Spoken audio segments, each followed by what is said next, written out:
The Antiquities of the Jews. By Flavius Josephus. Translated by William Whiston. Contents Preface Footnotes. Book I containing the interval of 3,833 years. From the creation to the death of Isaac. Chapter 1. The constitution of the world and the disposition of the elements. Chapter 2. Concerning the posterity of Adam, and the 10 generations from him to the deluge. Chapter 3. Concerning the flood. And after what manner Noah was saved in an ark, with his kindred, and afterwards dwelt in the plain of Shinar. Chapter 4. Concerning the Tower of Babylon, and the confusion of tongues. Chapter 5. After what manner the posterity of Noah sent out colonies, and inhabited the whole earth. Chapter 6. How every nation was denominated from their first inhabitants. Chapter 7. How Abram our forefather went out of the land of the Chaldeans, and lived in the land then called Canaan but now Judea. Chapter 8. That when there was a famine in Canaan, Abram went thence into Egypt. And after he had continued there a while he returned back again. Chapter 9. The destruction of the Sodomites by the Assyrian war. Chapter 10. How Abram fought with the Assyrians, and overcame them, and saved the Sodomite prisoners, and took from the Assyrians the prey they had gotten. Chapter 11. How God overthrew the nation of the Sodomites, out of his wrath against them for their sins. Chapter 12. Concerning Abimelech. And concerning Ismail the son of Abraham. And concerning the Arabians, who were his posterity. Chapter 13. Concerning Isaac the legitimate son of Abraham. Chapter 14. Concerning Sarah Abraham's wife. And how she ended her days. Chapter 15. How the nation of the Troglodytes were derived from Abraham by Keturah. Chapter 16. How Isaac took Rebekah to wife. Chapter 17. Concerning the death of Abraham. Chapter 18. Concerning the sons of Isaac, Esau and Jacob. Of their nativity and education. Chapter 19. Concerning Jacob's flight into Mesopotamia, by reason of the fear he was in of his brother. Chapter 20. Concerning the meeting of Jacob and Esau. Chapter 21. Concerning the violation of Dinah's chastity. Chapter 22. How Isaac died, and was buried in Hebron. Footnotes. Book 2 containing the interval of 220 years. From the death of Isaac to the exodus out of Egypt. Chapter 1. How Esau and Jacob, Isaac's sons, divided their habitation. And Esau possessed Idumea and Jacob Canaan. Chapter 2. How Joseph, the youngest of Jacob's sons, was envied by his brethren, when certain dreams had foreshown his future happiness. Chapter 3. How Joseph was thus sold by his brethren into Egypt, by reason of their hatred to him. And how he there grew famous and illustrious and had his brethren under his power. Chapter 4. Concerning the signal chastity of Joseph. Chapter 5. What things befell Joseph in prison. Chapter 6. How Joseph, when he was become famous in Egypt, had his brethren in subjection. Chapter 7. The removal of Joseph's father with all his family, to him, on account of the famine. Chapter 8. Of the death of Jacob and Joseph. Chapter 9. Concerning the afflictions that befell the Hebrews in Egypt, during 400 years. 16. Chapter 10. How Moses made war with the Ethiopians. Chapter 11. How Moses fled out of Egypt into Midian. Chapter 12. Concerning the burning bush and the rod of Moses. Chapter 13. How Moses and Aaron returned into Egypt to Pharaoh. Chapter 14. Concerning the 10 plagues which came upon the Egyptians. Chapter 15. How the Hebrews under the conduct of Moses left Egypt. Chapter 16. How the sea was divided asunder for the Hebrews, when they were pursued by the Egyptians, and so gave them an opportunity of escaping from them. Footnotes. Book 3 containing the interval of 2 years. From the Exodus out of Egypt, to the rejection of that generation. Chapter 1. How Moses, when he had brought the people out of Egypt, led them to Mount Sinai, but not till they had suffered much in their journey. Chapter 2. How the Amalekites and the neighboring nations made war with the Hebrews and were beaten and lost a great part of their army. Chapter 3. That Moses kindly received his father-in-law, Jethro, when he came to him to Mount Sinai. Chapter 4. How Rachel suggested to Moses to set his people in order, under the rulers of thousands, and rulers of hundreds, who lived without order before. And how Moses complied in all things with his father-in-law's admonition. Chapter 5. How Moses ascended up to Mount Sinai, and received laws from God, and delivered them to the Hebrews. Chapter 6. Concerning the tabernacle which Moses built in the wilderness for the honor of God, and which seemed to be a temple. Chapter 7.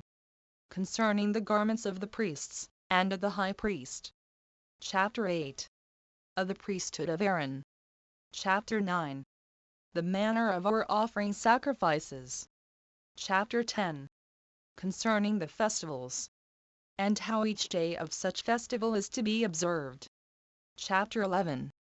Of the purifications. Chapter 12. Several laws. Chapter 13. Moses removed from Mount Sinai, and conducted the people to the borders of the Canaanites. Chapter 14. How Moses sent some persons to search out the land of the Canaanites, and the largeness of their cities. And further, that when those who were sent were returned, after 40 days, and reported that they should not be a match for them, and extolled the strength of the Canaanites, the multitude were disturbed and fell into despair, and were resolved to stone Moses, and to return back again into Egypt, and serve the Egyptians. Chapter 15. How Moses was displeased at this, and foretold that God was angry, and that they should continue in the wilderness for 40 years, and not, during that time, either return into Egypt or take possession of Canaan. Footnotes. Book 4, containing the interval of 38 years. From the rejection of that generation to the death of Moses. Chapter 1. Fight of the Hebrews with the Canaanites without the consent of Moses, and their defeat. Chapter 2. The sedition of Korah and of the multitude against Moses, and against his brother, concerning the priesthood. Chapter 3. How those that stirred up this sedition were destroyed, according to the will of God. And how Aaron, Moses' brother, both he and his posterity, retained the priesthood. Chapter 4. What happened to the Hebrews during 38 years in the wilderness. Chapter 5. How Moses conquered Sihon and Og, kings of the Amorites, and destroyed their whole army, and then divided their land by lot to 2 tribes and a half of the Hebrews. Chapter 6. Concerning Balaam the prophet, and what kind of man he was. Chapter 7. How the Hebrews fought with the Midianites, and overcame them. Chapter 8. The polity settled by Moses, and how he disappeared from among mankind. Footnotes. Book 5, containing the interval of 476 years. From the death of Moses to the death of Eli. Chapter 1. How Joshua, the commander of the Hebrews, made war with the Canaanites, and overcame them, and destroyed them, and divided their land by lot to the tribes of Israel. Chapter 2. How, after the death of Joshua their commander, the Israelites transgressed the laws of their country, and experienced great afflictions. And when there was a sedition arisen, the tribe of Benjamin was destroyed, excepting only 600 men. Chapter 3. How the Israelites after this misfortune grew wicked and served the Assyrians. And how God delivered them by Othniel, who ruled over them 40 years. Chapter 4. How our people served the Moabites 18 years, and were then delivered from slavery by one Ehud, who retained the dominion 80 years. Chapter 5. How the Canaanites brought the Israelites under slavery for 20 years. After which they were delivered by Barak and Deborah, who ruled over them for 40 years. Chapter 6. How the Midianites and other nations fought against the Israelites and beat them, and afflicted their country for 7 years, how they were delivered by Gideon, who ruled over the multitude for 40 years. Chapter 7. That the judges who succeeded Gideon made war with the adjoining nations for a long time. Chapter 8. Concerning the fortitude of Samson, and what mischiefs he brought upon the Philistines. Chapter 9. How under Eli's government of the Israelites Boaz married Ruth, from whom came Obed, grandfather of David. Chapter 10. Concerning the birth of Samuel, and how he foretold the calamity that befell the sons of Eli. Chapter 11. Herein is declared what befell the sons of Eli, the ark, and the people, and how Eli himself died miserably. Footnotes. Book 6 containing the interval of 32 years. From the death of Eli to the death of Saul. Chapter 1. The destruction that came upon the Philistines, and upon their land, by the wrath of God on account of their having carried the ark away captive. And after what manner they sent it back to the Hebrews. Chapter 2. The expedition of the Philistines against the Hebrews, and the Hebrews' victory under the conduct of Samuel the prophet, who was their general. Chapter 3. How Samuel, when he was so infirm with old age that he could not take care of the public affairs, entrusted them to his sons. And how upon the evil administration of the government by them the multitude were so angry, that they required to have a king to govern them, although Samuel was much displeased thereat. Chapter 4. The appointment of a king over the Israelites, whose name was Saul. And this by the command of God. Chapter 5. Saul's expedition against the nation of the Ammonites, and victory over them, and the spoils he took from them. Chapter 6. How the Philistines made another expedition against the Hebrews and were beaten. Chapter 7. Saul's war with the Amalekites, and conquest of them. Chapter 8. How, upon Saul's transgression of the prophet's commands, Samuel ordained another person to be king privately, whose name was David, as God commanded him. Chapter 9. How the Philistines made another expedition against the Hebrews under the reign of Saul. And how they were overcome by David slaying Goliath in single combat. Chapter 10. Saul envies David for his glorious success, and takes an occasion of entrapping him, from the promise he made him of giving him his daughter in marriage. But this upon condition of his bringing him 600 heads of the Philistines. Chapter 11. How David, upon Saul's laying snares for him, did yet escape the dangers he was in by the affection and care of Jonathan and the contrivances of his wife Michal, and how he came to Samuel the prophet. Chapter 12. How David fled to Ahimelech, and afterwards to the kings of the Philistines and of the Moabites, and how Saul slew Ahimelech and his family. Chapter 13. How David, when he had twice the opportunity of killing Saul, did not kill him. Also concerning the death of Samuel and Nabal. Chapter 14. Now Saul, upon God's not answering him concerning the fight with the Philistines, desired a necromantic woman to raise up the soul of Samuel to him. And how he died, with his sons, upon the overthrow of the Hebrews in battle. Footnotes. Book 7 containing the interval of 40 years. From the death of Saul to the death of David. Chapter 1. How David reigned over one tribe at Hebron, while the son of Saul reigned over the rest of the multitude. And how, in the civil war which then arose, Asahel and Abner were slain. Chapter 2. That upon the slaughter of Ishbosheth by the treachery of his friends, David received the whole kingdom. Chapter 3. How David laid siege to Jerusalem. And when he had taken the city, he cast the Canaanites out of it, and brought in the Jews to inhabit therein. Chapter 4. That when David had conquered the Philistines who made war against him at Jerusalem, he removed the ark to Jerusalem, and had a mind to build a temple. Chapter 5. How David brought under the Philistines, and the Moabites, and the kings of Sophene and of Damascus, and of the Syrians, as also the Idumeans, in war.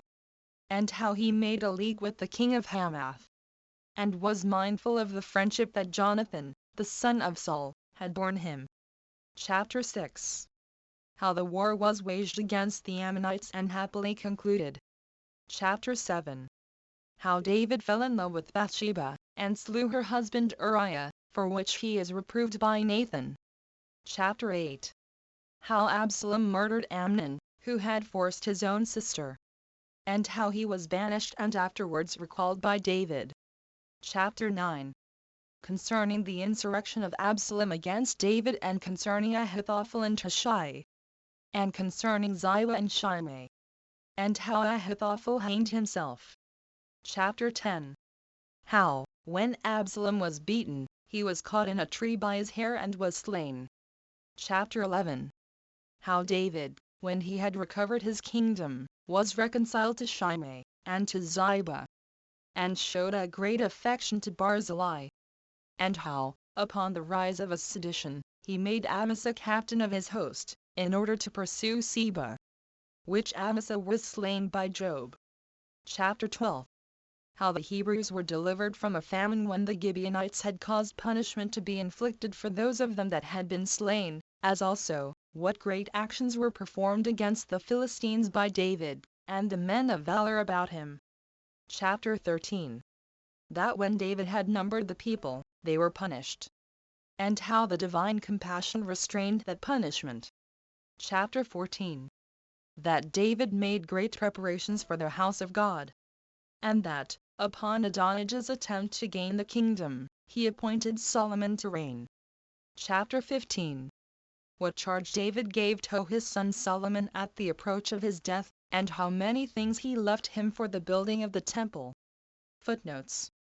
Book 8 containing the interval of 163 years. From the death of David to the death of Ahab. Chapter 1. How Solomon, when he had received the kingdom, took off his enemies. Chapter 2.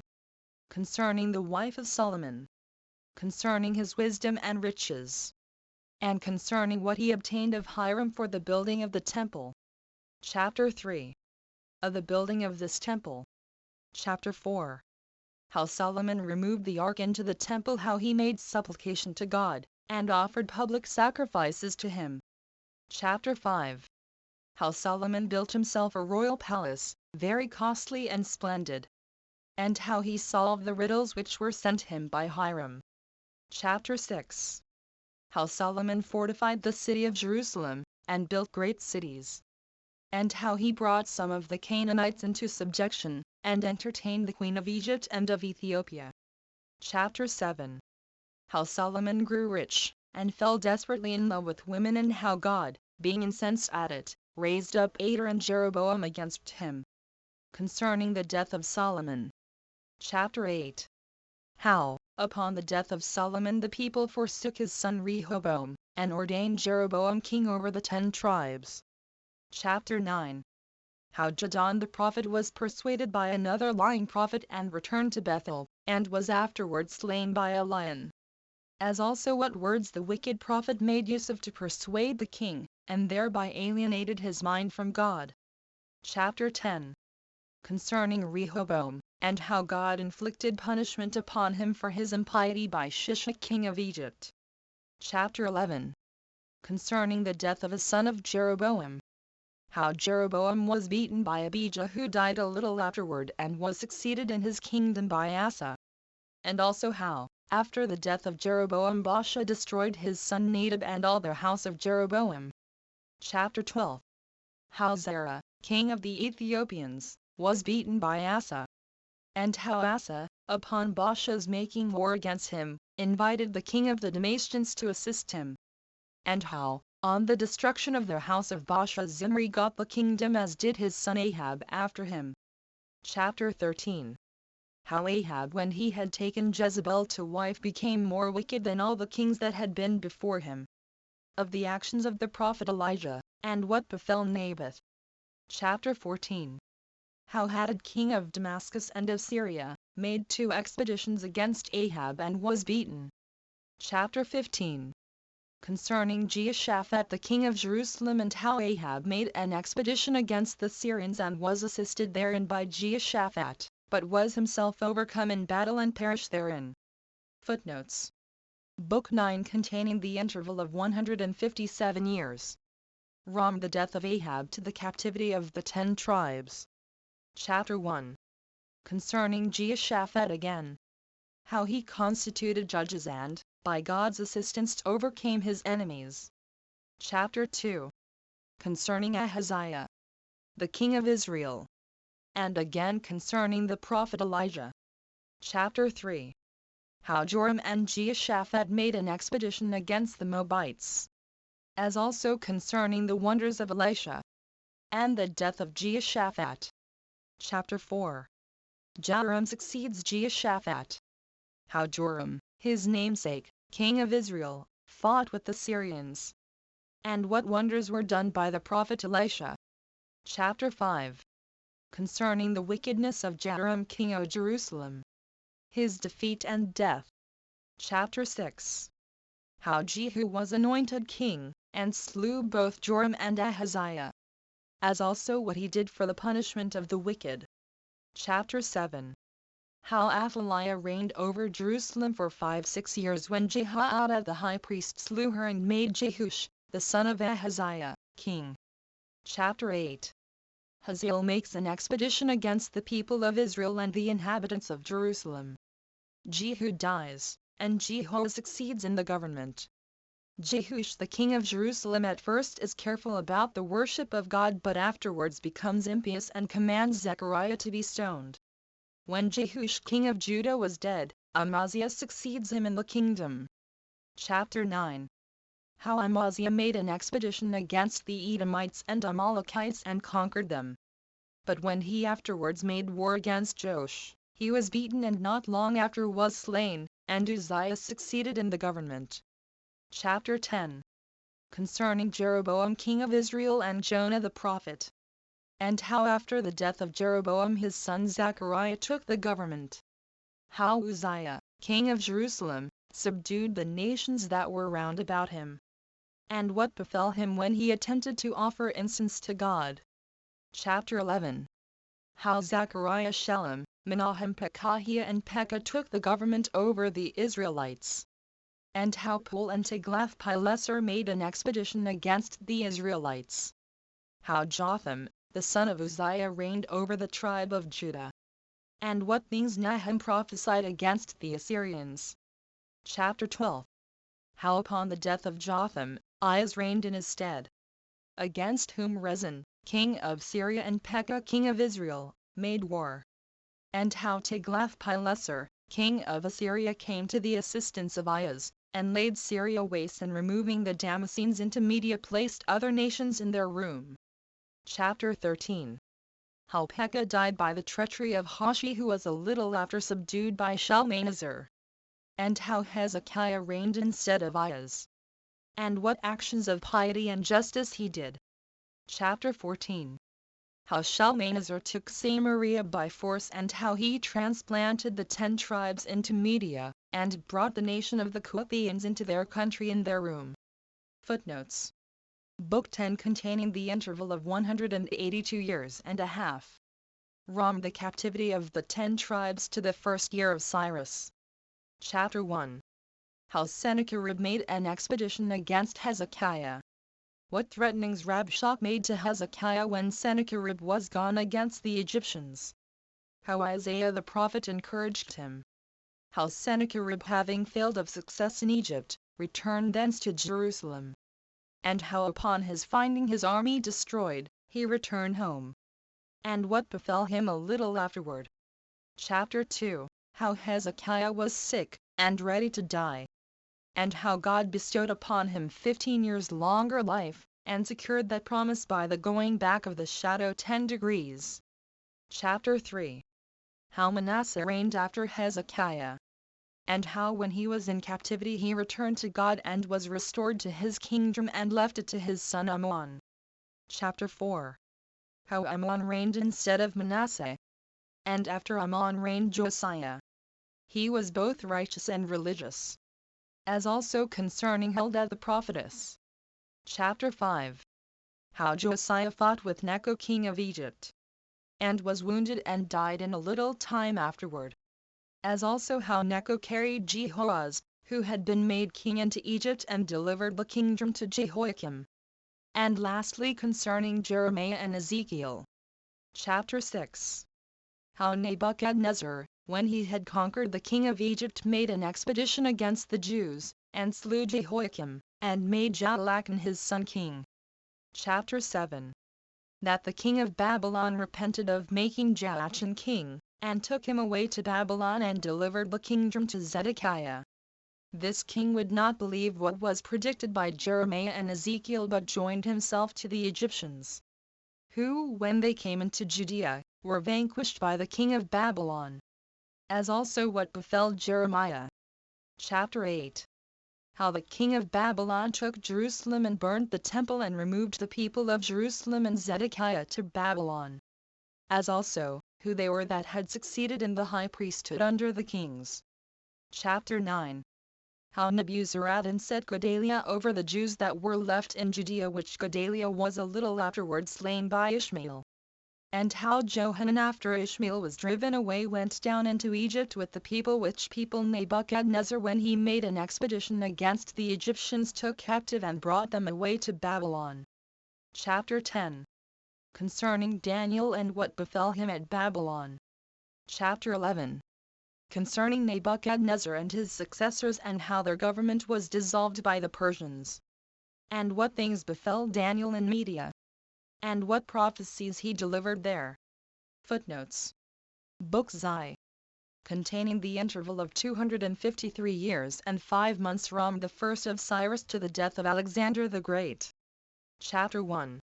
How Cyrus, king of the Persians, delivered the Jews out of Babylon and suffered them to return to their own country and to build their temple, for which work he gave them money. Chapter 2. How upon the death of Cyrus the Jews were hindered in building of the temple by the Kuthians, and the neighboring governors. And how Cambyses entirely forbade the Jews to do any such thing. Chapter 3. How after the death of Cambyses and the slaughter of the Magi, but under the reign of Darius, Zorobabel was superior to the rest in the solution of problems, and thereby obtained this favor of the king, that the temple should be built. Chapter 4. How the temple was built while the Kuthians endeavored in vain to obstruct the work. Chapter 5. How Xerxes the son of Darius was well disposed to the Jews. As also concerning Esdras and Nehemiah. Chapter 6. Concerning Esther and Mordecai and Haman. And how in the reign of Artaxerxes the whole nation of the Jews was in danger of perishing. Chapter 7. How John slew his brother Jesus in the temple. And how Bagasus offered many injuries to the Jews. And what Sanballat did. Chapter 8. Concerning Sanballat and Manasseh, and the temple which they built on Mount Gerizim. As also how Alexander made his entry into the city Jerusalem, and what benefits he bestowed on the Jews. Footnotes. Book Xii. Containing the interval of 170 years. From the death of Alexander the Great to the death of Judas Maccabeus. Chapter 1. How Ptolemy the son of Lagus took Jerusalem and Judea by deceit and treachery, and carried many thence, and planted them in Egypt. Chapter 2. How Ptolemy Philadelphus procured the laws of the Jews to be translated into the Greek tongue, and set many captives free, and dedicated many gifts to God.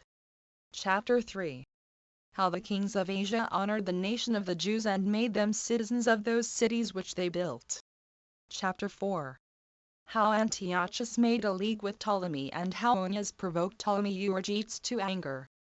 And how Joseph brought all things right again, and entered into friendship with him. And what other things were done by Joseph, and his son Hyrcanus. Chapter 5. How, upon the quarrels one against another about the high priesthood, Antiochus made an expedition against Jerusalem, took the city and pillaged the temples, and distressed the Jews, as also how many of the Jews forsook the laws of their country. And how the Samaritans followed the customs of the Greeks and named their temple at Mount Gerizim the temple of Jupiter Hellenius. Chapter 6. How, upon Antiochus's prohibition to the Jews to make use of the laws of their country, Mattathias, the son of Asmoneus, alone despised the king, and overcame the generals of Antiochus's army. As also concerning the death of Mattathias, and the succession of Judas. Chapter 7. how Judas overthrew the forces of Apollonius and Saron and killed the generals of their armies themselves. And how when, a little while afterwards, Lysias and Gorgias were beaten, he went up to Jerusalem and purified the temple. Chapter 8. How Judas subdued the nations round about. And how Simon beat the people of Tyre and Ptolemy. And how Judas overcame Timotheus, and forced him to fly away, and did many other things after Joseph and Azarias had been beaten. Chapter 9. Concerning the death of Antiochus Epiphanes. How Antiochus Eupator fought against Judah and besieged him in the temple, and afterwards made peace with him and departed. Of Alcimus and Onias. Chapter 10. How Bacchides, the general of Demetrius's army, made an expedition against Judea, and returned without success. And how Nicanor was sent a little afterward against Judas and perished, together with his army. As also concerning the death of Alcimus and the succession of Judas. Chapter 11. That Bacchides was again sent out against Judas. And how Judas fell as he was courageously fighting. Footnotes. Book XII. Containing the interval of 82 years. From the death of Judas Maccabeus to the death of Queen Alexandra. Chapter 1. How Jonathan took the government after his brother Judas. And how he, together with his brother Simon, waged war against Bacchides. Chapter 2. How Alexander Bala in his war with Demetrius, granted Jonathan many advantages and appointed him to be high priest and persuaded him to assist him, although Demetrius promised him greater advantages on the other side. Concerning the death. Chapter 3. The friendship that was between Onias and Ptolemy Philometor. And how Onias built a temple in Egypt like to that at Jerusalem. Chapter 4. How Alexander honored Jonathan after an extraordinary manner. And how Demetrius, the son of Demetrius, overcame Alexander and made a league of friendship with Jonathan. Chapter 5. How Trypho, after he had beaten Demetrius, delivered the kingdom to Antiochus the son of Alexander, and gained Jonathan for his assistant.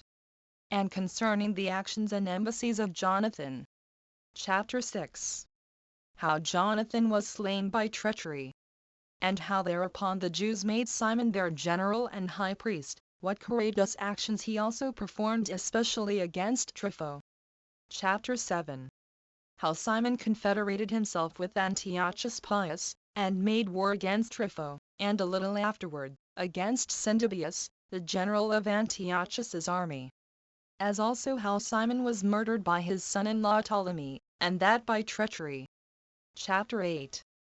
Hyrcanus receives the high priesthood, and ejects Ptolemy out of the country. Antiochus makes war against Hyrcanus and afterwards makes a league with him. Chapter 9.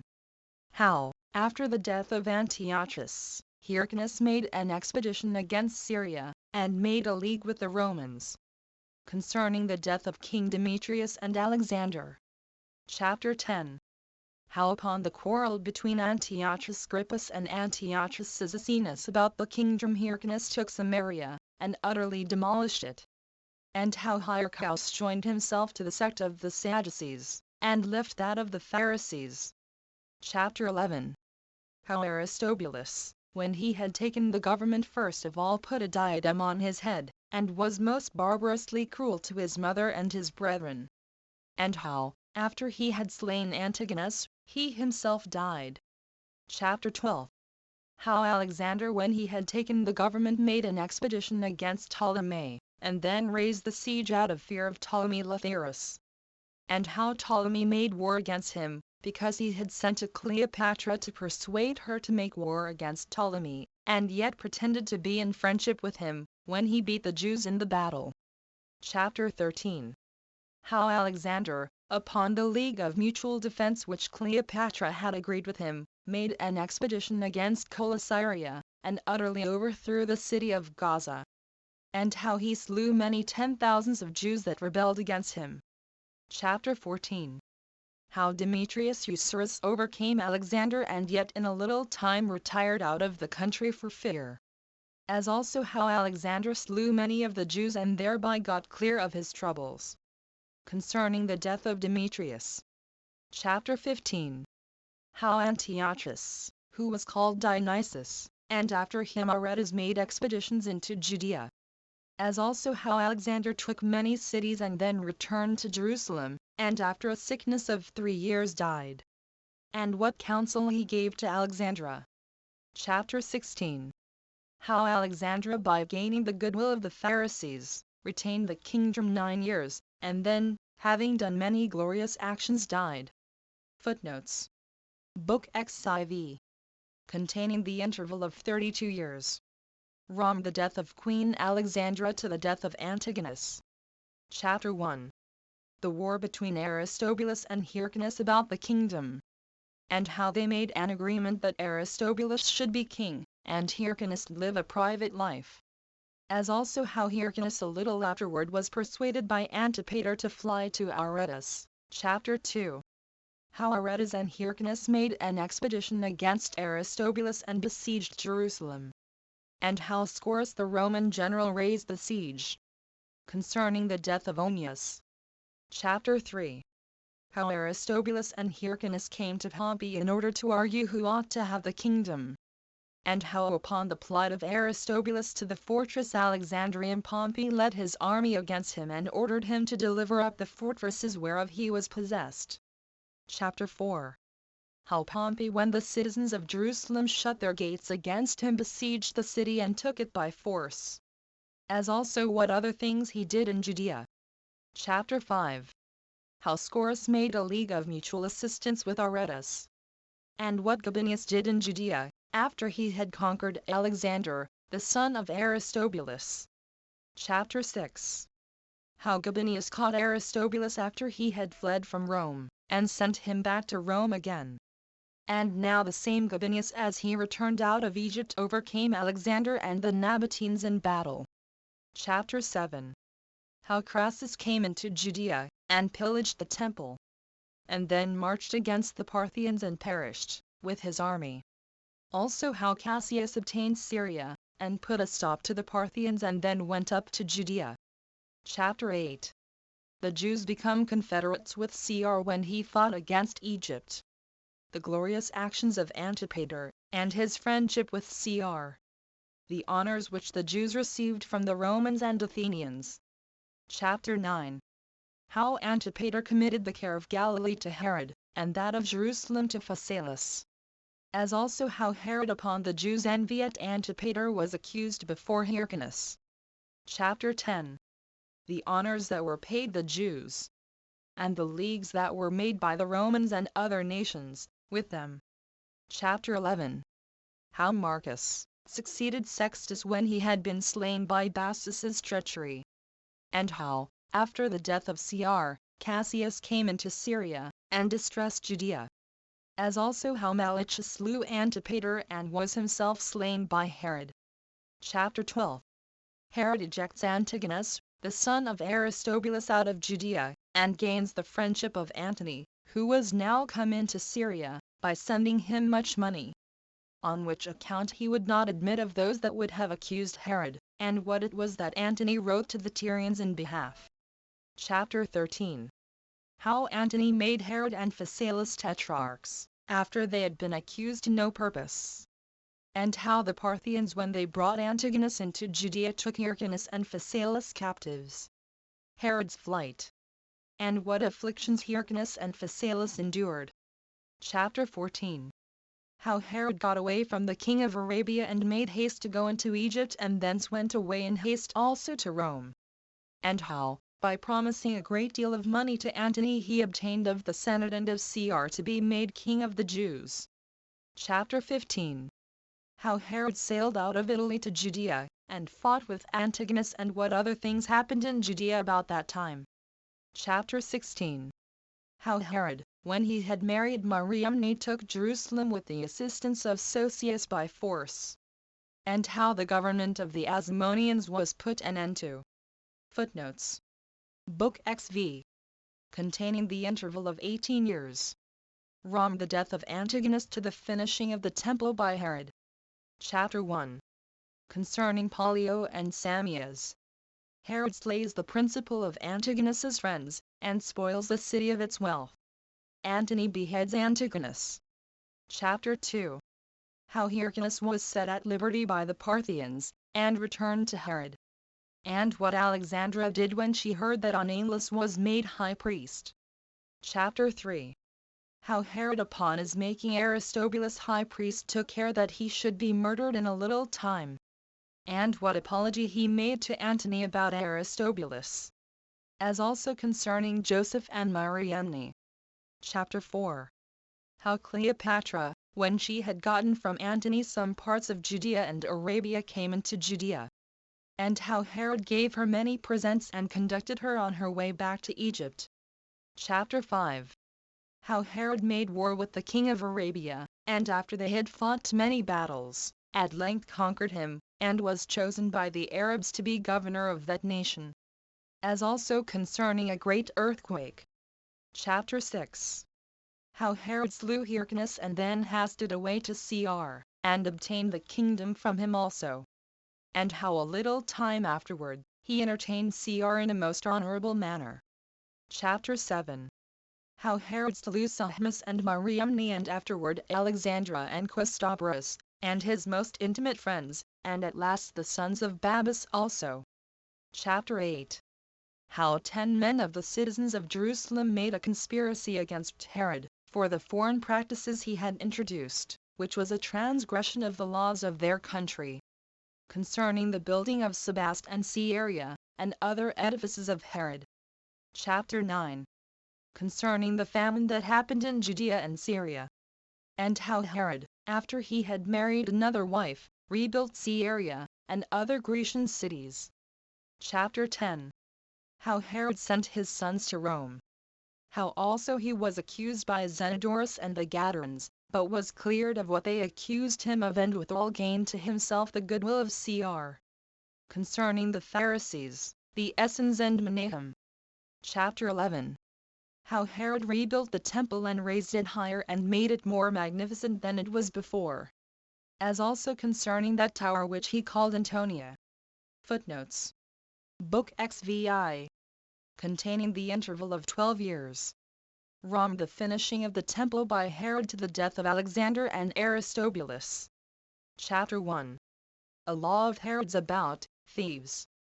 Salome and Phares calumniate Alexander and Aristobulus, upon their return from Rome, for whom yet Herod provides wives. Chapter 2. How Herod twice sailed to Agrippa. And how upon the complaint in Ionia against the Greeks Agrippa confirmed the laws to them. Chapter 3. How great disturbances arose in Herod's family on his preferring Antipater his eldest son before the rest, till Alexander took that injury very heinously. Chapter 4. How during Antipater's abode at Rome, Herod brought Alexander and Aristobulus before Cr and accused them. Alexander's defense of himself before Cr and reconciliation to his father. Chapter 5. How Herod celebrated the games that were to return every 5th year upon the building of Caesarea. And how he built and adorned many other places after a magnificent manner. And did many other actions gloriously. Chapter 6. An embassage in Cyrene and Asia to Cr, concerning the complaints they had to make against the Greeks. With copies of the epistles which Cr and Agrippa wrote to the cities for them. Chapter 7. How, upon Herod's going down into David's sepulchre, the sedition in his family greatly increased. Chapter 8.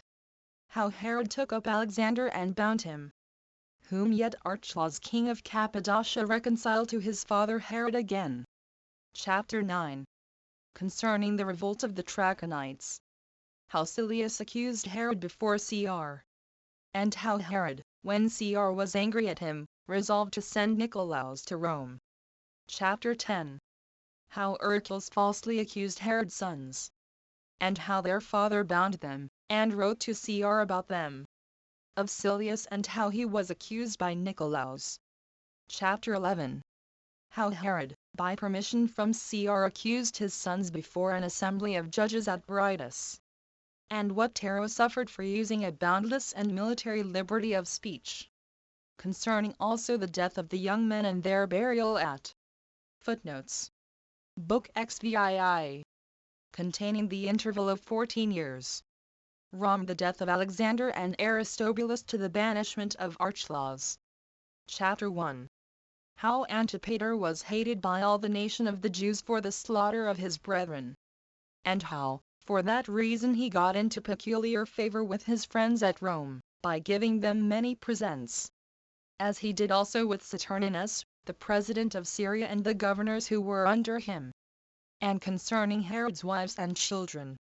Chapter 2. Concerning Zamaris, the Babylonian Jew. Concerning the plots laid by Antipater against his father. And somewhat about the Pharisees. Chapter 3. Concerning the enmity between Herod and Phares. How Herod sent Antipater to Cr. And of the death of Phares. Chapter 4. Phares' wife is accused by his freedmen, as guilty of poisoning him.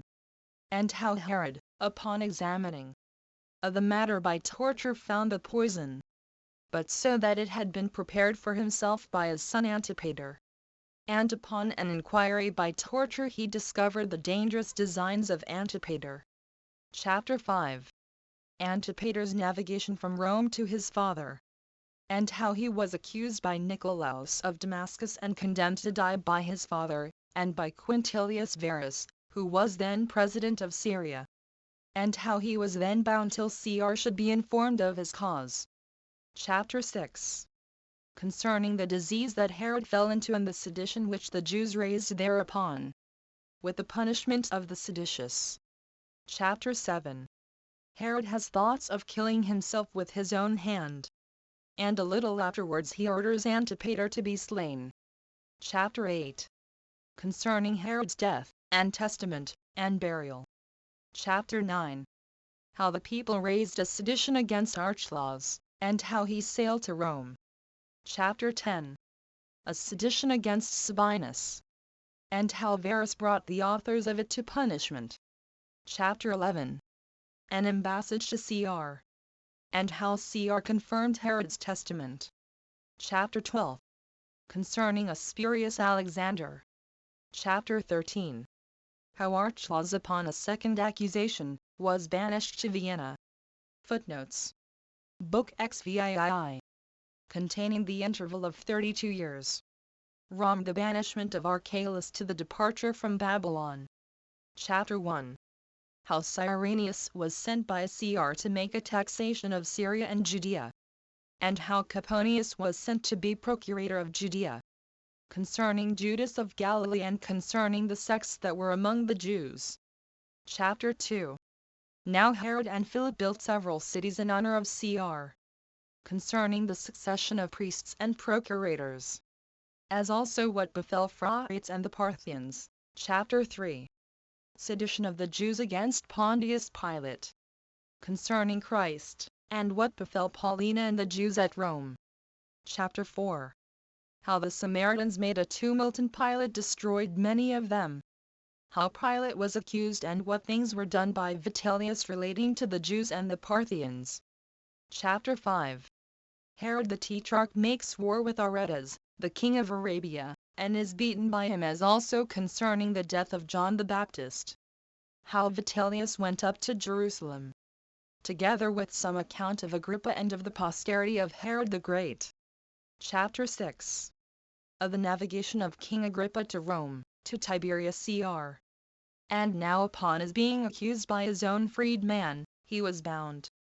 How also he was set at liberty by Caius, after Tiberius's death, and was made king of the Tetrarchy of Philip.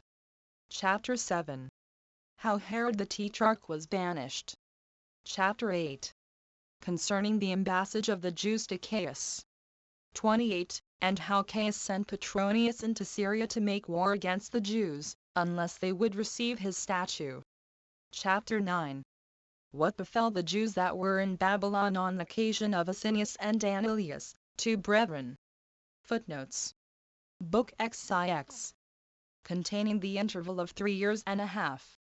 From the departure out of Babylon to Fatus, the Roman procurator. Chapter 1.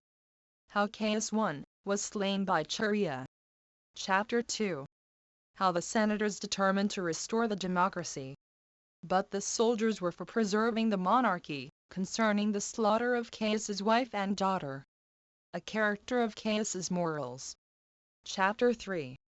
How Claudius was seized upon and brought out of his house and brought to the camp, and how the Senate sent an embassage to him. Chapter 4. What things King Agrippa did for Claudius, and how Claudius, when he had taken the government, commanded the murderers of Caius to be slain. Chapter 5.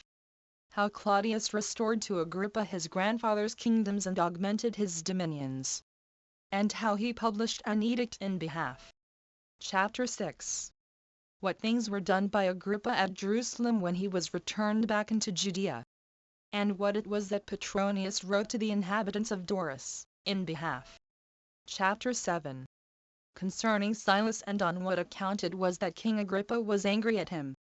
How Agrippa began to encompass Jerusalem with a wall, and what benefits he bestowed on the inhabitants of Brytus. Chapter 8. What other acts were done by Agrippa until his death, and after what manner he died. Chapter 9. What things were done after the death of Agrippa, and how Claudius, on account of the youth and unskillfulness of Agrippa, Jr., sent Cuspius Fadus to be procurator of Judea, and of the entire kingdom. Footnotes. Book XX. Containing the interval of 22 years. Rom Fadus the procurator to Florus. Chapter 1. A sedition of the Philadelphians against the Jews, and also concerning the vestments of the high priest. Chapter 2. How Helena the queen of Adiabene and her son Isaetes embraced the Jewish religion, and how Helena supplied the poor with corn, when there was a great famine at Jerusalem. Chapter 3. How Artabanus, the king of Parthia, out of fear of the secret contrivances of his subjects against him, went to Isaetes, and was by him reinstated in his government. As also how Bardanes his son denounced war against Isaetes. Chapter 4. How Isaetes was betrayed by his own subjects, and fought against by the Arabians, and how Isaetes, by the providence of God, was delivered out of their hands. Chapter 5. Concerning Judas and the sons of Judas the Galilean, as also what calamity fell upon the Jews on the day of the Passover. Chapter 6. How there happened a quarrel between the Jews and the Samaritans, and how Claudius put an end to their differences. Chapter 7. Felix is made procurator of Judea, as also concerning Agrippa, Jr. and his sisters. Chapter 8. After what manner upon the death of Claudius, Nero succeeded in the government, as also what barbarous things he did, concerning the robbers, murderers and impostors, that arose while Felix and Festus were procurators of Judea. Chapter 9. Concerning Albinus, under whose procuratorship James was slain, as also what edifices were built by Agrippa. Chapter 10. An enumeration of the high priests. Chapter 11. Concerning Florus the procurator, who necessitated the Jews to take up arms against the Romans. The conclusion. Footnotes. Preface 1:1. Those who undertake to write histories, do not, I perceive, take that trouble on one and the same account, but for many reasons, and those such as are very different one from another. For some of them apply themselves to this part of learning to show their skill in composition, and that they may therein acquire a reputation for speaking finely. Others of them there are, who write histories in order to gratify those that happen to be concerned in them, and on that account have spared no pains, but rather gone beyond their own abilities in the performance. But others there are, who, of necessity and by force, are driven to write history, because they are concerned in the facts, and so cannot excuse themselves from committing them to writing, for the advantage of posterity. Nay, there are not a few who are induced to draw their historical facts out of darkness into light, and to produce them for the benefit of the public, on account of the great importance of the facts themselves with which they have been concerned. Now of these several reasons for writing history, I must profess the two last were my own reasons also. For since I was myself interested in that war which we Jews had with the Romans, and knew myself its particular actions, and what conclusion it had, I was forced to give the history of it, because I saw that others perverted the truth of those actions in their writings. 2. Now I have undertaken the present work, as thinking it will appear to all the Greeks too worthy of their study. For it will contain all our antiquities, and the constitution of our government, as interpreted out of the Hebrew Scriptures.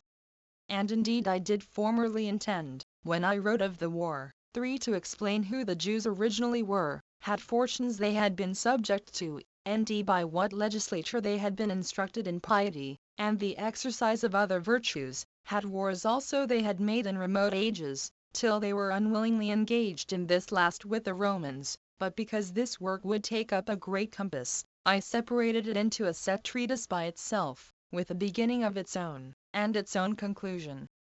But in process of time, as usually happens to such as undertake great things, I grew weary and went on slowly, it being a large subject, and a difficult thing to translate our history into a foreign, and to us unaccustomed language. However, some persons there were who desired to know our history, and so exhorted me to go on with it. And, above all the rest, Epaphroditus, for a man who is a lover of all kind of learning, but is principally delighted with the knowledge of history, and this on account of his having been himself concerned in great affairs, and many turns of fortune, and having shown a wonderful rigor of an excellent nature, and an immovable virtuous resolution in them all.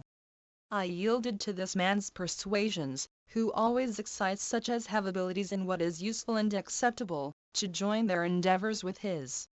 I was also ashamed myself to permit any laziness of disposition to have a greater influence upon me, than the delight of taking pains in such studies as were very useful. I thereupon stirred up myself, and went on with my work more cheerfully.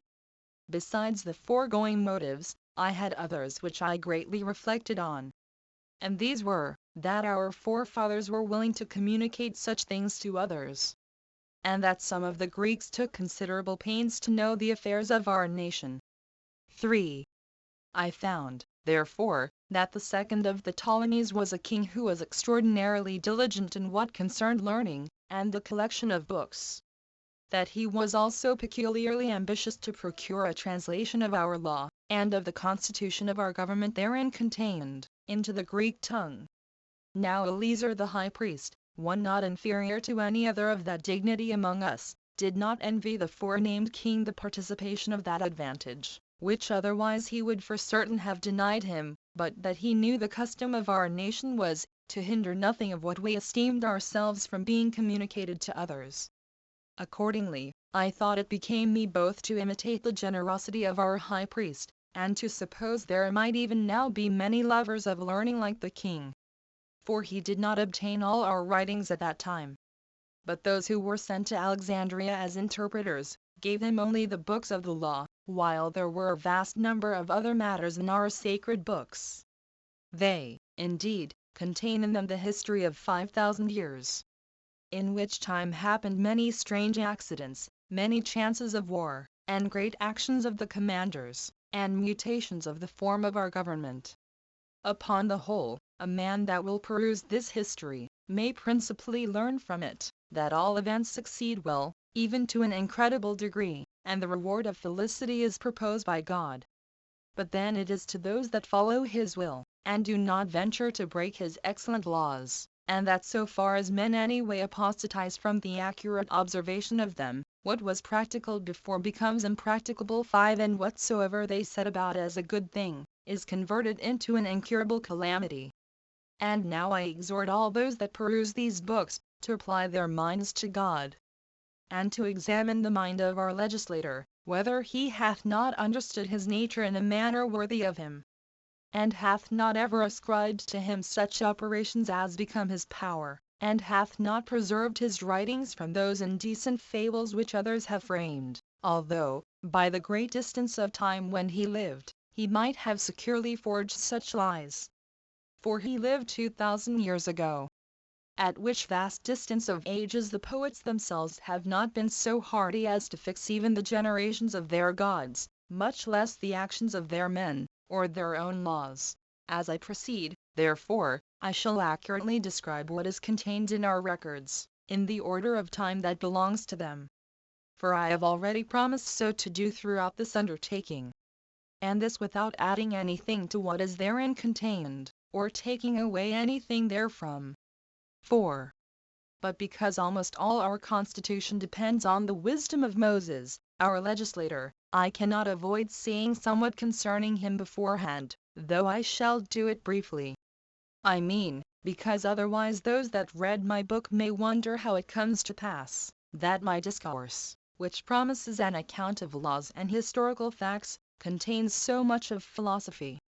The reader is therefore to know, that Moses deemed it exceeding necessary, that he who would conduct his own life well, and give laws to others, in the first place should consider the divine nature, and, upon the contemplation of God's operations, should thereby imitate the best of all patterns, so far as it is possible for human nature to do, and to endeavor to follow after it. Neither could the legislator himself have a right mind without such a contemplation, nor would anything he should write tend to the promotion of virtue in his readers. I mean, unless they be taught first of all, that God is the Father and Lord of all things, and sees all things, and that thence he bestows a happy life upon those that follow him, but plunges such as do not walk in the paths of virtue into inevitable miseries. Now when Moses was desirous to teach this lesson to his countrymen, he did not begin the establishment of his laws after the same manner that other legislators did. I mean, upon contracts and other rights between one man and another, but by raising their minds upwards to regard God, and his creation of the world, and by persuading them, that we men are the most excellent of the creatures of God upon earth. Now when once he had brought them to submit to religion, he easily persuaded them to submit in all other things, for as to other legislators, they followed fables, and by their discourses transferred the most reproachful of human vices unto the gods, and afforded wicked men the most plausible excuses for their crimes. But as for our legislator, when he had once demonstrated that God was possessed of perfect virtue, he supposed that men also ought to strive after the participation of it. And on those who did not so think, and so believe, he inflicted the severest punishments. I exhort, therefore, my readers to examine this whole undertaking in that view. For thereby it will appear to them, that there is nothing therein disagreeable either to the majesty of God, or to his love to mankind. For all things have here a reference to the nature of the universe. While our legislator speaks some things wisely, but enigmatically, and others under a decent allegory, but still explains such things as required a direct explication plainly and expressly. However, those that have a mind to know the reasons of everything, may find here a very curious philosophical theory, which I now indeed shall waive the explication of. But if God afford me time for it, I will set about writing it 6 after I have finished the present work. I shall now betake myself to the history before me, after I have first mentioned what Moses says of the creation of the world, which I find described in the sacred books after the manner following. Footnotes. 1. Return. This preface of Josephus is excellent in its kind, and highly worthy the repeated perusal of the reader, before he set about the perusal of the work itself. 2. Return. That is, all the Gentiles, both Greeks and Romans.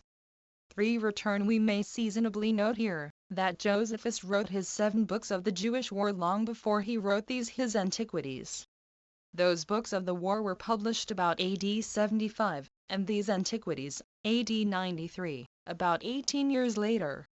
4. Return. This Epaphroditus was certainly alive in the 3rd year of Trajan, AD 100.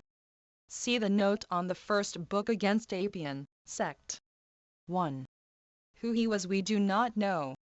For as to Epaphroditus, the freedman of Nero, and afterwards Domitian's secretary, who was put to death by Domitian in the 14th or 15th year of his reign, he could not be alive in the 3rd of Trajan. 5. Return. Josephus here plainly alludes to the famous Greek proverb, if God be with us, everything that is impossible becomes possible. 6. Return. As to this intended work of Josephus concerning the reasons of many of the Jewish laws, and what philosophical or allegorical sense they would bear, the loss of which work is by some of the learned not much regretted, I am inclinable, in part, to Fabricius's opinion, App. Haverkamp, pages 63, 61, that we need not doubt but that, among some vain and frigid conjectures derived from Jewish imaginations, Josephus would have taught us a greater number of excellent and useful things, which perhaps nobody, neither among the Jews, nor among the Christians, can now inform us of. So that I would give a great deal to find it still extant. Book I, containing the interval of 3,833 years. From the creation to the death of Isaac. Chapter 1. The constitution of the world and the disposition of the elements. 1. In the beginning God created the heaven and the earth. But when the earth did not come into sight, but was covered with thick darkness, and a wind moved upon its surface, God commanded that there should be light, and when that was made, he considered the whole mass, and separated the light and the darkness. And the name he gave to one was night, and the other he called day, and he named the beginning of light, and the time of rest, the evening and the morning, and this was indeed the first day. But Moses said it was one day. The cause of which I am able to give even now. But because I have promised to give such reasons for all things in a treatise by itself, I shall put off its exposition till that time. After this, on the second day, he placed the heaven over the whole world, and separated it from the other parts, and he determined it should stand by itself. He also placed a crystalline firmament round it, and put it together in a manner agreeable to the earth, and fitted it for giving moisture and rain, and for affording the advantage of dews. On the third day he appointed the dry land to appear, with the sea itself round about it. And on the very same day he made the plants and the seeds to spring out of the earth. On the fourth day he adorned the heaven with the sun, the moon, and the other stars, and appointed them their motions and courses, that the vicissitudes of the seasons might be clearly signified. And on the fifth day he produced the living creatures, both those that swim, and those that fly. The former in the sea, the latter in the air. He also sorted them as to society and mixture, for procreation, and that their kinds might increase and multiply. On the sixth day he created the four-footed beasts, and made them male and female. On the same day he also formed man. Accordingly Moses says, that in just 6 days the world, and all that is therein, was made. And that the seventh day was a rest, and a release from the labor of such operations. Whence it is that we celebrate a rest from our labors on that day, and call it the Sabbath, which word denotes rest in the Hebrew tongue. 2. Moreover, Moses, after the seventh day was over, one begins to talk philosophically.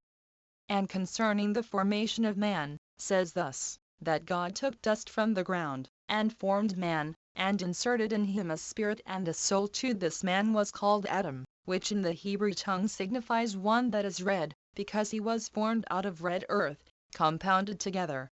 For of that kind is virgin and true earth. God also presented the living creatures, when he had made them, according to their kinds, both male and female, to Adam, who gave them those names by which they are still called. But when he saw that Adam had no female companion, no society, for there was no such created, and that he wondered at the other animals which were male and female, he laid him asleep, and took away one of his ribs, and out of it formed the woman. Whereupon Adam knew her when she was brought to him, and acknowledged that she was made out of himself. Now a woman is called in the Hebrew tongue Issa. But the name of this woman was Eve, which signifies the mother of all living. 3. Moses says further, that God planted a paradise in the east, flourishing with all sorts of trees. And that among them was the tree of life, and another of knowledge, whereby was to be known what was good and evil. And that when he brought Adam and his wife into this garden, he commanded them to take care of the plants. Now the garden was watered by one river, 3 which ran round about the whole earth, and was parted into 4 parts. Amphisin, which denotes a multitude, running into India, makes its exit into the sea, and is by the Greeks called Ganges. Euphrates also, as well as Tigris, goes down into the Red Sea. For now the name Euphrates, or Frith, denotes either a dispersion, or a flower. Bytris, or Diglath, is signified what is swift, with narrowness. And Gihon runs through Egypt, and denotes what arises from the east, which the Greeks call Nile. 4.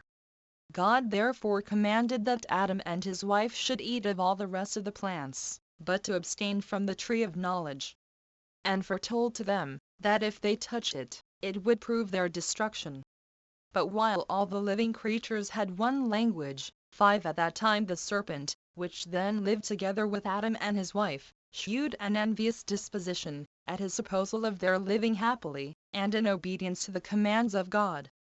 And imagining, that when they disobeyed them, they would fall into calamities, he persuaded the woman, out of a malicious intention, to taste of the tree of knowledge, telling them, that in that tree was the knowledge of good and evil, which knowledge, when they should obtain, they would lead a happy life. Nay, a life not inferior to that of a god, by which means he overcame the woman, and persuaded her to despise the command of God. Now when she had tasted of that tree, and was pleased with its fruit, she persuaded Adam to make use of it also. Upon this they perceived that they were become naked to one another. And being ashamed thus to appear abroad, they invented somewhat to cover them. For the tree sharpened their understanding. And they covered themselves with fig leaves. And tying these before them, out of modesty, they thought they were happier than they were before, as they had discovered what they were in want of. But when God came into the garden, Adam, who was wont before to come and converse with him, being conscious of his wicked behavior, went out of the way. This behavior surprised God. And he asked what was the cause of this his procedure, and why he, that before delighted in that conversation, did now fly from it, and avoid it. When he made no reply, as conscious to himself that he had transgressed the command of God, God said, I had before determined about you both, how you might lead a happy life, without any affliction, and care, and vexation of soul. And that all things which might contribute to your enjoyment and pleasure should grow up by my providence, of their own accord, without your own labor and painstaking. Which state of labor and painstaking would soon bring on old age, and death would not be at any remote distance. But now thou hast abused this my goodwill, and hast disobeyed my commands. For thy silence is not the sign of thy virtue, but of thy evil conscience. However, Adam excused his sin, and entreated God not to be angry at him, and laid the blame of what was done upon his wife, and said that he was deceived by her, and thence became an offender. While she again accused the serpent. But God allotted him punishment, because he weakly submitted to the counsel of his wife, and said the ground should not henceforth yield its fruits of its own accord, but that when it should be harassed by their labor, it should bring forth some of its fruits, and refuse to bring forth others. He also made Eve liable to the inconveniency of breeding, and the sharp pains of bringing forth children. And this because she persuaded Adam with the same arguments wherewith the serpent had persuaded her, and had thereby brought him into a calamitous condition. He also deprived the serpent of speech, out of indignation at his malicious disposition towards Adam. Besides this, he inserted poison under his tongue, and made him an enemy to men, and suggested to them, that they should direct their strokes against his head, that being the place wherein lay his mischievous designs towards men, and it being easiest to take vengeance on him, that way. And when he had deprived him of the use of his feet, he made him to go rolling all along, and dragging himself upon the ground. And when God had appointed these penalties for them, he removed Adam and Eve out of the garden into another place. Chapter 2. Concerning the posterity of Adam, and the 10 generations from him to the deluge. 1. Adam and Eve had 2 sons, the elder of them was named Cain, which name, when it is interpreted, signifies a possession. The younger was Abel, which signifies sorrow. They had also daughters. Now the 2 brethren were pleased with different courses of life, for Abel, the younger, was a lover of righteousness, and believing that God was present at all his actions, he excelled in virtue, and his employment was that of a shepherd. But Cain was not only very wicked in other respects, but was wholly intent upon getting. And he first contrived to plough the ground. He slew his brother on the occasion following. He had resolved to sacrifice to God. Now Cain brought the fruits of the earth, and of his husbandry. But Abel brought milk, and the first fruits of his flocks. But God was more delighted with the latter oblation, 6 when he was honored with what grew naturally of its own accord, than he was with what was the invention of a covetous man, and gotten by forcing the ground. Whence it was that Cain was very angry that Abel was preferred by God before him. And he slew his brother, and hid his dead body, thinking to escape discovery. But God, knowing what had been done, came to Cain, and asked him what was become of his brother, because he had not seen him of many days, whereas he used to observe them conversing together at other times. But Cain was in doubt with himself, and knew not what answer to give to God. At first he said that he was himself at a loss about his brother's disappearing. But when he was provoked by God, who pressed him vehemently, as resolving to know what the matter was, he replied, he was not his brother's guardian nor keeper, nor was he an observer of what he did.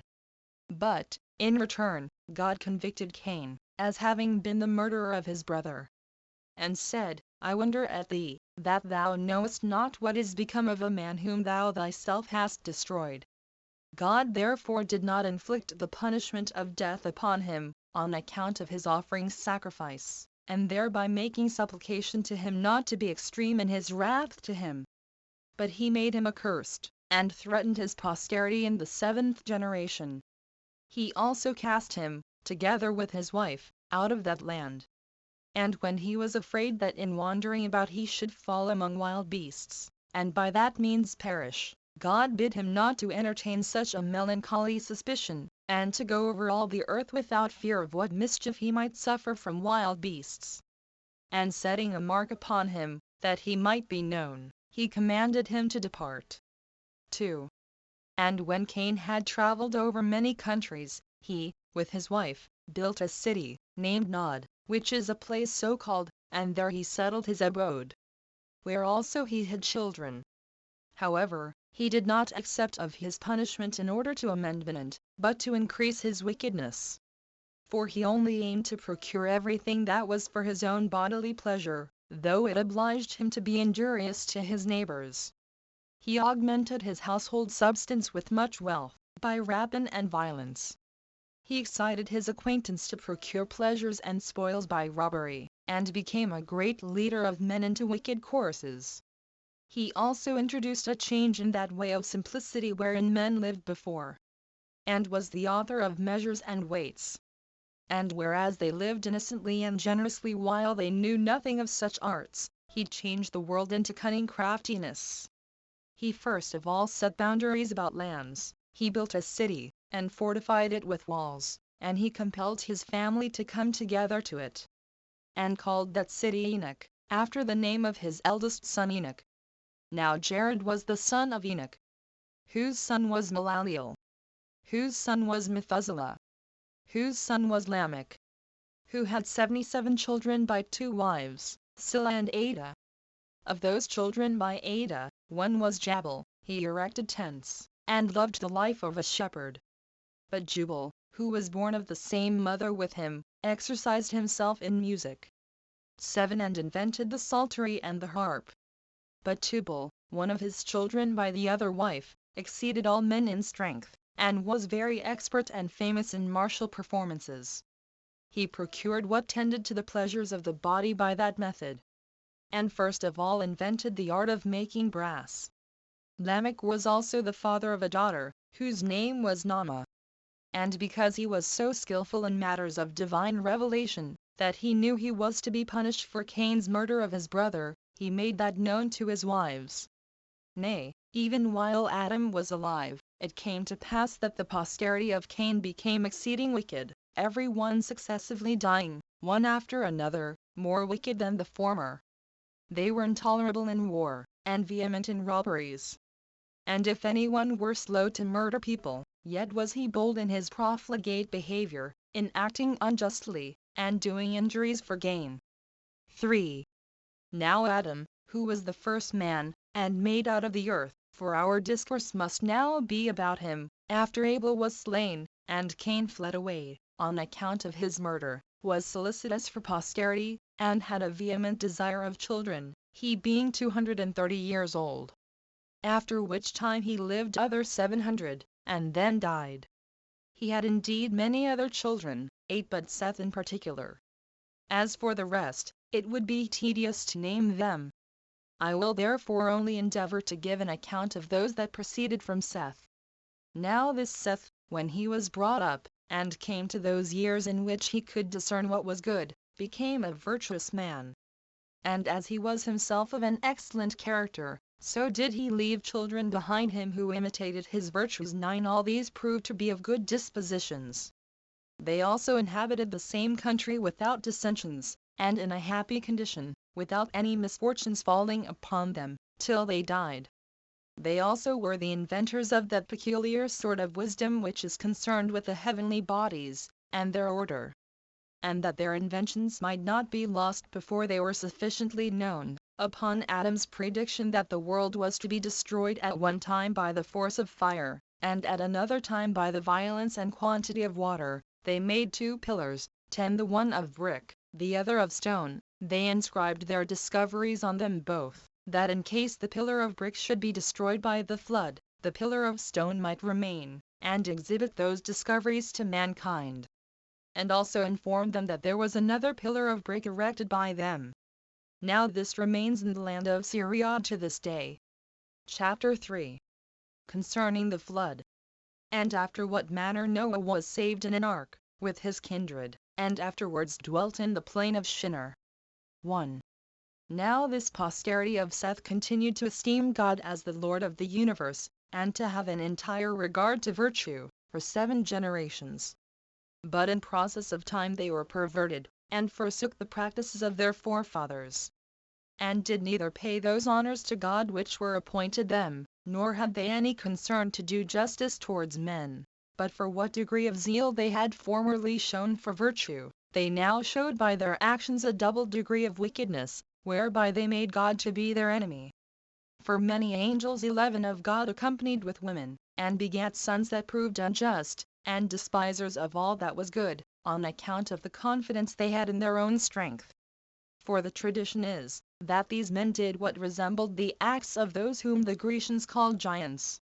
But Noah was very uneasy at what they did, and being displeased at their conduct, persuaded them to change their dispositions and their acts for the better. But seeing they did not yield to him, but were slaves to their wicked pleasures, he was afraid they would kill him, together with his wife and children, and those they had married. So he departed out of that land. 2. Now God loved this man for his righteousness, yet he not only condemned those other men for their wickedness, but determined to destroy the whole race of mankind, and to make another race that should be pure from wickedness. And cutting short their lives, and making their years not so many as they formerly lived, but 120 only, 12 he turned the dry land into sea. And thus were all these men destroyed, but Noah alone was saved. For God suggested to him the following contrivance and way of escape, had he should make an ark of 4 stories high, 300 cubits 13 long, 50 cubits broad, and 30 cubits high. Accordingly he entered into that ark, and his wife, and sons, and their wives, and put into it not only other provisions, to support their wants there, but also sent in with the rest all sorts of living creatures, the male and his female, for the preservation of their kinds, and others of them by 7s. Now this ark had firm walls, and a roof, and was braced with crossed beams, so that it could not be any way drowned or overborne by the violence of the water. And thus was Noah, with his family, preserved. Now he was the 10th from Adam, as being the son of Lamech, whose father was Methuselah. He was the son of Enoch, the son of Jared. And Jared was the son of Maleel, who, with many of his sisters, were the children of Canaan, the son of Enos. Now Enos was the son of Seth, the son of Adam. 3. This calamity happened in the 600th year of Noah's government, age, in the 2nd month, 14 called by the Macedonians Dias, but by the Hebrews Marcasuan, for so did they order their year in Egypt.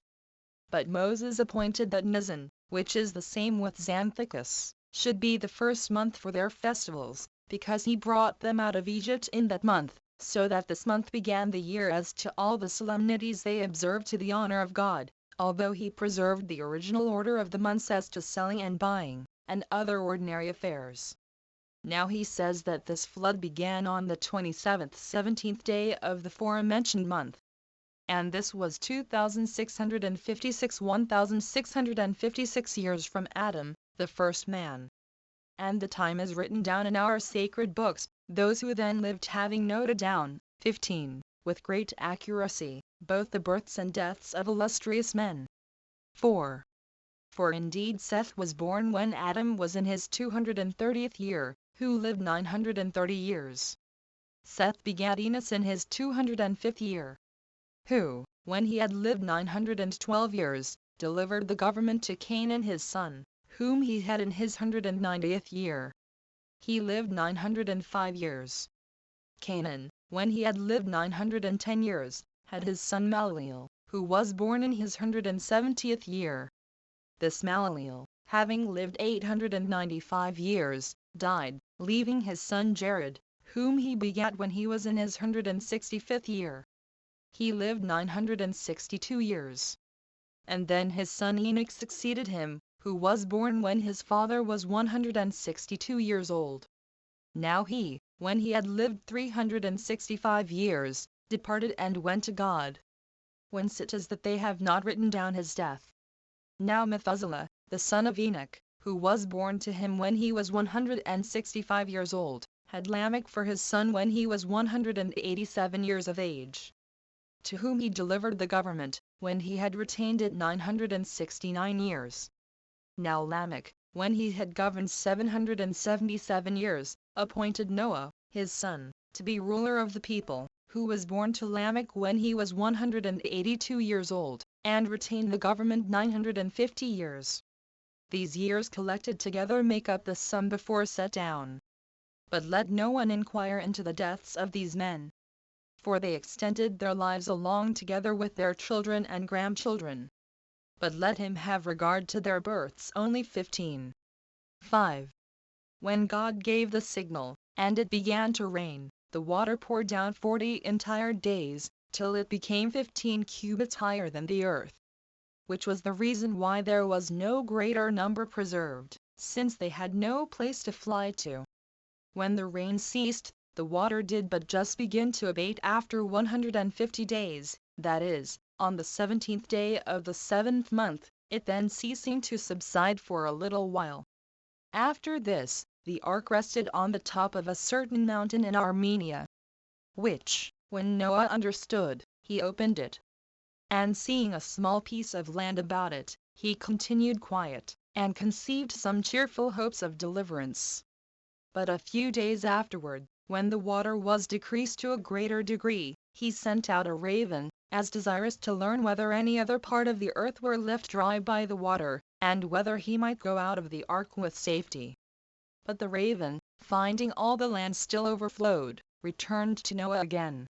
And after 7 days he sent out a dove, to know the state of the ground, which came back to him covered with mud, and bringing an olive branch. Hereby Noah learned that the earth was become clear of the flood. So after he had stayed 7 more days, he sent the living creatures out of the ark.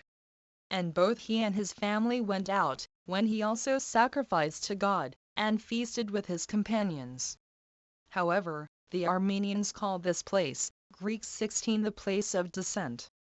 For the ark being saved in that place, its remains are shown there by the inhabitants to this day. 6. Now all the writers of barbarian histories make mention of this flood, and of this ark, among whom is Berosus the Chaldean. For when he is describing the circumstances of the flood, he goes on thus: It is said there is still some part of the ship in Armenia, at the mountain of the Chaldeans, and that some people carry off pieces of the bitumen, which they take away, and use chiefly as amulets for the averting of mischiefs. Hieronymus the Egyptian also, who wrote the Phoenician Antiquities, and Nazias, and a great many more, make mention of the same. Nay, Nicolaus of Damascus, in his 96th book, hath a particular relation about them, where he speaks thus: there is a great mountain in Armenia, over Minyas, called Bares, upon which it is reported that many who fled at the time of the deluge were saved, and that one who was carried in an ark came on shore upon the top of it, and that the remains of the timber were a great while preserved. This might be the man about whom Moses the legislator of the Jews wrote. 7. But as for Noah, he was afraid, since God had determined to destroy mankind, lest he should drown the earth every year. So he offered burnt offerings, and besought God that nature might hereafter go on in its former orderly course, and that he would not bring on so great a judgment any more, by which the whole race of creatures might be in danger of destruction, but that, having now punished the wicked, he would of his goodness spare the remainder, and such as he had hitherto judged fit to be delivered from so severe a calamity. For that otherwise these last must be more miserable than the first, and that they must be condemned to a worse condition than the others, unless they be suffered to escape entirely. That is, if they be reserved for another deluge. While they must be afflicted with the terror and sight of the first deluge, and must also be destroyed by a second. He also entreated God to accept of his sacrifice, and to grant that the earth might never again undergo the like effects of his wrath. That men might be permitted to go on cheerfully in cultivating the same, to build cities, and live happily in them, and that they might not be deprived of any of those good things which they enjoyed before the flood, but might attain to the like length of days, and old age, which the ancient people had arrived at before. 8. When Noah had made these supplications, God, who loved the man for his righteousness, granted entire success to his prayers, and said, that it was not he who brought the destruction on a polluted world, but that they underwent that vengeance on account of their own wickedness, and that he had not brought men into the world if he had himself determined to destroy them, it being an instance of greater wisdom not to have granted them life at all, than, after it was granted, to procure their destruction. But the injuries, said he, they offered to my holiness and virtue, forced me to bring this punishment upon them. But I will leave off for the time to come to require such punishments, the effects of so great a wrath, for their future wicked actions, and especially on account of thy prayers. But if I shall at any time send tempests of rain, in an extraordinary manner, be not affrighted at the largeness of the showers, for the waters shall no more overspread the earth. However, I require you to abstain from shedding the blood of men, and to keep yourselves pure from murder, and to punish those that commit any such thing. I permit you to make use of all the other living creatures at your pleasure, and as your appetites lead you. For I have made you lords of them all, both of those that walk on the land, and those that swim in the waters, and of those that fly in the regions of the air on high, excepting their blood, for therein is the life. But I will give you a sign that I have left off my anger by my bow. Whereby is meant the rainbow, for they determined that the rainbow was the bow of God. And when God had said and promised thus, he went away. 9. Now when Noah had lived 350 years after the flood, and that all that time happily, he died, having lived the number of 950 years. But let no one, upon comparing the lives of the ancients with our lives, and with the few years which we now live, think that what we have said of them is false, or make the shortness of our lives at present an argument, that neither did they attain to so long a duration of life, for those ancients were beloved of God, and lately made by God himself, and because their food was then fater for the prolongation of life, might well live so great a number of years, and besides, God afforded them a longer time of life on account of their virtue, and the good use they made of it in astronomical and geometrical discoveries, which would not have afforded the time of foretelling the periods of the stars unless they had lived 600 years. For the great year is completed in that interval.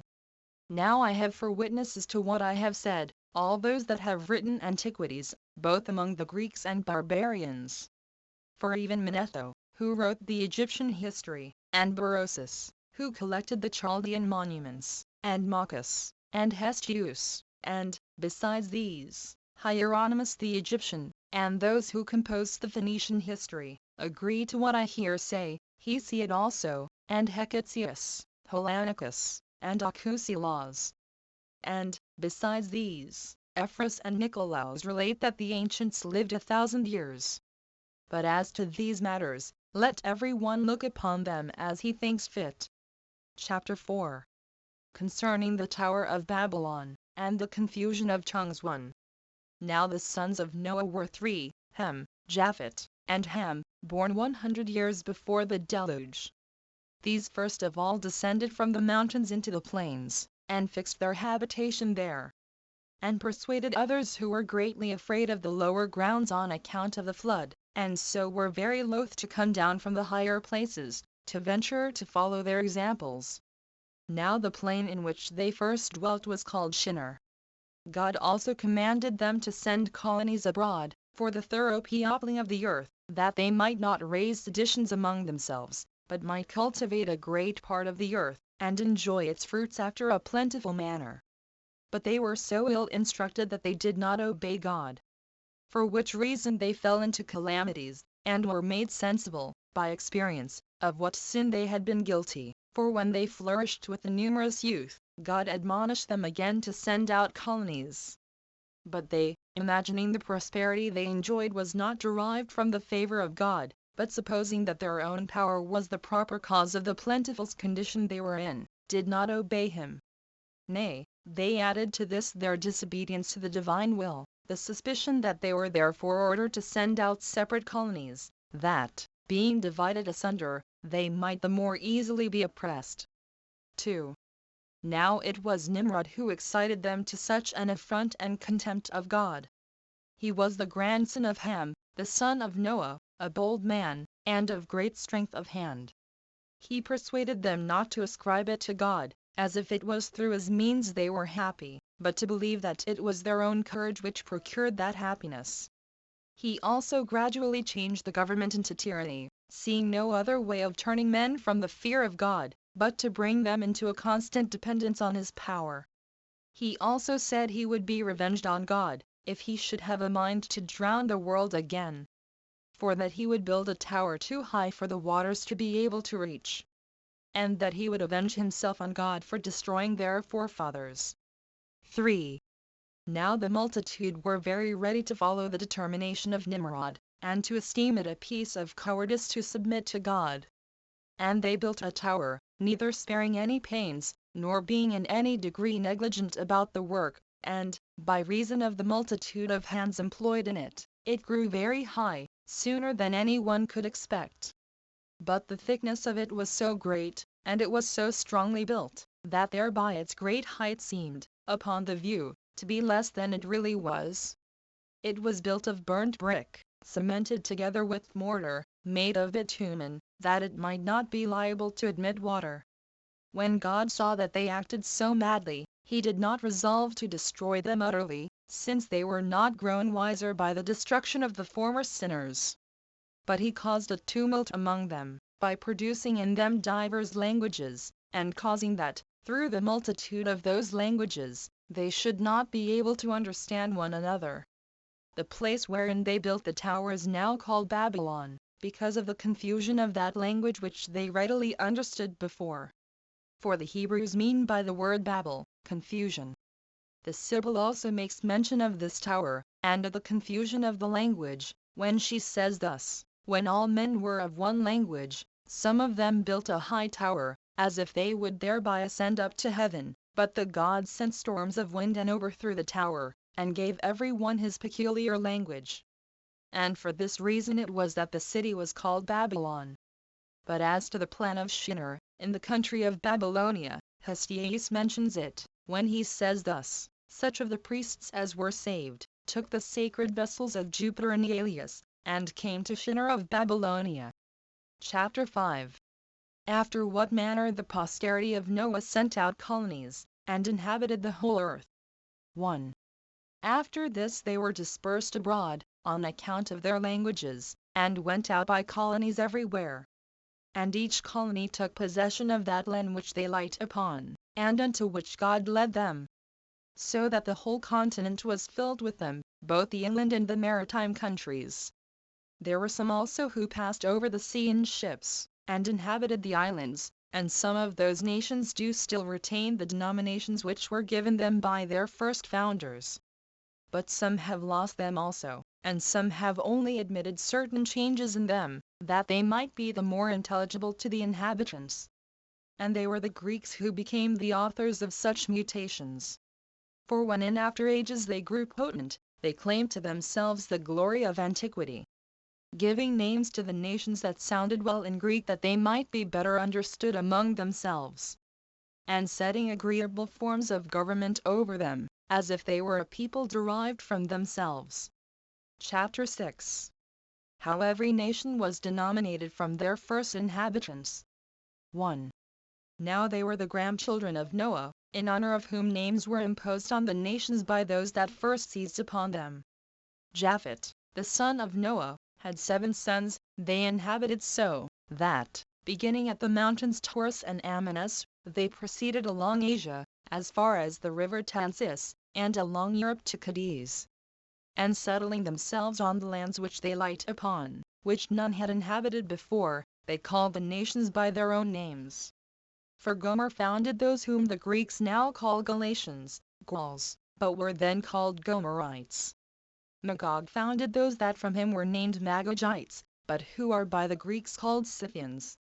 Now as to Javan and Madai, the sons of Japhet. From Madai came the Medians, who are called Medes, by the Greeks. But from Javan, Ionia, and all the Grecians, are derived. Thobal founded the Thobelites, who are now called Ebers. And the Mossycani were founded by Mosach. Now they are Cappadocians. There is also a mark of their ancient denomination still to be shown. For there is even now among them a city called Mazaka, which may inform those that are able to understand, that so was the entire nation once called. There is also called those whom he ruled over Thracians. But the Greeks changed the name into Thracians. And so many were the countries that had the children of Japhet for their inhabitants. Of the 3 sons of Gomer, Ashnax founded the Ashnaxians, who are now called by the Greeks Rhaginians. So did Riphath found the Riphaenes, now called Paphlagonians. And through Grama the Thragramenes, who, as the Greeks resolved, were named Phrygians. Of the 3 sons of Javan also, the son of Japhet, Eliza gave name to the Elysians, who were his subjects. They are now the Aeolians. Tharsis to the Tharcians, for so was Cilicia of old called. The sign of which is this, that the noblest city they have, and a metropolis also, is Tarsus, the tau being by change put for the theta. Sethimus possessed the island Sapphima, it is now called Cyprus.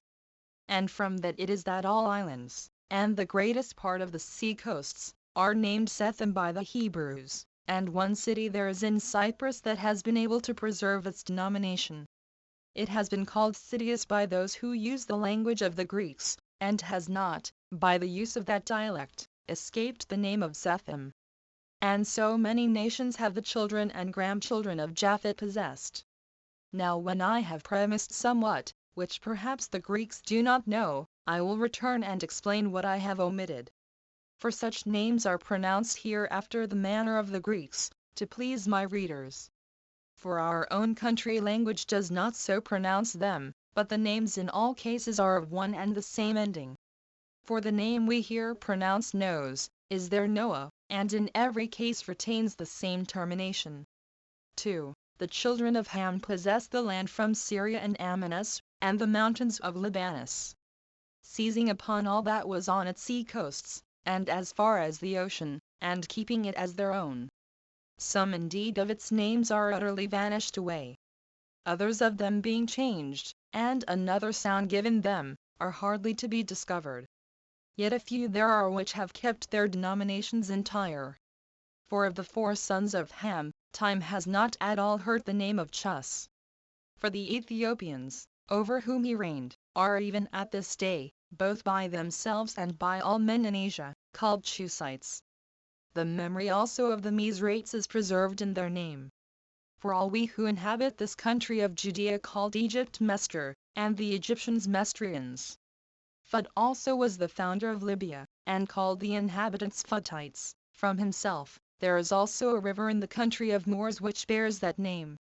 Whence it is that we may see the greatest part of the Grecian historiographers mention that river and the adjoining country by the appellation of Phut, but the name it has now has been by change given it from one of the sons of Mizraim, who was called Libyos.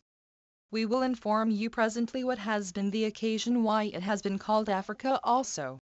Canaan, the fourth son of Ham, inhabited the country now called Judea, and called it from his own name Canaan. The children of these four were these: Sabas, who founded the Sabines; Evilas, who founded the Evilians, who are called Getuli; Sabades founded the Sabathans, they are now called by the Greeks Astaborans; Sabactus settled the Sabactans; and Ragmus the Ragmines.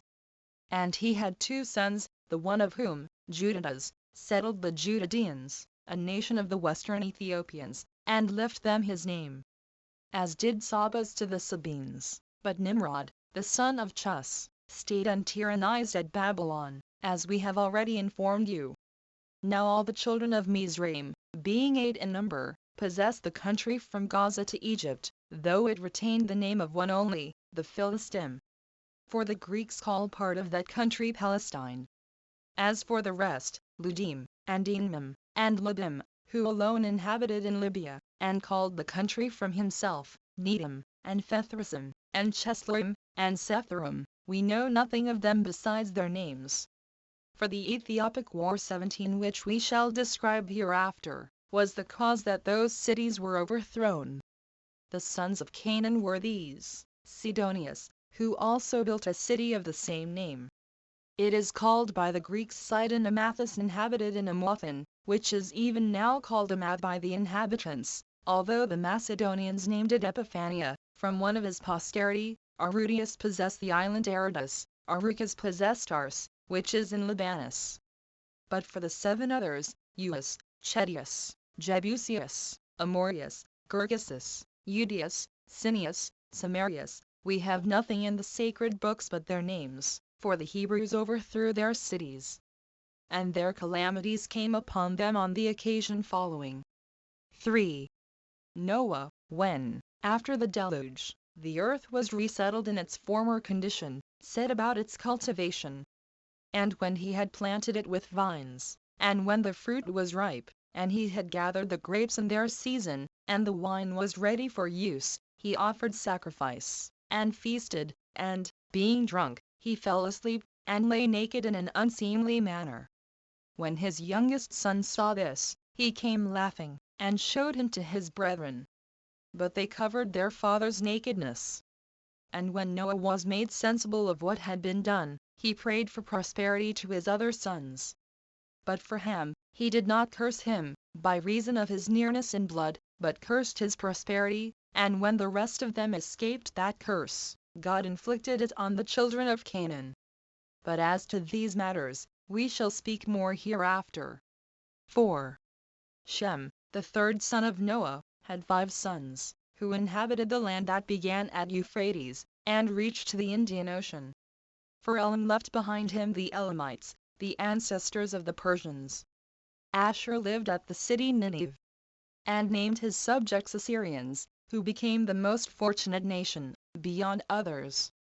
Arphaxad named the Arphaxadites, who are now called Chaldeans. Aram had the Aramites, which the Greeks called Syrians.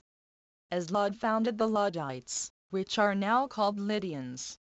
Of the 4 sons of Aram, Uz founded Trachonitis and Damascus. This country lies between Palestine and Cilicia. Ul founded Armenia, and Gather the Bactrians, and Mesa the Messenians. It is now called Charax-Spasini. Sulu was the son of Arphaxad, and his son was Heber, from whom they originally called the Jews Hebrews. 18 Heber begat Jetan and Phaleg. He was called Phaleg, because he was born at the dispersion of the nations to their several countries. For Phaleg among the Hebrews signifies division. Now Joktan, one of the sons of Heber, had these sons: Elmadad, Salaph, Azarmath, Jerah, Adoram, Azel, Dekla, Ebal, Abimael, Sabius, Ophir, Uilat, and Jobab. These inhabited from Kafan, an Indian river, and in part of Asia adjoining to it. And this shall suffice concerning the sons of Shem. 5. I will now treat of the Hebrews. The son of Phaleg, whose father was Heber, was Ragai, whose son was Serug, to whom was born Nair. His son was Terah, who was the father of Abraham, who accordingly was the 10th from Noah, and was born in the 292nd year after the deluge. For Terah begat Abram in his 70th year. Nair begat Aaron when he was 120 years old. Nair was born to Serug in his 132nd year. Ragai had Serug at 130. At the same age also Phaleg had Ragai. Heber begat Phaleg in his 134th year. He himself being begotten by Sala when he was 130 years old, whom Arphaxad had for his son at the 135th year of his age. Arphaxad was the son of Shem, and born 12 years after the deluge. Now Abram had two brethren, Nair and Haran. Of these Haran left a son, Lot, as also Sarai and Miltra his daughters, and died among the Chaldeans, in a city of the Chaldeans, called Ur. And his monument is shown to this day. These married their nieces. Nabor married Miltra, and Abram married Sarai. Now Terah hating Chaldea, on account of his mourning for Ilaran, they all removed to Haran of Mesopotamia, where Terah died, and was buried, when he had lived to be 205 years old. For the life of man was already, by degrees, diminished, and became shorter than before, till the birth of Moses, after whom the term of human life was 120 years, God determining it to the length that Moses happened to live. Now Nair had 8 sons by Miltra: Uz and Buz, Kemuel, Chizd, Azau, Feldas, Jadalf, and Bethuel. These were all the genuine sons of Nair. For Teba, and Gom, and Tachas, and Maacah, were born of Reumah his concubine, but Bethuel had a daughter, Rebekah, and a son, Laban. Chapter 7. How Abram our forefather went out of the land of the Chaldeans, and lived in the land then called Canaan but now Judea. 1.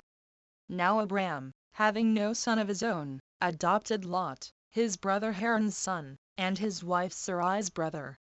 And he left the land of Chaldea when he was 75 years old, and at the command of God went into Canaan, and therein he dwelt himself, and left it to his posterity.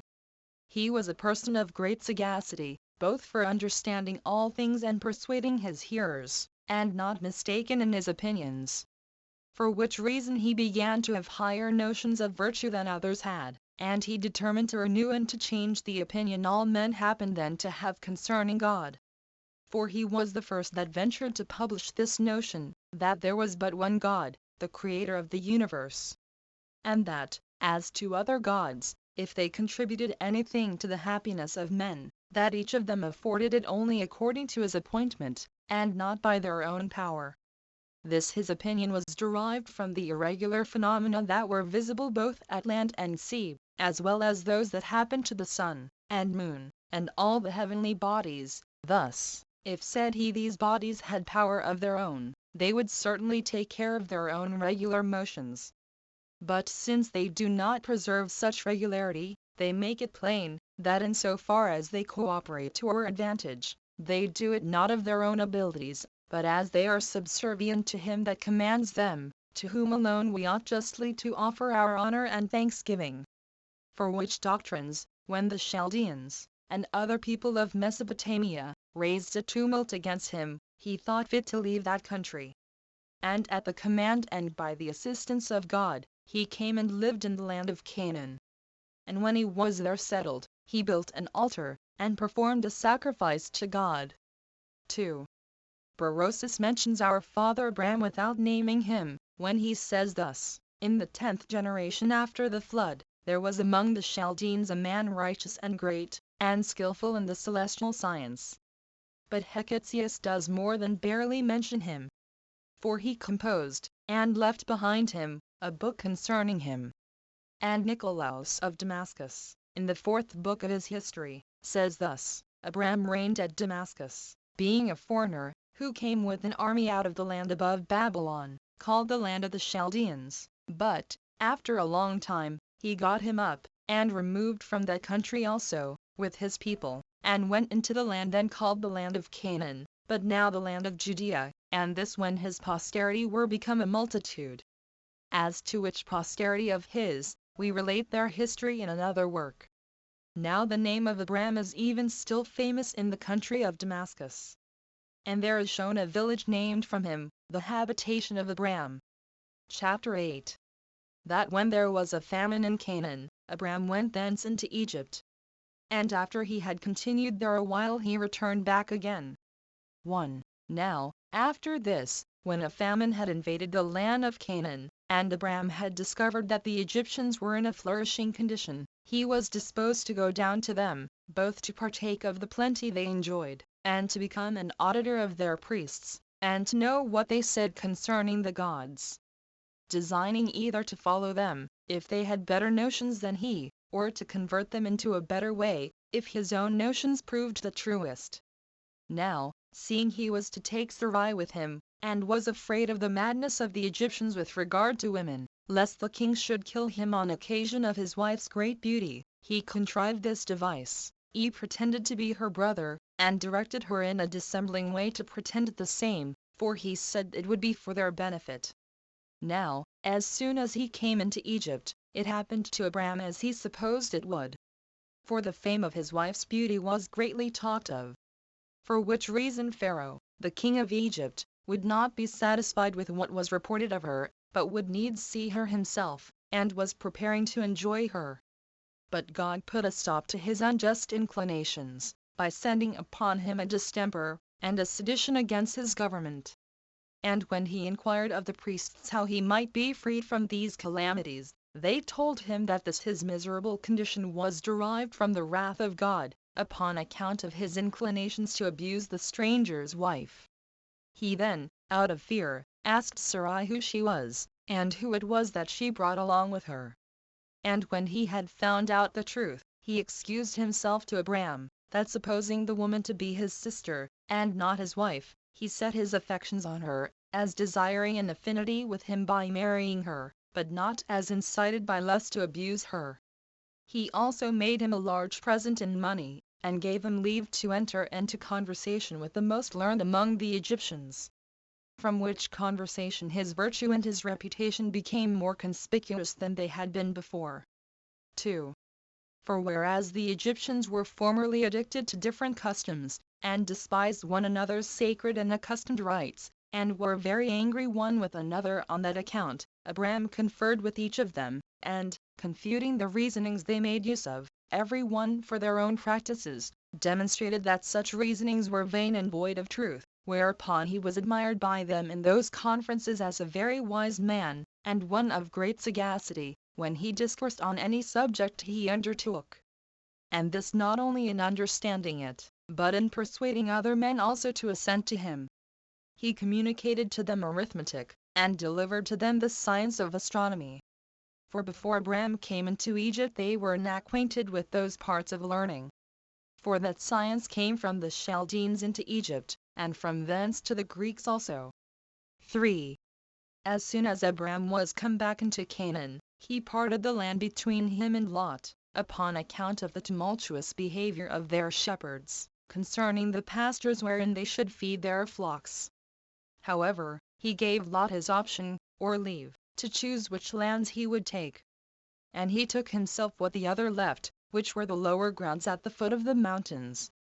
And he himself dwelt in Hebron, which is a city 7 years more ancient than Tunis of Egypt. But Lot possessed the land of the plain, and the river Jordan, not far from the city of Sodom, which was then a fine city, but is now destroyed, by the will and wrath of God, the cause of which I shall show in its proper place hereafter. Chapter 9. The destruction of the Sodomites by the Assyrian war. At this time, when the Assyrians had the dominion over Asia, the people of Sodom were in a flourishing condition, both as to riches and the number of their youth. There were 5 kings that managed the affairs of this county, Balnus, Barses, Sennabar, and Sumaber, with the king of Bela.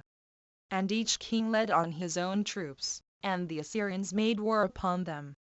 and, dividing their army into 4 parts, fought against them.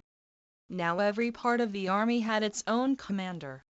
And when the battle was joined, the Assyrians were conquerors, and imposed a tribute on the kings of the Sodomites, who submitted to this slavery 12 years. And so long they continued to pay their tribute, but on the 13th year they rebelled, and then the army of the Assyrians came upon them, under their commanders Amraphel, Arioch, Chedorlaomer, and Tidal. These kings had laid waste all Syria, and overthrown the offspring of the giants. And when they were come over against Sodom, they pitched their camp at the vale called the Slime Pits, for at that time there were pits in that place. But now, upon the destruction of the city of Sodom, that vale became the lake Asphaltites, as it is called. However, concerning this lake we shall speak more presently. Now when the Sodomites joined battle with the Assyrians, and the fight was very obstinate, many of them were killed, and the rest were carried captive. Among which captives was Lot, who had come to assist the Sodomites. Chapter 10. How Abram fought with the Assyrians, and overcame them, and saved the Sodomite prisoners, and took from the Assyrians the prey they had gotten. 1. When Abram heard of their calamity, he was at once afraid for Lot his kinsman, and pitied the Sodomites, his friends and neighbors. And thinking it proper to afford them assistance, he did not delay it, but marched hastily, and the 5th night fell upon the Assyrians, near Dan, for that is the name of the other spring of Jordan. And before they could arm themselves, he slew some as they were in their beds, before they could suspect any harm. And others, who were not yet gone to sleep, but were so drunk they could not fight, ran away. Abram pursued after them, till, on the 2nd day, he drove them in a body unto Hobah, a place belonging to Damascus. And thereby demonstrated that victory does not depend on multitude and the number of hands, but the alacrity and courage of soldiers overcome the most numerous bodies of men, while he got the victory over so great an army with no more than 318 of his servants, and 3 of his friends, but all those that fled returned home ingloriously. 2. So Abram, when he had saved the captive Sodomites, who had been taken by the Assyrians, and Lot also, his kinsman, returned home in peace. Now the king of Sodom met him at a certain place, which they called the King's Dale, where Melchizedek, king of the city Salem, received him. That name signifies, the righteous king, and such he was, without dispute, insomuch that, on this account, he was made the priest of God. However, they afterward called Salem Jerusalem. Now this Melchizedek supplied Abram's army in an hospitable manner, and gave them provisions in abundance. And as they were feasting, he began to praise him, and to bless God for subduing his enemies under him. And when Abram gave him the 10th part of his prey, he accepted of the gift, but the king of Sodom desired Abram to take the prey, but entreated that he might have those men restored to him whom Abram had saved from the Assyrians, because they belonged to him. But Abram would not do so, nor would make any other advantage of that prey than what his servants had eaten, but still insisted that he should afford a part to his friends that had assisted him in the battle. The first of them was called Eshcol, and then Aner, and Mamber. 3. And God commended his virtue, and said, Thou shalt not however lose the rewards thou hast deserved to receive by such thy glorious actions. He answered, And what advantage will it be to me to have such rewards, when I have none to enjoy them after me? Or he was hitherto childless.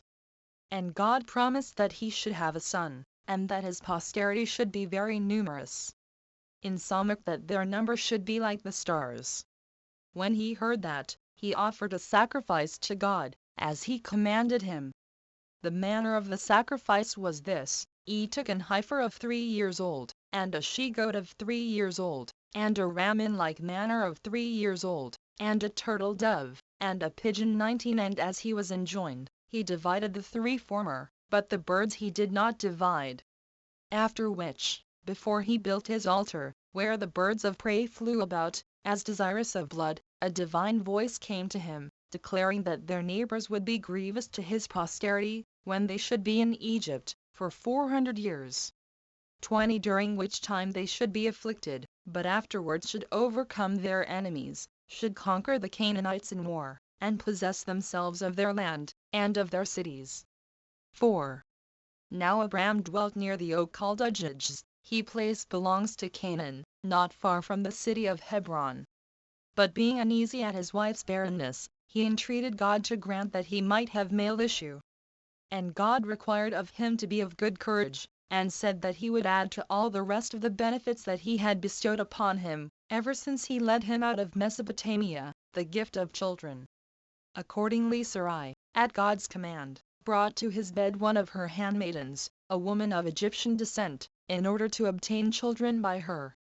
And when this handmaid was with child, she triumphed, and ventured to affront Sarai, as if the dominion were to come to a son to be born of her. But when Abram resigned her into the hand of Sarai, to punish her, she contrived to fly away, as not able to bear the instances of Sarai's severity to her. And she entreated God to have compassion on her. Now a divine angel met her, as she was going forward in the wilderness, and bid her return to her master and mistress, for if she would submit to that wise advice, she would live better hereafter. For that the reason of her being in such a miserable case was this, that she had been ungrateful and arrogant towards her mistress. He also told her, that if she disobeyed God, and went on still in her way, she should perish. But if she would return back, she should become the mother of a son who should reign over that country. These admonitions she obeyed, and returned to her master and mistress, and obtained forgiveness. A little while afterwards, she bare Ismael, which may be interpreted heard of God, because God had heard his mother's prayer. 5. The forementioned son was born to Abram when he was 86 years old, but when he was 99, God appeared to him, and promised him that he should have a son by Sarai, and commanded that his name should be Isaac. And showed him, that from this son should spring great nations and kings, and that they should obtain all the land of Canaan by war, from Sidon to Egypt. But he charged him, in order to keep his posterity unmixed with others, that they should be circumcised in the flesh of their foreskin, and that this should be done on the 8th day after they were born, the reason of which circumcision I will explain in another place. And Abram inquiring also concerning Ismael, whether he should live or not, God signified to him that he should live to be very old, and should be the father of great nations. Abram therefore gave thanks to God for these blessings. And then he, and all his family, and his son Ismael, were circumcised immediately. The son being that day 13 years of age, and he 99. Chapter 11. How God overthrew the nation of the Sodomites, out of his wrath against them for their sins. 1. About this time the Sodomites grew proud, on account of their riches and great wealth. They became unjust towards men, and impious towards God, insomuch that they did not call to mind the advantages they received from him. They hated strangers, and abused themselves with sodomitical practices. God was therefore much displeased at them, and determined to punish them for their pride, and to overthrow their city, and to lay waste their country, until there should neither plant nor fruit grow out of it. 2. When God had thus resolved concerning the Sodomites, Abraham, as he sat by the oak of Mamre, at the door of his tent, saw 3 angels. And thinking them to be strangers, he rose up, and saluted them, and desired they would accept of an entertainment, and abide with him. To which, when they agreed, he ordered cakes of meal to be made presently. And when he had slain a calf, he roasted it, and brought it to them, as they sat under the oak. Now they made a show of eating. And besides, they asked him about his wife Sarah, where she was. And when he said she was within, they said they would come again hereafter, and find her become a mother. Upon which the woman laughed, and said that it was impossible she should bear children, since she was 90 years of age, and her husband was 100. Then they concealed themselves no longer, but declared that they were angels of God. And that one of them was sent to inform them about the child, and 2 of the overthrow of Sodom. 3. When Abraham heard this, he was grieved for the Sodomites. And he rose up, and besought God for them, and entreated him that he would not destroy the righteous with the wicked. And when God had replied that there was no good man among the Sodomites, for if there were but 10 such men among them, he would not punish any of them for their sins, Abraham held his peace. And the angels came to the city of the Sodomites, and Lot entreated them to accept of a lodging with him. For he was a very generous and hospitable man, and one that had learned to imitate the goodness of Abraham. Now when the Sodomites saw the young men to be of beautiful countenances, and this to an extraordinary degree, and that they took up their lodgings with Lot, they resolved themselves to enjoy these beautiful boys by force and violence. And when Lot exhorted them to sobriety, and not to offer anything immodest to the strangers, but to have regard to their lodging in his house, and promised that if their inclinations could not be governed, he would expose his daughters to their lust, instead of these strangers.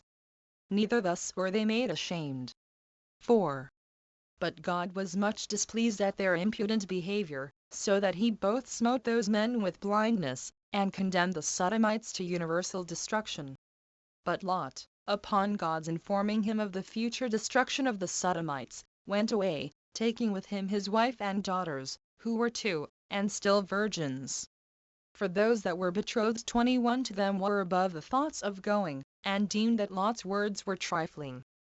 God then cast a thunderbolt upon the city, and set it on fire, with its inhabitants, and laid waste the country with the like burning, as I formerly said when I wrote the Jewish War 22. But Lot's wife continually turning back to view the city as she went from it, and being too nicely inquisitive what would become of it, although God had forbidden her so to do, was changed into a pillar of salt.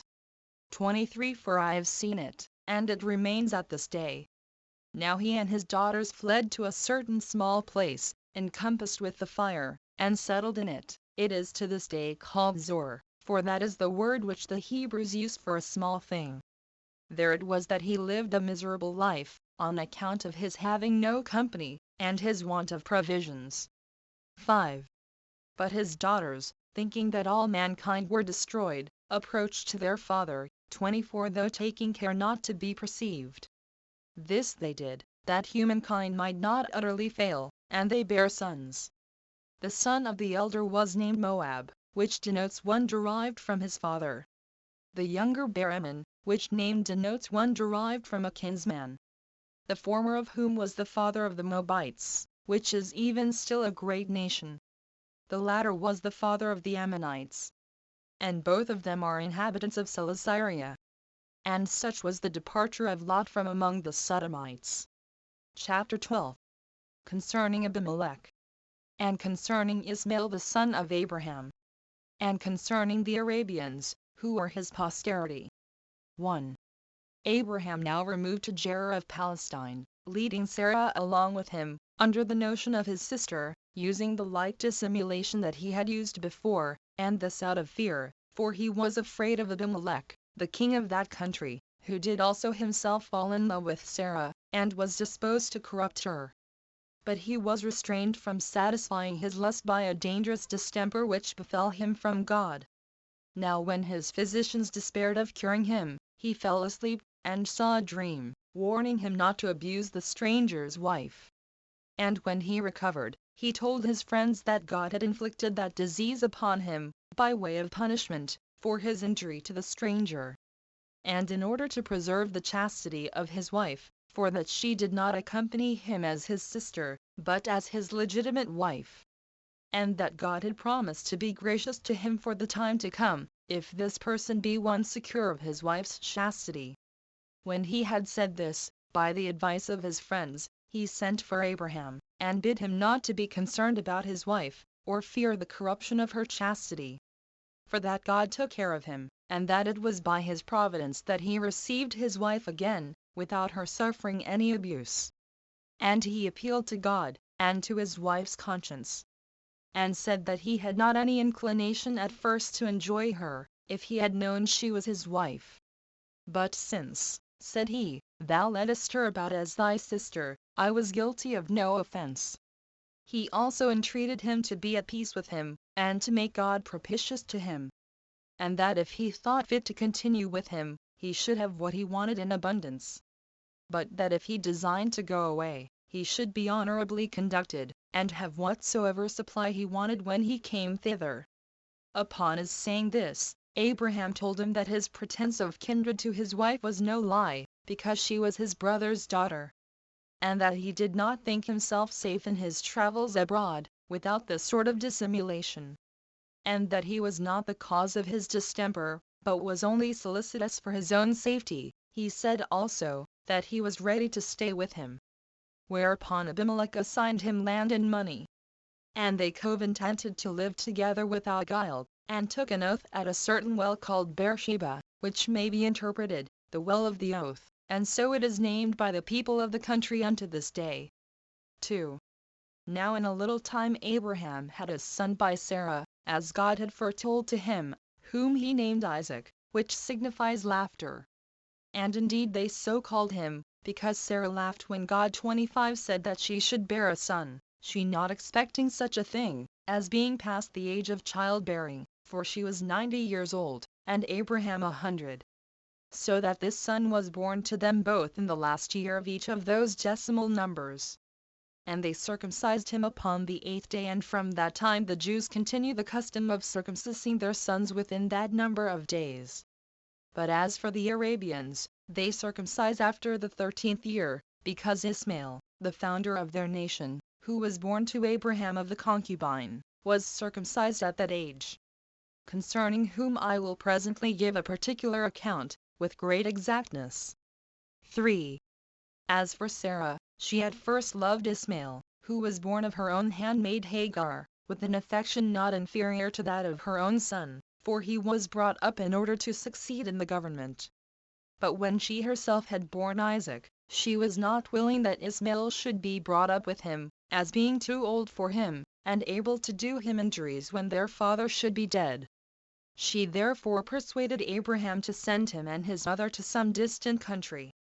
Now, at the first, he did not agree to what Sarah was so zealous for, and thought it an instance of the greatest barbarity, to send away a young child 26 and a woman unprovided of necessaries. But at length he agreed to it, because God was pleased with what Sarah had determined, so he delivered Ismail to his mother, as not yet able to go by himself, and commanded her to take a bottle of water, and a loaf of bread, and so to depart, and to take necessity for her guide. But as soon as her necessary provisions failed, she found herself in an evil case. And when the water was almost spent, she laid the young child, who was ready to expire, under a fig tree, and went on further, that so he might die while she was absent. But a divine angel came to her, and told her of a fountain hard by, and bid her take care, and bring up the child, because she should be very happy by the preservation of Ismail. She then took courage, upon the prospect of what was promised her, and, meeting with some shepherds, by their care she got clear of the distresses she had been in. 4. When the lad was grown up, he married a wife, by birth an Egyptian, from whence the mother was herself derived originally. Of this wife were born to Ismail 12 sons: Nabaioth, Kedar, Abdeel, Mabsam, Idamaz, Masmaes, Masaos, Chadad, Theman, Jeter, Naphasis, Cadmas. These inhabited all the country from Euphrates to the Red Sea, and called it Nabatean. They are an Arabian nation, and name their tribes from these, both because of their own virtue, and because of the dignity of Abraham their father. Chapter 13. Concerning Isaac the legitimate son of Abraham. 1. Now Abraham greatly loved Isaac, as being his only begotten 27 and given to him at the borders of old age, by the favor of God. The child also endeared himself to his parents still more, by the exercise of every virtue, and adhering to his duty to his parents, and being zealous in the worship of God. Abraham also placed his own happiness in this prospect, that, when he should die, he should leave this his son in a safe and secure condition, which accordingly he obtained by the will of God, who being desirous to make an experiment of Abraham's religious disposition towards himself, appeared to him, and enumerated all the blessings he had bestowed on him, how he had made him superior to his enemies, and that his son Isaac, who was the principal part of his present happiness, was derived from him. And he said that he required this son of his as a sacrifice and holy oblation. Accordingly he commanded him to carry him to the mountain Moriah, and to build an altar, and offer him for a burnt offering upon it, for that this would best manifest his religious disposition towards him, if he preferred what was pleasing to God, before the preservation of his own son. 2. Now Abraham thought that it was not right to disobey God in anything, but that he was obliged to serve him in every circumstance of life, since all creatures that live enjoy their life by his providence, and the kindness he bestows on them. Accordingly he concealed this command of God, and his own intentions about the slaughter of his son, from his wife, as also from every one of his servants, otherwise he should have been hindered from his obedience to God. And he took Isaac, together with 2 of his servants, and laying what things were necessary for a sacrifice upon an ass, he went away to the mountain. Now the 2 servants went along with him 2 days. But on the 3rd day, as soon as he saw the mountain, he left those servants that were with him till then in the plain, and, having his son alone with him, he came to the mountain. It was that mountain upon which King David afterwards built the temple.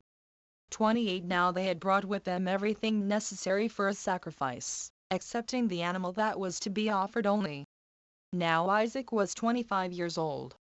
And as he was building the altar, he asked his father what he was about to offer, since there was no animal there for an oblation, o which it was answered, that God would provide himself an oblation, he being able to make a plentiful provision for men out of what they have not, and to deprive others of what they already have, when they put too much trust therein. That therefore, if God pleased to be present and propitious at this sacrifice, he would provide himself an oblation. 3. As soon as the altar was prepared, and Abraham had laid on the wood, and all things were entirely ready, he said to his son, O son, I poured out a vast number of prayers that I might have thee for my son.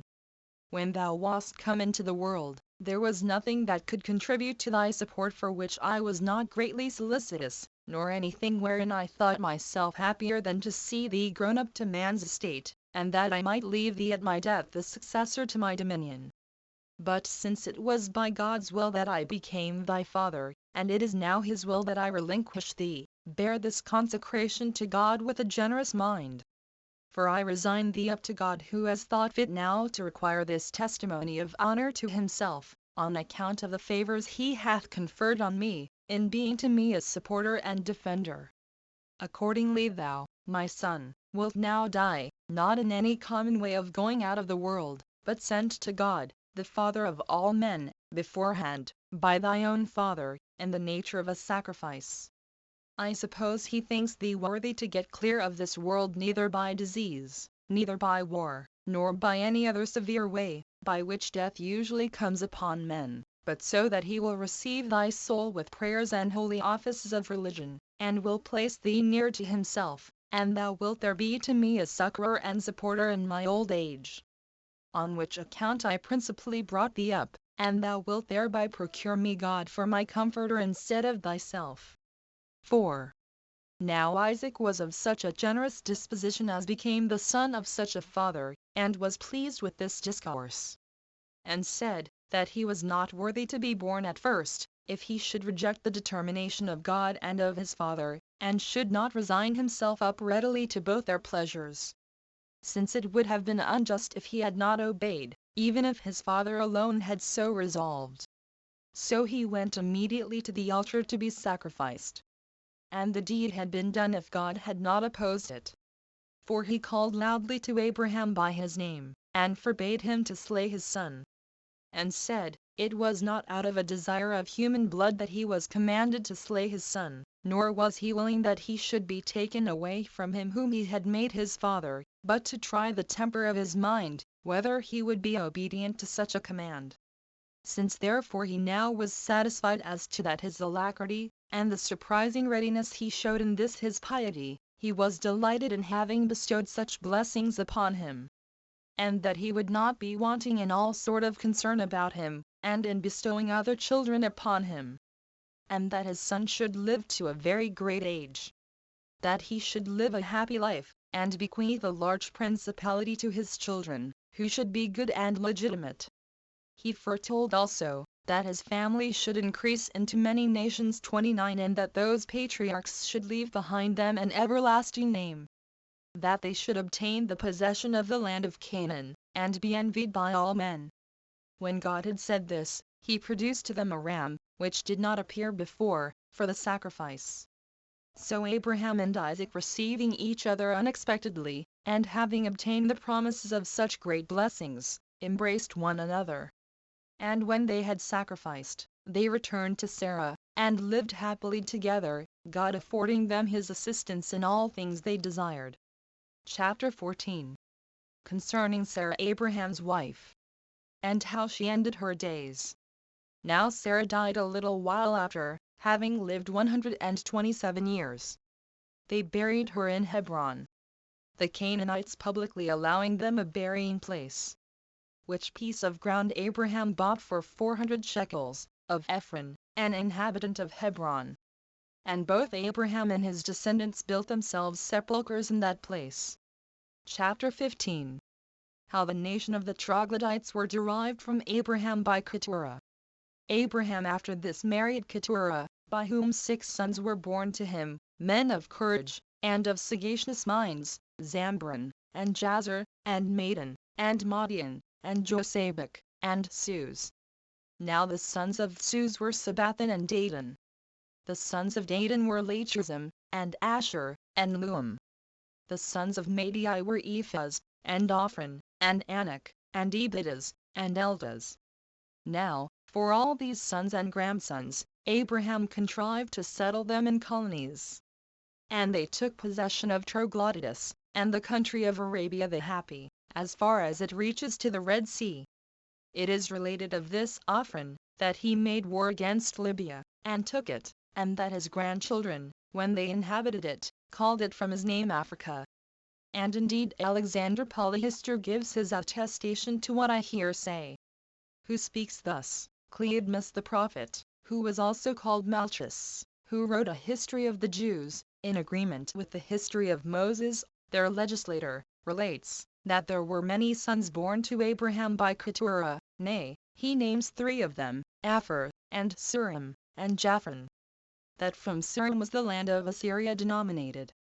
And that from the other 2 Aphor and Japhran the country of Africa took its name, because these men were auxiliaries to Hercules, when he fought against Libya and Antis. And that Hercules married Aphra's daughter, and of her he begat a son, Diodorus. And that Sophan was his son, from whom that barbarous people called Sophaeans were denominated. Chapter 16. How Isaac took Rebekah to wife 1. Now when Abraham, the father of Isaac, had resolved to take Rebekah, who was granddaughter to his brother Near, for a wife to his son Isaac, who was then about 40 years old, he sent the ancientest of his servants to betroth her, after he had obliged him to give him the strongest assurances of his fidelity. Which assurances were given after the manner following: They put each other's hands under each other's thighs. Then they called upon God as the witness of what was to be done. He also sent such presents to those that were there as were in esteem, on account that they either rarely or never were seen in that country. The servant got thither not under a considerable time. For it requires much time to pass through Mesopotamia, in which it is tedious traveling, both in the winter for the depth of the clay, and in summer for want of water. And, besides this, for the robberies there committed, which are not to be avoided by travelers but by caution beforehand. However, the servant came to Haran. And when he was in the suburbs, he met a considerable number of maidens going to the water. He therefore prayed to God that Rebekah might be found among them, or her whom Abraham sent him as his servant to espouse to his son, in case his will were that this marriage should be consummated, and that she might be made known to him by the sign, that while others denied him water to drink, she might give it him. 2. With this intention he went to the well, and desired the maidens to give him some water to drink, but while the others refused, on pretense that they wanted it all at home, and could spare none for him, one only of the company rebuked them for their peevish behavior towards the stranger. and said, "What is there that you will ever communicate to anybody, who have not so much as given the man some water?" She then offered him water in an obliging manner. And now he began to hope that his grand affair would succeed.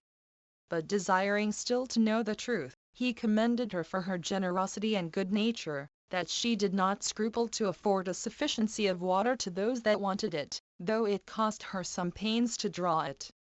And asked who were her parents, and wished them joy of such a daughter. "And mayst thou be espoused," said he, "to their satisfaction, into the family of an agreeable husband, and bring him legitimate children." Nor did she disdain to satisfy his inquiries, but told him her family. "They," says she, "call me Rebekah. My father was Bethuel, but he is dead. And Laban is my brother. And, together with my mother, takes care of all our family affairs, and is the guardian of my virginity." When the servant heard this, he was very glad at what had happened, and at what was told him, as perceiving that God had thus plainly directed his journey. And producing his bracelets, and some other ornaments which it was esteemed decent for virgins to wear, he gave them to the damsel, by way of acknowledgment, and as a reward for her kindness in giving him water to drink, saying, it was but just that she should have them, because she was so much more obliging than any of the rest. She desired also that he would come and lodge with them, since the approach of the night gave him not time to proceed farther. And producing his precious ornaments for women, he said he desired to trust them to none more safely than to such as she had shown herself to be. And that he believed he might guess at the humanity of her mother and brother, that they would not be displeased, from the virtue he found in her. For he would not be burdensome, but would pay the hire for his entertainment, and spend his own money. To which she replied, that he guessed right as to the humanity of her parents, but complained that he should think them so parsimonious as to take money, for that he should have all on free cost. But she said she would first inform her brother Laban, and, if he gave her leave, she would conduct him in. 3. As soon then as this was over, she introduced the stranger. And for the camels, the servants of Laban brought them in, and took care of them. And he was himself brought in to supper by Laban. And, after supper, he says to him, and to the mother of the damsel, addressing himself to her, "Abraham is the son of Terah, and a kinsman of yours."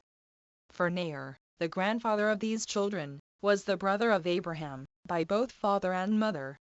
Upon which account he hath sent me to you, being desirous to take this damsel for his son to wife. He is his legitimate son, and is brought up as his only heir. He could indeed have had the most happy of all the women in that country for him, but he would not have his son marry any of them. But, out of regard to his own relations, he desired him to match here, whose affection and inclination I would not have you despise. For it was by the good pleasure of God that other accidents fell out in my journey, and that thereby I lighted upon your daughter and your house. For when I was near to the city, I saw a great many maidens coming to a well, and I prayed that I might meet with this damsel, which has come to pass accordingly. Do you therefore confirm that marriage, whose espousals have been already made by a divine appearance. And show the respect you have for Abraham, who hath sent me with so much solicitude, in giving your consent to the marriage of this damsel. Upon this they understood it to be the will of God, and greatly approved of the offer, and sent their daughter, as was desired. Accordingly Isaac married her, the inheritance being now come to him. For the children by Keturah were gone to their own remote habitations. Chapter 17. Concerning the death of Abraham. A little while after this Abraham died. He was a man of incomparable virtue, and honored by God in a manner agreeable to his piety towards him. The whole time of his life was 175 years, and he was buried in Hebron, with his wife Sarah, by their sons Isaac and Ishmael. Chapter 18. Concerning the sons of Isaac, Esau and Jacob. Of their nativity and education. 1. Now Isaac's wife proved with child, after the death of Abraham. 30. And when her belly was greatly burdened, Isaac was very anxious, and inquired of God. who answered, that Rebekah should bear twins, and that 2 nations should take the names of those sons, and that he who appeared the second should excel the elder. Accordingly she, in a little time, as God had foretold, bare twins, the elder of whom, from his head to his feet, was very rough and hairy. But the younger took hold of his heel as they were in the birth. Now the father loved the elder, who was called Esau, a name agreeable to his roughness, for the Hebrews call such a hairy roughness Esau, 31 or Seir. But Jacob the younger was best beloved by his mother. 2. When there was a famine in the land, Isaac resolved to go into Egypt, the land there being good. But he went to Gerar, as God commanded him. Here Abimelech the king received him, because Abraham had formerly lived with him, and had been his friend. And as in the beginning he treated him exceeding kindly, so he was hindered from continuing in the same disposition to the end, by his envy at him.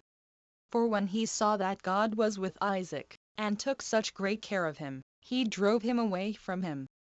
But Isaac, when he saw how envy had changed the temper of Abimelech, retired to a place called the valley, not far from Gerar, and as he was digging a well, the shepherds fell upon him, and began to fight, in order to hinder the work. And because he did not desire to contend, the shepherds seemed to get the him, so he still retired, and dug another, and when certain other shepherds of Abimelech began to offer him violence, he left that also, still retired, thus purchasing security to himself a rational and prudent conduct. At length they gave him leave to dig a well without disturbance. He named this well Rehoboth, which denotes a large space. But of the former wells, one was called Eskon, which denotes strife, the other Satana, name signifies enmity. 3. It was now that Isaac's affairs increased, and in a flourishing condition, and this his great riches. But Abimelech, thinking in opposition to him, while their living made them suspicious of each other, and retiring showing a secret enmity also, he afraid that his former friendship with Isaac would not secure him, if Isaac should endeavor the injuries he had formerly offered him. He therefore renewed his friendship with him, Thilach, one of his generals. And when he had obtained everything he desired, by reason of Isaac's good nature, who preferred the earlier friendship Abimelech had shown to himself and his father to his later wrath against him, he returned home. 4. Now when Esau, one of the sons of Isaac, whom the father principally loved, was now come to the age of 40 years, he married Adah, the daughter of Helon, and Aholibamah, the daughter of Ezebeon. Which Helon and Ezebeon were great lords among the Canaanites, thereby taking upon himself the authority, and pretending to have dominion over his own marriages, without so much as asking the advice of his father.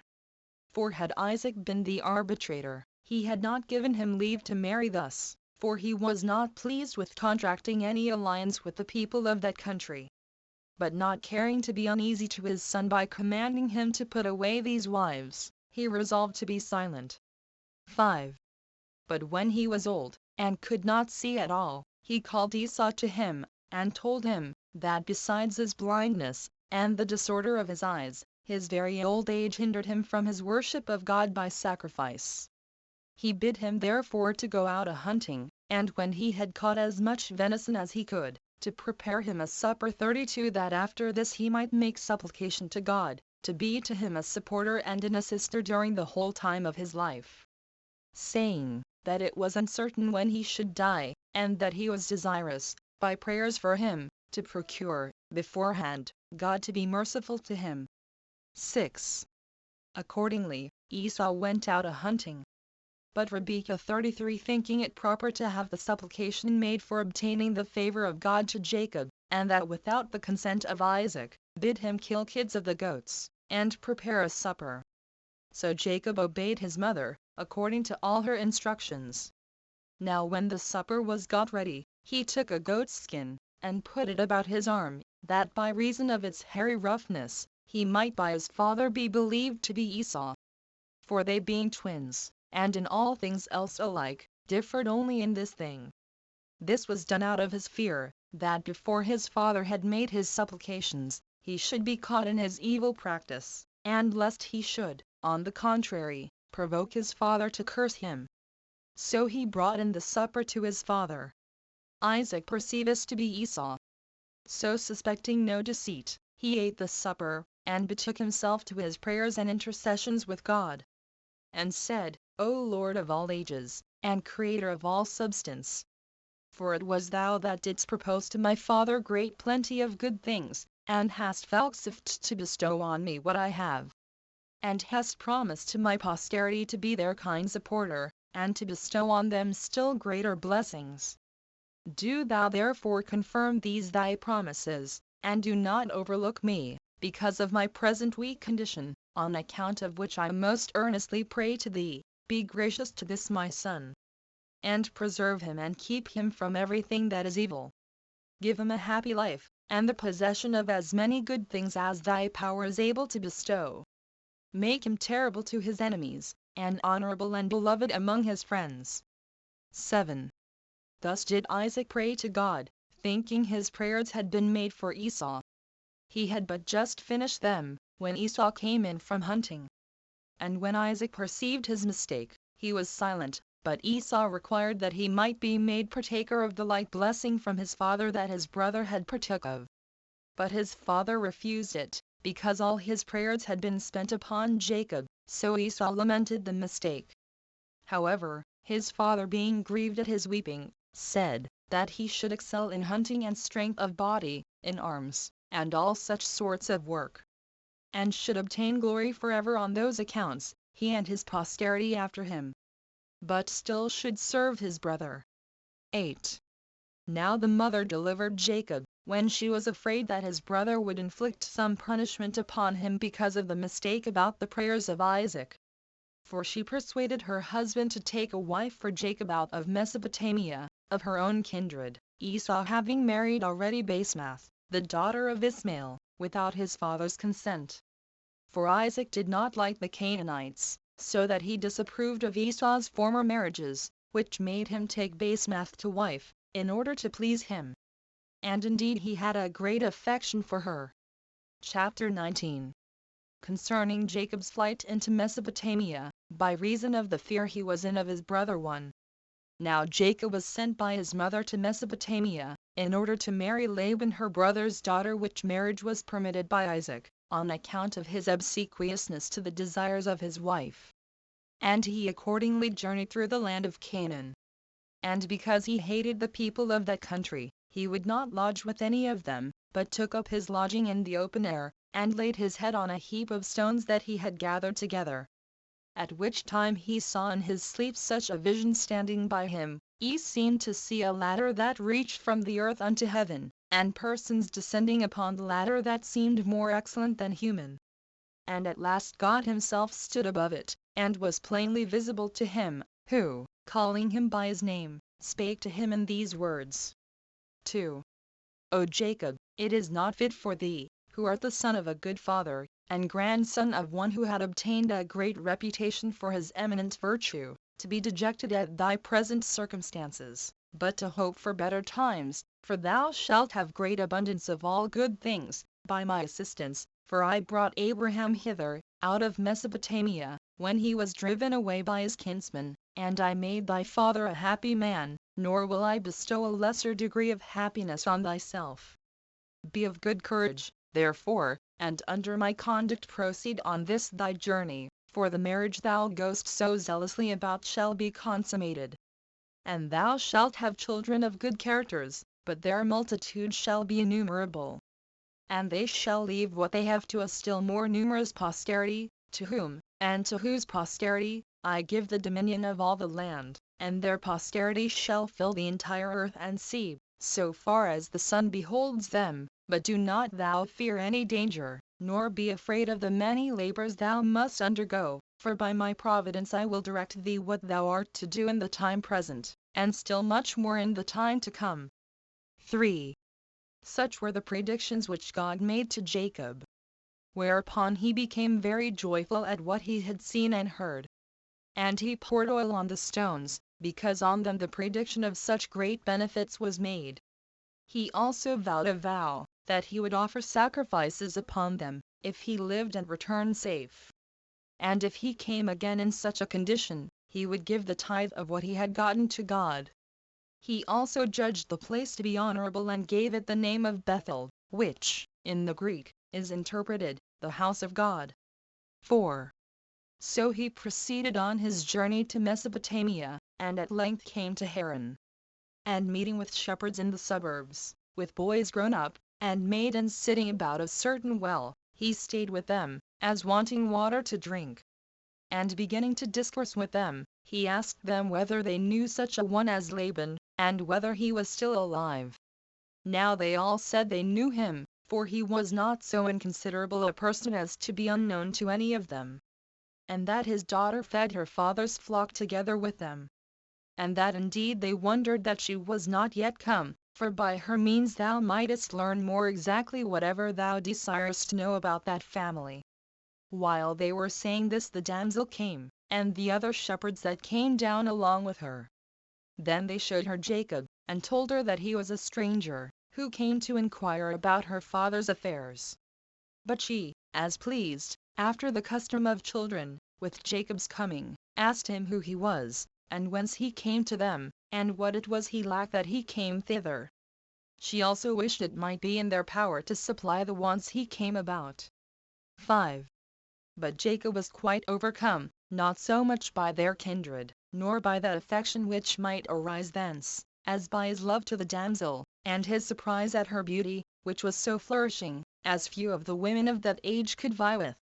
He said then, There is a relation between thee and me, elder than either thy or my birth, if thou be the daughter of Laban. For Abraham was the son of Terah, as well as Haran and Nahor. Of the last of whom Nahor Bethuel thy grandfather was the son. Isaac my father was the son of Abraham and of Sarah, who was the daughter of Haran. But there is a nearer and later cement of mutual kindred which we bear to one another, for my mother Rebekah was sister to Laban thy father, both by the same father and mother. I therefore and thou are cousin germans. And I am now come to salute you, and to renew that affinity which is proper between us. Upon this the damsel, at the mention of Rebekah, as usually happens to young persons, wept, and that out of the kindness she had for her father, and embraced Jacob, she having learned an account of Rebekah from her father, and knew that her parents loved to hear her named. And when she had saluted him, she said that he brought the most desirable and greatest pleasures to her father, with all their family, who was always mentioning his mother, and always thinking of her, and her alone. And that this will make thee equal in his eyes to any advantageous circumstances whatsoever. Then she bid him go to her father, and follow her while she conducted him to him. And not to deprive him of such a pleasure, by staying any longer away from him. 6. When she had said thus, she brought him to Laban. And being owned by his uncle, he was secure himself, as being among his friends. And he brought a great deal of pleasure to them by his unexpected conning. But a little while afterward, Laban told him that he could not express in words the joy he had at his coming. But still he inquired of him the occasion of his coming, and why he left his aged mother and father, when they wanted to be taken care of by him, and that he would afford him all the assistance he wanted. Then Jacob gave him an account of the whole occasion of his journey, and told him that Isaac had 2 sons that were twins, himself and Esau, who, because he failed of his father's prayers, which by his mother's wisdom were put up for him, sought to kill him, as deprived of the kingdom 34 which was to be given him of God, and of the blessings for which their father prayed. And that this was the occasion of his coming hither, as his mother had commanded him to do, for we are all, says he, brethren one to another. But our mother esteems an alliance with your family more than she does one with the families of the country. So I look upon yourself and God to be the supporters of my travels, and think myself safe in my present circumstances. 7. Now Laban promised to treat him with great humanity, both on account of his ancestors, and particularly for the sake of his mother, towards whom, he said, he would show his kindness, even though she were absent, by taking care of him. For he assured him he would make him the head shepherd of his flock, and give him authority sufficient for that purpose. and when he should have a mind to return to his parents, he would send him back with presents, and this in as honorable a manner as the nearness of their relation should require. This Jacob heard gladly, and said he would willingly, and with pleasure, undergo any sort of pains while he tarried with him, but desired Rachel to wife, as the reward of those pains, who was not only on other accounts esteemed by him, but also because she was the means of his coming to him. For he said he was forced by the love of the damsel to make this proposal. Laban was well pleased with this agreement, and consented to give the damsel to him, as not desirous to meet with any better son-in-law, and said he would do this, if he would stay with him some time, for he was not willing to send his daughter to be among the Canaanites, for he repented of the alliance he had made already by marrying his sister there. And when Jacob had given his consent to this, he agreed to stay 7 years. For so many years he had resolved to serve his father-in-law, that, having given a specimen of his virtue, it might be better known what sort of a man he was. And Jacob, accepting of his terms, after the time was over, he made the wedding feast. And when it was night, without Jacob's perceiving it, he put his other daughter into bed to him, who was both elder than Rachel, and of no comely countenance. Jacob lay with her that night, as being both in drink and in the dark. However, when it was day, he knew what had been done to him. And he reproached Laban for his unfair proceeding with him, who asked pardon for that necessity which forced him to do what he did. For he did not give him Leah out of any ill design, but as overcome by another greater necessity, that, notwithstanding this, nothing should hinder him from marrying Rachel, but that when he had served another 7 years, he would give him her whom he loved. Jacob submitted to this condition, for his love to the damsel did not permit him to do otherwise. And when another 7 years were gone, he took Rachel to wife. 8. Now each of these had handmaids, by their father's donation. Zilpah was handmaid to Leah, and Bilhah to Rachel. By no means slaves, 35 but however subject to their mistresses. Now Leah was sorely troubled at her husband's love to her sister, and she expected she should be better esteemed if she bare him children, so she entreated God perpetually. And when she had borne a son, and her husband was on that account better reconciled to her, she named her son Reuel, because God had had mercy upon her, in giving her a son, for that is the signification of this name. After some time she bare 3 more sons. Simeon, which name signifies that God had hearkened to her prayer. Then she bare Levi, the confirmer of their friendship. After him was born Judah, which denotes thanksgiving. But Rachel, fearing lest the fruitfulness of her sister should make herself enjoy a lesser share of Jacob's affections, put to bed to him her handmaid Bilhah, by whom Jacob had Dan. One may interpret that name into the Greek tongue, a divine judgment. And after him Nephilim, as it were, unconquerable in stratagems, since Rachel tried to conquer the fruitfulness of her sister by this stratagem. Accordingly, Leah took the same method, and used a counter-stratagem to that of her sister. For she put to bed to him her own handmaid. Jacob therefore had by Zilpah a son, whose name was Gad, which may be interpreted fortune. And after him Asher, which may be called a happy man, because he added glory to Leah. Now Reuel, the eldest son of Leah, brought apples of mandrakes 36 to his mother. When Rachel saw them, she desired that she would give her the apples, for she longed to eat them. But when she refused, and bid her be content that she had deprived her of the benevolence she ought to have had from her husband, Rachel, in order to mitigate her sister's anger, said she would yield her husband to her, and he should lie with her that evening. She accepted of the favor, and Jacob slept with Leah, by the favor of Rachel. She bare then these sons, Issachar, denoting one born by hire, and Zabulon, one born as a pledge of benevolence towards her, and a daughter, Dinah. After some time Rachel had a son, named Joseph, which signified there should be another added to him. 9. Now Jacob fed the flocks of Laban his father-in-law all this time, being 20 years, after which he desired leave of his father-in-law to take his wives and go home. But when his father-in-law would not give him leave, he contrived to do it secretly. He made trial therefore of the disposition of his wives what they thought of this journey. And they appeared glad, and approved of it. Rachel took along with her the images of the gods, which, according to their laws, they used to worship in their own country, and ran away together with her sister. The children also of them both, and the handmaids, and what possessions they had, went along with them. Jacob also drove away half the cattle, without letting Laban know of it beforehand. But the reason why Rachel took the images of the gods, although Jacob had taught her to despise such worship of those gods, was this, that in case they were pursued, and taken by her father, she might have recourse to these images, in order to obtain his pardon. 10. But Laban, after one day's time, being acquainted with Jacob's and his daughter's departure, was much troubled, and pursued after them, leading a band of men with him. And on the 7th day overtook them, and found them resting on a certain hill. And then indeed he did not meddle with them, for it was eventide. But God stood by him in a dream, and warned him to receive his son-in-law and his daughters in a peaceable manner, and not to venture upon anything rashly, or in wrath but to make a league with Jacob. And he told him, that if he despised their small number, attacked them in a hostile manner, he would assist them.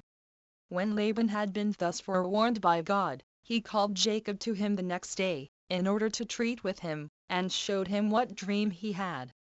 Independence, whereupon he came confidently to him, and began to accuse him, alleging that he had entertained him when he was poor, and in want of all things, and had given him plenty of all things which he had. For, said he, I have joined my daughters to thee in marriage, and supposed that thy kindness to me be greater than before. But thou hast had no regard to either thy mother's relations to me, nor to the affinity now newly contracted between us, nor to those wives whom thou hast married, nor to those children, of whom I am the grandfather. Thou hast treated me as an enemy, driving away my cattle, and by persuading my daughters to run away from their father, and by carrying home those sacred paternal images which were worshipped by my forefathers, and have been honored with the like worship which they paid them by myself.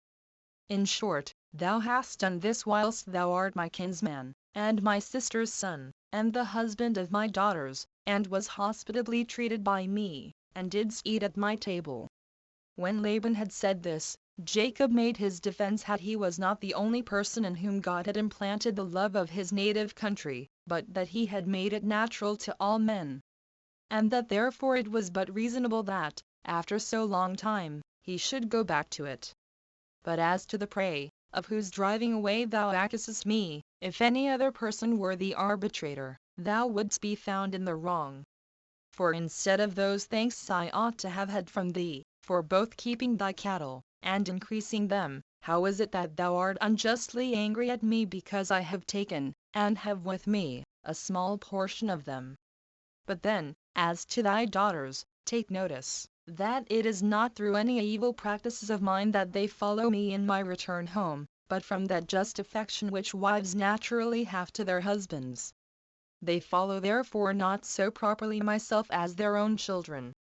And thus far of his apology was made, in order to clear himself of having acted unjustly. To which he added his own complaint and accusation of Laban, saying, while I was thy sister's son, and thou hadst given me thy daughters in marriage, thou hast worn me out with thy harsh commands, and detained me 20 years under them.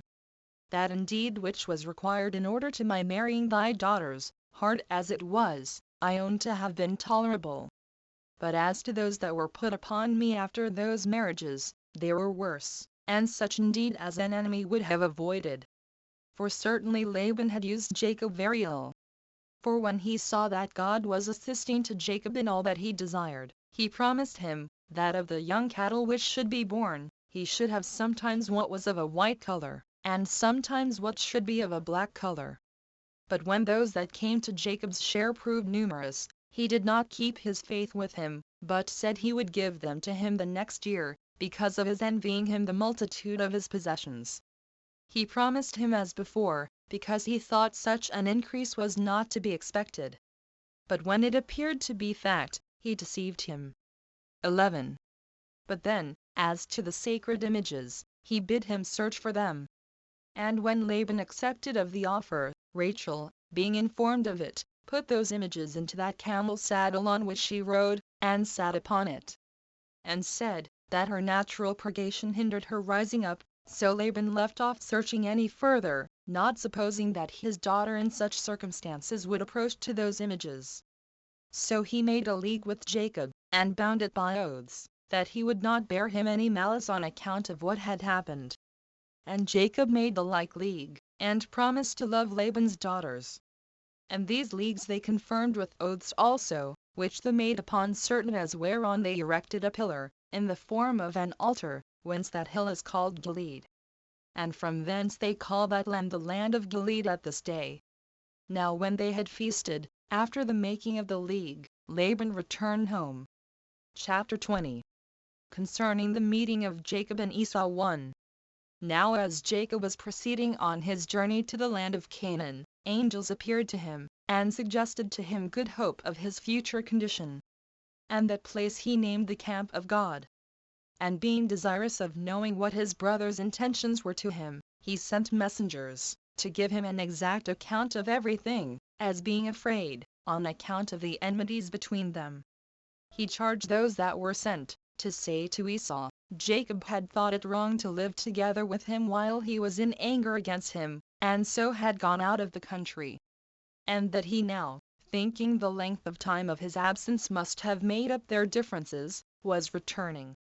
That he brought with him his wives, and his children, with what possessions he had gotten, and delivered himself, with what was most dear to him, into his hands, and should think it his greatest happiness to partake together with his brother of what God had bestowed upon him.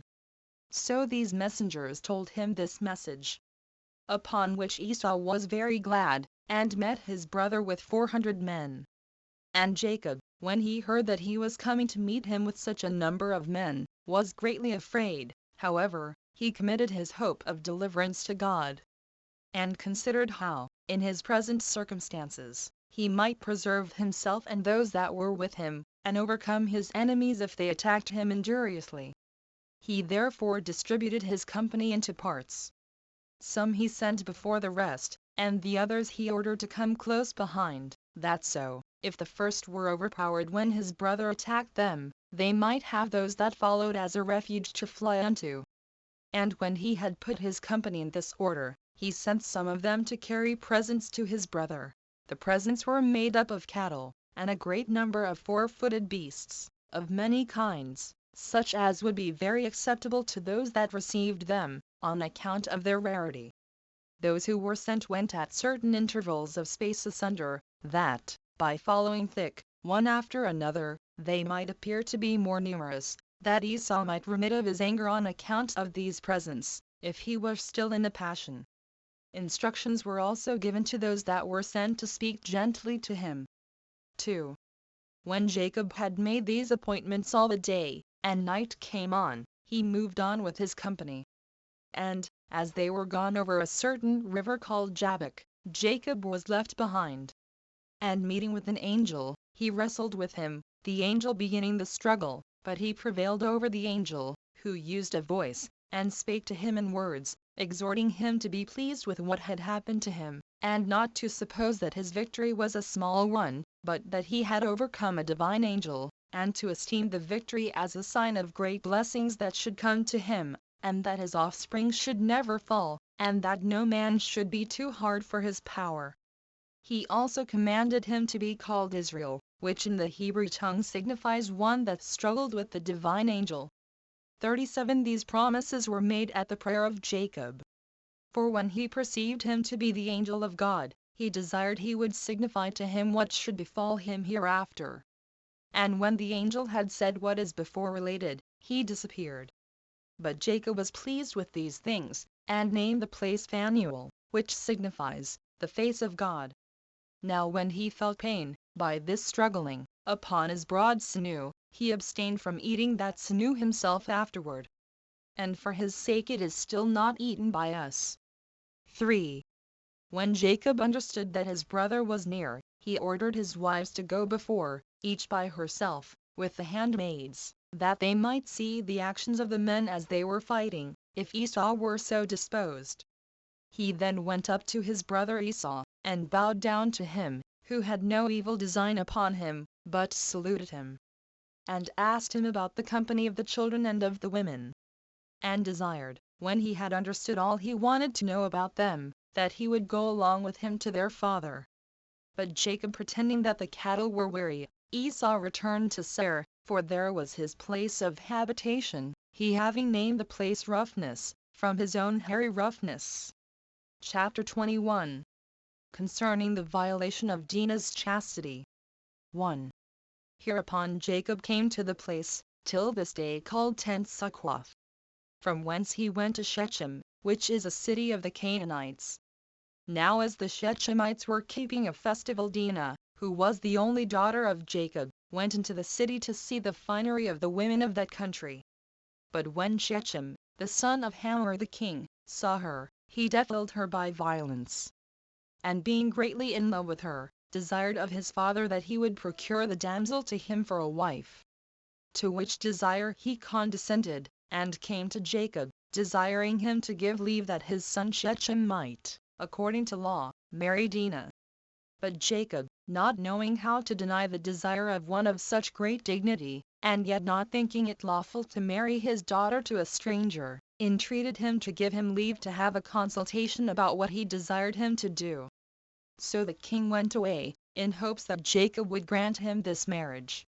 But Jacob informed his sons of the defilement of their sister, and of the address of Hamor, and desired them to give their advice what they should do. Upon this, the greatest part said nothing, not knowing what advice to give. But Simeon and Levi, the brethren of the damsel by the same mother, agreed between themselves upon the action following, it being now the time of a festival, when the Shechemites were employed in ease and feasting, they fell upon the watch when they were asleep, and, coming into the city, slew all the males 38, as also the king, and his son, with them, but spared the women. And when they had done this without their father's consent, they brought away their sister. 2. Now while Jacob was astonished at the greatness of this act, and was severely blaming his sons for it, God stood by him, and bid him be of good courage, but to purify his tents, and to offer those sacrifices which he had vowed to offer when he went first into Mesopotamia, and saw his vision. As he was therefore purifying his followers, he lighted upon the gods of Laban, for he did not before know they were stolen by Rachel. And he hid them in the earth, under an oak, in Shechem. And departing thence, he offered sacrifice at Bethel, the place where he saw his dream, when he went first into Mesopotamia. 3. And when he was gone thence, and was come over against Ephrata, he there buried Rachel, who died in childbed. She was the only one of Jacob's kindred that had not the honor of burial at Hebron. And when he had mourned for her a great while, he called the son that was born of her Benjamin, 39, because of the sorrow the mother had with him. These are all the children of Jacob, 12 males and 1 female. Of them 8 were legitimate, viz. 6 of Leah, and 2 of Rachel. And 4 were of the handmaids, 2 of each. All whose names have been set down already. Chapter 22. How Isaac died, and was buried in Hebron. From thence Jacob came to Hebron, a city situate among the Canaanites. And there it was that Isaac lived, and so they lived together for a little while. For as to Rebekah, Jacob did not find her alive. Isaac also died not long after the coming of his son, and was buried by his sons, with his wife, in Hebron, where they had a monument belonging to them from their forefathers. Now Isaac was a man who was beloved of God, and was vouchsafed great instances of providence by God, after Abraham his father, and lived to be exceeding old. For when he had lived virtuously 185 years, he then died. Footnotes. 1 returns since Josephus, in his preface, sect. 4, says that Moses wrote some things enigmatically, some allegorically, and the rest in plain words, since in his account of the first chapter of Genesis, and the first 3 verses of the second, he gives us no hints of any mystery at all. But when he here comes to ver. 4, etc., he says that Moses, after the 7th day was over, began to talk philosophically. It is not very improbable that he understood the rest of the 2nd and the 3rd chapters in some enigmatical, or allegorical, or philosophical sense. The change of the name of God just at this place, from Elohim to Jehovah Elohim, from God to Lord God, in the Hebrew, Samaritan, and Septuagint, does also not a little favor some such change in the narration or construction. To return, we may observe here, that Josephus supposed man to be compounded of spirit, soul, and body, with St. Paul, 1 Thessalonians 5-23, and the rest of the ancients. He elsewhere says also, that the blood of animals was forbidden to be eaten, as having in its soul and spirit. Antiquities. Ch. 11 sect. 2. 3. Return whence this strange notion came, which yet is not peculiar to Joseph, but, as Dr. Hudson says here, is derived from older authors, as if 4 of the greatest rivers in the world, running 2 of them at vast distances from the other 2, by some means or other watered paradise, is hard to say. Only since Josephus has already appeared to allegorize this history, and take notice that these 4 names had a particular signification. Phizon for Ganges, a multitude. Frith for Euphrates, either a dispersion or a flower. Diglath for Tigris, what is swift, with narrowness. And Gihon for Nile, what arises from the east. We perhaps mistake him when we suppose he literally means those 4 rivers. Especially as to Gihon or Nile, which arises from the east, while he very well knew the literal Nile arises from the south. Though what further allegorical sense he had in view, is now, I fear, impossible to be determined. For return by the Red Sea is not here meant the Arabian Gulf, which alone we now call by that name, but all that South Sea, which included the Red Sea, and the Persian Gulf, as far as the East Indies. As Relland and Hudson here truly note, from the old geographers. 5. Return hence it appears, that Josephus thought several, at least, of the brute animals, particularly the serpent, could speak before the fall. And I think few of the more perfect kinds of those animals want the organs of speech at this day. Many inducements there are also to a notion, that the present state they are in, is not their original state, and that their capacities have been once much greater than we now see them, and are capable of being restored to their former condition. But as to this most ancient, and authentic, and probably allegorical account of that grand affair of the fall of our first parents, I have somewhat more to say in way of conjecture, but being only a conjecture, I omit it, only thus far, that the imputation of the sin of our first parents to their posterity, any further than as some way the cause or occasion of man's mortality, seems almost entirely groundless.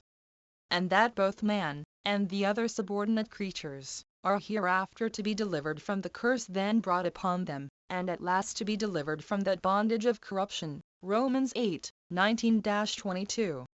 6. Return St. John's account of the reason why God accepted the sacrifice of Abel, and rejected that of Cain. As also why Cain slew Abel, on account of that his acceptance with God, is much better than this of Josephus, I mean, because Cain was of the evil one, and slew his brother. And wherefore slew he him? Because his own works were evil, and his brother's righteous. 1 John 3-12. Josephus's reason seems to be no better than a pharisaical notion or tradition. 7. Return from this jubile, not improbably, came Jobel, the trumpet of Jobel or Jubilee. That large and loud musical instrument, used in proclaiming the liberty at the year of Jubilee.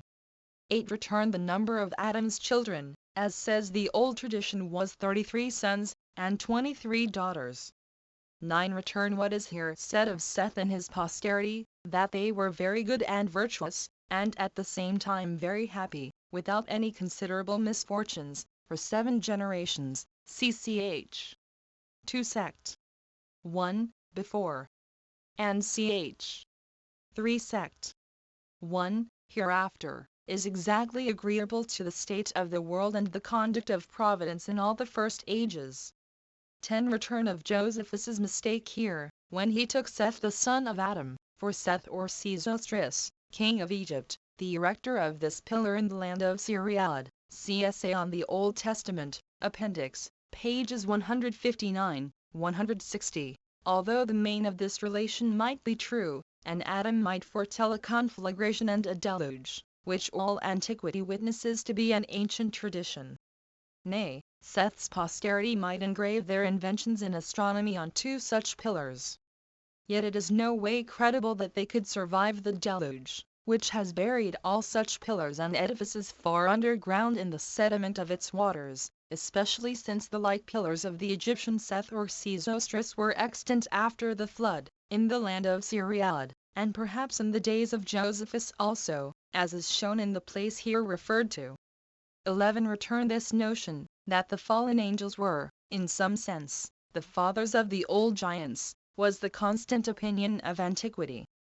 12. Return Josephus here supposes that the life of these giants, for of them only do I understand him, was now reduced to 120 years. Which is confirmed by the fragment of Enoch, sect. 10. In Othant. Rec. Part I pages 268.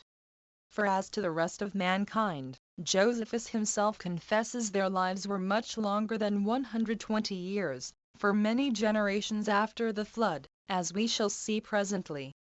And he says they were gradually shortened till the days of Moses, and then fixed for some time at 120, ch. 6 sect. 5.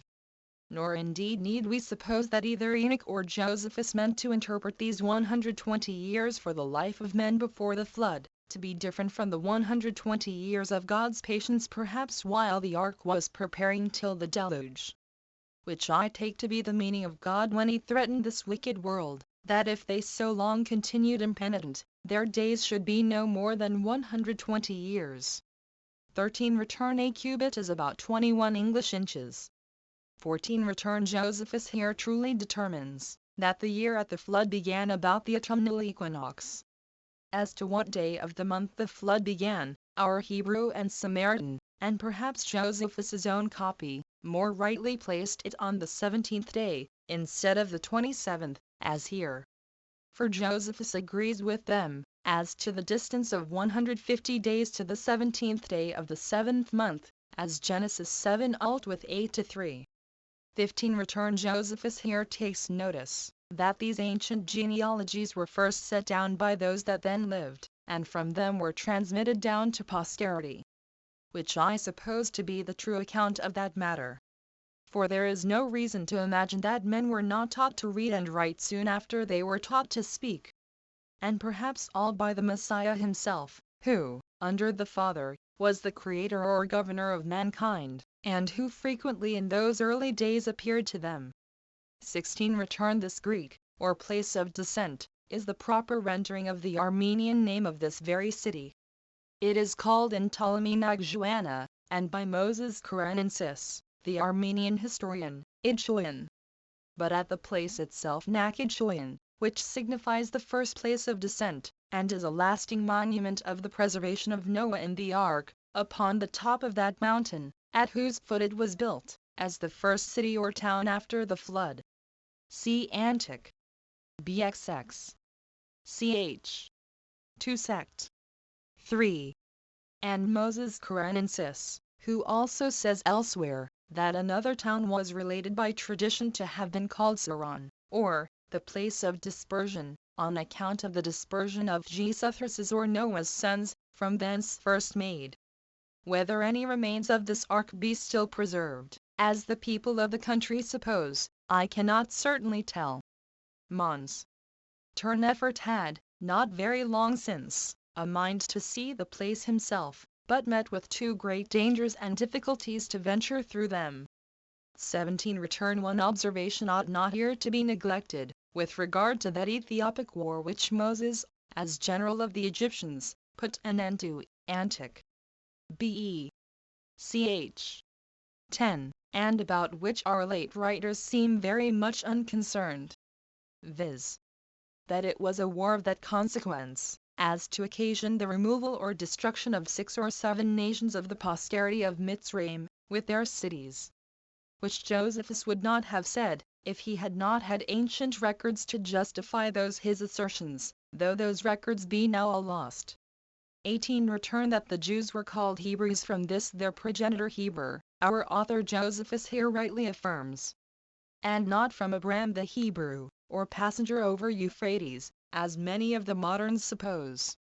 Shem is also called the father of all the children of Heber, or of all the Hebrews, in a history long before Abraham passed over Euphrates, Genesis 10-21, though it must be confessed that, Genesis 14-13, where the original says they told Abraham the Hebrew, the Septuagint renders it the passenger, Greek, but this is spoken only of Abraham himself, who had then lately passed over Euphrates, and is another signification of the Hebrew word, taken as an appellative, and not as a proper name. 19. Return. It is worth noting here, that God required no other sacrifices under the law of Moses, than what were taken from these 5 kinds of animals which he here required of Abraham. Nor did the Jews feed upon any other domestic animals than the 3 here named, as Relland observes on Antiquities. Ch. 4 sect. 4. 20. Return as to this affliction of Abraham's posterity for 400 years, see Antiquities. Ch. 9 sect. 1. 21. Return these sons-in-law to Lot, as they are called, Genesis 19:12-14, might be so styled, because they were betrothed to Lot's daughters, though not yet married to them. See the note on Antiquities. Ch. 13 sect. 1. 22. Return of the war, Ch. 8 sect. 4. 23. Return. This pillar of salt was, we see here, standing in the days of Josephus, and he had seen it. That it was standing then is also attested by Clement of Rome, contemporary with Josephus.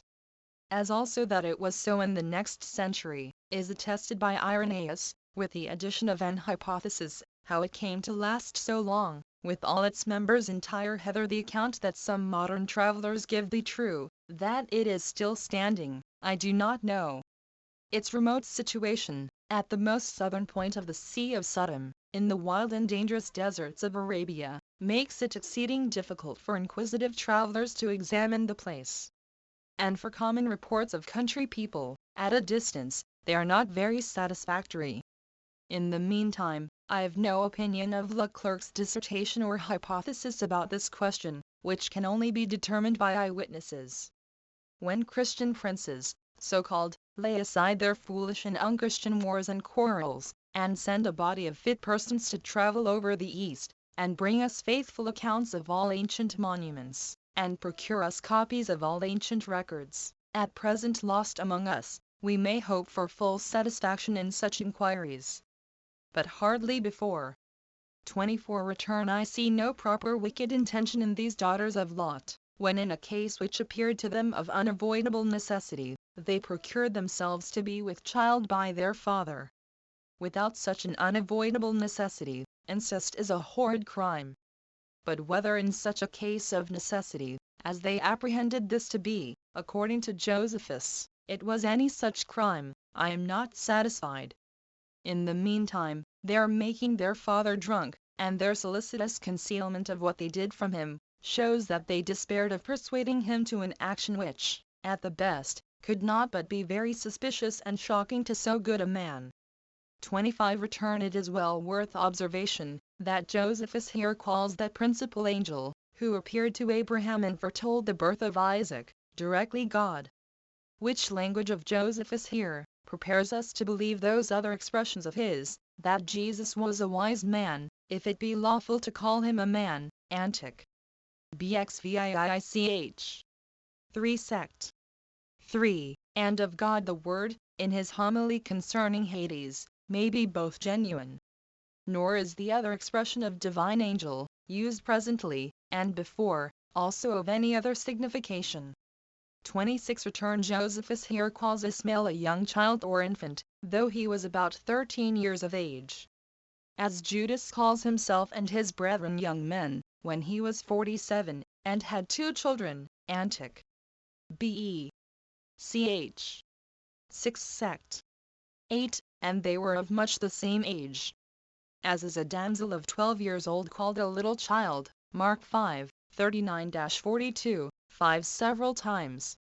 Herod is also said by Josephus to be a very young man at 25. See the note on Antic. Bxiv. Ch. 9 sec 2, and of the war, Bich. 10. And Aristobulus is styled a very little child at 16 years of age, Antic. Bxv. Ch. 2 sect. 6, 7. Domitian also is called by him a very young child, when he went on his German expedition at about 18 years of age, of the war, Bvii. Ch. 4 sect. 2. Samson's wife, and Ruth, when they were widows, are called children, Antic. Bvch. 8 sect. 6, and ch. 9 sect. 2-3. 27 Return note, that both here and Hebrews 11-17, Isaac is called Abraham's only begotten son, though he at the same time had another son, Ismail. The Septuagint expresses the true meaning, by rendering the text the beloved son. 28 Return here is a plain error in the copies which say that King David afterwards built the temple on this Mount Moriah, while it was certainly no other than King Solomon who built that temple, as indeed Procopius cites it from Josephus. For it was for certain David, and not Solomon, who built the first altar there, as we learn, 2 Samuel 24-18, etc. 1 Chronicles 21-22, etc. And Antic. Bvii. Ch. 13 sect. 4. 29 Return it seems both here, and in God's parallel blessing to Jacob, ch. 19 sect. 1. That Josephus had yet no notion of the hidden meaning of that most important and most eminent promise, in thy seed shall all the families of the earth be blessed. He saith not, and of seeds, as of many, but as of one. And to thy seed, which is Christ, Galatians 3-16. Nor is it any wonder, he being, I think, as yet not a Christian. And had he been a Christian, yet since he was, to be sure, till the latter part of his life, no more than an Ebionite Christian, who, above all the apostles, rejected and despised St. Paul, it would be no great wonder if he did not now follow his interpretation. In the meantime, we have in effect St. Paul's exposition in the Testament of Reuben, sect. 6, in Othent. Rec. Part I pages 302, who charges his sons to worship the seed of Judah, who should die for them in visible and invisible wars, and should be among them an eternal king. Nor is that observation of a learned foreigner of my acquaintance to be despised, who takes notice, that as seeds in the plural, must signify posterity, so seed in the singular may signify either posterity, or a single person. And that in this promise of all nations being happy in the seed of Abraham, or Isaac, or Jacob, etc., it is always used in the singular. To which I shall add, that it is sometimes, as it were, paraphrased by the son of Abraham, the son of David, etc., which is capable of no such ambiguity. 30 Return the birth of Jacob and Esau is here said to be after Abraham's death, it should have been after Sarah's death. The order of the narration in Genesis, not always exactly according to the order of time, seems to have led Josephus into this error, as Dr. Bernard observes here. 31 Return for Sarah and Josephus, the coherence requires that we read Esau or Sarah, which signify the same thing. 32 Return the supper of savory meat, as we call it, Genesis 27-4, to be caught by hunting, was intended plainly for a festival or a sacrifice. And upon the prayers that were frequent at sacrifices, Isaac expected, as was then usual in such eminent cases, that a divine impulse would come upon him, in order to the blessing of his son their present, and his foretelling his future behavior and fortune. Whence it must be, that when Isaac had unwittingly blessed Jacob, and was afterwards made sensible of his mistake, yet did he not attempt to alter it, how earnestly soever his affection for Esau might incline him to wish it might be altered, because he knew that this blessing came not from himself, but from God, and that an alteration was out of his power. A second afflatus then came upon him, and enabled him to foretell Esau's future behavior and foretell Esau's future behavior and fortune also. 33. Return whether Jacob or his mother Rebekah were most blamable in this imposition upon Isaac in his old age, I cannot determine. However, the blessing being delivered as a prediction of future events, by a divine impulse, and foretelling things to befall to the posterity of Jacob and Esau in future ages, was for certain providential.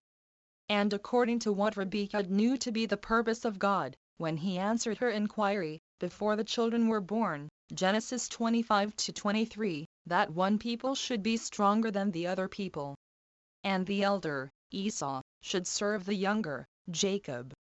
Whether Isaac knew or remembered this old oracle, delivered in our copies only to Rebekah, or whether, if he knew and remembered it, he did not endeavor to alter the divine determination, out of his fondness for his elder and worser son Esau, to the damage of his younger and better son Jacob, as Josephus elsewhere supposes, Antiquities. B. Ch. 7 sect. 3. I cannot certainly say. If so, this might tempt Rebekah to contrive, and Jacob to put this imposition upon him. However, Josephus says here, that it was Isaac, and not Rebekah, who inquired of God at first, and received the forementioned oracle, sect. 1. Which, if it be the true reading, renders Isaac's procedure more inexcusable. Nor was it probably anything else that so much encouraged Esau formerly to marry 2 Canaanitish wives, without his parents' consent, as Isaac's unhappy fondness for him. 34. Return by this deprivation of the kingdom that was to be given Esau of God, as the firstborn, it appears that Josephus thought that a kingdom to be derived from God was due to him whom Isaac should bless as his firstborn, which I take to be that kingdom which was expected under the Messiah, who therefore was to be born of his posterity whom Isaac should so bless. Jacob therefore, by obtaining this blessing of the firstborn, became the genuine heir of that kingdom, in opposition to Esau. 35. Return. Here we have the difference between slaves for life and servants, such as we now hire for a time agreed upon on both sides, and dismiss again after he time contracted for is over, which are no slaves, but free men and free women. Accordingly, when the apostolical constitutions forbid a clergyman to marry perpetual servants or slaves, bvi. Ch. 17, it is meant only of the former sort. As we learn elsewhere from the same constitutions, ch. 47. Can. Lxxxii. But concerning these 12 sons of Jacob, the reasons of their several names, and the times of their several births in the intervals here assigned, their several excellent characters, their several faults and repentance, the several accidents of their lives, with their several prophecies at their deaths, see the testaments of these 12 patriarchs, still preserved at large in the Authentic. Rec. Part I, pages 294-443. 36. Return. I formerly explained these mandrakes, as we, with the Septuagint, and Josephus, render the Hebrew word dudaim, of the Syrian mai, with Ludolphus, Antment. Rec. Part I, pages 420. But have since seen such a very probable account in MS of my learned friend Mr. Samuel Barker, of what we still call mandrakes, and their description by the ancient naturalists and physicians, as inclines me to think these here mentioned were really mandrakes, and no other. 37. Return. Perhaps this may be the proper meaning of the word Israel, by the present and the old Jerusalem analogy of the Hebrew tongue. In the meantime, it is certain that the Hellenists of the 1st century, in Egypt and elsewhere, interpreted Israel to be a man seeing God, as is evident from the argument forecited. 38 Return of the slaughter of the Shechemites by Simeon and Levi, see Othant. Rec. Part I pages 309, 418, 432-439. But why Josephus has omitted the circumcision of these Shechemites, as the occasion of their death, and of Jacob's great grief, as in the testament of Levi, sect. 5. I cannot tell. 39 Return since Benoni signifies the son of my sorrow, and Benjamin the son of days, or one born in the father's old age. Genesis 44-20. I suspect Josephus's present copies to be here imperfect, and suppose that, in correspondence to other copies, he wrote that Rachel called her son's name Benoni, but his father called him Benjamin. Genesis 35-18. As for Benjamin, as commonly explained, the son of the right hand, it makes no sense at all, and seems to be a gross modern error only. The Samaritan always writes this name truly Benjamin, which probably is here of the same signification, only with the Chaldee termination in, instead of im in the Hebrew. As we pronounce Cherubim or Cherubim indifferently. Accordingly, both the Testament of Benjamin, sect. 2, pages 401, and Philodenaminum Mutatione, pages 1059, write the name Benjamin, but explain it not the son of the right hand, but the son of days. Book 2 containing the interval of 220 years. From the death of Isaac to the exodus out of Egypt. Chapter 1. How Esau and Jacob, Isaac's sons, divided their habitation. And Esau possessed Idumea and Jacob Canaan. 1. After the death of Isaac, his sons divided their habitations respectively. Nor did they retain what they had before. But Esau departed from the city of Hebron, and left it to his brother, and dwelt in Seir, and ruled over Idumea. He called the country by that name from himself, for he was named Adam. Which appellation he got on the following occasion: one day returning from the toil of hunting very hungry, it was when he was a child in age, he lighted on his brother when he was getting ready lentil pottage for his dinner, which was of a very red color. On which account he the more earnestly longed for it, and desired him to give him some of it to eat, but he made advantage of his brother's hunger, and forced him to resign up to him his birthright. And he, being pinched with famine, resigned it up to him, under an oath. Whence it came, that, on account of the redness of this pottage, he was, in way of jest, by his contemporaries, called Adam, for the Hebrews call what is red Adam. And this was the name given to the country. But the Greeks gave it a more agreeable pronunciation, and named it Idumea. 2. He became the father of 5 sons, of whom Joz, and Jelomus, and Corius, were by one wife, whose name was Alabama. But of the rest, Eliphaz was born to him by Ada, and Rachel by Basemath, and these were the sons of Esau. Eliphaz had 5 legitimate sons: Theman, Omer, Saphus, Gotham, and Kanaz. For Amalek was not legitimate, but by a concubine, whose name was Thamnah. These dwelt in that part of Idumea which is called Gebalitis, and that denominated from Amalek, Amalekitis. For Idumea was a large country, and did then preserve the name of the whole, while in its several parts it kept the names of its peculiar inhabitants. Chapter 2. How Joseph, the youngest of Jacob's sons, was envied by his brethren, when certain dreams had foreshown his future happiness. 1. It happened that Jacob came to so great happiness as rarely any other person had arrived at. He was richer than the rest of the inhabitants of that country, and was at once envied and admired for such virtuous sons, for they were deficient in nothing, but were of great souls, both for laboring with their hands and enduring of toil, and shrewd also in understanding. And God exercised such a providence over him, and such a care of his happiness, as to bring him the greatest blessings, even out of what appeared to be the most sorrowful condition, and to make him the cause of our forefathers' departure out of Egypt, him and his posterity. The occasion was this: when Jacob had his son Joseph born to him by Rachel, his father loved him above the rest of his sons, both because of the beauty of his body, and the virtues of his mind, for he excelled the rest in prudence. This affection of his father excited the envy and the hatred of his brethren, as did also his dreams which he saw, and related to his father, and to them, which foretold his future happiness, it being usual with mankind to envy their very nearest relations such their prosperity. Now the visions which Joseph saw in his sleep were these. 2. When they were in the middle of harvest, and Joseph was sent by his father, with his brethren, to gather the fruits of the earth, he saw a vision in a dream, but greatly exceeding the customary appearances that come when we are asleep. Which, when he was got up, he told his brethren, that they might judge what it portended. He said, he saw the last night, that his wheat sheaf stood still in the place where he set it, but that their sheaves ran to bow down to it, as servants bow down to their masters.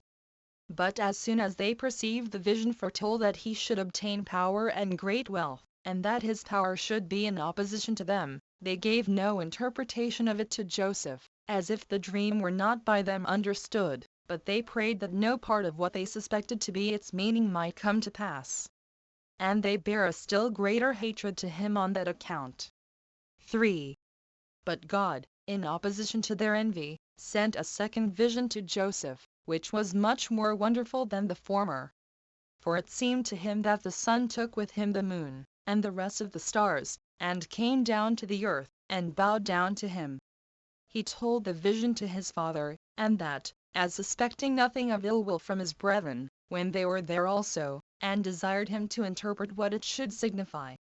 Now Jacob was pleased with the dream, for, considering the prediction in his mind, and shrewdly and wisely guessing at its meaning, he rejoiced at the great things thereby signified, because it declared the future happiness of his son. And that, by the blessing of God, the time would come when he should be honored, and thought worthy of worship by his parents and brethren, as guessing that the moon and sun were like his mother and father. The former, as she that gave increase and nourishment to all things. And the latter, he that gave form and other powers to them. And that the stars were like his brethren, since they were 11 in number, as were the stars that receive their power from the sun and moon. 4. And thus did Jacob make a judgment of this vision, and that a shrewd one also. But these interpretations caused very great grief to Joseph's brethren. And they were affected to him hereupon as if he were a certain stranger, that was to those good things which were signified by the dreams, and not as one that was a brother, with whom it was probable they should be joint partakers. And as they had been partners in the same parentage, so should they be of the same happiness. They also resolved to kill the lad. And having fully ratified that intention of theirs, as soon as their collection of the fruits was over, they went to Shechem, which is a country good for feeding of cattle, and for pasturage. There they fed their flocks, without acquainting their father with their removal thither. Whereupon he had melancholy suspicions about them, as being ignorant of his son's condition, and receiving no messenger from the flocks that could inform him of the true state they were in. So, because he was in great fear about them, he sent Joseph to the flocks, to learn the circumstances his brethren were in, and to bring him word how they did. Chapter 3. How Joseph was thus sold by his brethren into Egypt, by reason of their hatred to him. And how he there grew famous and illustrious, and had his brethren under his power. 1. Now these brethren rejoiced as soon as they saw their brother coming to them, not indeed as at the presence of a near relation, or as at the presence of one sent by their father, but as at the presence of an enemy, and one that by divine providence was delivered into their hands. And they already resolved to kill him, and not let slip the opportunity that lay before them. But when Reuel, the eldest of them, saw them thus disposed, and that they had agreed together to execute their purpose, he tried to restrain them, showing them the heinous enterprise they were going about, and the horrid nature of it. That this action would appear wicked in the sight of God, and impious before men, even though they should kill one not related to them. But much more flagitious and detestable to appear to have slain their own brother, by which act the father must be treated unjustly in the son's slaughter, and the mother one also be in perplexity while she laments that her son is taken away from her, and this not in a natural way neither. So he entreated them to have a regard to their own consciences, and wisely to consider what mischief would betide them upon the death of so good a child, and their youngest brother. That they would also fear God, who was already both a spectator and a witness of the designs they had against their brother. That he would love them if they abstained from this act, and yielded to repentance and amendment. But in case they proceeded to do the fact, all sorts of punishments would overtake them from God for this murder of their brother, since they polluted his providence, which was everywhere present, and which did not overlook what was done, either in deserts or in cities. For wheresoever a man is, there ought he to suppose that God is also. He told them further, that their consciences would be their enemies, if they attempted to go through so wicked an enterprise, which they can never avoid, whether it be a good conscience, or whether it be such a one as they will have within them when once they have killed their brother. He also added this besides to what he had before said, that it was not a righteous thing to kill a brother, though he had injured them. That it is a good thing to forget the actions of such near friends, even in things wherein they might seem to have offended. But that they were going to kill Joseph, who had been guilty of nothing that was ill towards them, in whose case the infirmity of his small age should rather procure him mercy, and move them to unite together in the care of his preservation. That the cause of killing him made the act itself much worse, while they determined to take him off out of envy at his future prosperity, an equal share of which they would naturally partake while he enjoyed it, since they were to him not strangers, but the nearest relations, for they might reckon upon what God bestowed upon Joseph as their own. And that it was fit for them to believe, that the anger of God would for this cause be more severe upon them, if they slew him who was judged by God to be worthy of that prosperity which was to be hoped for. And while, by murdering him, they made it impossible for God to bestow it upon him. 2. Roybal said these and many other things, and used entreaties to them, and thereby endeavored to divert them from the murder of their brother. But when he saw that his discourse had not mollified them at all, and that they made haste to do the fact, he advised them to alleviate the wickedness they were going about, in the manner of taking Joseph off. For as he had exhorted them first, when they were going to revenge themselves, to be dissuaded from doing it, so, since the sentence for killing their brother had prevailed, he said that they would not, however, be so grossly guilty, if they would be persuaded to follow his present advice, which would include what they were so eager about, but was not so very bad, but, in the distress they were in, of a lighter nature. He begged of them, therefore, not to kill their brother with their own hands, but to cast him into the pit that was hard by, and so to let him die. By which they would gain so much, that they would not defile their own hands with his blood. To this the young men readily agreed. So Roybal took the lad and tied him to a cord, and let him down gently into the pit, for it had no water at all in it. Who, when he had done this, went his way to seek for such pasturage as was fit for feeding his flocks. 3. But Judas, being one of Jacob's sons also, seeing some Arabians, of the posterity of Ismail, carrying spices and Syrian wares out of the land of Gilead to the Egyptians, after Rubel was gone, advised his brethren to draw Joseph out of the pit, and sell him to the Arabians. For if he should die among strangers a great way off, they should be freed from this barbarous action. This, therefore, was resolved on. So they drew Joseph up out of the pit, and sold him to the merchants for 20 pounds too. He was now 17 years old. But Roybal, coming in the night time to the pit, resolved to save Joseph, without the privity of his brethren. And when, upon his calling to him, he made no answer, he was afraid that they had destroyed him after he was gone. Of which he complained to his brethren. But when they had told him what they had done, Roybal left off his mourning. 4. When Joseph's brethren had done thus to him, they considered what they should do to escape the suspicions of their father. Now they had taken away from Joseph the coat which he had on when he came to them at the time they let him down into the pit. So they thought proper to tear that coat to pieces, and to dip it into goat's blood, and then to carry it and show it to their father, that he might believe he was destroyed by wild beasts. And when they had so done, they came to the old man, but this not till what had happened to his son had already come to his knowledge. Then they said that they had not seen Joseph, nor knew what mishap had befallen him, but that they had found his coat bloody and torn to pieces, whence they had a suspicion that he had fallen among wild beasts, and so perished, if that was the coat he had on when he came from home. Now Jacob had before some better hopes that his son was only made a captive. But now he laid aside that notion, and supposed that this coat was an evident argument that he was dead, for he well remembered that this was the coat he had on when he sent him to his brethren. So he hereafter lamented the lad as now dead, and as if he had been the father of no more than one, without taking any comfort in the rest. And so he was also affected with his misfortune before he met with Joseph's brethren, when he also conjectured that Joseph was destroyed by wild beasts. He sat down also clothed in sackcloth and in heavy affliction, insomuch that he found no ease when his sons comforted him, neither did his pains remit by length of time. Chapter 4.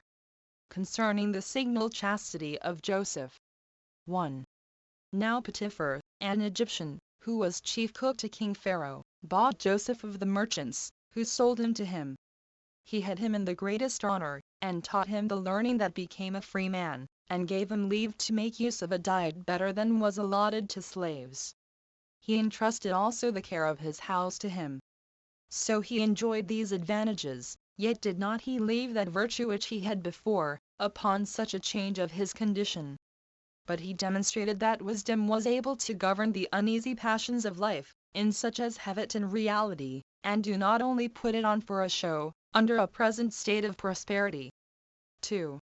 For when his master's wife was fallen in love with him, both on account of his beauty of body, and his dexterous management of affairs, and supposed, that if she should make it known to him, she could easily persuade him to come and lie with her, and that he would look upon it as a piece of happy fortune that his mistress should entreat him, as regarding that state of slavery he was in, and not his moral character, which continued after his condition was changed. So she made known her naughty inclinations, and spake to him about lying with her. However, he rejected her entreaties, not thinking it agreeable to religion to yield so far to her, as to do what would tend to the affront and injury of him that purchased him, and had vouchsafed him so great honors. He, on the contrary, exhorted her to govern that passion, and laid before her the impossibility of her obtaining her desires, which he thought might be conquered, if she had no hope of succeeding. And he said, that as to himself, he would endure anything whatever before he would be persuaded to it. For although it was fit for a slave, as he was, to do nothing contrary to his mistress, he might well be excused in a case where the contradiction was to such sort of commands only. But this opposition of Joseph, when she did not expect it, made her still more violent in her love to him. And as she was sorely beset with this naughty passion, so she resolved to compass her design by a second attempt. 3. When, therefore, there was a public festival coming on, in which it was the custom for women to come to the public solemnity, she pretended to her husband that she was sick, as contriving an opportunity for solitude and leisure, that she might entreat Joseph again. Which opportunity being obtained, she used more kind words to him than before, and said that it had been good for him to have yielded to her first solicitation, and to have given her no repulse, both because of the reverence he ought to bear to her dignity who solicited him, and because of the vehemence of her passion, by which she was forced though she were his mistress to condescend beneath her dignity. But that he may now, by taking more prudent advice, wipe off the imputation of his former folly. For whether it were that he expected the repetition of her solicitations she had now made, and that with greater earnestness than before, for that she had pretended sickness on this very account, and had preferred his conversation before the festival and its solemnity, or whether he opposed her former discourses, as not believing she could be in earnest, she now gave him sufficient security, by thus repeating her application, that she meant not in the least by fraud to impose upon him, and assured him, that if he complied with her affections, he might expect the enjoyment of the advantages he already had. and if he were submissive to her, he should have still greater advantages. But that he must look for revenge and hatred from her, in case he rejected her desires, and preferred the reputation of chastity before his mistress. For that he would gain nothing by such procedure, because she would then become his accuser, and would falsely pretend to her husband that he had attempted her chastity. And that Potiphar would hearken to her words rather than to his, let his be ever so agreeable to the truth. 4. When the woman had said thus, and even with tears in her eyes, neither did pity dissuade Joseph from his chastity, nor did fear compel him to a compliance with her. But he opposed her solicitations, and did not yield to her threatenings, and was afraid to do an ill thing, and chose to undergo the sharpest punishment rather than to enjoy his present advantages, by doing what his own conscience knew would justly deserve that he should die for it. He also put her in mind that she was a married woman, and that she ought to cohabit with her husband only, and desired her to suffer these considerations to have more weight with her than the short pleasure of lustful dalliance, which would bring her to repentance afterwards, would cause trouble to her, and yet would not amend what had been done amiss. He also suggested to her the fear she would be in lest they should be caught, and that the advantage of concealment was uncertain, and that only while the wickedness was not known would there be any quiet for them, but that she might have the enjoyment of her husband's company without any danger. And he told her, that in the company of her husband she might have great boldness from a good conscience, both before God and before men.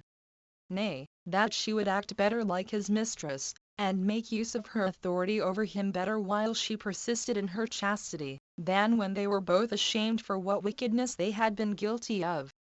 And that it is much better to a life, well and known to have been so, than upon the hopes of the concealment of evil practices. 5.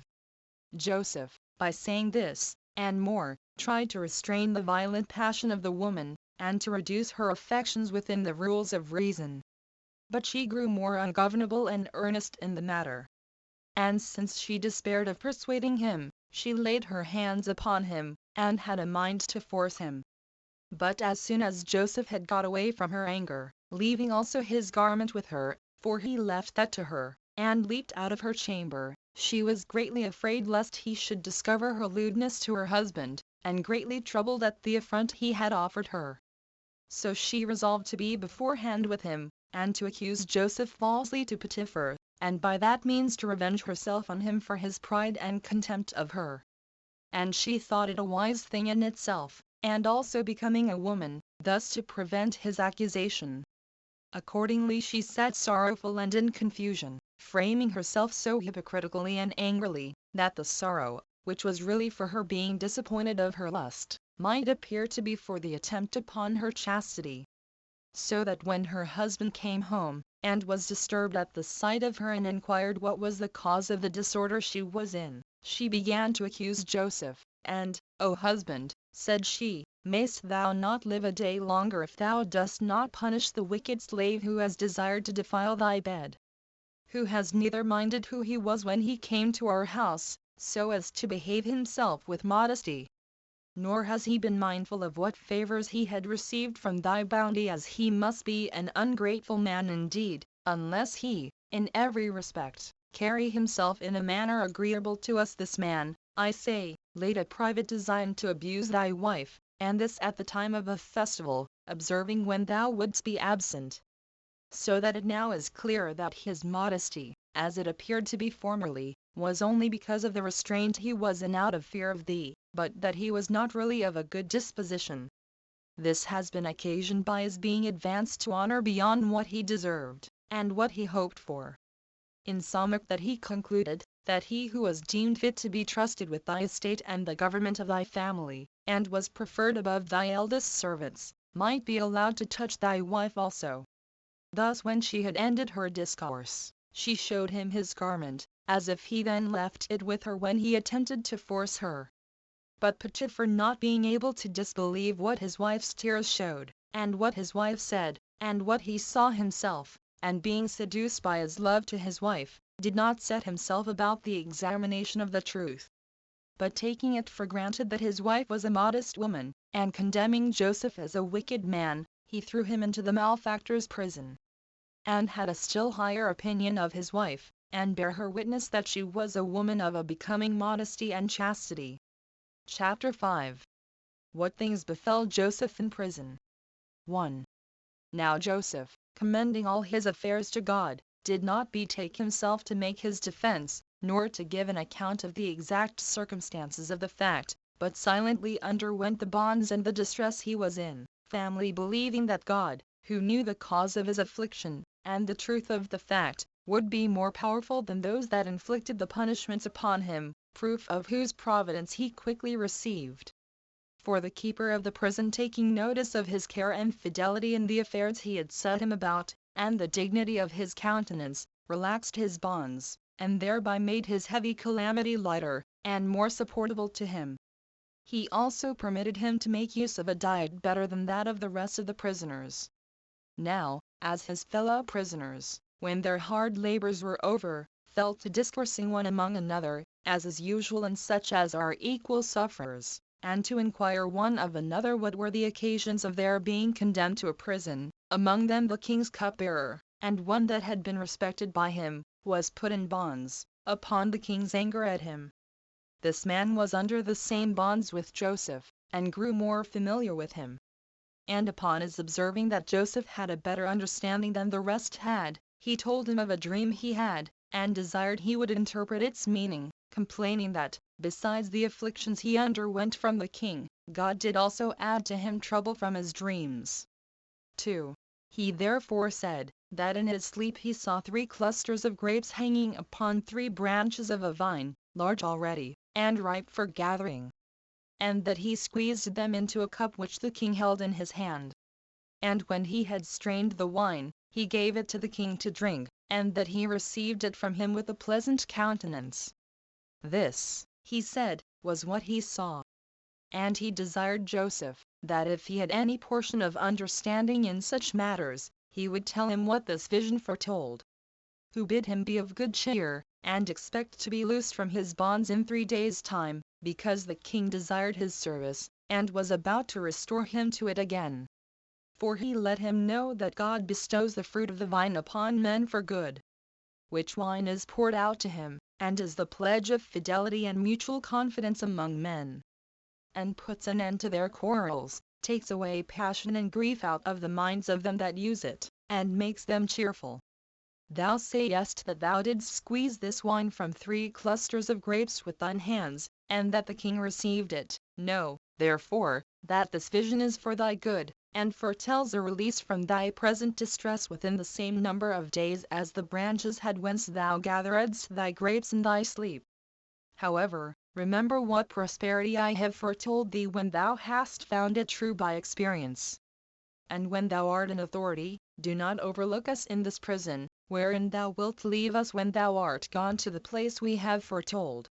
For we are not in prison for any crime, but for the sake of our virtue and sobriety are we condemned to suffer the penalty of malefactors, and because we are not willing to injure him that has thus distressed us, though it were for our own pleasure. The cupbearer, therefore, as was natural to do, rejoiced to hear such an interpretation of his dream, and waited the completion of what had been thus shown him beforehand. 3. But another servant there was of the king, who had been chief baker, and was now bound in prison with the cupbearer. He also was in good hope, upon Joseph's interpretation of the other's vision, for he had seen a dream also. So he desired that Joseph would tell him what the visions he had seen the night before might mean. They were these that follow. Methought, says he, I carried 3 baskets upon my head. 2 were full of loaves, and the third full of sweetmeats and other eatables, such as are prepared for kings. But that the fowls came flying, and eat them all up, and had no regard to my attempt to drive them away. And he expected a prediction like to that of the cupbearer. But Joseph, considering and reasoning about the dream, said to him, that he would willingly be an interpreter of good events to him, and not of such as his dream denounced to him. But he told him that he had only 3 days in all to live, for that the 3 baskets signify, that on the 3rd day he should be crucified, and devoured by fowls, while he was not able to help himself. Now both these dreams had the same several events that Joseph foretold they should have, and this to both the parties.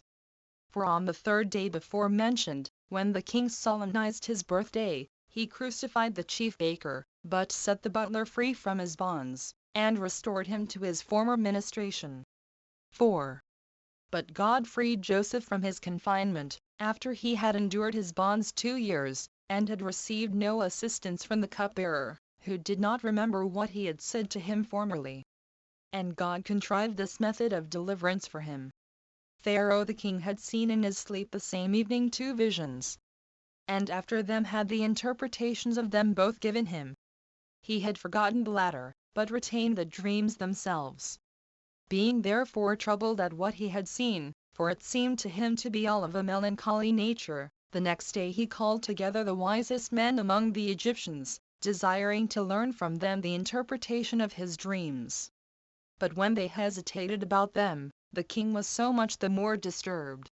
And now it was that the memory of Joseph, and his skill in dreams, came into the mind of the king's cupbearer, when he saw the confusion that Pharaoh was in. So he came and mentioned Joseph to him, as also the vision he had seen in prison, and how the event proved as he had said. As also that the chief baker was crucified on the very same day. And that this also happened to him according to the interpretation of Joseph. That Joseph himself was slain in bonds by Potiphar, who was his head cook, as a slave. But, he said, he was one of the noblest of the stock of the Hebrews. And said further, his father lived in great splendor. If, therefore, thou wilt send for him, and not despise him on the score of his misfortunes, thou wilt learn what thy dreams signify. So the king commanded that they should bring Joseph into his presence. And those who received the command came and brought him with them, having taken care of his habit, that it might be decent, as the king had enjoined them to do. 5. But the king took him by the hand. And, O young man, says he, for my servant bears witness that thou art at present the best and most skilful person I can consult with. Vouchsafe me the same favors which thou bestowedst on this servant of mine, and tell me what events they are which the visions of my dreams foreshow. And I desire thee to suppress nothing out of fear, nor to flatter me with lying words, or with what may please me, although the truth should be of a melancholy nature. For it seemed to me that, as I walked by the river, I saw kine fat and very large, 7 in number, going from the river to the marshes. And other kine of the same number like them, met them out of the marshes, exceeding lean and ill-favored, which ate up the fat and the large kine, and yet were no better than before, and not less miserably pinched with famine. After I had seen this vision, I awaked out of my sleep. And being in disorder, and considering with myself what this appearance should be, I fell asleep again, and saw another dream, much more wonderful than the foregoing, which still did more affright and disturb me, saw 7 ears of corn growing out of one root, having their heads borne down by the weight of the grains, and bending down with the fruit, which was now ripe and fit for reaping. And near these I saw 7 other ears of corn, meagre and weak, for want of rain, which fell to eating and consuming those that were fit for reaping, and put me into great astonishment. 6. To which Joseph replied, This dream, said he, O king, although seen under 2 forms, signifies one and the same event of things. For when thou sawest the fat kine, which is an animal made for the plough and for labor, devoured by the worser kine, and the ears of corn eaten up by the smaller ears, they foretell a famine, and want of the fruits of the earth for the same number of years, and equal with those when Egypt was in a happy state. And this so far, that the plenty of these years will be spent in the same number of years of scarcity, and that scarcity of necessary provisions will be very difficult to be corrected. As a sign whereof, the ill-favored kine, when they had devoured the better sort, could not be satisfied. But still God foreshows what is to come upon men, not to grieve them, but that, when they know it beforehand, they may by prudence make the actual experience of what is foretold the more tolerable. If thou, therefore, carefully dispose of the plentiful crops which will come in the former years, thou wilt procure that the future calamity will not be felt by the Egyptians. 7. Hereupon the king wondered at the discretion and wisdom of Joseph, and asked him by what means he might so dispense the foregoing plentiful crops in the happy years, as to make the miserable crops more tolerable.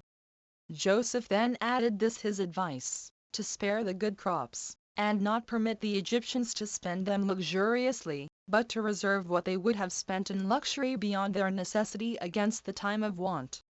He also exhorted him to take the corn of the husbandmen, and give them only so much as will be sufficient for their food. Accordingly Pharaoh, being surprised at Joseph, not only for his interpretation of the dream, but for the counsel he had given him, entrusted him with dispensing the corn, with power to do what he thought would be for the benefit of the people of Egypt, and for the benefit of the king, as believing that he who first discovered this method of acting, would prove the best overseer of it. But Joseph, having this power given him by the king, with leave to make use of his seal, and to wear purple, drove in his chariot through all the land of Egypt, and took the corn of the husbandmen, 3 allotting as much to every one as would be sufficient for seed, and for food, but without discovering to any one the reason why he did so. Chapter 6. How Joseph, when he was become famous in Egypt, had his brethren in subjection. 1. Joseph was now grown up to 30 years of age, and enjoyed great honors from the king, who called him Psophimphanek, out of regard to his prodigious degree of wisdom. For that name denotes the revealer of secrets. He also married a wife of very high quality. For he married the daughter of Putiphars, for one of the priests of Heliopolis. She was a virgin, and her name was Asenath. By her he had children before the scarcity came on. Manasseh, the elder, which signifies forgetful, because his present happiness made him forget his former misfortunes. And Ephraim, the younger, which signifies restored, because he was restored to the freedom of his forefathers. Now after Egypt had happily passed over 7 years, according to Joseph's interpretation of the dreams, the famine came upon them in the 8th year. And because this misfortune fell upon them when they had no sense of it beforehand, 5 they were all sorely afflicted by it, and came running to the king's gates. And he called upon Joseph, who sold the corn to them, being become confessedly a savior to the whole multitude of the Egyptians. Nor did he open this market of corn for the people of that country only, but strangers had liberty to buy also. Joseph being willing that all men, who are naturally akin to one another, should have assistance from those that lived in happiness. 2. Now Jacob also, when he understood that foreigners might come, sent all his sons into Egypt to buy corn, for the land of Canaan was grievously afflicted with the famine. And this great misery touched the whole continent. He only retained Benjamin, who was born to him by Rachel, and was of the same mother with Joseph. These sons of Jacob then came into Egypt, and applied themselves to Joseph, wanting to buy corn. For nothing of this kind was done without his approbation, since even then only was the honor that was paid the king himself advantageous to the persons that paid it, when they took care to honor Joseph also. Now when he well knew his brethren, they thought nothing of him. For he was but a youth when he left them, and was now come to an age so much greater, that the lineaments of his face were changed, and he was not known by them. Besides this, the greatness of the dignity wherein he appeared, suffered them not so much as to suspect it was he. He now made trial what sentiments they had about affairs of the greatest consequence. For he refused to sell them corn, and said they were come as spies of the king's affairs, and that they came from several countries, and joined themselves together, and pretended that they were of kin, it not being possible that a private man should breed up so many sons, and those of so great beauty of countenance as they were, such an education of so many children being not easily obtained by kings themselves. Now this he did in order to discover what concerned his father, and what happened to him after his own departure from him, and as desiring to know what was become of Benjamin his brother. For he was afraid that they had ventured on the like wicked enterprise against him that they had done to himself, and had taken him off also. 3. Now these brethren of his were under distraction and terror, and thought that very great danger hung over them. Yet not at all reflecting upon their brother Joseph, and standing firm under the accusations laid against them, they made their defense by Roybal, the eldest of them, who now became their spokesman. "We come not hither," said he, "with any unjust design, nor in order to bring any harm to the king's affairs. We only want to be preserved, as supposing your humanity might be a refuge for us from the miseries which our country labors under, we having heard that you propose to sell corn, not only to your own countrymen, but to strangers also, and that you determine to allow that corn, in order to preserve all that want it. But that we are brethren, and of the same common blood, the peculiar lineaments of our faces, and those not so much different from one another, plainly show. Our father's name is Jacob, an Hebrew man, who had 12 of us for his sons by 4 wives. Which 12 of us, while we were all alive, were a happy family. But when one of our brethren, whose name was Joseph, died, our affairs changed for the worse, for our father could not forbear to make a long lamentation for him. And we are in affliction, both by the calamity of the death of our brother, and the miserable state of our aged father. We are now, therefore, come to buy corn, having entrusted the care of our father, and the provisions for our family, to Benjamin, our youngest brother. And if thou sendest to our house, thou mayst learn whether we are guilty of the least falsehood in what we say. 4. And thus did Roybal endeavor to persuade Joseph to have a better opinion of them. But when he had learned from them that Jacob was alive, and that his brother was not destroyed by them, he for the present put them in prison, as intending to examine more into their affairs when he should be at leisure. But on the 3rd day he brought them out, and said to them, "Since you constantly affirm that you are not come to do any harm to the king's affairs, that you are brethren, and the sons of the father whom you named, you will satisfy me of the truth of what you say, if you leave one of your company with me, who shall suffer no injury here. And if, when ye have carried corn to your father, you will come to me again, and bring your brother, whom you say you left there, along with you, for this shall be by me esteemed an assurance of the truth of what you have told me." Hereupon they were in greater grief than before.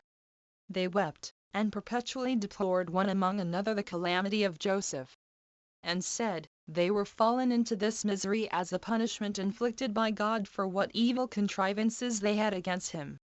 And Roybal was large in his reproaches of them for their too late repentance, whence no profit arose to Joseph, and earnestly exhorted them to bear with patience whatever they suffered, since it was done by God in way of punishment, on his account. Thus they spake to one another, not imagining that Joseph understood their language. A general sadness also seized on them at Roybal's words, and a repentance for what they had done. And they condemned the wickedness they had perpetrated, for which they judged they were justly punished by God. Now when Joseph saw that they were in this distress, he was so affected at it that he fell into tears, and not being willing that they should take notice of him, he retired. And after a while came to them again, and taking semen 6 inches order to his being a pledge for his brethren's return, he bid them take the corn they had bought, and go their way. He also commanded his steward privily to put the money which they had brought with them for the purchase of corn into their sacks, and to dismiss them therewith. Who did what he was commanded to do. 5. Now when Jacob's sons were come into the land of Canaan, they told their father what had happened to them in Egypt, and that they were taken to have come thither as spies upon the king. And how they said they were brethren, and had left their 11th brother with their father, but were not believed. And how they had left semen with the governor, until Benjamin should go thither, and be a testimonial of the truth of what they had said, and they begged of their father to fear nothing, but to send the lad along with them. But Jacob was not pleased with anything his sons had done. And he took the detention of semen heinously, and thence thought it a foolish thing to give up Benjamin also. Neither did he yield to Roybal's persuasion, though he begged it of him, and gave leave that the grandfather might, in way of requital, kill his own sons, in case any harm came to Benjamin in the journey. So they were distressed, and knew not what to do. Nay, there was another accident that still disturbed them more, money that was found hidden in their sacks of corn. Yet when the corn they had brought failed them, and when the famine still afflicted them, and necessity forced them, Jacob did 7 not still resolve to send Benjamin with his brethren, although there was no returning into Egypt unless they came with what they had promised. Now the misery growing every day worse, and his sons begging it of him, he had no other course to take in his present circumstances. And Judas, who was of a bold temper on other occasions, spake his mind very freely to him, that it did not become him to be afraid on account of his son, nor to suspect the worst, as he did. For nothing could be done to his son but by the appointment of God, which must also for certain come to pass, though he were at home with him. That he ought not to condemn them to such manifest destruction, nor deprive them of that plenty of food they might have from Pharaoh, by his unreasonable fear about his son Benjamin, but ought to take care of the preservation of Simeon, lest, by attempting to hinder Benjamin's journey, Simeon should perish. He exhorted him to trust God for him, and said he would either bring his son back to him safe, or, together with his, lose his own life. So that Jacob was at length persuaded, and delivered Benjamin to them, with the price of the corn doubled. He also sent presents to Joseph of the fruits of the land of Canaan, balsam and rosin, as also turpentine and honey. 8 Now their father shed many tears at the departure of his sons, as well as themselves. His concern was, that he might receive them back again safe after their journey. And their concern was, that they might find their father well, and no way afflicted with grief for them. And this lamentation lasted a whole day, so that the old man was at last tired with grief, and stayed behind. But they went on their way for Egypt, endeavoring to mitigate their grief for their present misfortunes, with the hopes of better success hereafter. 6. As soon as they came into Egypt, they were brought down to Joseph, but here no small fear disturbed them, lest they should be accused about the price of the corn, as if they had cheated Joseph. They then made a long apology to Joseph's steward, and told him, that when they came home they found the money in their sacks, and that they had now brought it along with them. He said he did not know what they meant, so they were delivered from that fear. And when he had loosed Simeon, and put him into a handsome habit, he suffered him to be with his brethren. At which time Joseph came from his attendance on the king. So they offered him their presents. And upon his putting the question to them about their father, they answered that they found him well. He also, upon his discovery that Benjamin was alive, asked whether this was their younger brother, for he had seen him. Whereupon they said he was. He replied, that the God over all was his protector. But when his affection to him made him shed tears, he retired, desiring he might not be seen in that plight by his brethren. Then Joseph took them to supper, and they were set down in the same order as they used to sit at their father's table. And although Joseph treated them all kindly, yet did he send a mess to Benjamin that was double to what the rest of the guests had for their shares. 7.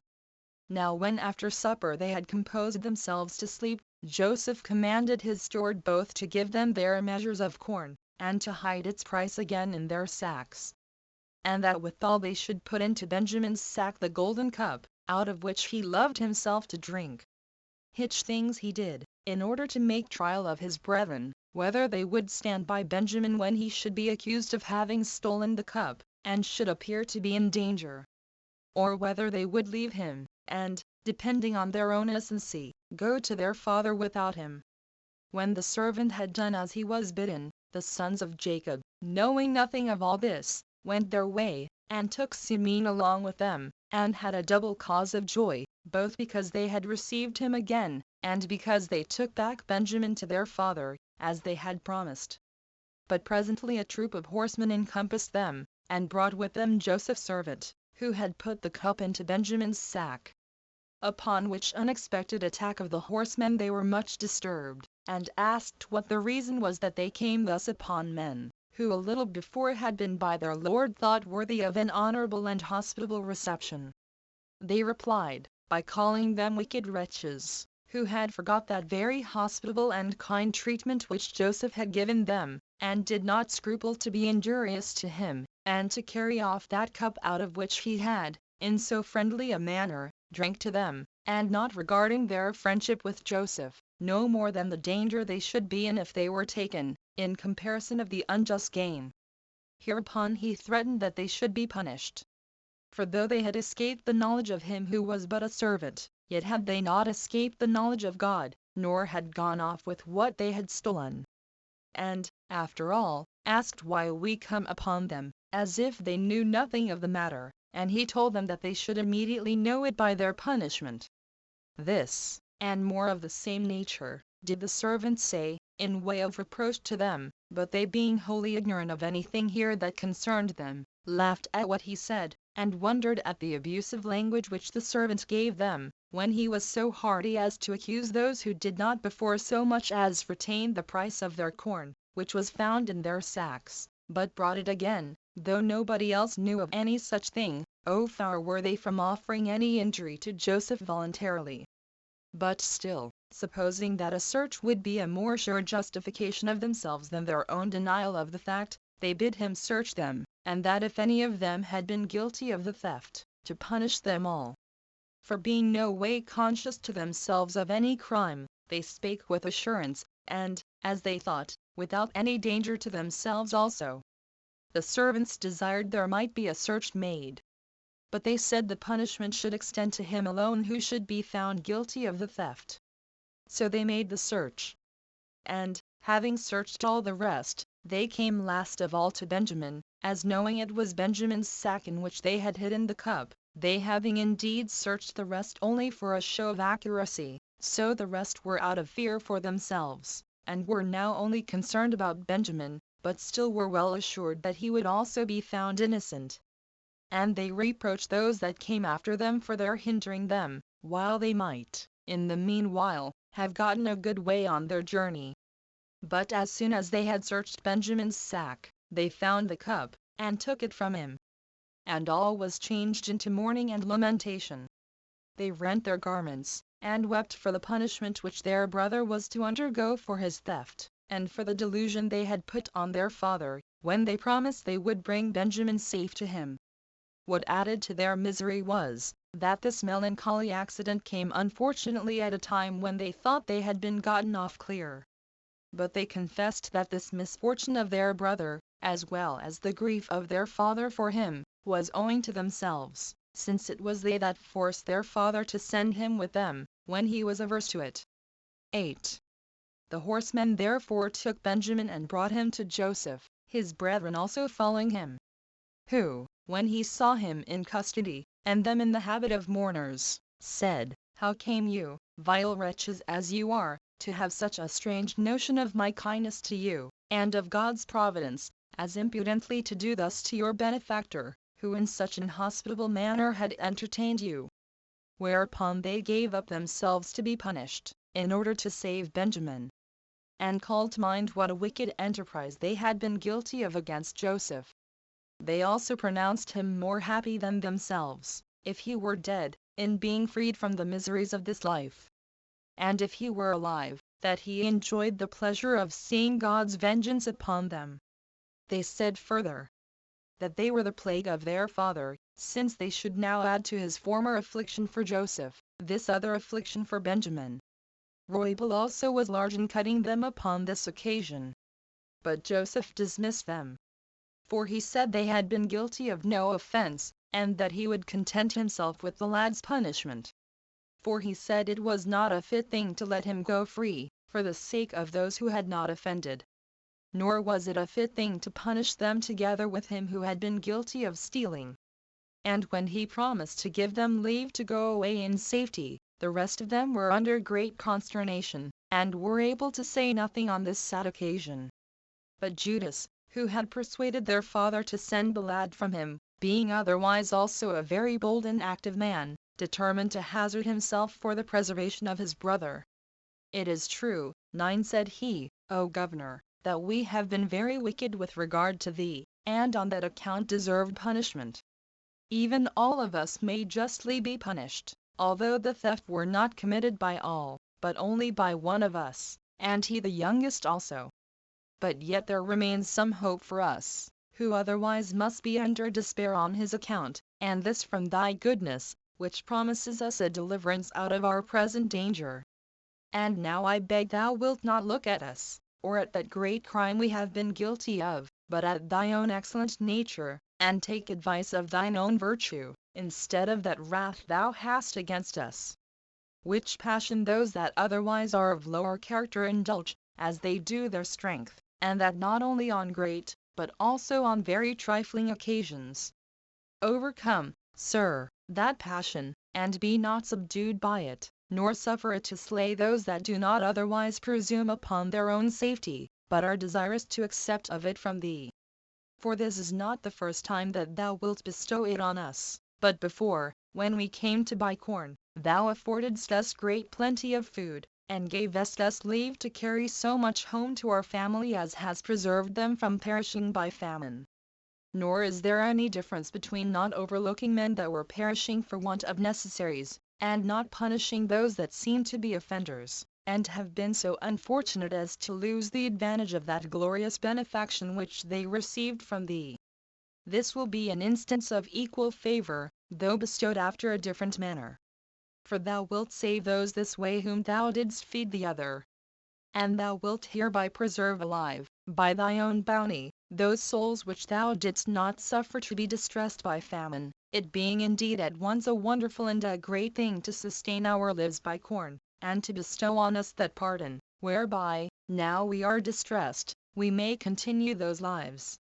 And I am ready to suppose that God is willing to afford thee this opportunity of showing thy virtuous disposition, by bringing us into this calamity, that it may appear thou canst forgive the injuries that are done to thyself, and mayst be esteemed kind to others, besides those who, on other accounts, stand in need of thy assistance.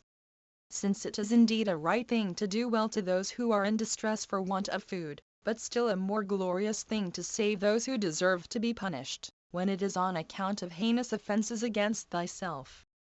For if it be a thing deserving commendation to forgive such as have been guilty of small offenses, that tend to a person's loss, and this be praiseworthy in him that overlooks such offenses, to restrain a man's passion as to crimes which are capital to the guilty, is to be like the most excellent nature of God himself.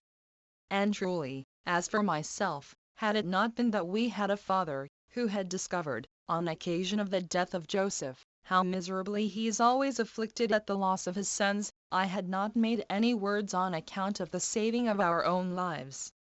I mean, any further than as that would be an excellent character for thyself, to preserve even those that would have nobody to lament them when they were dead, but we would have yielded ourselves up to suffer whatsoever thou pleasedst.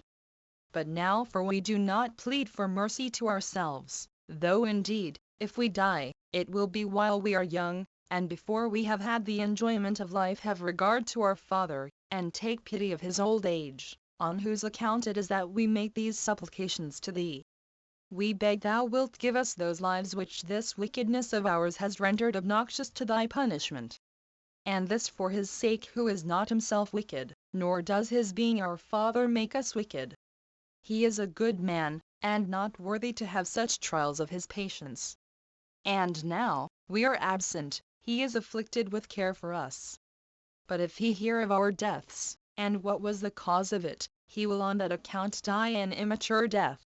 And the reproachful manner of our ruin will hasten his end, and will directly kill him. Nay, will bring him to a miserable death, while he will make haste to rid himself out of the world, and bring himself to a state of insensibility, before the sad story of our end come abroad into the rest of the world. Consider these things in this manner, although our wickedness does now provoke thee with a just desire of punishing that wickedness, and forgive it for our Father's sake. And let thy commiseration of him weigh more with thee than our wickedness. Have regard to the old age of our Father, who, if we perish, will be very lonely while he lives, and will soon die himself also. 10. Grant this boon to the name of fathers, for thereby thou wilt honor him that begat thee, and will grant it to thyself also, who enjoyest already that denomination. Thou wilt then, by that denomination, be preserved of God, the Father of all, why showing a pious regard to which, in the case of our father, thou wilt appear to honor him who is styled by the same name.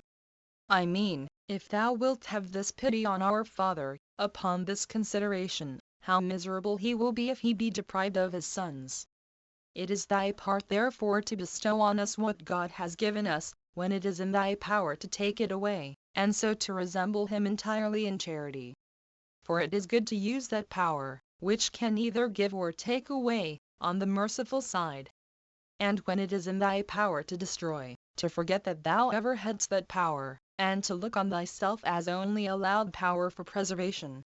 And that the more anyone extends this power, the greater reputation does he gain to himself. Now, by forgiving our brother what he has unhappily committed, thou wilt preserve us all. For we cannot think of living if he be put to death, since we dare not show ourselves alive to our father without our brother, but here must we partake of one and the same catastrophe of his life. And so far we beg of thee, O Governor, that if thou condemnest our brother to die, thou wilt punish us together with him, as partners of his crime, or we shall not think it reasonable to be reserved to kill ourselves for grief of our brother's death, but so to die rather as equally guilty with him of this crime. I will only leave with thee this one consideration, and then will say no more, viz. that our brother committed this fault when he was young, and not yet of confirmed wisdom in his conduct. And that men naturally forgive such young persons. I end here, without adding what more I have to say, that in case thou condemnest us, that omission may be supposed to have hurt us, and permitted thee to take the severer side. But in case thou settest us free, that this may be ascribed to thy own goodness, of which thou art inwardly conscious, that thou freest us from condemnation. And that not by barely preserving us, but by granting us such a favor as will make us appear more righteous than we really are, and by representing to thyself more motives for our deliverance than we are able to produce ourselves. If, therefore, thou resolvest to slay him, I desire thou wilt slay me in his stead, and send him back to his father. Or if thou pleasest to retain him with thee as a slave, I am fitter to labor for thy advantage in that capacity, and, as thou seest, am better prepared for either of those sufferings. So Judas, being very willing to undergo anything whatever for the deliverance of his brother, cast himself down at Joseph's feet, and earnestly labored to assuage and pacify his anger. All his brethren also fell down before him, weeping and delivering themselves up to destruction for the preservation of the life of Benjamin. 10. But Joseph, as overcome now with his affections, and no longer able to personate an angry man, commanded all that were present to depart, that he might make himself known to his brethren when they were alone. And when the rest were gone out, he made himself known to his brethren, and said, I commend you for your virtue, and your kindness to our brother. I find you better men than I could have expected from what you contrived about me. Indeed, I did all this to try your love to your brother. So I believe you were not wicked by nature in what you did in my case, but that all has happened according to God's will, who has hereby procured our enjoyment of what good things we have. And, if he continue in a favorable disposition, of what we hope for hereafter. Since, therefore, I know that our father is safe and well, beyond expectation, and I see you so well disposed to your brother, I will no longer remember what guilt you seem to have had about me, but will leave off to hate you for that your wickedness. And do rather return you my thanks, that you have concurred with the intentions of God to bring things to their present state. I would have you also rather to forget the same, since that imprudence of yours is come to such a happy conclusion, than to be uneasy and blush at those your offences.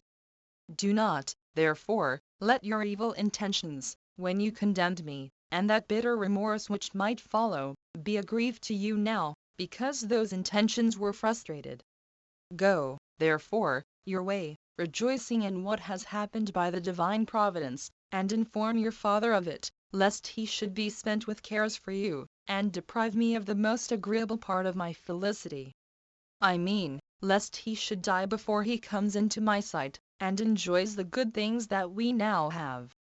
Bring, therefore, with you our father, and your wives and children, and all your kindred, and remove your habitations hither.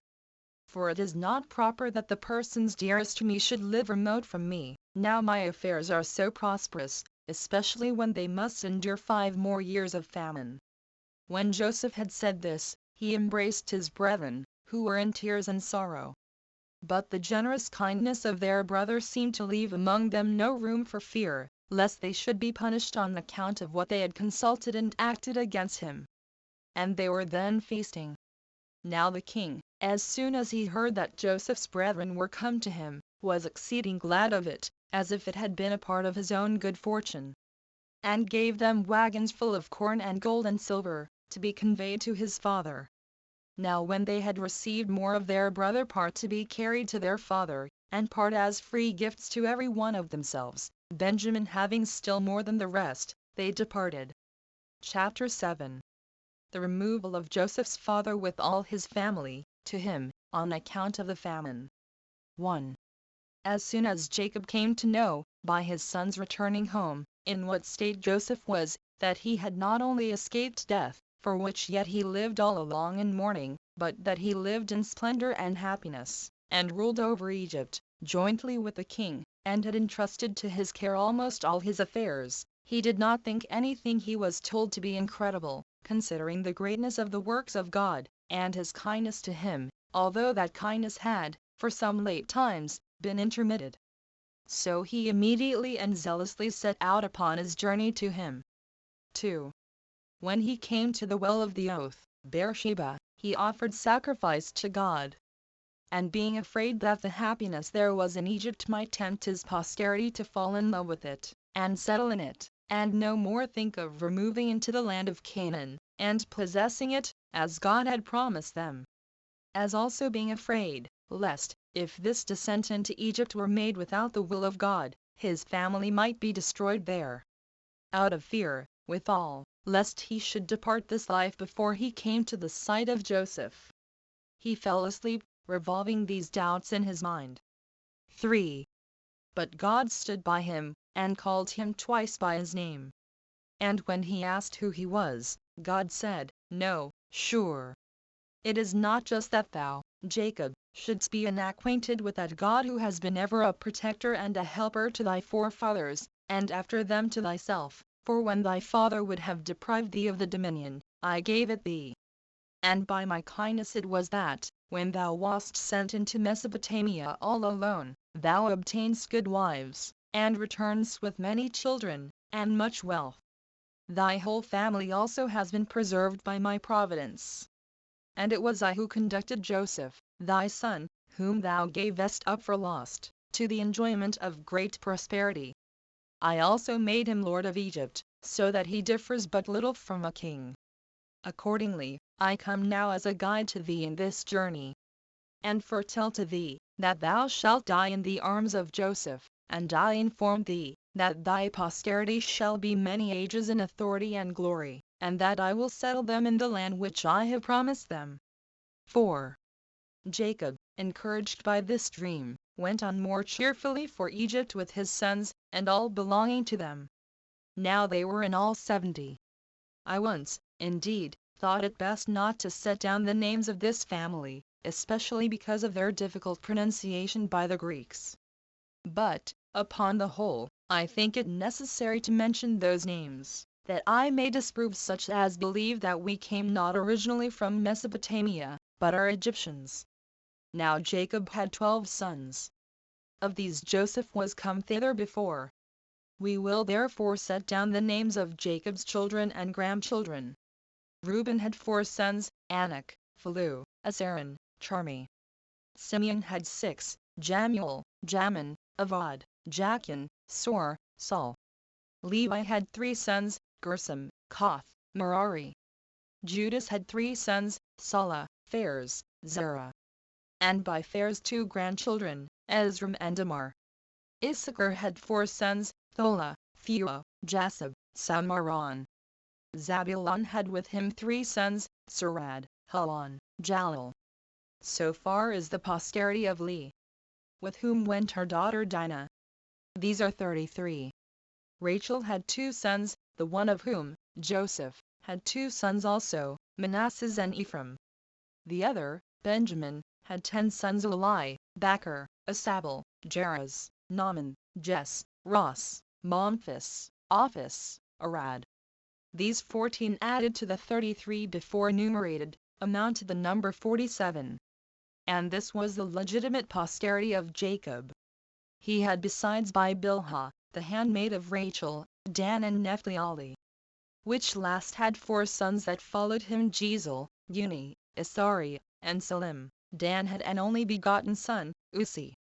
If these be added to those before mentioned, they complete the number 54. Gad and Azer were the sons of Zilpah, who was the handmaid of Lee. These had with them, Gad 7: Sophoniah, Ajiz, Sunas, Azaban, Aaron, Erocd, Ariel. Azer had a daughter, Sarah, and 6 male children, whose names were Jom, Isus, Iswi, Baris, Abar and Nelchel. If we add these, which are 16, to the 54, the forementioned number 70 is completed, 11 Jacob not being himself included in that number. 5. When Joseph understood that his father was coming, for Judas his brother was come before him, and informed him of his approach, he went out to meet him. And they met together at Heropolis. But Jacob almost fainted away at this unexpected and great joy.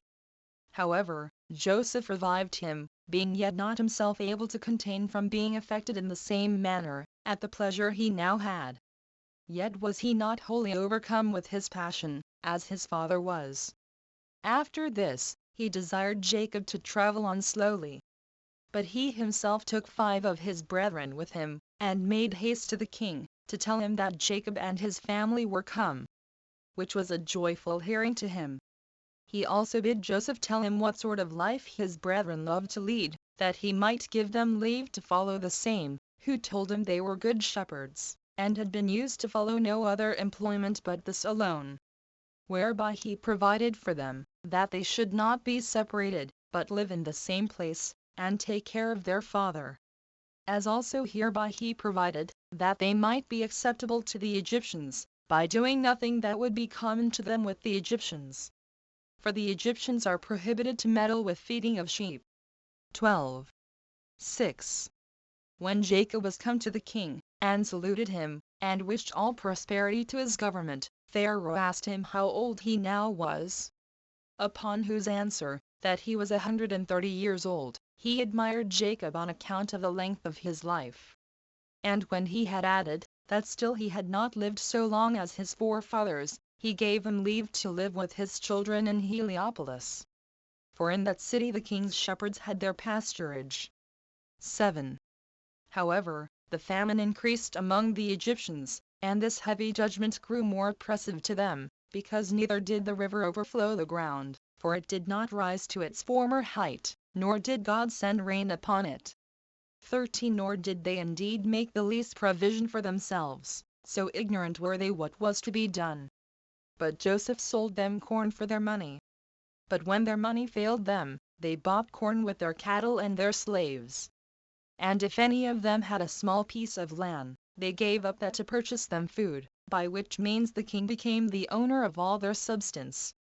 And they were removed, some to one place, and some to another, that so the possession of their country might be family assured to the king, excepting the lands of the priests, for their country continued still in their own possession.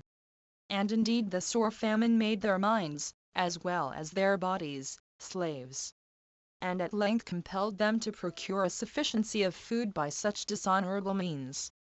But when this misery ceased, and the river overflowed the ground, and the ground brought forth its fruits plentifully, Joseph came to every city, and gathered the people thereto belonging together, and gave them back entirely the land which, by their own consent, the king might have possessed alone, and alone enjoyed the fruits of it. He also exhorted them to look on it as every one's own possession, and to fall to their husbandry with cheerfulness, and to pay as a tribute to the king, the 5th part 14 of the fruits for the land which the king, when it was his own, restored to them. These men rejoiced upon their becoming unexpectedly owners of their lands, and diligently observed what was enjoined them. and by this means Joseph procured to himself a greater authority among the Egyptians, and greater love to the king from them. Now this law, that they should pay the fifth part of their fruits as tribute, continued until their later kings. Chapter 8. Of the death of Jacob and Joseph. 1. Now when Jacob had lived 17 years in Egypt, he fell into a disease, and died in the presence of his sons. But not till he made his prayers for their enjoying prosperity, and till he had foretold to them prophetically how every one of them was to dwell in the land of Canaan. But this happened many years afterward. He also enlarged upon the praises of Joseph 15, how he had not remembered the evil doings of his brethren to their disadvantage. Nay, on the contrary, was kind to them, bestowing upon them so many benefits, as seldom are bestowed on men's own benefactors. He then commanded his own sons that they should admit Joseph's sons, Ephraim and Manasseh, into their number, and divide the land of Canaan in common with them, concerning whom we shall treat hereafter. However, he made it his request that he might be buried at Hebron. So he died, when he had lived full 150 years, 3 only abated, having not been behind any of his ancestors in piety towards God, and having such a recompense for it, as it was fit those should have who were so good as these were. But Joseph, by the king's permission, carried his father's dead body to Hebron, and there buried it, at a great expense. Now his brethren were at first unwilling to return back with him, because they were afraid lest, now their father was dead, he should punish them for their secret practices against him, since he was now gone, for whose sake he had been so gracious to them. But he persuaded them to fear no harm, and to entertain no suspicions of him, so he brought them along with him, and gave them great possessions, and never left off his particular concern for them. 2. Joseph also died when he had lived 110 years. Having been a man of admirable virtue, and conducting all his affairs by the rules of reason, and used his authority with moderation, which was the cause of his so great felicity among the Egyptians, even when he came from another country, and that in such ill circumstances also, as we have already described. At length his brethren died, after they had lived happily in Egypt. Now the posterity and sons of these men, after some time, carried their bodies, and buried them at Hebron, but as to the bones of Joseph, they carried them into the land of Canaan afterward, when the Hebrews went out of Egypt, for so had Joseph made them promise him upon oath. But what became of every one of these men, and by what toils they got the possession of the land of Canaan, shall be shown hereafter, when I have first explained upon what account it was that they left Egypt. Chapter 9. Concerning the afflictions that befell the Hebrews in Egypt, during 400 years. 16:1. Now it happened that the Egyptians grew delicate and lazy, as to painstaking, and gave themselves up to other pleasures, and in particular to the love of gain. They also became very ill affected towards the Hebrews, as touched with envy at their prosperity. For when they saw how the nation of the Israelites flourished, and were become eminent already in plenty of wealth, which they had acquired by their virtue and natural love of labor, they thought their increase was to their own detriment. And having, in length of time, forgotten the benefits they had received from Joseph, particularly the crown being now come into another family, they became very abusive to the Israelites, and contrived many ways of afflicting them. For they enjoined them to cut a great number of channels for the river, and to build walls for their cities and ramparts, that they might restrain the river, and hinder its waters from stagnating, upon its running over its own banks. They set them also to build pyramids, 17, and by all this wore them out, and forced them to learn all sorts of mechanical arts, and to accustom themselves to hard labor. And 400 years did they spend under these afflictions. For they strove one against the other which should get the mastery, the Egyptians desiring to destroy the Israelites by these labors, and the Israelites desiring to hold out to the end under them. 2. While the affairs of the Hebrews were in this condition, there was this occasion offered itself to the Egyptians, which made them more solicitous for the extinction of our nation. One of those sacred scribes, 18 who are very sagacious in foretelling future events truly, told the king, that about this time there would a child be born to the Israelites, who, if he were reared, would bring the Egyptian dominion low, and would raise the Israelites.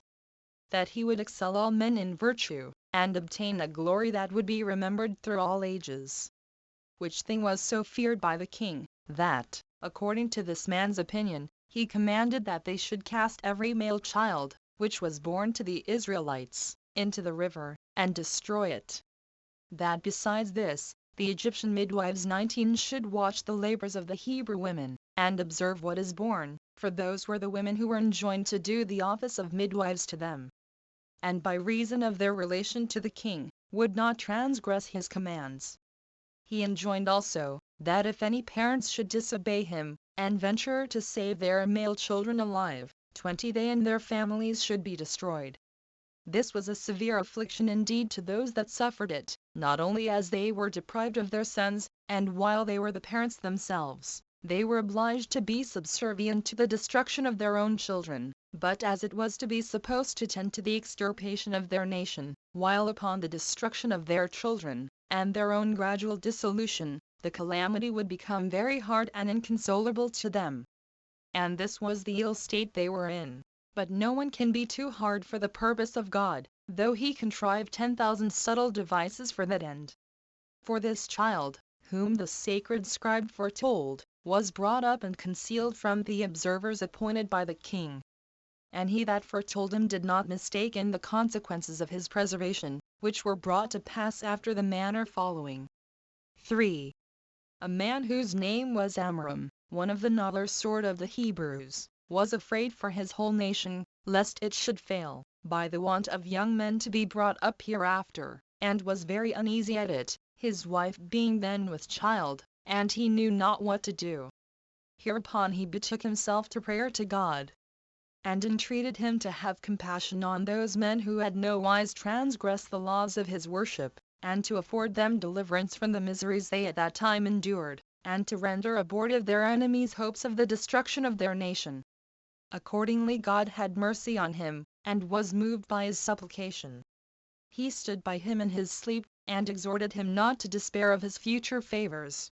He said further, that he did not forget their piety towards him, and would always reward them for it, as he had formerly granted his favor to their forefathers, and made them increase from a few to so great a multitude. He put him in mind, that when Abraham was come alone out of Mesopotamia into Canaan, he had been made happy, not only in other respects, but that when his wife was at first barren, she was afterwards by him enabled to conceive seed, and bear him sons. That he left to Ismael and to his posterity the country of Arabia, as also to his sons by Keturah, Troglodytis, and to Isaac, Canaan. That by my assistance, said he did great exploits in war, which, unless you be yourselves impious, you must still remember.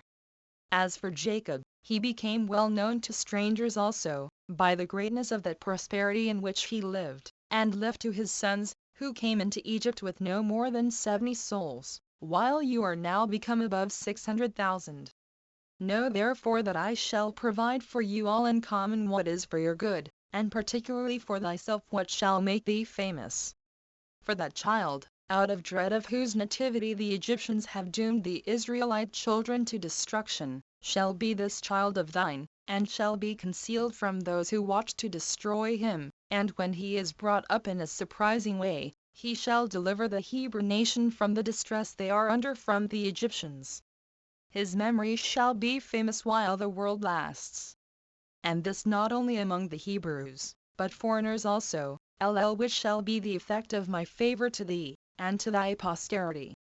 He shall also have such a brother, that he shall himself obtain my priesthood, and his posterity shall have it after him to the end of the world. 4. When the vision had informed him of these things, Amram awaked and told it to Jochebed who was his wife. And now the fear increased upon them on account of the prediction in Amram's dream. For they were under concern, not only for the child, but on account of the great happiness that was to come to him also. However, the mother's labor was such as afforded a confirmation to what was foretold by God.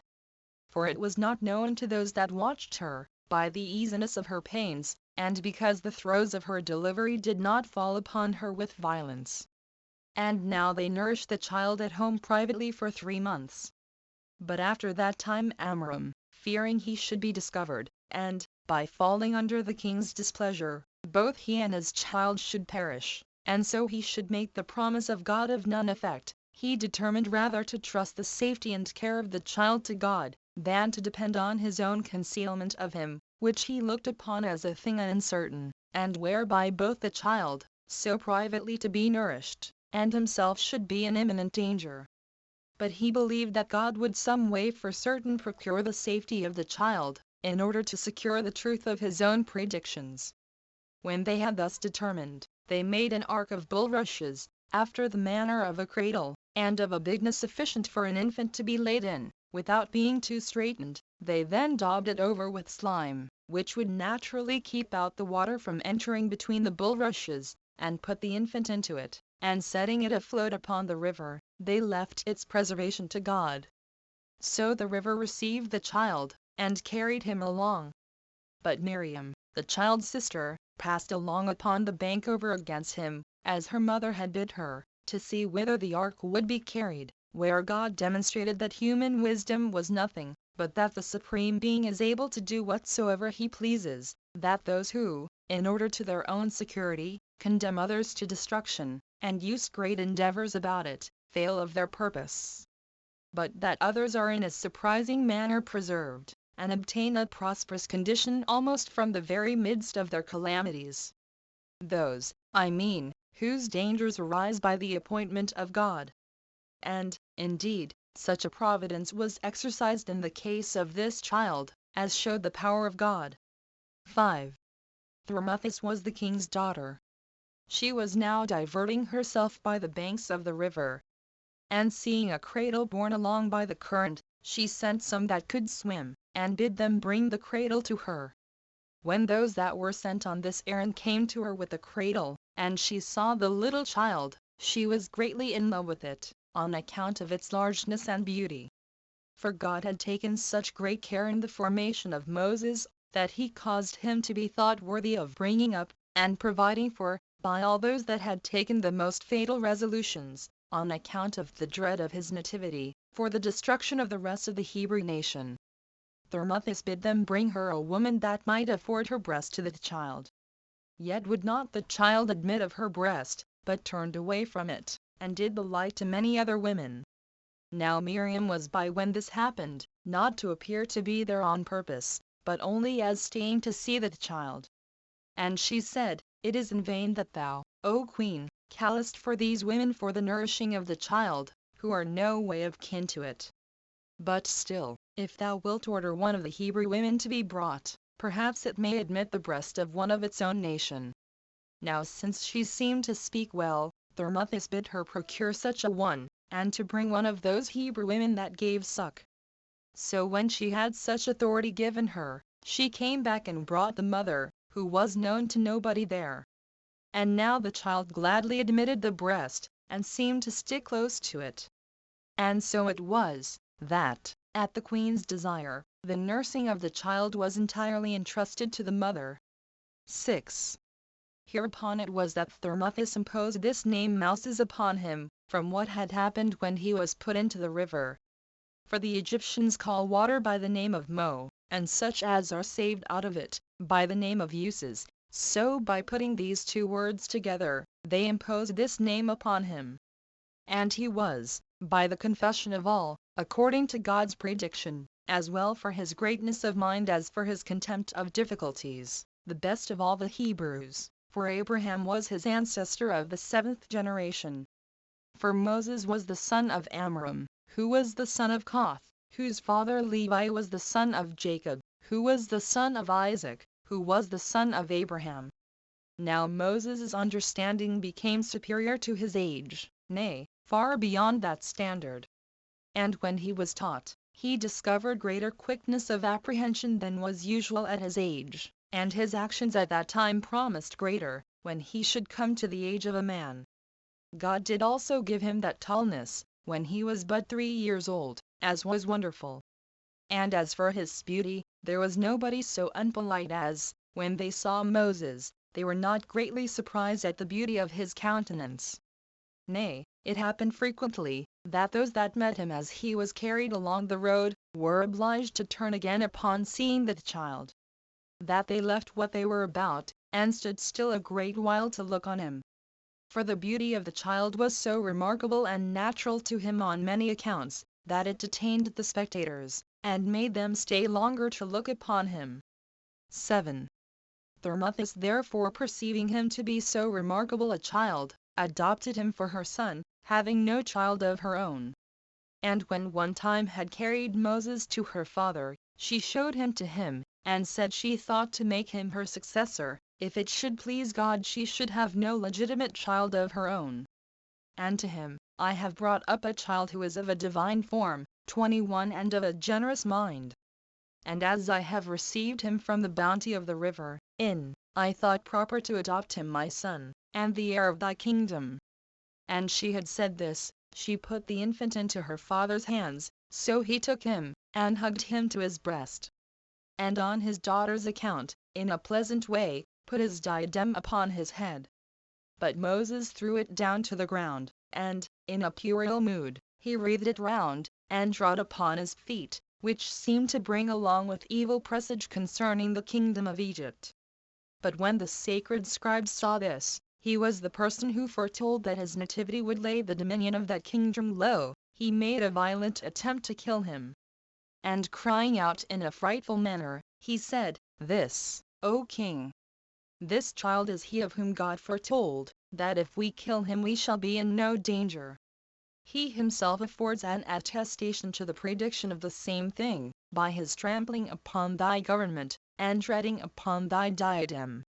Take him, therefore, out of the way, and deliver the Egyptians from the fear they are in about him.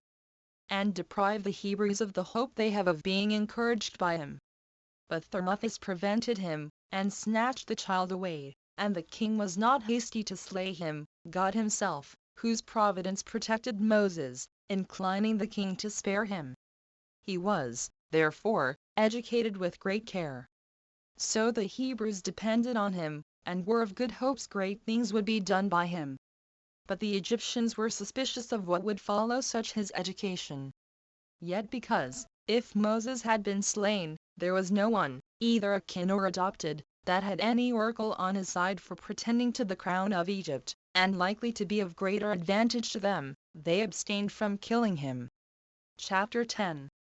How Moses made war with the Ethiopians. 1.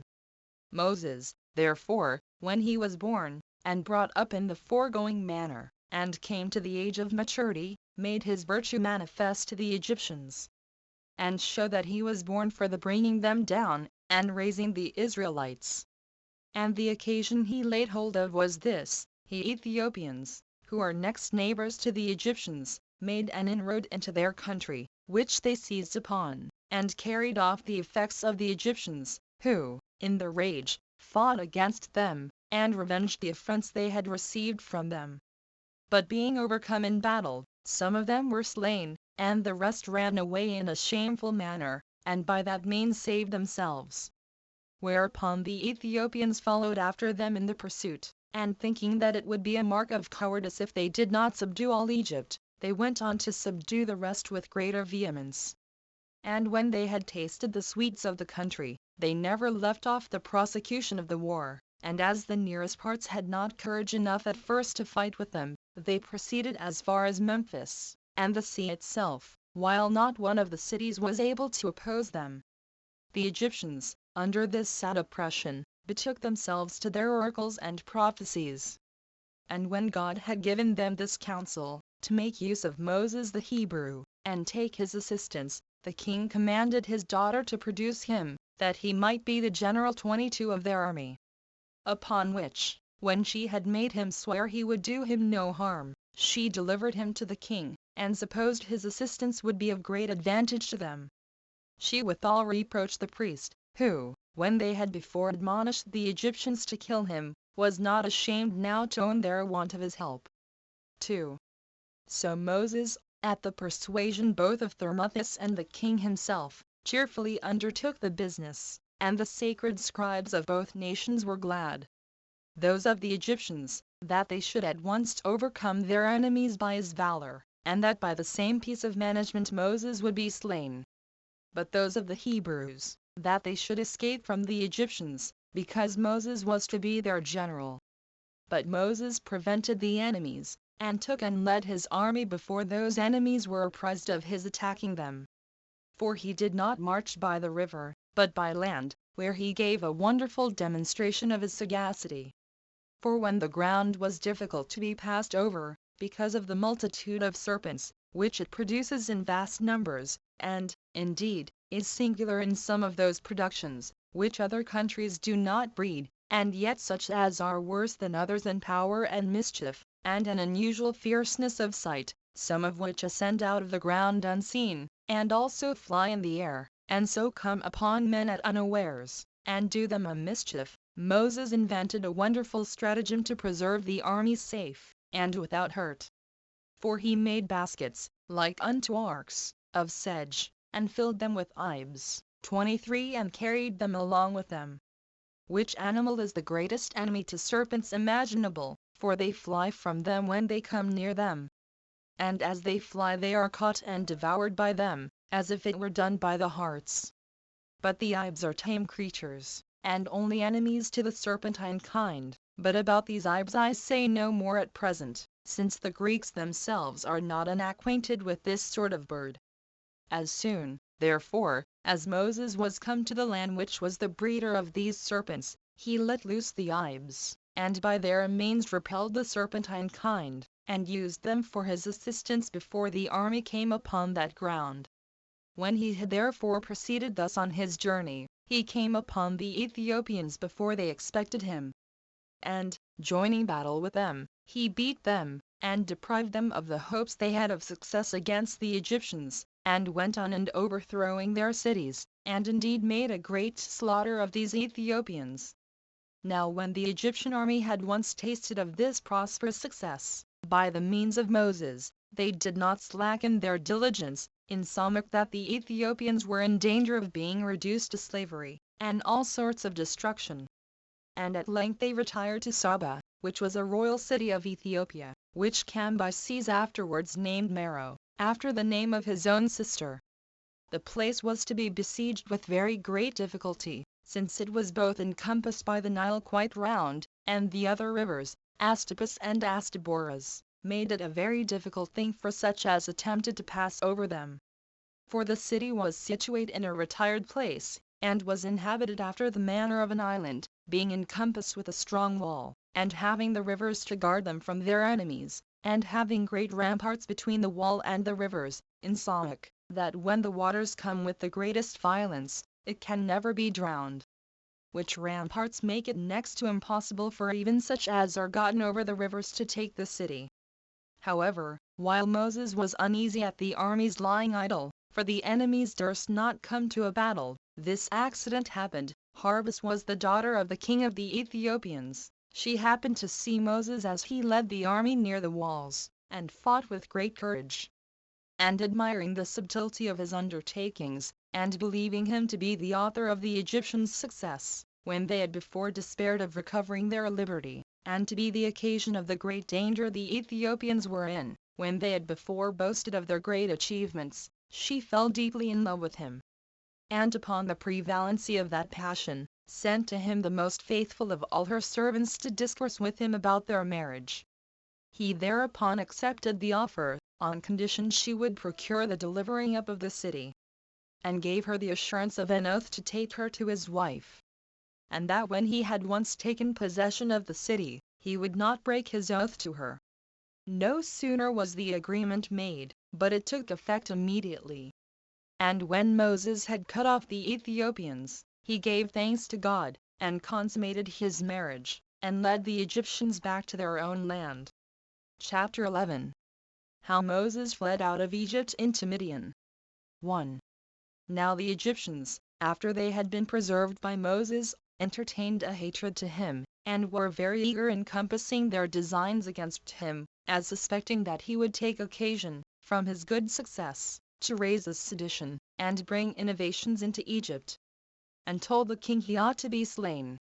The king had also some intentions of himself to the same purpose, and this as well out of envy at his glorious expedition at the head of his army, as out of fear of being brought low by him, and being instigated by the sacred scribes, he was ready to undertake to kill Moses. But when he had learned beforehand what plots there were against him, he went away privately. And because the public roads were watched, he took his flight through the deserts, and where his enemies could not suspect he would travel.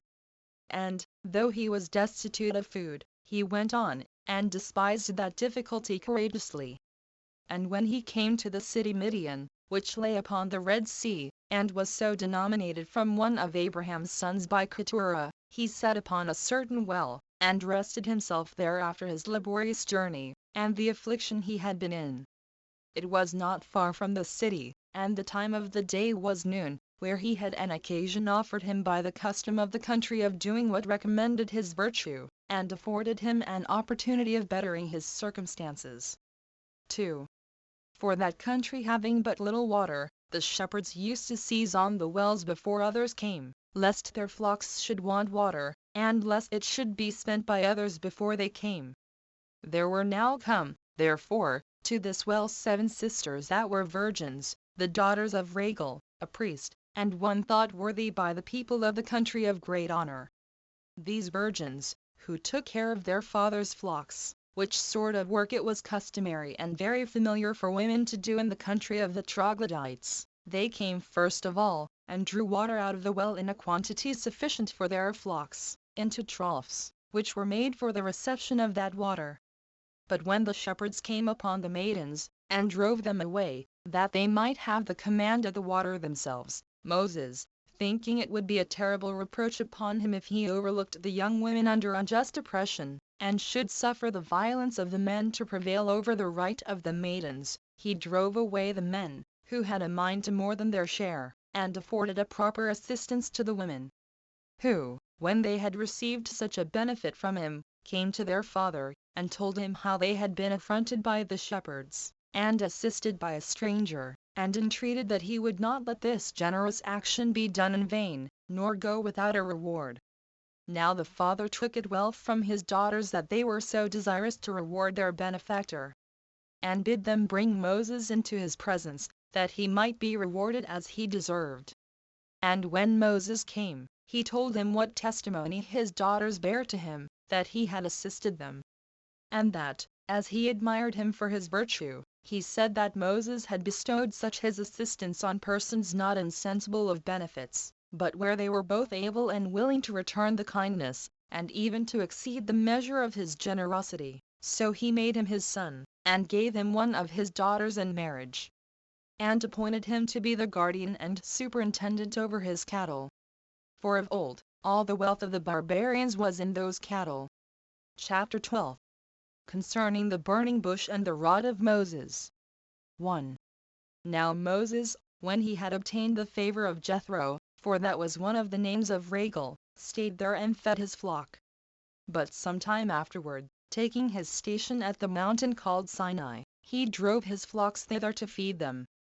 Now this is the highest of all the mountains thereabout, and the best for pasturage, the herbage being there good. And it had not been before fed upon, because of the opinion men had that God dwelt there, the shepherds not daring to ascend up to it. And here it was that a wonderful prodigy happened to Moses.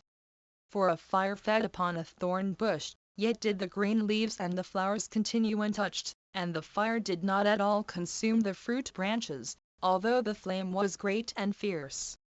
Moses was affrighted at the strange sight, as it was to him. But he was still more astonished when the fire uttered a voice, and called to him by name, and spake words to him, by which it signified how bold he had been in venturing to come into a place whither no man had ever come before, because the place was divine. And advised him to remove a great way off from the flame, and to be contented with what he had seen. And though he were himself a good man, and the offspring of great men, yet that he should not pry any further. And he foretold to him, that he should have glory and honor among men, by the blessing of God upon him. He also commanded him to go away thence with confidence to Egypt, in order to his being the commander and conductor of the body of the Hebrews, and to his delivering his own people from the injuries they suffered there. For, said God, they shall inhabit this happy land which your forefather Abraham inhabited, and shall have the enjoyment of all good things. But still he enjoined them, when he brought the Hebrews out of the land of Egypt, to come to that place, and to offer sacrifices of thanksgiving there. Such were the divine oracles which were delivered out of the fire. 2. But Moses was astonished at what he saw, and much more at what he heard. And he said, I think it would be an instance of too great madness, O Lord, for one of that regard I bear to thee, to distrust thy power, since I myself adore it, and know that it has been made manifest to my progenitors. But I am still in doubt how I, who am a private man, and one of no abilities, should either persuade my own countrymen to leave the country they now inhabit, and to follow me to a land whither I lead them. Or, if they should be persuaded, how can I force Pharaoh to permit them to depart, since they augment their own wealth and prosperity by the labors and works they put upon them? 3. But God persuaded him to be courageous on all occasions, and promised to be with him, and to assist him in his words, when he was to persuade men, and in his deeds, when he was to perform wonders. He bid him also to take a signal of the truth of what he said, by throwing his rod upon the ground, which, when he had done, it crept along, and was become a serpent, and rolled itself round in its folds, and erected its head, as ready to revenge itself on such as should assault it. After which it became a rod again as it was before. After this God bid Moses to put his right hand into his bosom. He obeyed, and when he took it out it was white, and in color like to chalk, but afterward it returned to its wonted color again. He also, upon God's command, took some of the water that was near him, and poured it upon the ground, and saw the color was that of blood. Upon the wonder that Moses showed at these signs, God exhorted him to be of good courage, and to be assured that he would be the greatest support to him, and bid him make use of those signs, in order to obtain belief among all men, that thou art sent by me, and dost all things according to my commands. Accordingly I enjoin thee to make no more delays, but to make haste to Egypt, and to travel night and day, and not to draw out the time, and so make the slavery of the Hebrews and their sufferings to last the longer. 4. Moses, having now seen and heard these wonders that assured him of the truth of these promises of God, had no room left him to disbelieve them. He entreated him to grant him that power when he should be in Egypt, and besought him to vouchsafe him the knowledge of his own name. And since he had heard and seen him, that he would also tell him his name, that when he offered sacrifice he might invoke him by such his name in his oblations. Whereupon God declared to him his holy name, which had never been discovered to men before. Concerning which it is not lawful for me to say any more. 24 Now these signs accompanied Moses, not then only, but always when he prayed for them, of all which signs he attributed the firmest ascent to the fire in the bush. And believing that God would be a gracious supporter to him, he hoped he should be able to deliver his own nation, and bring calamities on the Egyptians. Chapter 13. How Moses and Aaron returned into Egypt to Pharaoh. 1. So Moses, when he understood that the Pharaoh, in whose reign he fled away, was dead, asked leave of Rachel to go to Egypt, for the benefit of his own people. And he took with him Zipporah, the daughter of Rachel, whom he had married, and the children he had by her, Gershom and Eleazar, and made haste into Egypt. Now the former of those names, Gershom, in the Hebrew tongue, signifies that he was in a strange land. And Eleazar, that, by the assistance of the God of his fathers, he had escaped from the Egyptians. Now when they were near the borders, Aaron his brother, by the command of God, met him, to whom he declared what had befallen him at the mountain, and the commands that God had given him. But as they were going forward, the chief men among the Hebrews, having learned that they were coming, met them, to whom Moses declared the signs he had seen. And while they could not believe them, he made them see them, so they took courage at these surprising and unexpected sights, and hoped well of their entire deliverance, as believing now that God took care of their preservation. 2. Since then Moses found that the Hebrews would be obedient to whatsoever he should direct, as they promised to be, and were in love with liberty, he came to the king, who had indeed but lately received the government, and told him how much he had done for the good of the Egyptians, when they were despised by the Ethiopians, and their country laid waste by them, and how he had been the commander of their forces, and had labored for them, as if they had been his own people, and he informed him in what danger he had been during that expedition, without having any proper returns made him as he had deserved. He also informed him distinctly what things happened to him at Mount Sinai, and what God said to him, and the signs that were done by God, in order to assure him of the authority of those commands which he had given him. He also exhorted him not to disbelieve what he told him, nor to oppose the will of God. 3. But when the king derided Moses, he made him in earnest see the signs that were done at Mount Sinai. Yet was the king very angry with him, and called him an ill man, who had formerly run away from his Egyptian slavery, and came now back with deceitful tricks, and wonders, and magical arts, to astonish him. And when he had said this, he commanded the priests to let him see the same wonderful sights. As knowing that the Egyptians were skillful in this kind of learning, and that he was not the only person who knew them, and pretended them to be divine. As also he told him, that when he brought such wonderful sights before him, he would only be believed by the unlearned. Now when the priests threw down their rods, they became serpents. But Moses was not daunted at it, and said, O king, I do not myself despise the wisdom of the Egyptians, but I say that what I do is so much superior to what these do by magic arts and tricks, as divine power exceeds the power of man. But I will demonstrate that what I do is not done by craft, or counterfeiting what is not really true, but that they appear by the providence and power of God. And when he had said this, he cast his rod down upon the ground, and commanded it to turn itself into a serpent. It obeyed him, and went all round, and devoured the rods of the Egyptians, which seemed to be dragons, until it had consumed them all. It then returned to its own form, and Moses took it into his hand again. 4. However, the king was no more moved when it was done than before.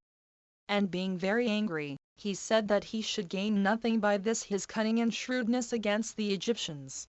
And he commanded him that was the chief taskmaster over the Hebrews, to give them no relaxation from their labors, but to compel them to submit to greater oppressions than before.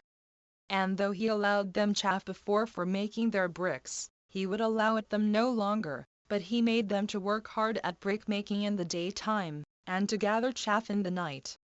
Now when their labor was thus doubled upon them, they laid the blame upon Moses, because their labor and their misery were on his account become more severe to them.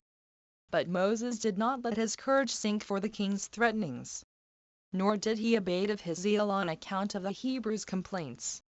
But he supported himself, and set his soul resolutely against them both, and used his own utmost diligence to procure liberty to his countrymen. So he went to the king, and persuaded him to let the Hebrews go to Mount Sinai, and there to sacrifice to God, because God had enjoined them so to do. He persuaded him also not to counterwork the designs of God, but to esteem his favor above all things, and to permit them to depart, lest, before he be aware, he lay an obstruction in the way of the divine commands, and so occasion his own suffering such punishments as it was probable any one that counterworked the divine commands should undergo, since the severest afflictions arise from every object to those that provoke the divine wrath against them. For such as these have neither the earth nor the air for their friends, nor are the fruits of the womb according to nature, but everything is unfriendly and adverse towards them. He said further, that the Egyptians should know this by a sad experience, and that besides, the Hebrew people should go out of their country without their consent.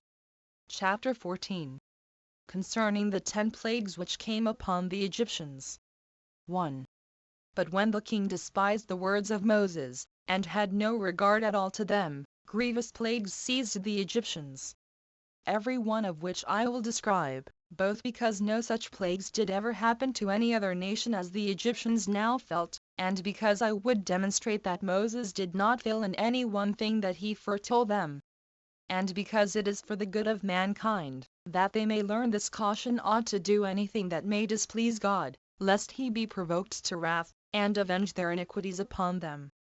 For the Egyptian river ran with bloody water at the command of God, insomuch that it could not be drunk, and they had no other spring of water neither. For the water was not only of the color of blood, but it brought upon those that ventured to drink of it, great pains and bitter torment. Such was the river to the Egyptians. But it was sweet and fit for drinking to the Hebrews, and no way different from what it naturally used to be. As the king therefore knew not what to do in these surprising circumstances, and was in fear for the Egyptians, he gave the Hebrews leave to go away. But when the plague ceased, he changed his mind again, and would not suffer them to go. 25. 2. But when God saw that he was ungrateful, and upon the ceasing of this calamity would not grow wiser, he sent another plague upon the Egyptians. An innumerable multitude of frogs consumed the fruit of the ground. The river was also full of them, insomuch that those who drew water had it spoiled by the blood of these animals, as they died in, and were destroyed by, the water. And the country was full of filthy slime, as they were born, and as they died, they also spoiled their vessels in their houses which they used, and were found among what they eat and what they drank, and came in great numbers upon their beds. There was also an ungrateful smell, and a stink arose from them, as they were born, and as they died therein. Now, when the Egyptians were under the oppression of these miseries, the king ordered Moses to take the Hebrews with him, and be gone. Upon which the whole multitude of the frogs vanished away. And both the land and the river returned to their former natures. But as soon as Pharaoh saw the land freed from this plague, he forgot the cause of it, and retained the Hebrews. And, as though he had a mind to try the nature of more such judgments, he would not yet suffer Moses and his people to depart, having granted that liberty rather out of fear than out of any good consideration. 3. Accordingly, God punished his falseness with another plague, added to the former. For there arose out of the bodies of the Egyptians an innumerable quantity of lice, by which, wicked as they were, they miserably perished, as not able to destroy the sort of vermin either with washes or with ointments. At which terrible judgment the king of Egypt was in disorder, upon the fear into which he reasoned himself, lest his people should be destroyed, and that the manner of this death was also reproachful, so that he was forced in part to recover himself from his wicked temper to a sounder mind, for he gave leave for the Hebrews themselves to depart. But when the plague thereupon ceased, he thought it proper to require that they should leave their children and wives behind them, as pledges of their return. Whereby he provoked God to be more vehemently angry at him, as if he thought to impose on his providence, and as if it were only Moses, and not God, who punished the Egyptians for the sake of the Hebrews, for he filled that country full of various sorts of pestilential creatures, with their various properties, such indeed as had never come into the sight of men before, by whose means the men perished themselves, and the land was destitute of husbandmen for its cultivation. But if anything escaped destruction from them, it was killed by a distemper which the men underwent also. 4. But when Pharaoh did not even then yield to the will of God, but, while he gave leave to the husbands to take their wives with them, yet insisted that the children should be left behind, God presently resolved to punish his wickedness with several sorts of calamities, and those worse than the foregoing, which yet had so generally afflicted them. For their bodies had terrible boils, breaking forth with blains, while they were already inwardly consumed. And a great part of the Egyptians perished in this manner. But when the king was not brought to reason by this plague, hail was sent down from heaven.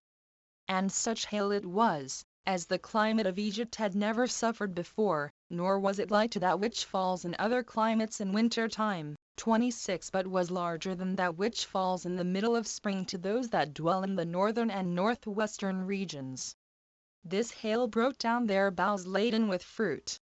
After this a tribe of locusts consumed the seed which was not hurt by the hail, so that to the Egyptians all hopes of the future fruits of the ground were entirely lost. 5. One would think the forementioned calamities might have been sufficient for one that was only foolish, without wickedness, to make him wise, and to make him sensible what was for his advantage. But Pharaoh, led not so much by his folly as by his wickedness, even when he saw the cause of his miseries, he still contested with God, and wilfully deserted the cause of virtue. So he bid Moses take the Hebrews away, with their wives and children, to leave their cattle behind, since their own cattle were destroyed. But when Moses said that what he desired was unjust, since they were obliged to offer sacrifices to God of those cattle, and the time being prolonged on this account, a thick darkness, without the least light, spread itself over the Egyptians, whereby their sight being obstructed, and their breathing hindered by the thickness of the air, they died miserably, and under a terror lest they should be swallowed up by the dark cloud. Besides this, when the darkness, after 3 days and as many nights, was dissipated, and when Pharaoh did not still repent and let the Hebrews go, Moses came to him and said, How long wilt thou be disobedient to the command of God? For he enjoins thee to let the Hebrews go. Nor is there any other way of being freed from the calamities you are under, unless you do so. But the king, angry at what he said, and threatened to cut off his head if he came any more to trouble him these matters. Hereupon Moses said he not speak to him any more about them, for he himself, together with the principal men among the Egyptians, should desire the Hebrews away. So when Moses had said this, he his way. 6. But when God had signified that with one plague he would compel the Egyptians to let Hebrews go, he commanded Moses to tell the people that they should have a sacrifice ready, and they should prepare themselves on the 10th day of the month Xanthicus, against the 14th, which month is called by the Egyptians Pharmoth, Nisan by the Hebrews. But the Macedonians call it Xanthicus, and that he should carry the Hebrews with all they had. Accordingly, he having got the Hebrews ready for their departure, and having sorted the people into tribes, he kept them together in one place. But when the 14th day was come, and all were ready to depart, they offered the sacrifice, and purified their houses with the blood, using bunches of hyssop for that purpose. And when they had supped, they burnt the remainder of the flesh, as just ready to depart. Whence it is that we do still offer this sacrifice in like manner to this day, and call this festival Paschia, which signifies the feast of the Passover. Because on that day God passed us over, and sent the plague upon the Egyptians. For the destruction of the firstborn came upon the Egyptians that night, so that many of the Egyptians who lived near the king's palace, persuaded Pharaoh to let the Hebrews go. Accordingly he called for Moses, and bid them be gone.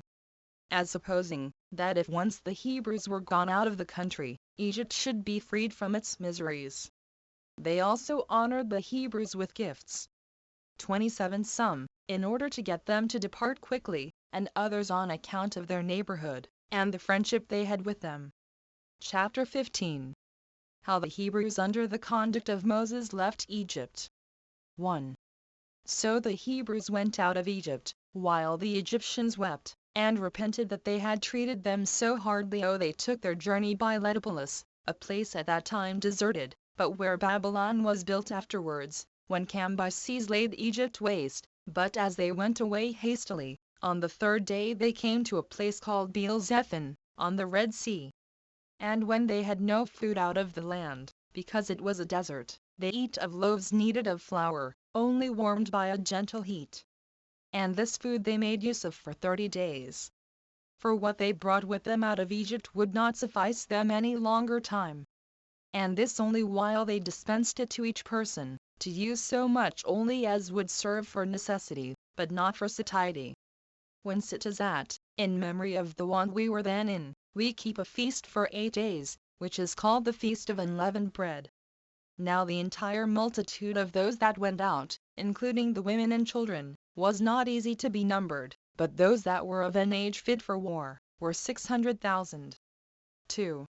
They left Egypt in the month Xanthicus, on the 15th day of the lunar month.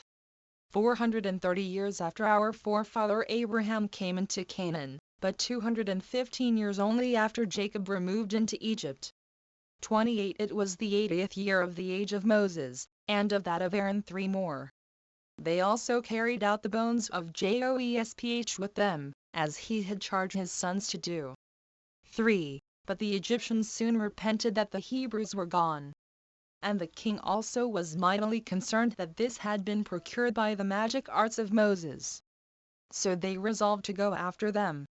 Accordingly they took their weapons, and other warlike furniture, and pursued after them, in order to bring them back, if once they overtook them, because they would now have no pretence to pray to God against them, since they had already been permitted to go out.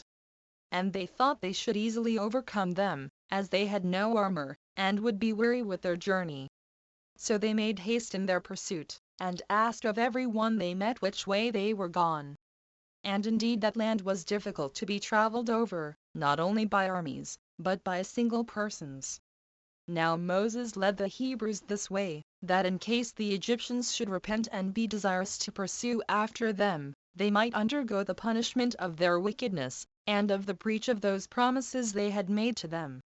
As also he led them this way on account of the Philistines, who had quarreled with them, and hated them of old, that by all means they might not know of their departure, for their country is near to that of Egypt.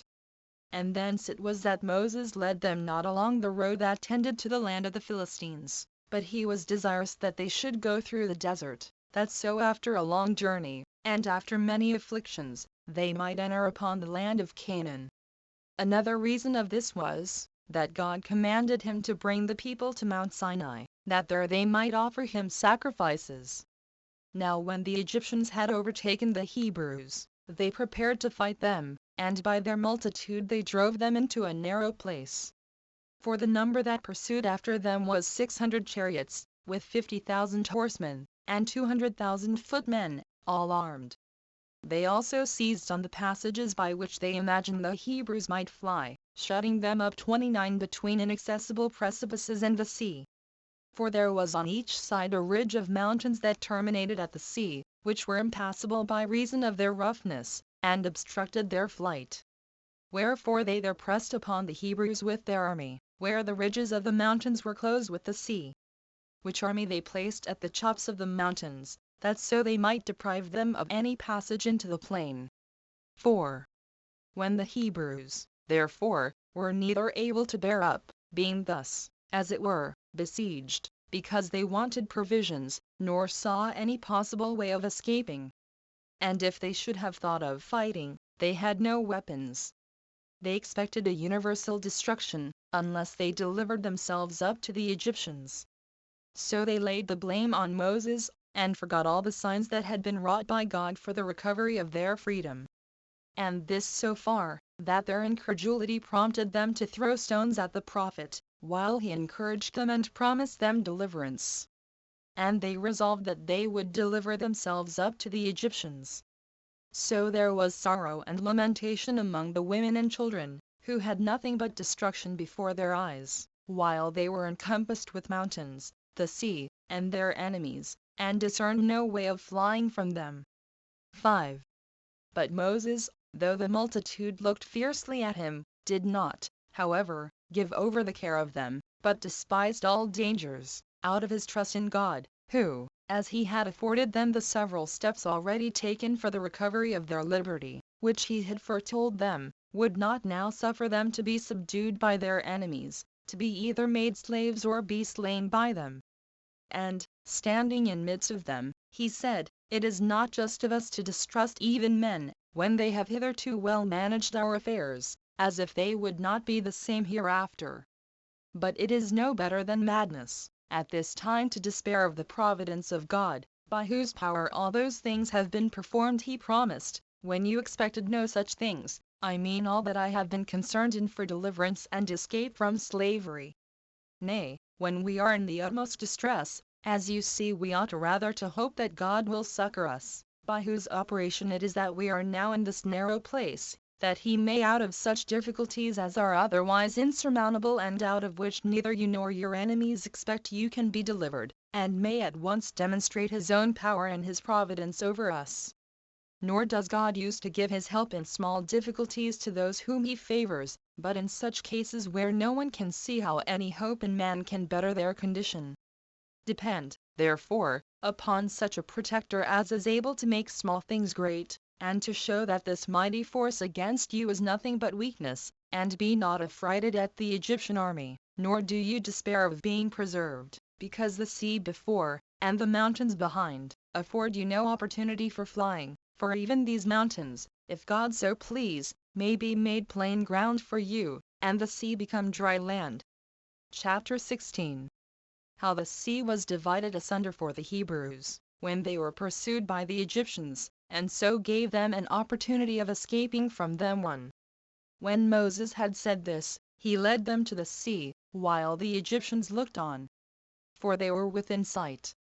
Now these were so distressed by the toil of their pursuit, that they thought proper to put off fighting till the next day. But when Moses was come to the seashore, he took his rod, and made supplication to God, and called upon him to be their helper and assistant, and said, Thou art not ignorant, O Lord, that it is beyond human strength and human contrivance to avoid the difficulties we are now under.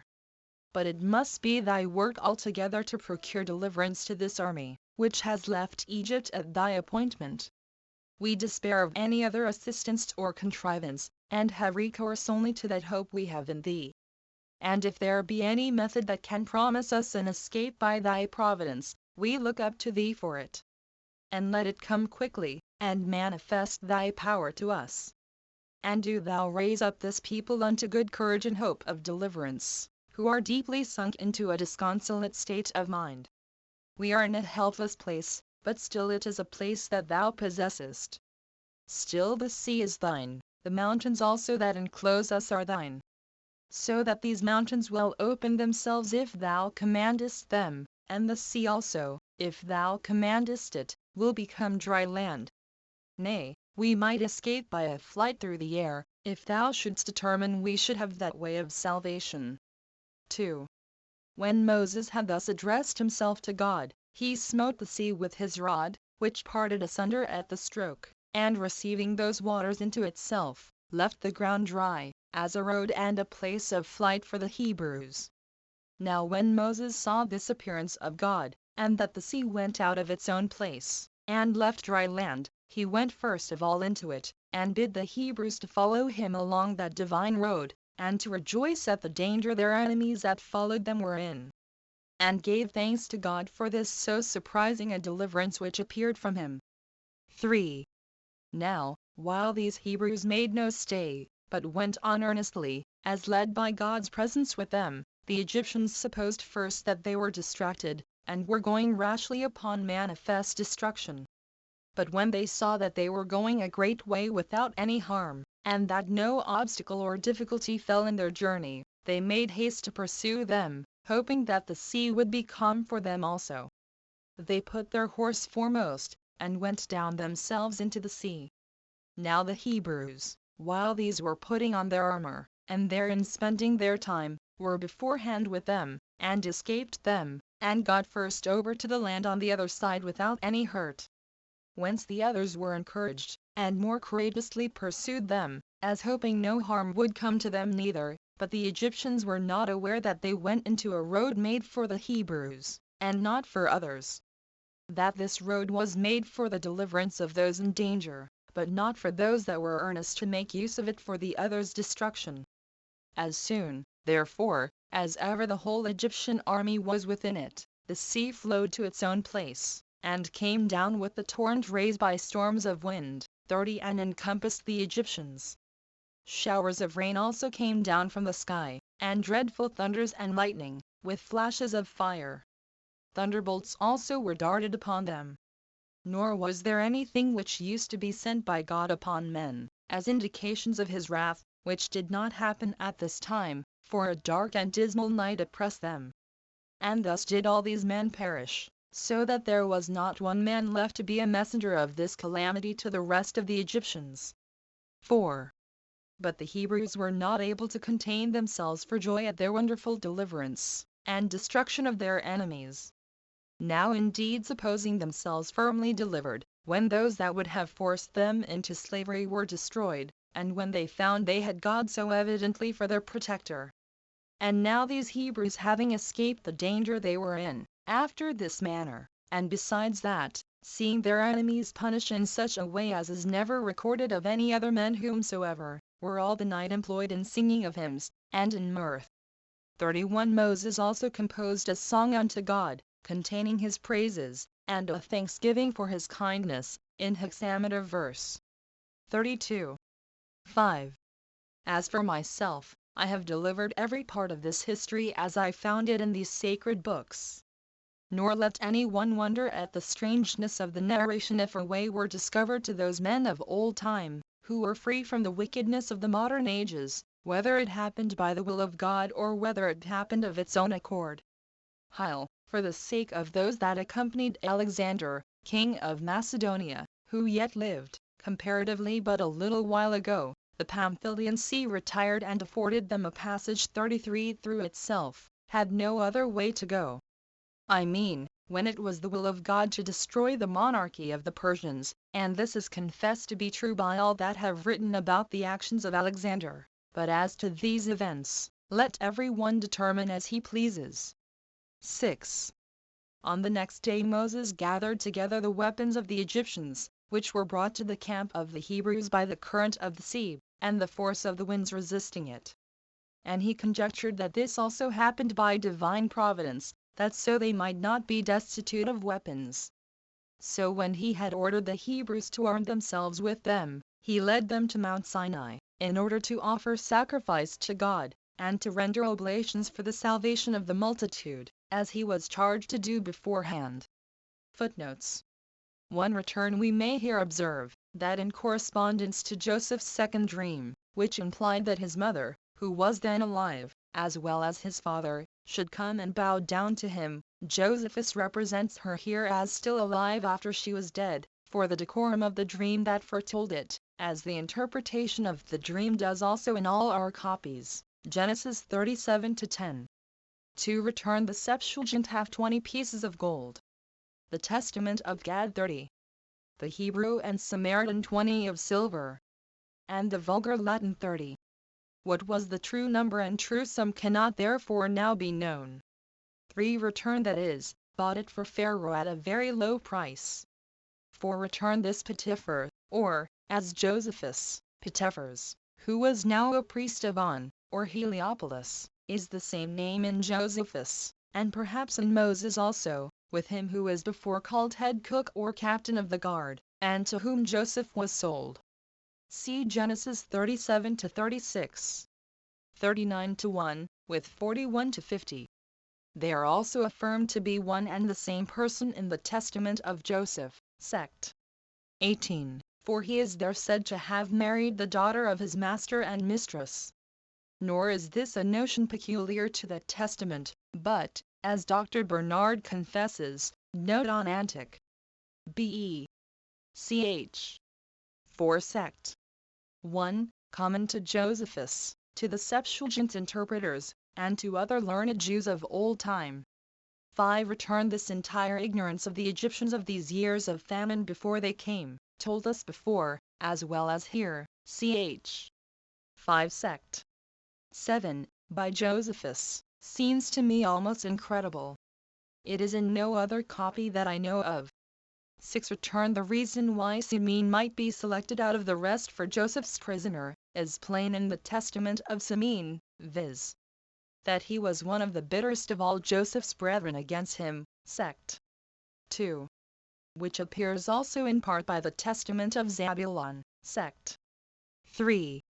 7. Return the coherence seems to me to show that the negative particle is here wanting, which I have supplied in brackets, and I wonder none have hitherto suspected that it ought to be supplied. 8. Return of the precious balsam of Judea, and the turpentine, see the note on Antiq. BV. Ch. 6 sect. 6. 9. Return this oration seems to me too large, and too unusual a digression, to have been composed by Judas on this occasion. It seems to me a speech or declamation composed formerly, in the person of Judas, and in the way of oratory, that lay by him, and which he thought fit to insert on this occasion. See 2 more such speeches or declamations, Antic. B.V. Ch. 14 sect. 4. 10 Return. In all this speech of Judas we may observe, that Josephus still supposed that death was the punishment of theft in Egypt, in the days of Joseph, though it never was so among the Jews, by the law of Moses. 11 Return. All the Greek copies of Josephus have the negative particle here, that Jacob himself was not reckoned one of the 70 souls that came into Egypt. But the old Latin copies want it, and directly assure us he was one of them. It is therefore hardly certain which of these was Josephus's true reading, since the number 70 is made up without him, if we reckon Leah for one. But if she be not reckoned, Jacob must himself be one, to complete the number. 12 Return. Josephus thought that the Egyptians hated or despised the employment of a shepherd in the days of Joseph, whereas Bishop Cumberland has shown that they rather hated such Phoenician or Canaanite shepherds that had long enslaved the Egyptians of old time. See his Sanchoniatho, pages 361, 362. 13 Return. Relland here puts the question, how Josephus could complain of its not raining in Egypt during this famine, while the ancients affirm that it never does naturally rain there. His answer is, that when the ancients deny that it rains in Egypt, they only mean the upper Egypt above the delta, which is called Egypt in the strictest sense. But that in the delta and by consequence in the lower Egypt adjoining to it did of old, and still does, rain sometimes. See the note on Antic. Biii. Ch. 1 sect. 6. 14 Return. Josephus supposes that Joseph now restored the Egyptians their lands again upon the payment of a 5th part as tribute. It seems to me rather that the land was now considered as Pharaoh's land, and this 5th part as its rent, to be paid to him, as he was their landlord, and they his tenants. And that the lands were not properly restored, and this 5th part reserved as tribute only, till the days of Sesostris. See Essay on the Old Testament, Append. 148, 149. 15 Return. As to this encomium upon Joseph, as preparatory to Jacob's adopting Ephraim and Manasseh into his own family, and to be admitted for 2 tribes, which Josephus here mentions, all our copies of Genesis omit it, ch. 48. Nor do we know whence he took it, or whether it be not his own embellishment only. 16 Return. As to the affliction of Abraham's posterity for 400 years, see Antic. Bich. 10 sect. 3. And as to what cities they built in Egypt, under Pharaoh Sesostris, and of Pharaoh Sesostris's drowning in the Red Sea, see Essay on the Old Testament, Append. Pages 132 to 162. 17 Return. Of this building of the pyramids of Egypt by the Israelites, see Perizonius Orig. Egyptiac, ch. 21. It is not impossible they might build one or more of the small ones, but the larger ones seem much later. Only, if they be all built of stone, this does not so well agree with the Israelites' labors, which are said to have been in brick, and not in stone, as Mr. Sandys observes in his Travels. Pages 127, 128. 18 Return. Dr. Bernard informs us here, that instead of this single priest or prophet of the Egyptians, without a name in Josephus, the Targum of Jonathan names the 2 famous antagonists of Moses, Jannes and Jambres.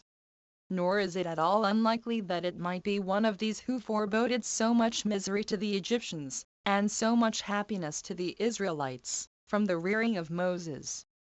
19 Return. Josephus is clear that these midwives were Egyptians, and not Israelites, as in our other copies, which is very probable, it being not easily to be supposed that Pharaoh could trust the Israelite midwives to execute so barbarous a command against their own nation. Consult, therefore, and correct hence our ordinary copies, Exodus 1-15, 22. And, indeed, Josephus seems to have had much completer copies of the Pentateuch, or other authentic records now lost, about the birth and actions of Moses, than either our Hebrew, Samaritan, or Greek Bibles afford us, which enabled him to be so large and particular about him. 20. Return of this grandfather of Sesostris, Ramesses the Great, who slew the Israelite infants, and of the inscription on his obelisk, containing, in my opinion, one of the oldest records of mankind. See Essay on the Old Test. Append. Pages 139, 145, 147, 217-220. 21. Return what Josephus here says of the beauty of Moses, that he was of a divine form, is very like what St. Stephen says of the same beauty. That Moses was beautiful in the sight of Acts 7-20. 22. Return this history of Moses, as general of the Egyptians against the Ethiopians, is wholly omitted in our Bibles, but is thus by Irenaeus, from Josephus, and that soon after his own age. Josephus says, that when Moses was nourished in the palace, he was appointed general of the army against the Ethiopians, and conquered them, when he married that king's daughter, because, out of her affection for him, she delivered the city up to him. See the fragments of Irenaeus, App. Edit. Grab. Pages 472. Nor perhaps did St. Stephen refer to anything else when he said of Moses, before he was sent by God to the Israelites, that he was not only learned in all the wisdom of the Egyptians, but was also mighty in words and in deeds. Acts 7-22.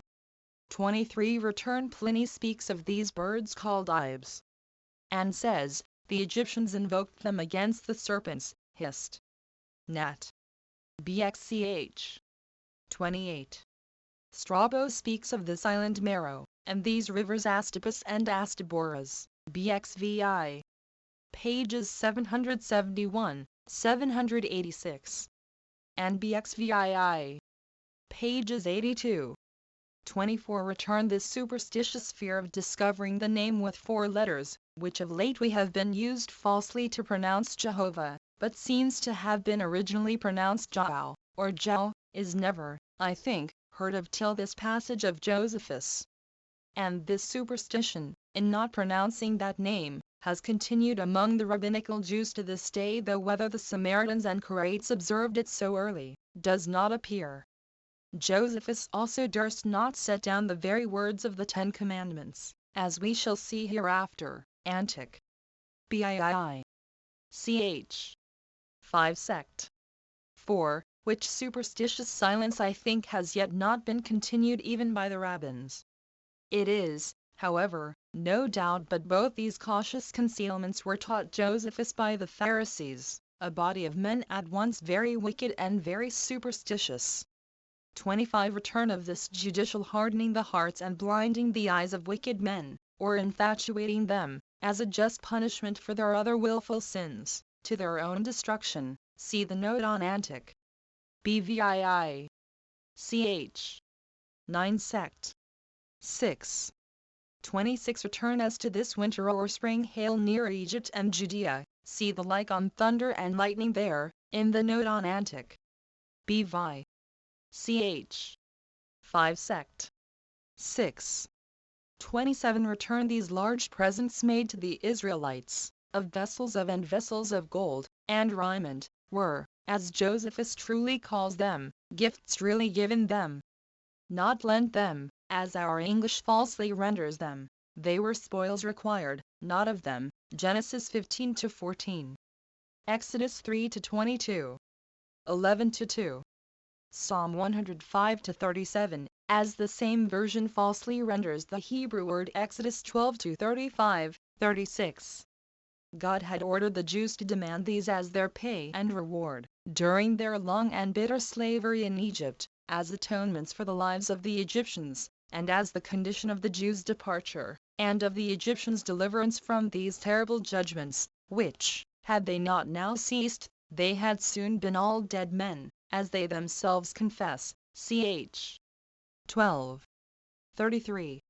Nor was there any sense in borrowing or lending, when the Israelites were finally departing out of the land forever.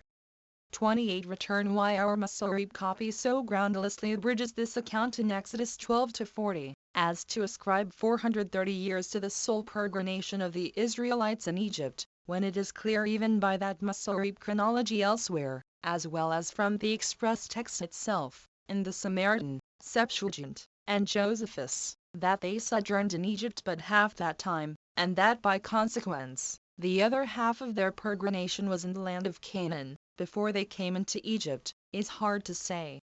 See Essay on the Old Testament, pages 62, 63.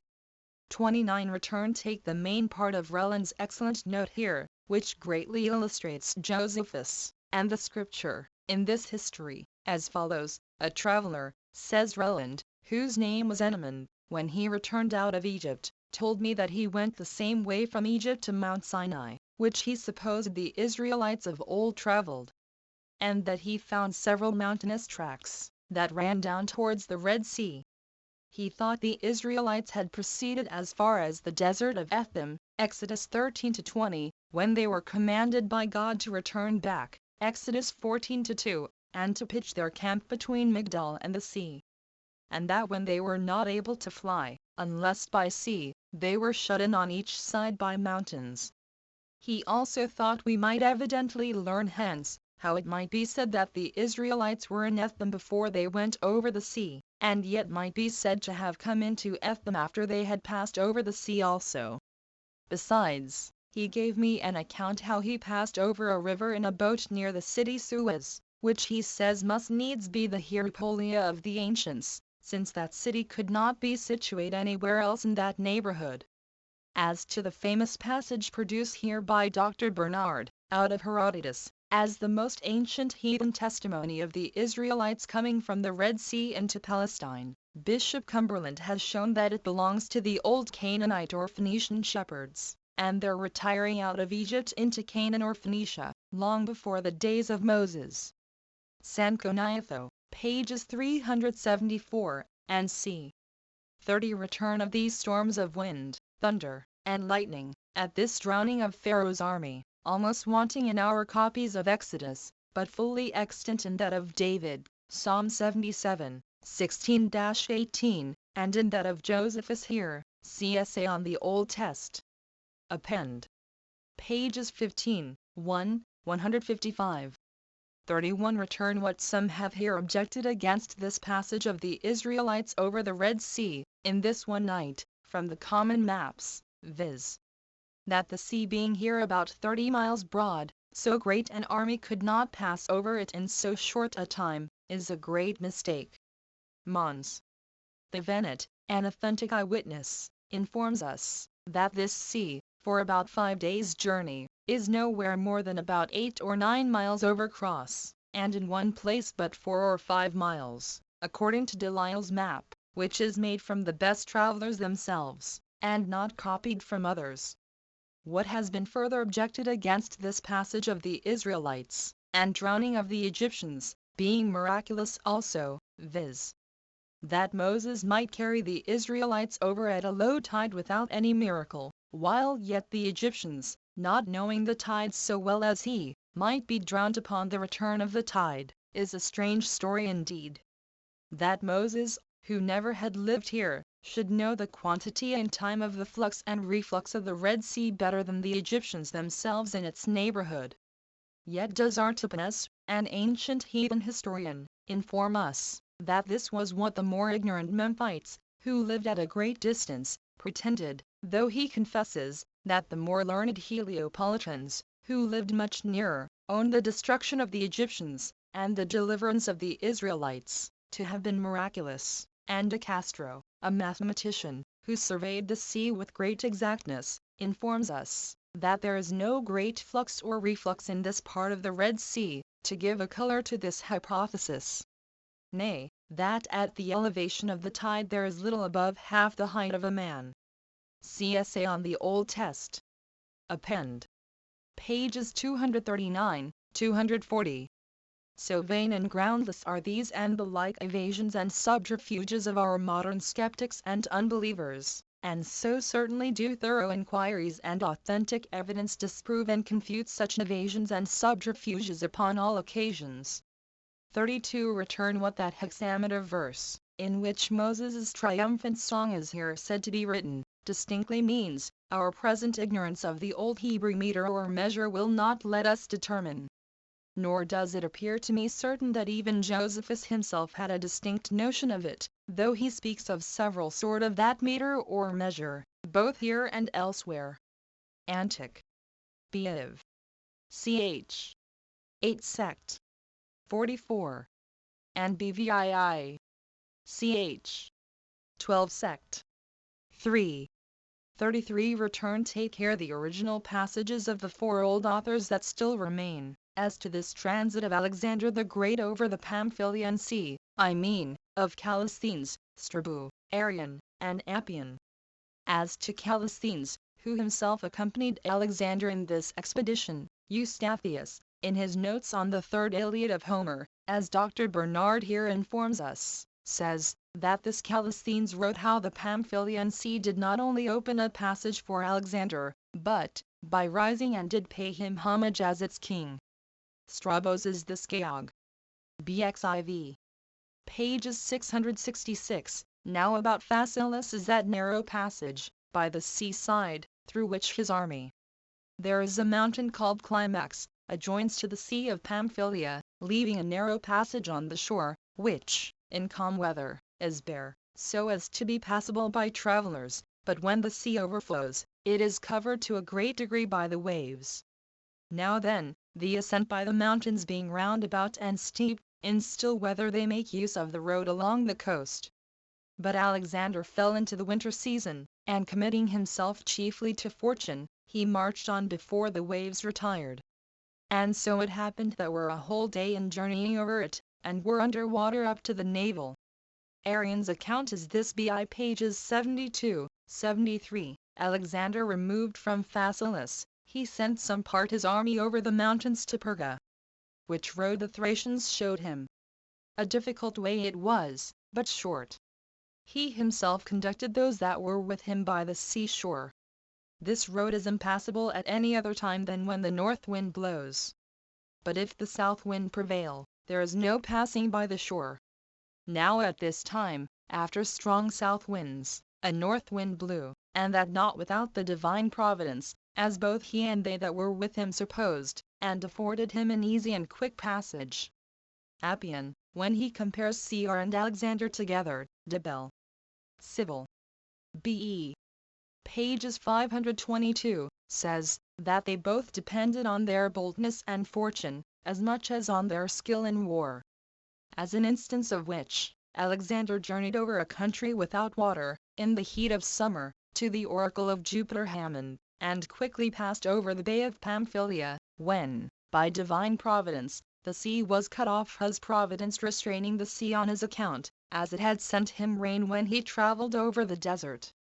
Enbiance, in the days of Josephus, as he assures us, all the more numerous original historians of Alexander gave the account he has here set down, as to the providential going back of the waters of the Pamphylian Sea, when he was going with his army to destroy the Persian monarchy, which the forenamed authors now remaining fully confirm. It is without all just foundation that Josephus is here blamed by some late writers for quoting those ancient authors upon the present occasion.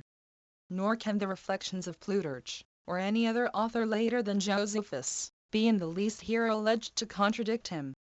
Josephus went by all the evidence he then had, and that evidence of the most authentic sort also.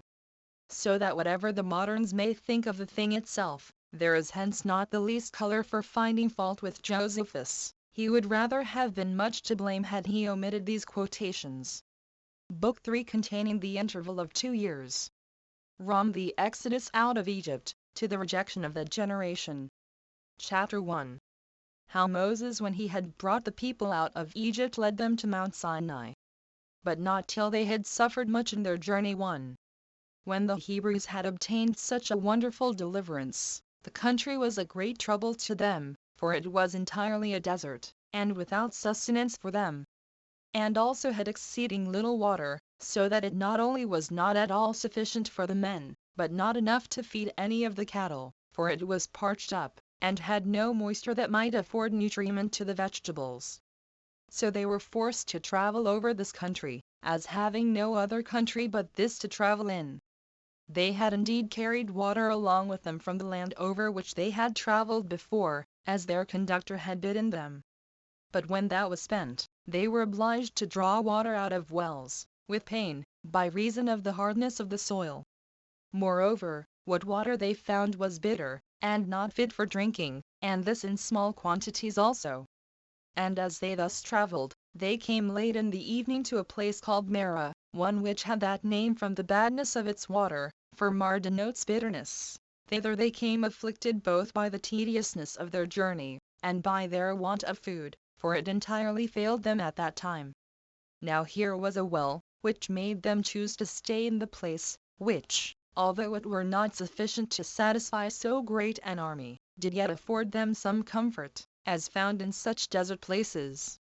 For they heard from those who had been to search, that there was nothing to be found, if they travelled on farther. Yet was this water bitter, and not fit for men to drink. And not only so, but it was intolerable even to the cattle themselves. 2. When Moses saw how much the people were cast down, and that the occasion of it could not be contradicted, for the people were not in the nature of a complete army of men, who might oppose a manly fortitude to the necessity that distressed them. The multitude of the children, and of the women also, being of too weak capacities to be persuaded by reason, blunted the courage of the men themselves. He was therefore in great difficulties, and made everybody's calamity his own. For they ran all of them to him, and begged of him. The women begged for their infants, and the men for the women, that he would not overlook them, but procure some way or other for their deliverance. He therefore betook himself to prayer to God, that he would change the water from its present badness, and make it fit for drinking. And when God had granted him that favor, he took the top of a stick that lay down at his feet, and divided it in the middle, and made the section lengthways. He then let it down into the well, and persuaded the Hebrews that God had hearkened to his prayers, and had promised to render the water such as they desired it to be, in case they would be subservient to him in what he should enjoin them to do, and this not after a remiss or negligent manner. And when they asked what they were to do in order to have the water changed for the better, he bid the strongest men among them that stood there, to draw up water too, and told them, that when the greatest part was drawn up, the remainder would be fit to drink. So they labored at it till the water was so agitated and purged as to be fit to drink. 3. And now removing from thence they came to Elim, which place looked well at a distance, for there was a grove of palm trees. But when they came near to it, it appeared to be a bad place, for the palm trees were no more than 70. And they were ill-grown and creeping trees, by the want of water, for the country about was all parched, and no moisture sufficient to water them, and make them hopeful and useful, was derived to them from the fountains, which were in number 12. They were rather a few moist places than springs, which not breaking out of the ground, nor running over, could not sufficiently water the trees. And when they dug into the sand, they met with no water. And if they took a few drops of it into their hands, they found it to be useless, on account of its mud. The trees were too weak to bear fruit, for want of being sufficiently cherished and enlivened by the water. So they laid the blame on their conductor, and made heavy complaints against him, and said that this their miserable state, and the experience they had of adversity, were owing to him. For that they had then journeyed an entire 30 days, and had spent all the provisions they had brought with them. And meeting with no relief, they were in a very desponding condition. And by fixing their attention upon nothing but their present misfortunes, they were hindered from remembering what deliverances they had received from God, and those by the virtue and wisdom of Moses also. So they were very angry at their conductor, and were zealous in their attempt to stone him, as the direct occasion of their present miseries. 4. But as for Moses himself, while the multitude were irritated and bitterly set against him, he cheerfully relied upon God, and upon his consciousness of the care he had taken of these his own people. And he came into the midst of them, even while they clamored against him, and had stones in their hands in order to dispatch him. Now he was of an agreeable presence, and very able to persuade the people by his speeches. Accordingly he began to mitigate their anger, and exhorted them not to be over-mindful of their present adversities, lest they should thereby suffer the benefits that had formerly been bestowed on them to slip out of their memories. And he desired them by no means, on account of their present uneasiness, to cast those great and wonderful favors and gifts, which they had obtained of God, out of their minds, but to expect deliverance out of those their present troubles which they could not free themselves from, and this by the means of that divine providence which watched over them. Seeing it is probable that God tries their virtue, and exercises their patience by these adversities, that it may appear what fortitude they have, and what memory they retain of his former wonderful works in their favor, and whether they will not think of them upon occasion of the miseries they now feel. He told them, it appeared they were not really good men, either in patience, or in remembering what had been successfully done for them, sometimes by contemning God and his commands, when by those commands they left the land of Egypt, and sometimes by behaving themselves ill towards him who was the servant of God, and this when he had never deceived them, either in what he said, or had ordered them to do by God's command. He also put them in mind of all that had passed, how the Egyptians were destroyed when they attempted to detain them, contrary to the command of God, and after what manner the very same river was to the others bloody, and not fit for drinking, but was to them sweet, and fit for drinking. And how they went a new road through the sea, which fled a long way from them, by which very means they were themselves preserved, but saw their enemies destroyed. And that when they were in want of weapons, God gave them plenty of them. And so he recounted all the particular instances, how when they were, in appearance, just going to be destroyed, God had saved them in a surprising manner, and that he had still the same power, and that they ought not even now to despair of his providence over them.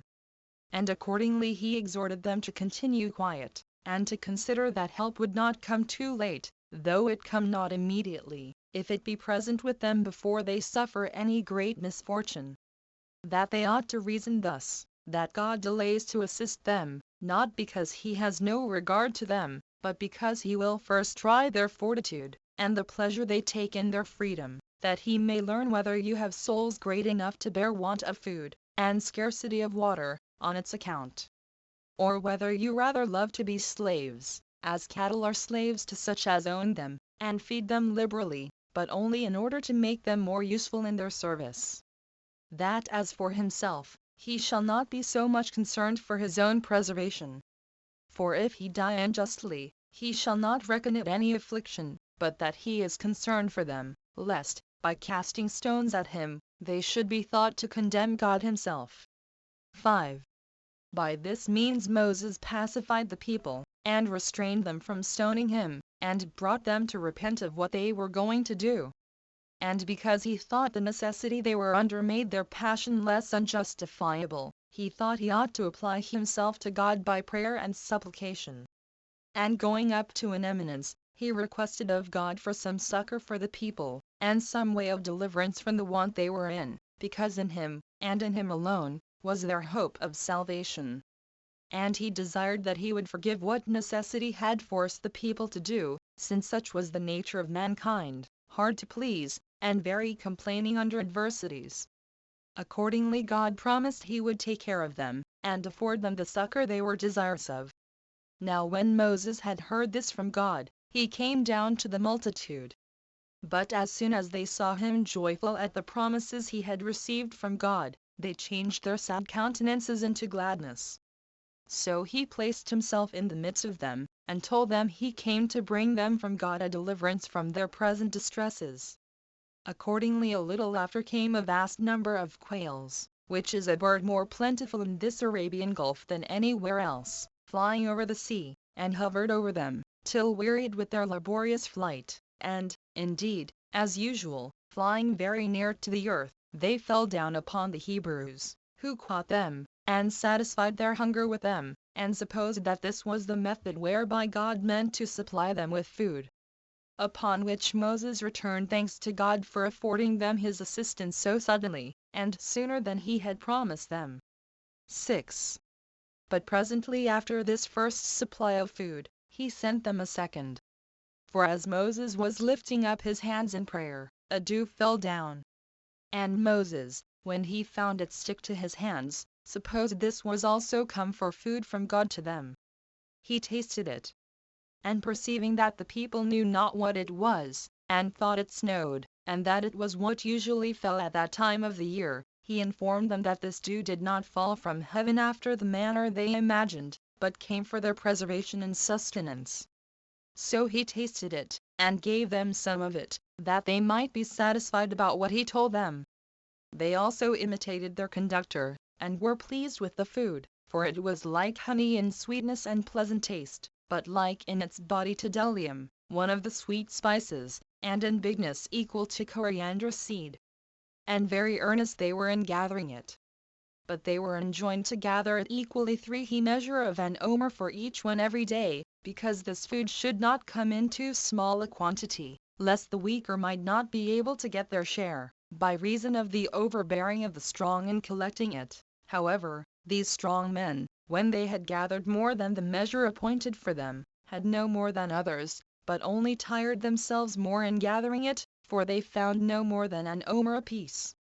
And the advantage they got by what was superfluous was none at all, it corrupting, both by the worms breeding in it, and by its bitterness.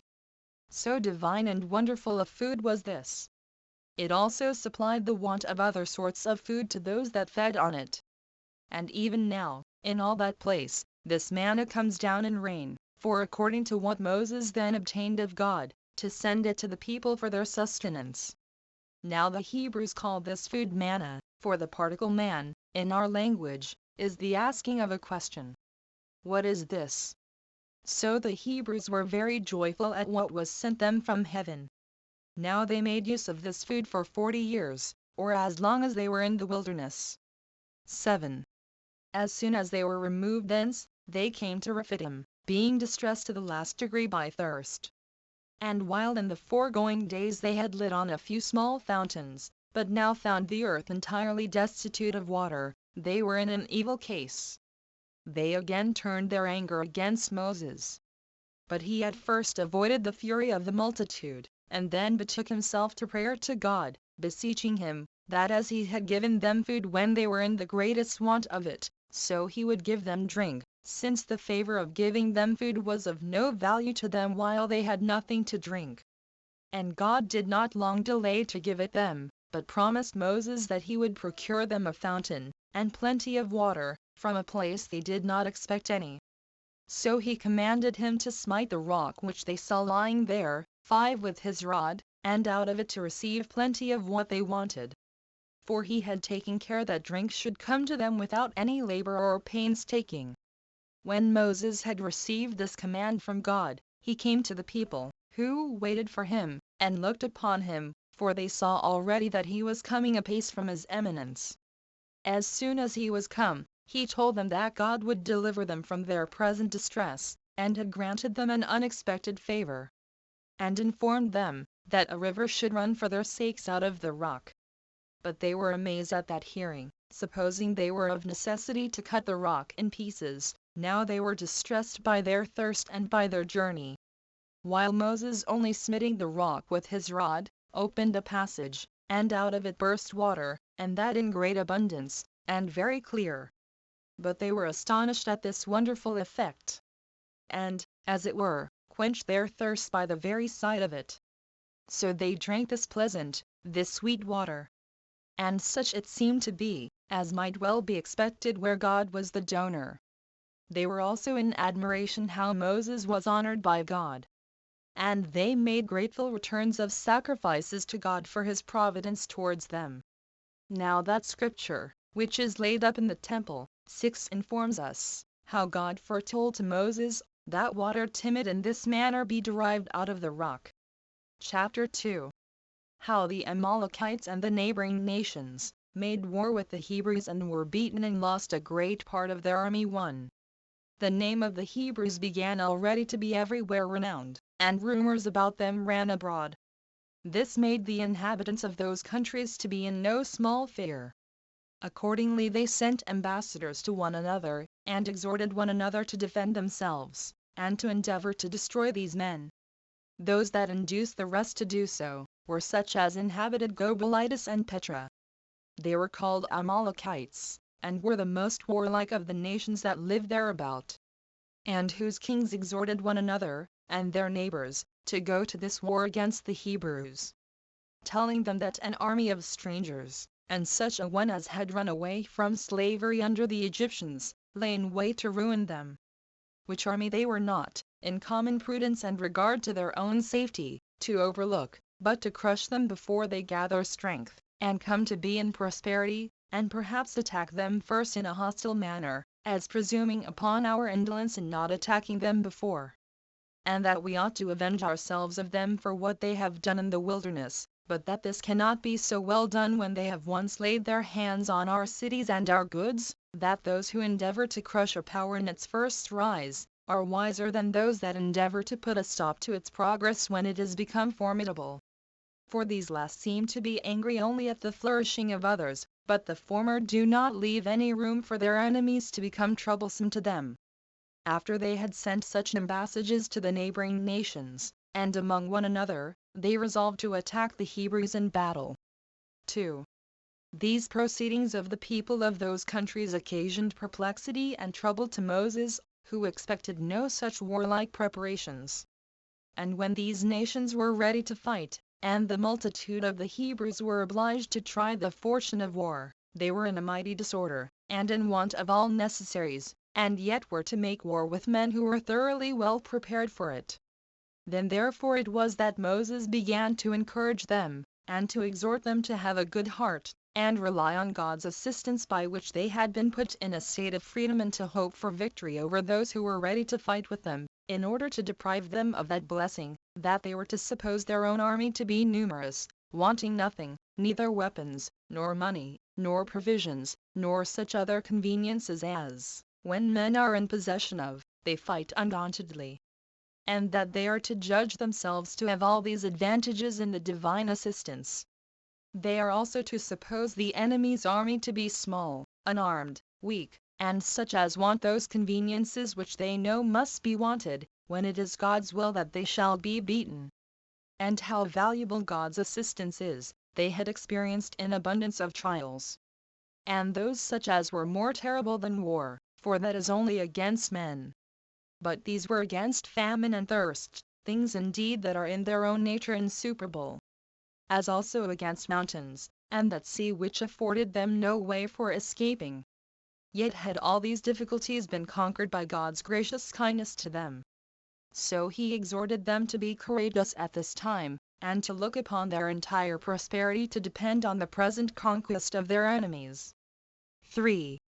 And with these words did Moses encourage the multitude, who then called together the princes of their tribes, and their chief men, both separately and conjointly. The young men he charged to obey their elders, and the elders to hearken to their leader. So the people were elevated in their minds, and ready to try their fortune in battle, and hoped to be thereby at length delivered from all their miseries. Nay, they desired that Moses would immediately lead them against their enemies without the least delay, that no backwardness might be a hindrance to their present resolution. So Moses sorted all that were fit for war into different troops, and set Joshua, the son of Nun, of the tribe of Ephraim, over them. One that was of great courage, and patient to undergo labors, of great abilities to understand, and to speak what was proper, and very serious in the worship of God, and indeed made like another Moses, a teacher of piety towards God. He also appointed a small party of the armed men to be near the water, and to take care of the children, and the women, and of the entire camp. So that whole night they prepared themselves for the battle. They took their weapons, if any of them had such as were well made, and attended to their commanders as ready to rush forth to the battle as soon as Moses should give the word of command. Moses also kept awake, teaching Joshua after what manner he should order his camp. But when the day began, Moses called for Joshua again, and exhorted him to approve himself indeed such a one as his reputation made men expect from him, and to gain glory by the present expedition, in the opinion of those under him, for his exploits in this battle. He also gave a particular exhortation to the principal men of the Hebrews, and encouraged the whole army as it stood armed before him.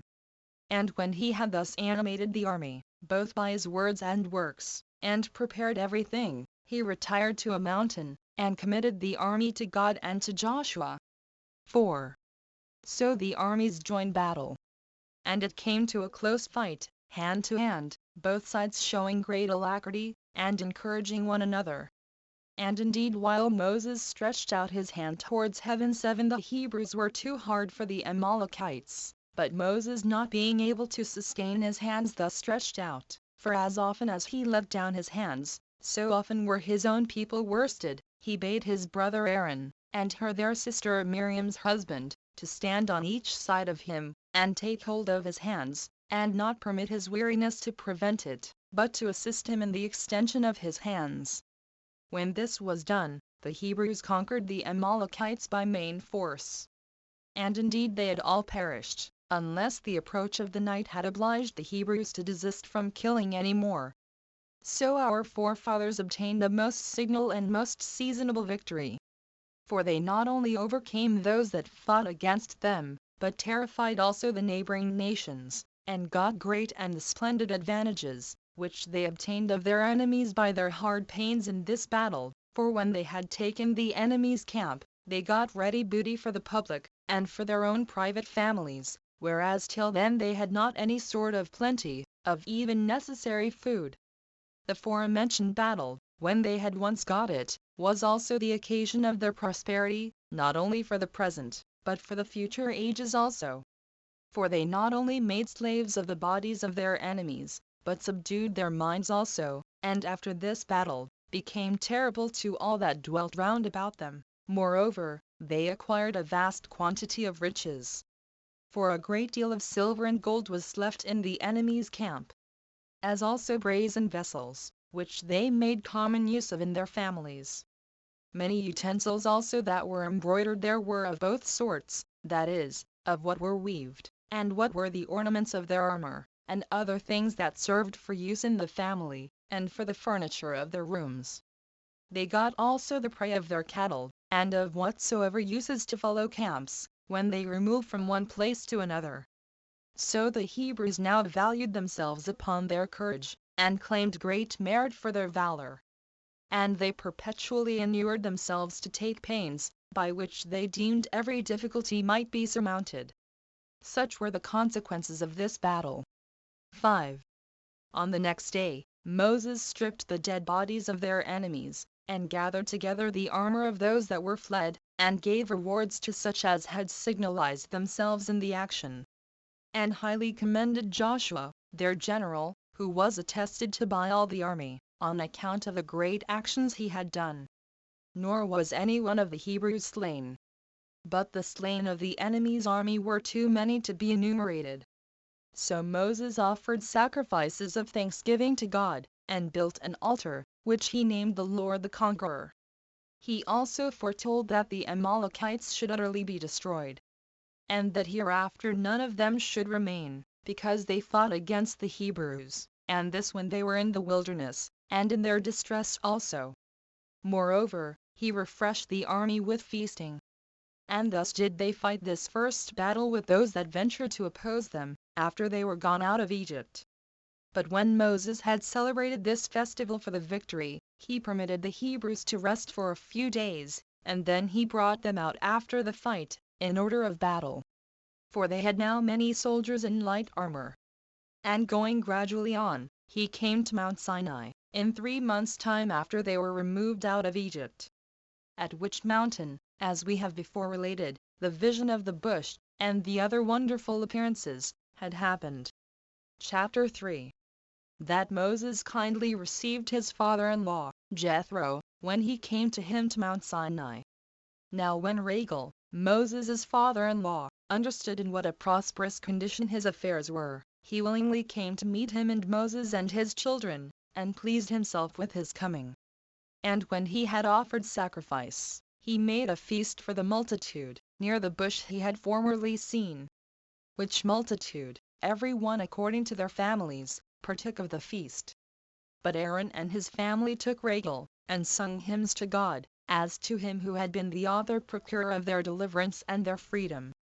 They also praised their conductor, as him by whose virtue it was that all things had succeeded with them.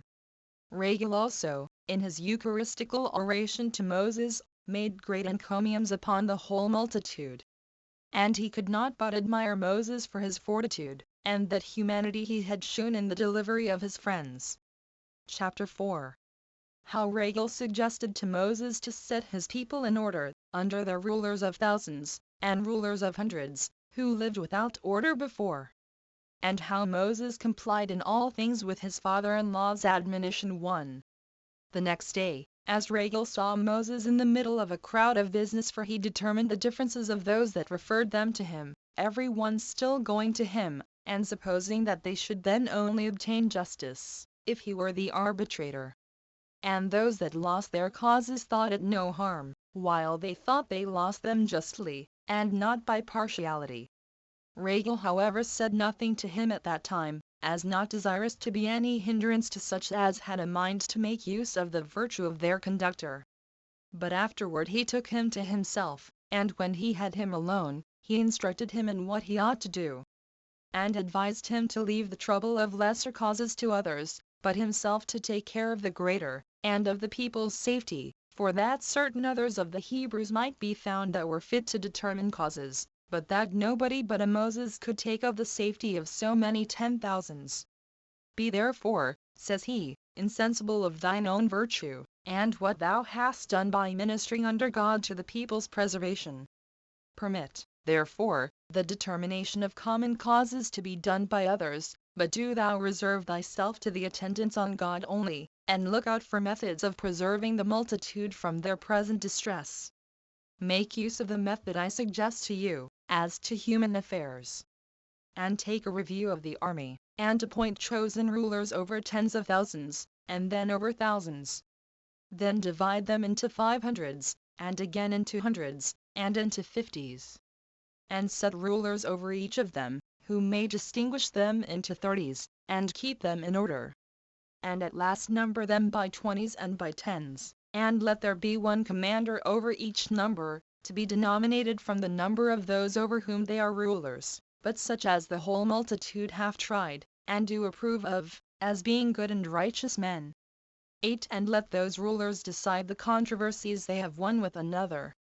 But if any great cause arise, let them bring the cognizance of it before the rulers of a higher dignity. But if any great difficulty arise that is too hard for even their determination, let them send it to thee. By these means 2 advantages will be gained. The Hebrews will have justice done them, and thou wilt be able to attend constantly on God, and procure him to be more favorable to the people. 2. This was the admonition of Regal. And Moses received his advice very kindly, and acted according to his suggestion. Nor did he conceal the invention of this method, nor pretend to it himself, but informed the multitude who it was that invented it. Nay, he has named Regal in the books he wrote, as the person who invented this ordering of the people, as thinking it right to give a true testimony to worthy persons, although he might have gotten reputation by ascribing to himself the inventions of other men. Whence we may learn the virtuous disposition of Moses, but of such his disposition, we shall have proper occasion to speak in other places of these books. Chapter 5. How Moses ascended up to Mount Sinai, and received laws from God, and delivered them to the Hebrews. 1. Now Moses called the multitude together, and told them that he was going from them unto Mount Sinai to converse with God, to receive from him, and to bring back with him, a certain oracle. But he enjoined them to pitch their tents near the mountain, and prefer the habitation that was nearest to God, before one more remote. When he had said this, he ascended up to Mount Sinai, which is the highest of all the mountains that are in that country, 9, and is not only very difficult to be ascended by men, on account of its vast altitude, but because of the sharpness of its precipices also. Nay, indeed, it cannot be looked at without pain of the eyes, and besides this, it was terrible and inaccessible, on account of the rumor that passed about, that God dwelt there. But the Hebrews removed their tents as Moses had bidden them, and took possession of the lowest parts of the mountains, and were elevated in their minds, in expectation that Moses would return from God with promises of the good things he had proposed to them. So they feasted and waited for their conductor, and kept themselves pure as in other respects, and not accompanying with their wives for 3 days, as he had before ordered them to do. And they prayed to God that he would favorably receive Moses in his conversing with him, and bestow some such gift upon them by which they might live well. They also lived more plentifully as to their diet, and put on their wives and children more ornamental and decent clothing than they usually wore. 2. So they passed 2 days in this way of feasting. But on the 3rd day, before the sun was up, a cloud spread itself over the whole camp of the Hebrews, such a one as none had before seen, and encompassed the place where they had pitched their tents. And while all the rest of the air was clear, there came strong winds, that raised up large showers of rain, which became a mighty tempest. There was also such lightning, as was terrible to those that saw it. And thunder, with its thunderbolts, were sent down, and declared God to be there present in a gracious way to such as Moses desired he should be gracious. Now, as to these matters, every one of my readers may think as he pleases. But I am under a necessity of relating this history as it is described in the sacred books.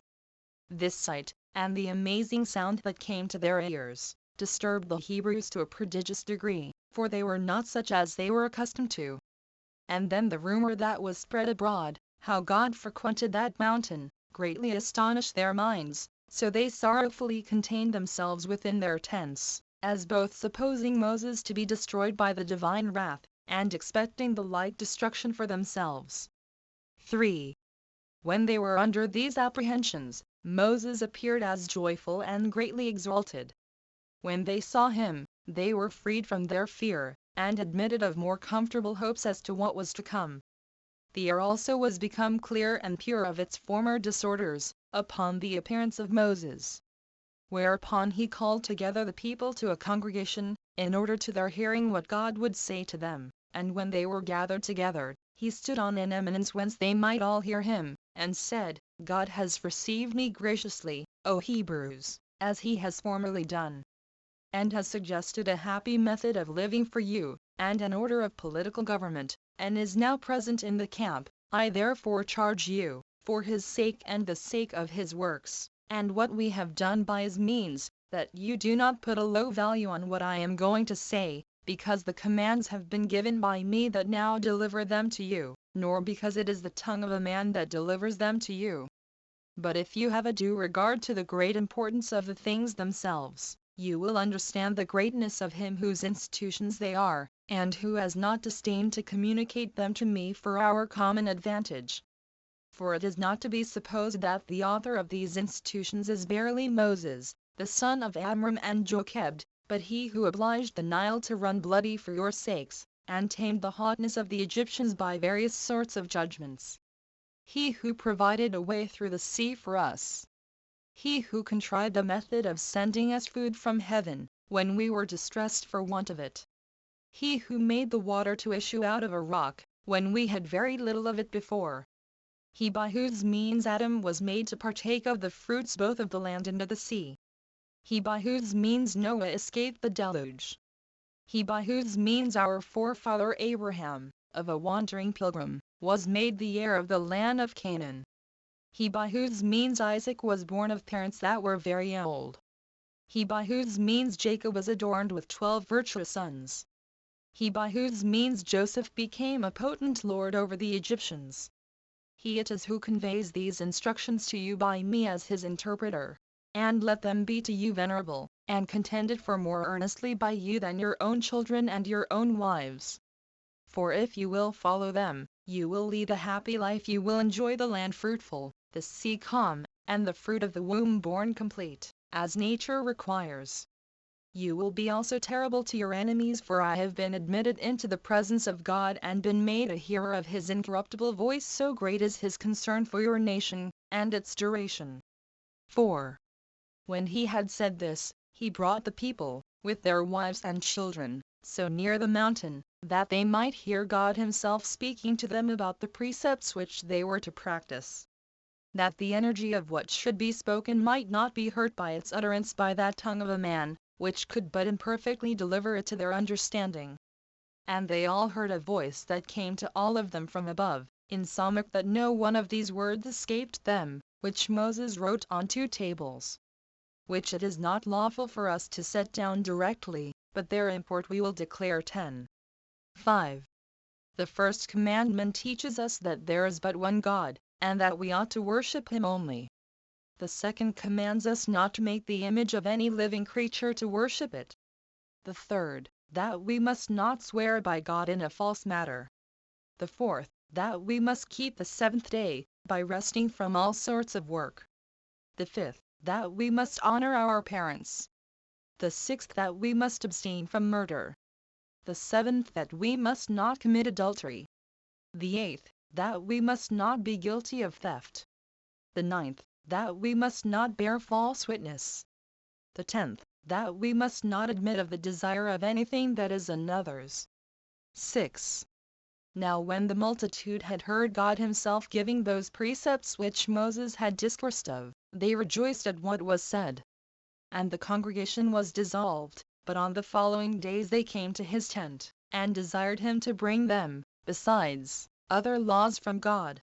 Accordingly he appointed such laws, and afterwards informed them in what manner they should act in all cases. Which laws I shall make mention of in their proper time. But I shall reserve most of those laws for another work, 11, and make there a distinct explication of them. 7. When matters were brought to this state, Moses went up again to Mount Sinai, of which he had told them beforehand. He made his ascent in their sight. And while he stayed there so long a time, for he was absent from them 40 days, fear seized upon the Hebrews, lest Moses should have come to any harm. Nor was there anything else so sad, and that so much troubled them, as this supposal that Moses was perished. Now there was a variety in their sentiments about it. Some saying that he was fallen among wild beasts. And those that were of this opinion were chiefly such as were ill disposed to him. But others said that he was departed, and gone to God.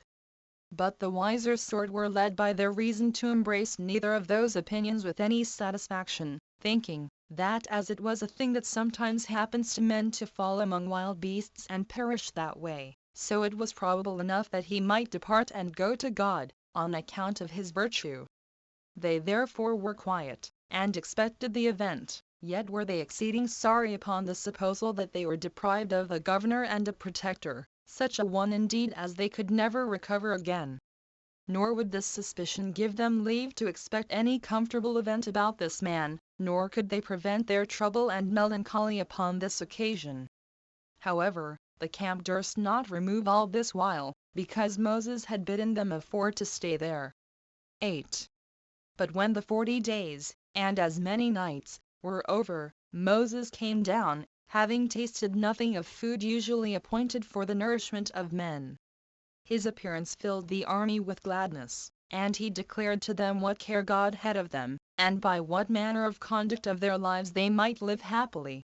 Telling them, that during these days of his absence he had suggested to him also that he would have a tabernacle built for him, into which he would descend when he came to them, and how we should carry it about with us when we remove from this place.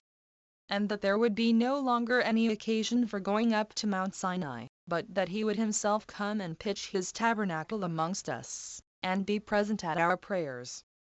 As also, that the tabernacle should be of such measures and construction as he had shown him, and that you are to fall to the work, and prosecute it diligently.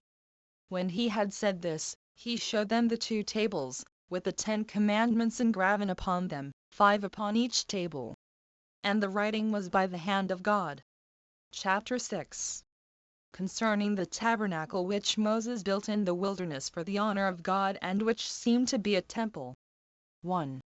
Hereupon the Israelites rejoiced at what they had seen and heard of their conductor, and were not wanting in diligence according to their ability. For they brought silver, and gold, and brass, and of the best sorts of wood, and such as would not at all decay by putrefaction. camel's hair also, and sheepskins, some of them dyed of a blue color, and some of a scarlet. Some brought the flower for the purple color, and others for white, with wool dyed by the flowers aforementioned. And fine linen and precious stones, which those that use costly ornaments set in ouches of gold.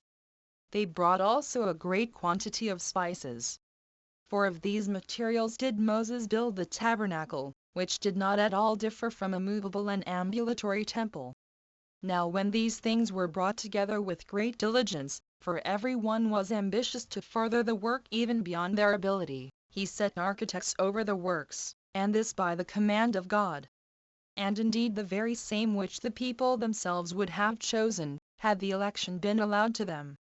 Now their names are set down in writing in the sacred books.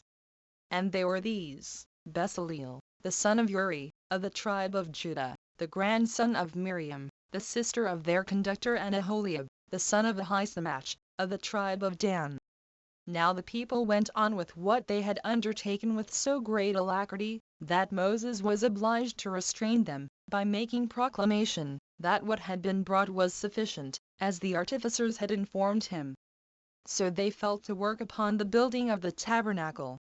Moses also informed them, according to the direction of God, both what the measures were to be, and its largeness, and how many vessels it ought to contain for the use of the sacrifices. The women also were ambitious to do their parts, about the garments of the priests, and about other things that would be wanted in this work, both for ornament and for the divine service itself. 2.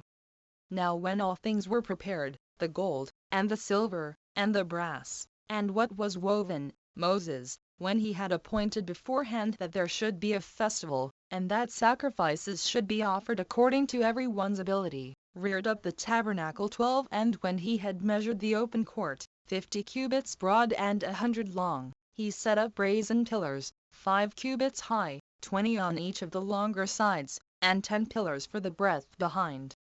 Every one of the pillars also had a ring. Their chapiters were of silver, but their bases were of brass. They resembled the sharp ends of spears, and were of brass, fixed into the ground.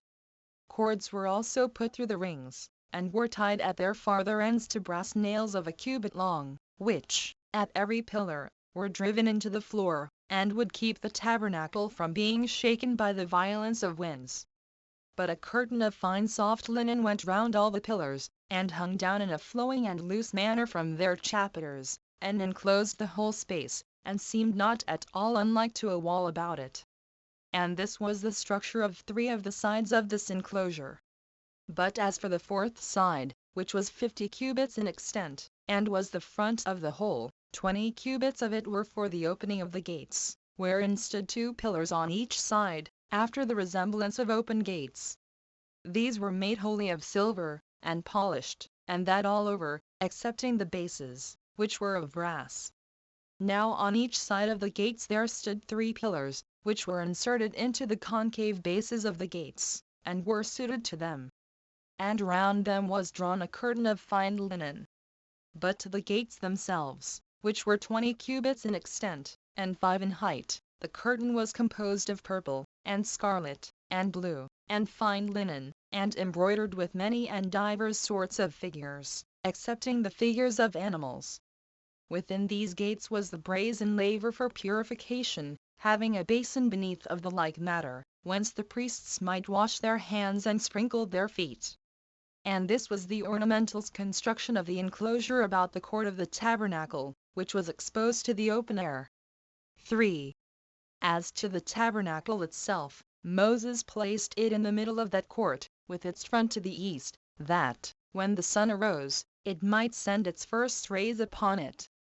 Its length, when it was set up, was 30 cubits, and its breadth was 10 cubits. The one of its walls was on the south, and the other was exposed to the north, and on the back part of it remained the west. It was necessary that its height should be equal to its breadth 10 cubits. There were also pillars made of wood, 20 on each side. They were wrought into a quadrangular figure, in breadth 1.5 cubits, but the thickness was 4 fingers. They had thin plates of gold affixed to them on both sides, Inwardly and outwardly, they had each of them 2 tenons belonging to them, inserted into their bases, and these were of silver, in each of which bases there was a socket to receive the tenon. But the pillars on the west wall were 6. Now all these tenons and sockets accurately fitted one another, insomuch that the joints were invisible, and both seemed to be one entire and united wall. It was also covered with gold, both within and without. The number of pillars was equal on the opposite sides, and there were on each part 20, and every one of them had the third part of a span in thickness. So that the number of 30 cubits were fully made up between them. But as to the wall behind, where the 6 pillars made up together only 9 cubits, they made 2 other pillars, and cut them out of 1 cubit, which they placed in the corners, and made them equally fine with the other. Now every one of the pillars had rings of gold affixed to their fronts outward, as if they had taken root in the pillars, and stood one row over against another round about, through which were inserted bars gilt over with gold, each of them 5 cubits long, and these bound together the pillars, the head of one bar running into another, after the nature of one tenon inserted into another. But for the wall behind, there was but 1 row of bars that went through all the pillars, into which row ran the ends of the bars on each side of the longer walls. The male with its female being so fastened in their joints, that they held the whole firmly together. And for this reason was all this joined so fast together, that the tabernacle might not be shaken, either by the winds, or by any other means, but that it might preserve itself quiet and immovable continually. 4. As for the inside, Moses parted its length into 3 partitions. At the distance of 10 cubits from the most secret end, Moses placed 4 pillars, the workmanship of which was the very same with that of the rest. And they stood upon the like bases with them, each a small matter distant from his fellow. Now the room within those pillars was the most holy place. But the rest of the room was the tabernacle, which was open for the priests. However, this proportion of the measures of the tabernacle proved to be an imitation of the system of the world. For that third part thereof which was within the 4 pillars, to which the priests were not admitted, is, as it were, a heaven peculiar to God. But the space of the 20 cubits, is, as it were, sea and land, on which men live, and so this part is peculiar to the priests only. But at the front, where the entrance was made, they placed pillars of gold, that stood on bases of brass, in number 7. But then they spread over the tabernacle veils of fine linen and purple, and blue, and scarlet colors, embroidered. The first veil was 10 cubits every way, and this they spread over the pillars which parted the temple, and kept the most holy place concealed within. And this veil was that which made this part not visible to any. Now the whole temple was called the holy place, but that part which was within the 4 pillars, and to which none were admitted, was called the Holy of Holies. This veil was very ornamental, and embroidered with all sorts of flowers which the earth produces. And there were interwoven into it all sorts of variety that might be an ornament, excepting the forms of animals. Another veil there was which covered the 5 pillars that were at the entrance. It was like the former in its magnitude, and texture, and color. And at the corner of every pillar a ring retained it from the top downwards half the depth of the pillars, the other half affording an entrance for the priests, who crept under it. Over this there was a veil of linen, of the same largeness with the former. It was to be drawn this way or that way by cords, the rings of which, fixed to the texture of the veil, and to the cords also, were subservient to the drawing and undrawing of the veil, and to the fastening it at the corner, that then it might be no hindrance to the view of the sanctuary, especially on solemn days. But that on other days, and especially when the weather was inclined to snow, it might be expanded, and afford a covering to the veil of divers colors. Whence that custom of ours is derived, of having a fine linen veil, after the temple has been built, to be drawn over the entrances.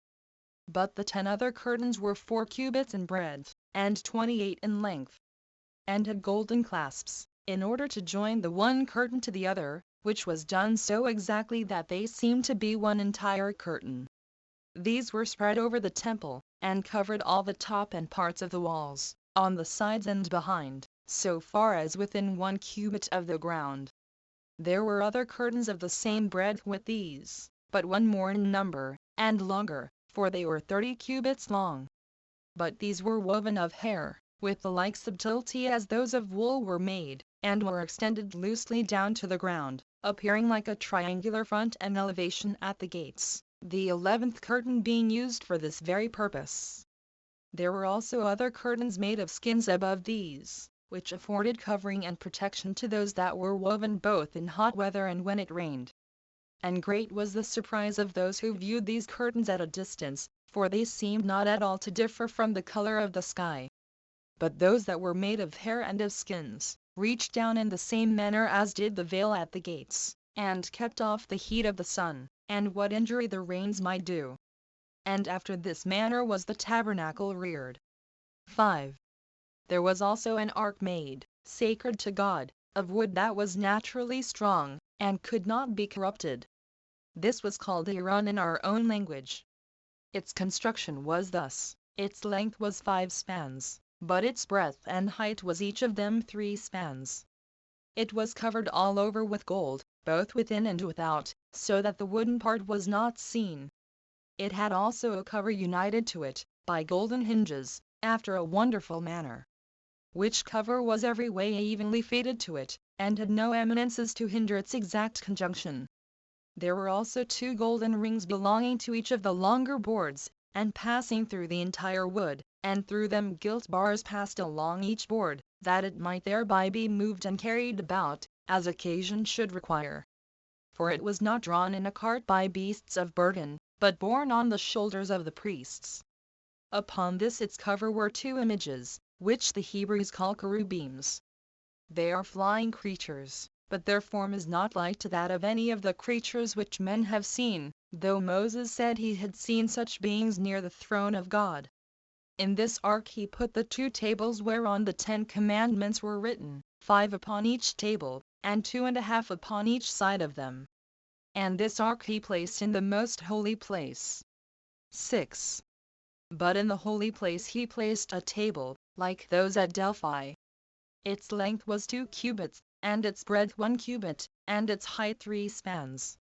It had feet also, the lower half of which were complete feet, resembling those which the Dorians put to their bedsteads. But the upper parts towards the table were wrought into a square form. The table had a hollow towards every side, having a ledge of 4 fingers' depth, that went round about like a spiral, both on the upper and lower part of the body of the work. Upon every one of the feet was there also inserted a ring, not far from the cover, through which went bars of wood beneath, but gilded, to be taken out upon occasion, there being a cavity where it was joined to the rings.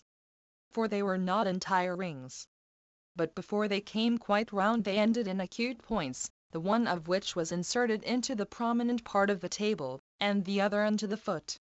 And by these it was carried when they journeyed. Upon this table, which was placed on the north side of the temple, not far from the most holy place, were laid 12 unleavened loaves of bread, 6 upon each heap, one above another. They were made of 2 tenth deals of the purest flour, which 10th deal and omer is a measure of the Hebrews, containing 7 Athenian caudello. And above those loaves were put 2 vials full of frankincense.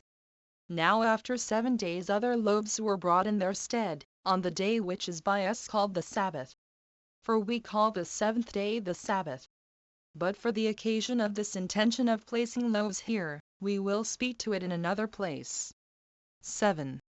Over against this table, near the southern wall, was set a candlestick of cast gold, hollow within, being of the weight of 100 pounds, which the Hebrews call shenchers. If it be turned into the Greek language, it denotes a talent.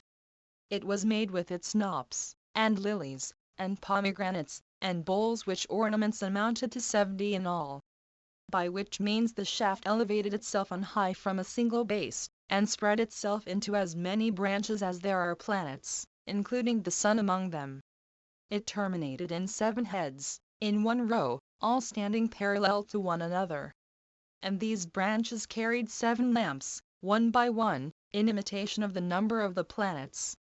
These lamps looked to the east and to the south, the candlestick being situate obliquely. 8. Now between this candlestick and the table, which, as we said, were within the sanctuary, was the altar of incense, made of wood indeed, but of the same wood of which the foregoing vessels were made, such as was not liable to corruption. It was entirely crusted over with a golden plate. Its breadth on each side was a cubit, but the altitude double. Upon it was a grate of gold, that was extant above the altar, which had a golden crown encompassing it round about, whereto belonged rings and bars, by which the priests carried it when they journeyed. Before this tabernacle there was reared a brazen altar, but it was within made of wood, 5 cubits by measure on each side, but its height was but 3, in like manner adorned with brass plates as bright as gold. It had also a brazen hearth of network. For the ground underneath received the fire from the hearth, because it had no basis to receive it. Hard by this altar lay the basins, and the vials, and the censers, and the cauldrons, made of gold. But the other vessels, made for the use of the sacrifices, were all of brass. And such was the construction of the tabernacle. And these were the vessels thereto belonging. Chapter 7. Concerning the garments of the priests, and of the high priest. 1. There were peculiar garments appointed for the priests, and for all the rest, which they call Kohano or priestly garments, as also for the high priests, which they call Kohano or Rabbi, and denote the high priest's garments. Such was therefore the habit of the rest. But when the priest approaches the sacrifices, he purifies himself with the purification which the law prescribes. And, in the first place, he puts on that which is called mekanes, which means somewhat that is fast tied. It is a girdle, composed of fine twined linen, and is put about the privy parts, the feet being to be inserted into them in the nature of breeches, but above half of it is cut off, and it ends at the thighs, and is there tied fast. 2. Over this he wore a linen vestment, made of fine flax doubled, it is called chiton, and denotes linen, for we call linen by the name of chiton. This vestment reaches down to the feet, and sits close to the body, and has sleeves that are tied fast to the arms. It is girded to the breast a little above the elbows, by a girdle often going round, 4 fingers broad, but so loosely woven, that you would think it were the skin of a serpent. It is embroidered with flowers of scarlet, and purple, and blue, and fine twined linen, but the warp was nothing but fine linen. The beginning of its circumvolution is at the breast. And when it has gone often round, it is there tied, and hangs loosely there down to the ankles. I mean this, all the time the priest is not about any laborious service, for in this position it appears in the most agreeable manner to the spectators. But when he is obliged to assist at the offering sacrifices, and to do the appointed service, that he may not be hindered in his operations by its motion, he throws it to the left, and bears it on his shoulder. Moses indeed calls this belt albaneth. But we have learned from the Babylonians to call it a maya, for so it is by them called. This vestment has no loose or hollow parts anywhere in it, but only a narrow aperture about the neck. And it is tied with certain strings hanging down from the edge over the breast and back, and is fastened above each shoulder. It is called masabazines. 3. Upon his head he wears a cap, not brought to a conic form nor encircling the whole head, but still covering more than the half of it, which is called masnims. And its make is such that it seems to be a crown, being made of thick swaths, but the contexture is of linen. And it is doubled round many times, and sewed together. Besides which, a piece of fine linen covers the whole cap from the upper part, and reaches down to the forehead, and hides the seams of the swaths, which would otherwise appear indecently. This adheres closely upon the solid part of the head, and is thereto so firmly fixed, that it may not fall off during the sacred service about the sacrifices. So we have now shown you what is the habit of the generality of the priests. 4. The high priest is indeed adorned with the same garments that we have described, without abating one. Only over these he puts on a vestment of a blue color. This also is a long robe, reaching to his feet. In our language it is called meir, and is tied round with a girdle, embroidered with the same colors and flowers as the former, with a mixture of gold interwoven. To the bottom of which garment are hung fringes, in color like pomegranates, with golden bells 13 by a curious and beautiful contrivance. So that between 2 bells hangs a pomegranate, and between 2 pomegranates a bell. Now this vesture was not composed of 2 pieces, nor was it sewed together upon the shoulders and the sides, but it was one long vestment so woven as to have an aperture for the neck. Not an oblique one, but parted all along the breast and the back. A border also was sewed to it, lest the aperture should look too indecently. It was also parted where the hands were to come out. 5.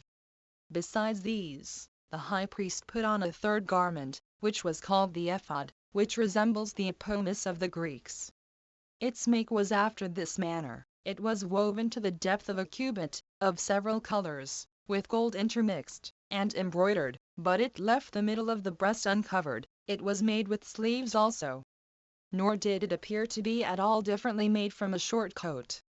But in the void place of this garment there was inserted a piece of the bigness of a span, embroidered with gold, and the other colors of the ephod, and was called eson, the breastplate, which in the Greek language signifies the oracle.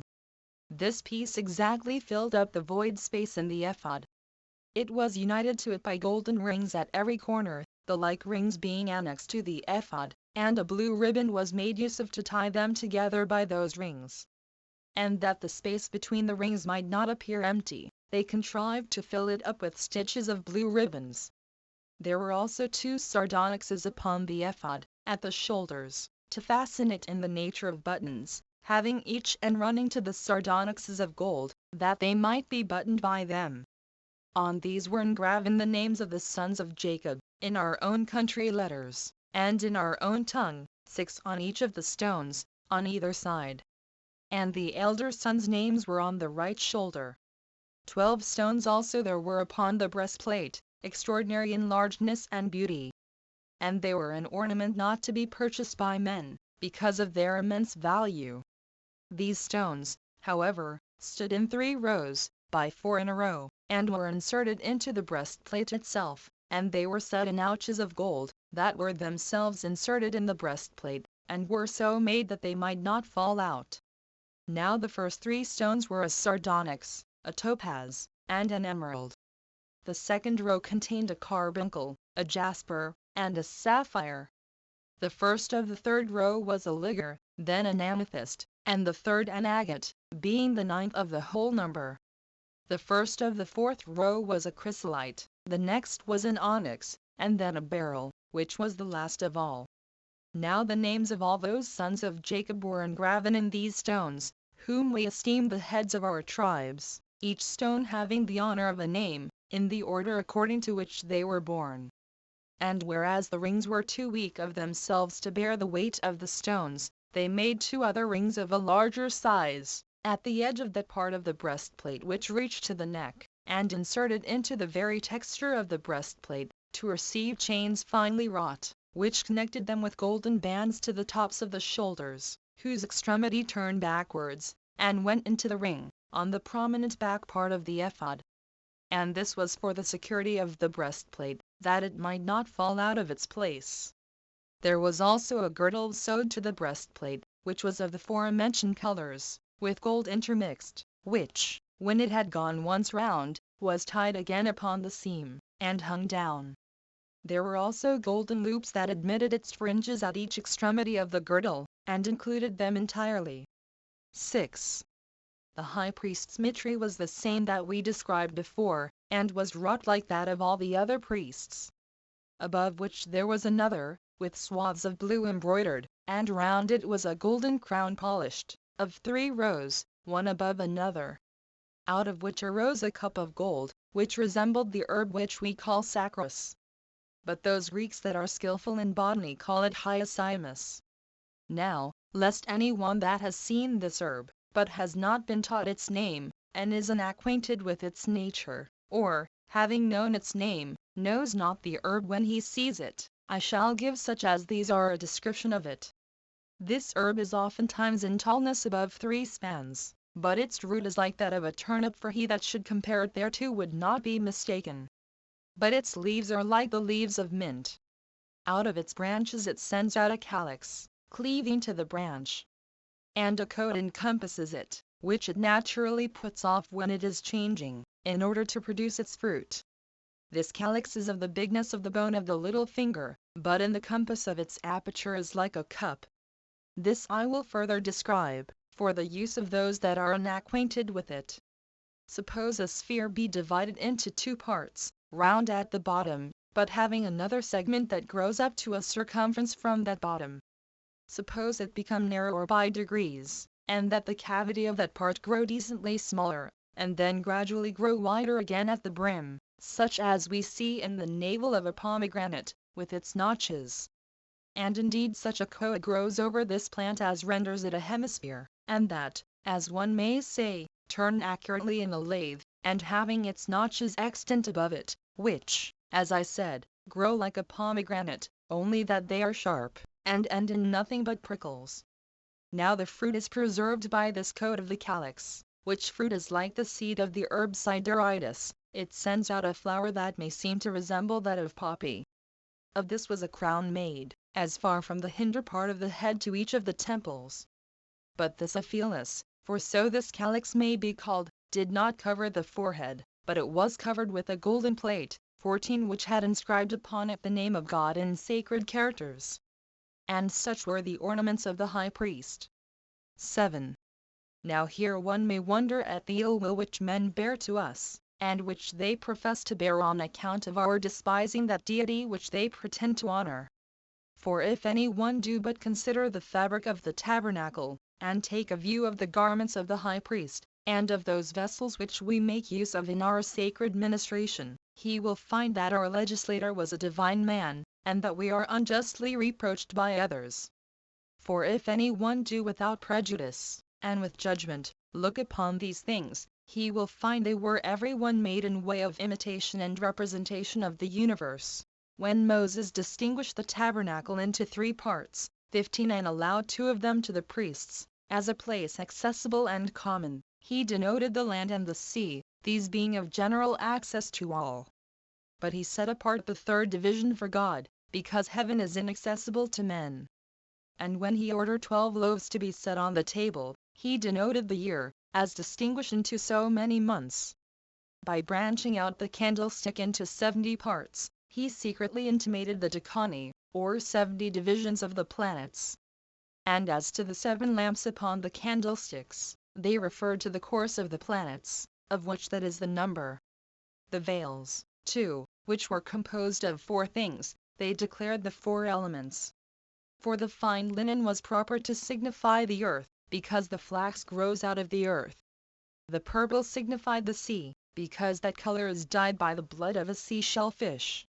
The blue is fit to signify the air. And the scarlet will naturally be an indication of fire. Now the vestment of the high priest being made of linen, signified the earth. The blue denoted the sky, being like lightning in its pomegranates, and in the noise of the bells resembling thunder. And for the ephod, it showed that God had made the universe of 4 elements. And as for the gold interwoven, I suppose it related to the splendor by which all things are enlightened. He also appointed the breastplate to be placed in the middle of the ephod, to resemble the earth, for that has the very middle place of the world. And the girdle which encompassed the high priest round, signified the ocean, for that goes round about and includes the universe. Each of the sardonyxes declares to us the sun and the moon. Those, I mean, that were in the nature of buttons on the high priest's shoulders.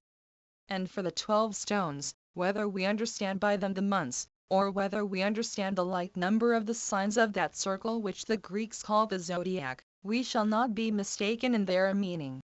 And for the mitre, which was of a blue color, it seems to me to mean heaven. For how otherwise could the name of God be inscribed upon it? That it was also illustrated with a crown, and that of gold also, is because of that splendor with which God is pleased.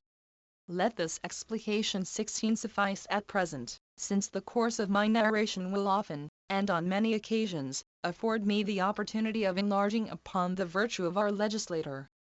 Chapter 8. Of the priesthood of Aaron. 1.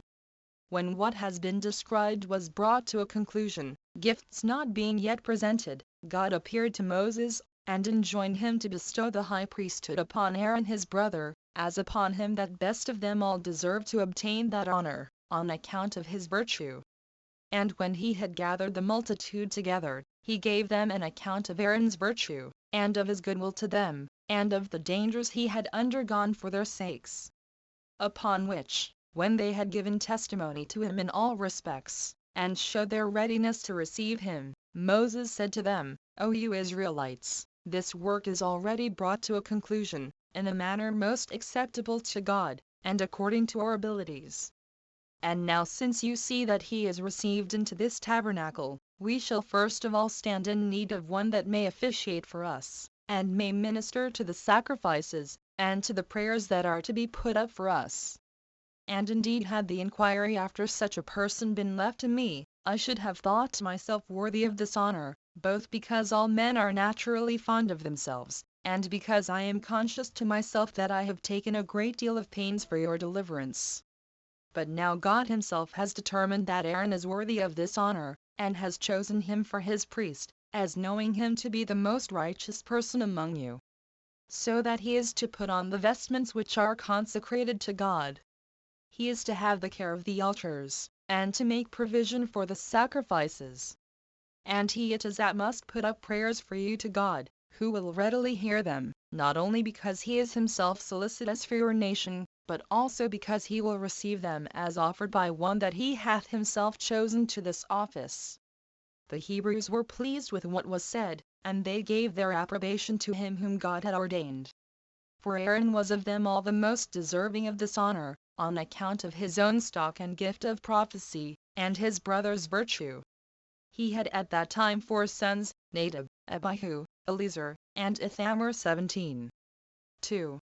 Now Moses commanded them to make use of all the utensils which were more than were necessary to the structure of the tabernacle, for covering the tabernacle itself, the candlestick, and altar of incense, and the other vessels, that they might not be at all hurt when they journeyed, either by the rain, or by the rising of the dust. And when he had gathered the multitude together again, he ordained that they should offer half a shekel for every man, as an oblation to God. Which shekel is a piece among the Hebrews, and is equal to 4 Athenian drachmae. 18. Whereupon they readily obeyed what Moses had commanded. And the number of the offers was 605,550. Now this money that was brought by the men that were free, was given by such as were about 20 years old, but under 50. And what was collected was spent in the uses of the tabernacle. 3. Moses now purified the tabernacle and the priests. Which purification was performed after the following manner. He commanded them to take 500 shekels of choice myrrh, an equal quantity of cassia, and half the foregoing weight of cinnamon and calamus. This last is a sort of sweet spice. To beat them small, and wet them with an hin of oil of olives. An hin is our own country measure, and contains 2 Athenian koas, or congiuses. Then mix them together, and boil them, and prepare them after the art of the apothecary, and make them into a very sweet ointment. And afterward to take it to anoint and to purify the priests themselves, and all the tabernacle, as also the sacrifices. There were also many, and those of various kinds, of sweet spices, that belonged to the tabernacle, and such as were of very great price, and were brought to the golden altar of incense. The nature of which I do not now describe, lest it should be troublesome to my readers. But incense 19 was to be offered twice a day, both before sunrising and at sunsetting. They were also to keep oil already purified for the lamps. 3 of which were to give light all day long, 20 upon the sacred candlestick, before God, and the rest were to be lighted at the evening. 4. Now all was finished. Bezaleel and Aholiab appeared to be the most skillful of the workmen. For they invented finer works than what others had done before them, and were of great abilities to gain notions of what they were formerly ignorant of. And of these, Bezaleel was judged to be the best. Now the whole time they were about this work was the interval of 7 months. And after this it was that was ended the first year since their departure out of Egypt. but at the beginning of the 2nd year, on the month Xanthicus, as the Macedonians call it, but on the month Nisan, as the Hebrews call it, on the new moon, they consecrated the tabernacle, and all its vessels, which I have already described. 5. Now God showed himself pleased with the work of the Hebrews, and did not permit their labors to be in vain. Nor did he disdain to make use of what they had made, but he came and sojourned with them, and pitched his tabernacle in the holy house. And in the following manner did he come to it: his sky was clear, but there was a mist over the tabernacle only, encompassing it, but not with such a very deep and thick cloud as is seen in the winter season, nor yet in so thin a one as men might be able to discern anything through it, but from it there dropped a sweet dew, and such a one as showed the presence of God to those that desired and believed it. 6. Now when Moses had bestowed such honorary presents on the workmen, as it was fit they should receive, who had wrought so well, he offered sacrifices in the open court of the tabernacle, as God commanded him: a bull, a ram, and a kid of the goats, for a sin offering.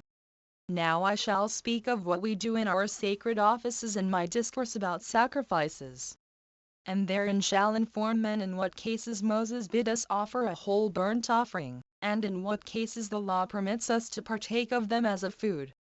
And when Moses had sprinkled Aaron's vestments, himself, and his sons, with the blood of the beasts that were slain, and had purified them with spring waters and ointment, they became God's priests. After this manner did he consecrate them and their garments for 7 days together. The same he did to the tabernacle, and the vessels thereto belonging, both with oil first incensed, as I said, and with the blood of bulls and of rams, slain day by day one, according to its kind. But on the 8th day he appointed a feast for the people, and commanded them to offer sacrifice according to their ability.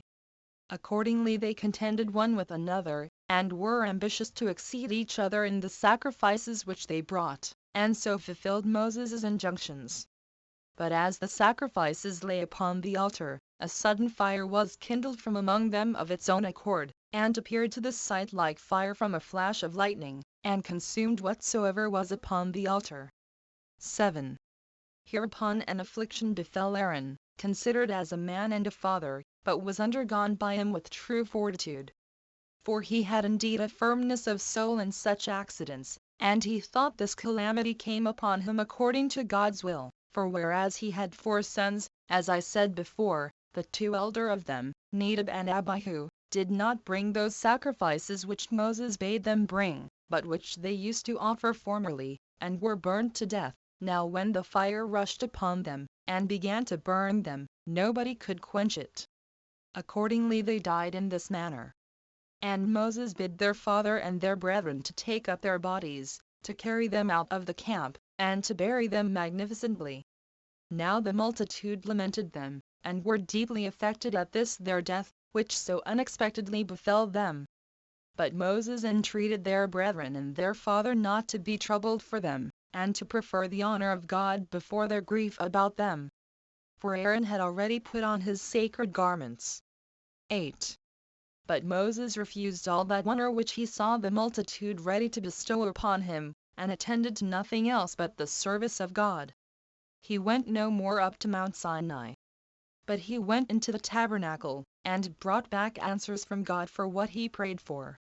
His habit was also that of a private man, and in all other circumstances he behaved himself like one of the common people, and was desirous to appear without distinguishing himself from the multitude, but would have it known that he did nothing else but take care of them.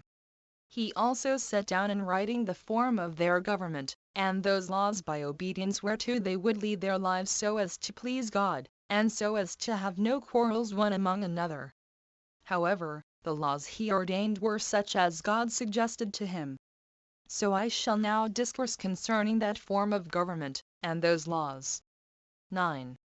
I will now treat of what I before omitted, the garment of the high priest, for he Moses left no room for the evil practices of false prophets.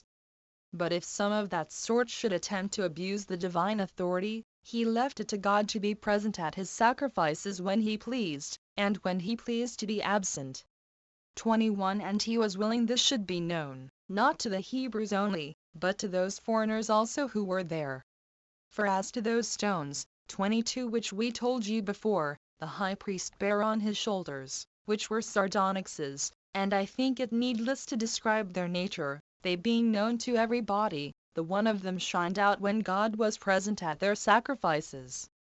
I mean that which was in the nature of a button on his right shoulder, bright rays darting out thence, and being seen even by those that were most remote.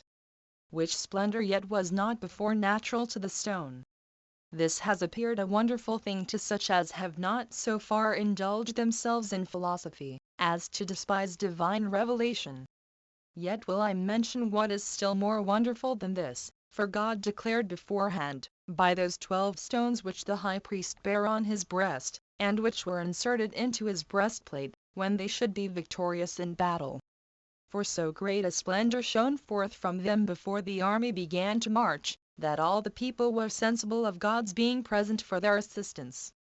Whence it came to pass that those Greeks, who had a veneration for our laws, because they could not possibly contradict this, called that breastplate the oracle. Now this breastplate, and this sardonyx, left off shining 200 years before I composed this book, God having been displeased at the transgressions of his laws. Of which things we shall further discourse on a fater opportunity. But I will now go on with my proposed narration. 10. The tabernacle being now consecrated, and a regular order being settled for the priests, the multitude judged that God now dwelt among them, and betook themselves to sacrifices and praises to God as being now delivered from all expectation of evils and as entertaining a hopeful prospect of better times hereafter. They offered also gifts to God, some as common to the whole nation, and others as peculiar to themselves, and these tribe by tribe. For the heads of the tribes combined together, 2 by 2, and brought a wagon and a yoke of oxen. These amounted to 6, and they carried the tabernacle when they journeyed. Besides which, each head of a tribe brought a bowl, and a charger, and a spoon, of 10 derricks, full of incense. Now the charger and the bowl were of silver, and together they weighed 200 shekels, but the bowl cost no more than 70 shekels. And these were full of fine flour mingled with oil, such as they used on the altar about the sacrifices. They brought also a young bullock, and a ram, with a lamb of a year old, for a whole burnt offering, as also a goat for the forgiveness of sins. Every one of the heads of the tribes brought also other sacrifices, called peace offerings, for every day 2 bulls, and 5 rams, with lambs of a year old, and kids of the goats. These heads of tribes were 12 days in sacrificing, one sacrificing every day. Now Moses went no longer up to Mount Sinai, but went into the tabernacle, and learned of God what they were to do, and what laws should be made.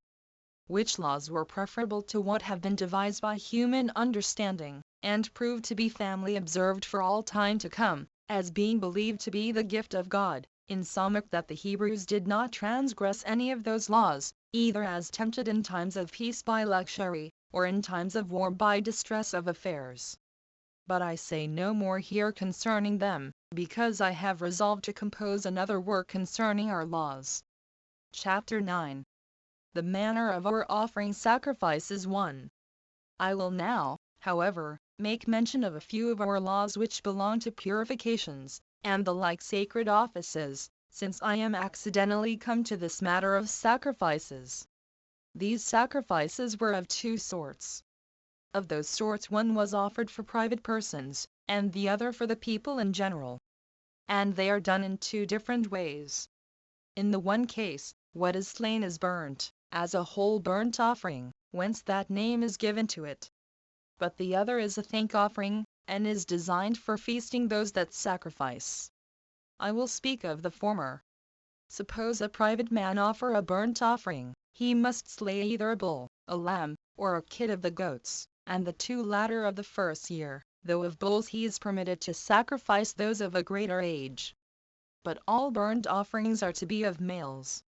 When they are slain, the priests sprinkle the blood round about the altar.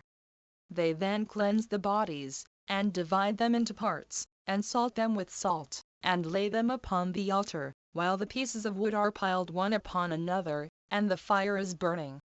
They next cleanse the feet of the sacrifices, and the inwards, in an accurate manner, and so lay them to the rest to be purged by the fire, while the priests receive the hides. This is the way of offering a burnt offering. 2. But those that offer thank offerings do indeed sacrifice the same creatures, but such as are unblemished, and above a year old. However, they may take either males or females. They also sprinkle the altar with their blood. But they lay upon the altar the kidneys and the caul, and all the fat, and the lobe of the liver, together with the rump of the lamb. Then, giving the breast and the right shoulder to the priests, the offerers feast upon the remainder of the flesh for 2 days. And what remains they burn. 3. The sacrifices for sins are offered in the same manner as is the thank offering. But those who are unable to purchase complete sacrifices, offer 2 pigeons, or turtle doves, the one of which is made a burnt offering to God, the other they give as food to the priests. But we shall treat more accurately about the oblation of these creatures in our discourse concerning sacrifices. But if a person fall into sin by ignorance, he offers an ewe lamb, or a female kid of the goats, of the same age. And the priests sprinkle the blood at the altar, not after the former manner, but at the corners of it. They also bring the kidneys and the rest of the fat, together with the lobe of the liver, to the altar, while the priests bear away the hides and the flesh, and spend it in the holy place, on the same day. 23. For the law does not permit them to leave of it until the morning.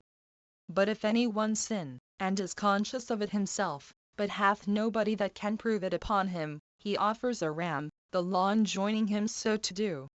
The flesh of which the priests eat, as before, in the holy place, on the same day. And if the rulers offer sacrifices for their sins, they bring the same oblations that private men do. Only they so far differ, that they are to bring for sacrifices a bull or a kid of the goats, both males. 4. Now the law requires, both in private and public sacrifices, that the finest flour be also brought. For a lamb the measure of 1/10 deal, or a ram 2, nd for a bull 3. This they consecrate upon the altar, when it is mingled with oil. For oil is also brought by those that sacrifice. For a bull the half of an hin, and for a ram the 3rd part of the same measure, and 1/4 of it for a lamb. This hin is an ancient Hebrew measure, and is equivalent to 2 Athenian komas or congiuses. They bring the same quantity of oil which they do of wine, and they pour the wine about the altar. But if any one does not offer a complete sacrifice of animals, but brings fine flour only for vow, he throws a handful upon the altar as its first fruits, while the priests take the rest for their food, either boiled or mingled with oil, but made into cakes of bread. But whatsoever it be that a priest himself offers, it must of necessity be all burnt. Now the law forbids us to sacrifice any animal at the same time with its dam. And, in other cases, not till the 8th day after its birth. Other sacrifices there are also appointed for escaping distempers, or for other occasions, in which meat offerings are consumed, together with the animals that are sacrificed. Of which it is not lawful to leave any part till the next day, only the priests are to take their own share. Chapter 10. Concerning the festivals, and how each day of such festival is to be observed. 1. The law requires, that out of the public expenses a lamb of the first year be killed every day, at the beginning and at the ending of the day.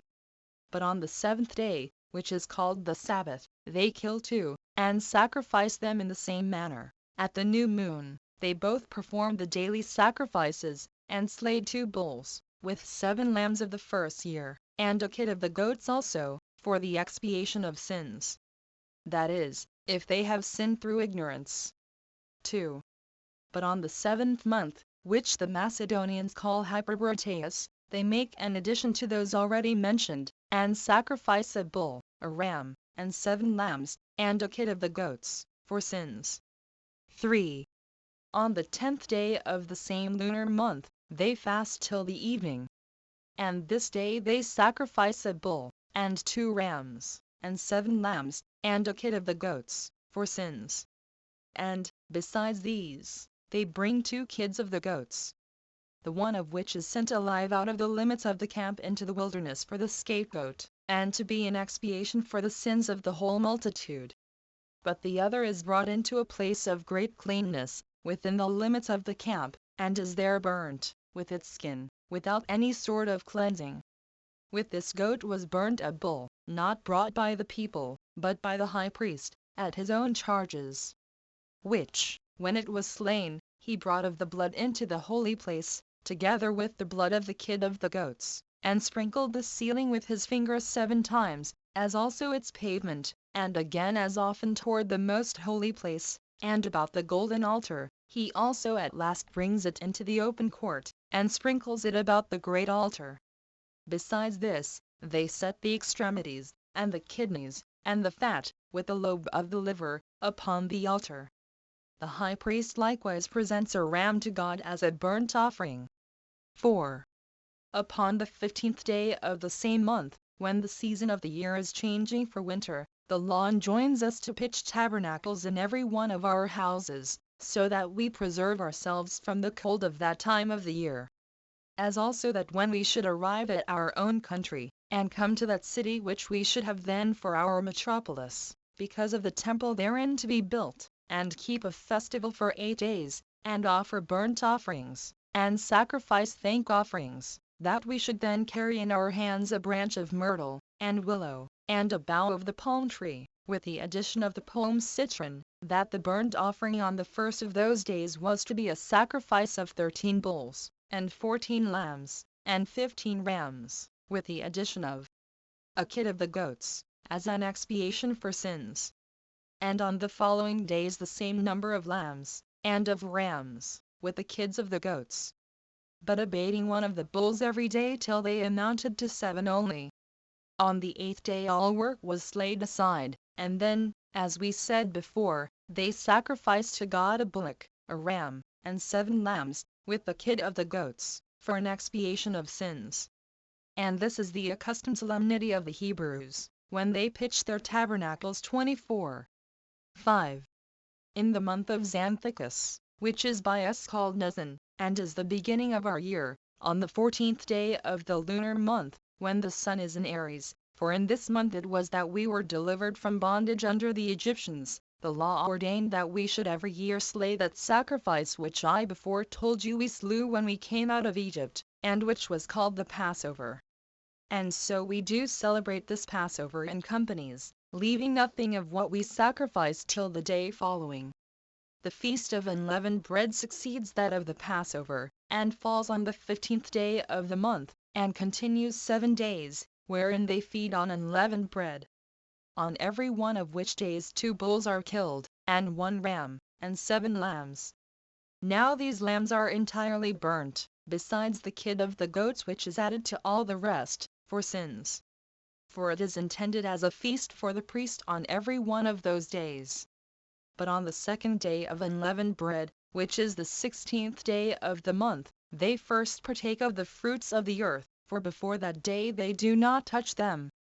And while they suppose it proper to honor God, from whom they obtain this plentiful provision, in the first place, they offer the first fruits of their barley, and that in the manner following: they take a handful of the ears, and dry them, then beat them small, and purge the barley from the bran. They then bring 1/10 deal to the altar, to God. And, casting 1 handful of it upon the fire, they leave the rest for the use of the priest. And after this it is that they may publicly or privately reap their harvest. They also at this participation of the first fruits of the earth, sacrifice a lamb, as a burnt offering to God. 6. When a week of weeks has passed over after this sacrifice, which weeks contain 49 days, on the 50th day, which is Pentecost, but is called by the Hebrews Asartha, which signifies Pentecost, they bring to God a loaf, made of wheat flour, of 2/10 deals, with leaven. And for sacrifices they bring 2 lambs. And when they have only presented them to God, they are made ready for supper for the priests. Nor is it permitted to leave anything of them till the day following. They also slay 3 bullocks for a burnt offering, and 2 rams, and 14 lambs, with 2 kids of the goats, for sins. Nor is there any one of the festivals but in it they offer burnt offerings. They also allow themselves to rest on every one of them. Accordingly, the law prescribes in them all what kinds they are to sacrifice, and how they are to rest entirely, and must slay sacrifices, in order to feast upon them. 7. However, out of the common charges, baked bread was set on the table of show bread, without leaven, of 24/10 deals of flour, for so much is spent upon this bread. 2 heaps of these were baked. They were baked the day before the Sabbath, but were brought into the holy place on the morning of the Sabbath, and set upon the holy table, 6 on a heap, 1 loaf still standing over against another. Where 2 golden cups full of frankincense were also set upon them, and there they remained till another Sabbath, and then other loaves were brought in their stead, while the loaves were given to the priests for their food, and the frankincense was burnt in that sacred fire wherein all their offerings were burnt also. And so other frankincense was set upon the loaves instead of what was there before. The high priest also, of his own charges, offered a sacrifice, and that twice every day. It was made of flour mingled with oil, and gently baked by the fire. The quantity was 1/10 deal of flour. He brought the half of it to the fire in the morning, and the other half at night. The account of these sacrifices I shall give more accurately hereafter. But I think I have premised what for the present may be sufficient concerning them. Chapter 11. Of the Purifications. 1. Moses took out the tribe of Levi from communicating with the rest of the people, and set them apart to be a holy tribe, and purified them by water taken from perpetual springs, and with such sacrifices as were usually offered to God on the like occasions. He delivered to them also the tabernacle, and the sacred vessels, and the other curtains, which were made for covering the tabernacle, that they might minister under the conduct of the priests, who had been already consecrated to God. 2. He also determined concerning animals, which of them might be used for food, and which they were obliged to abstain from.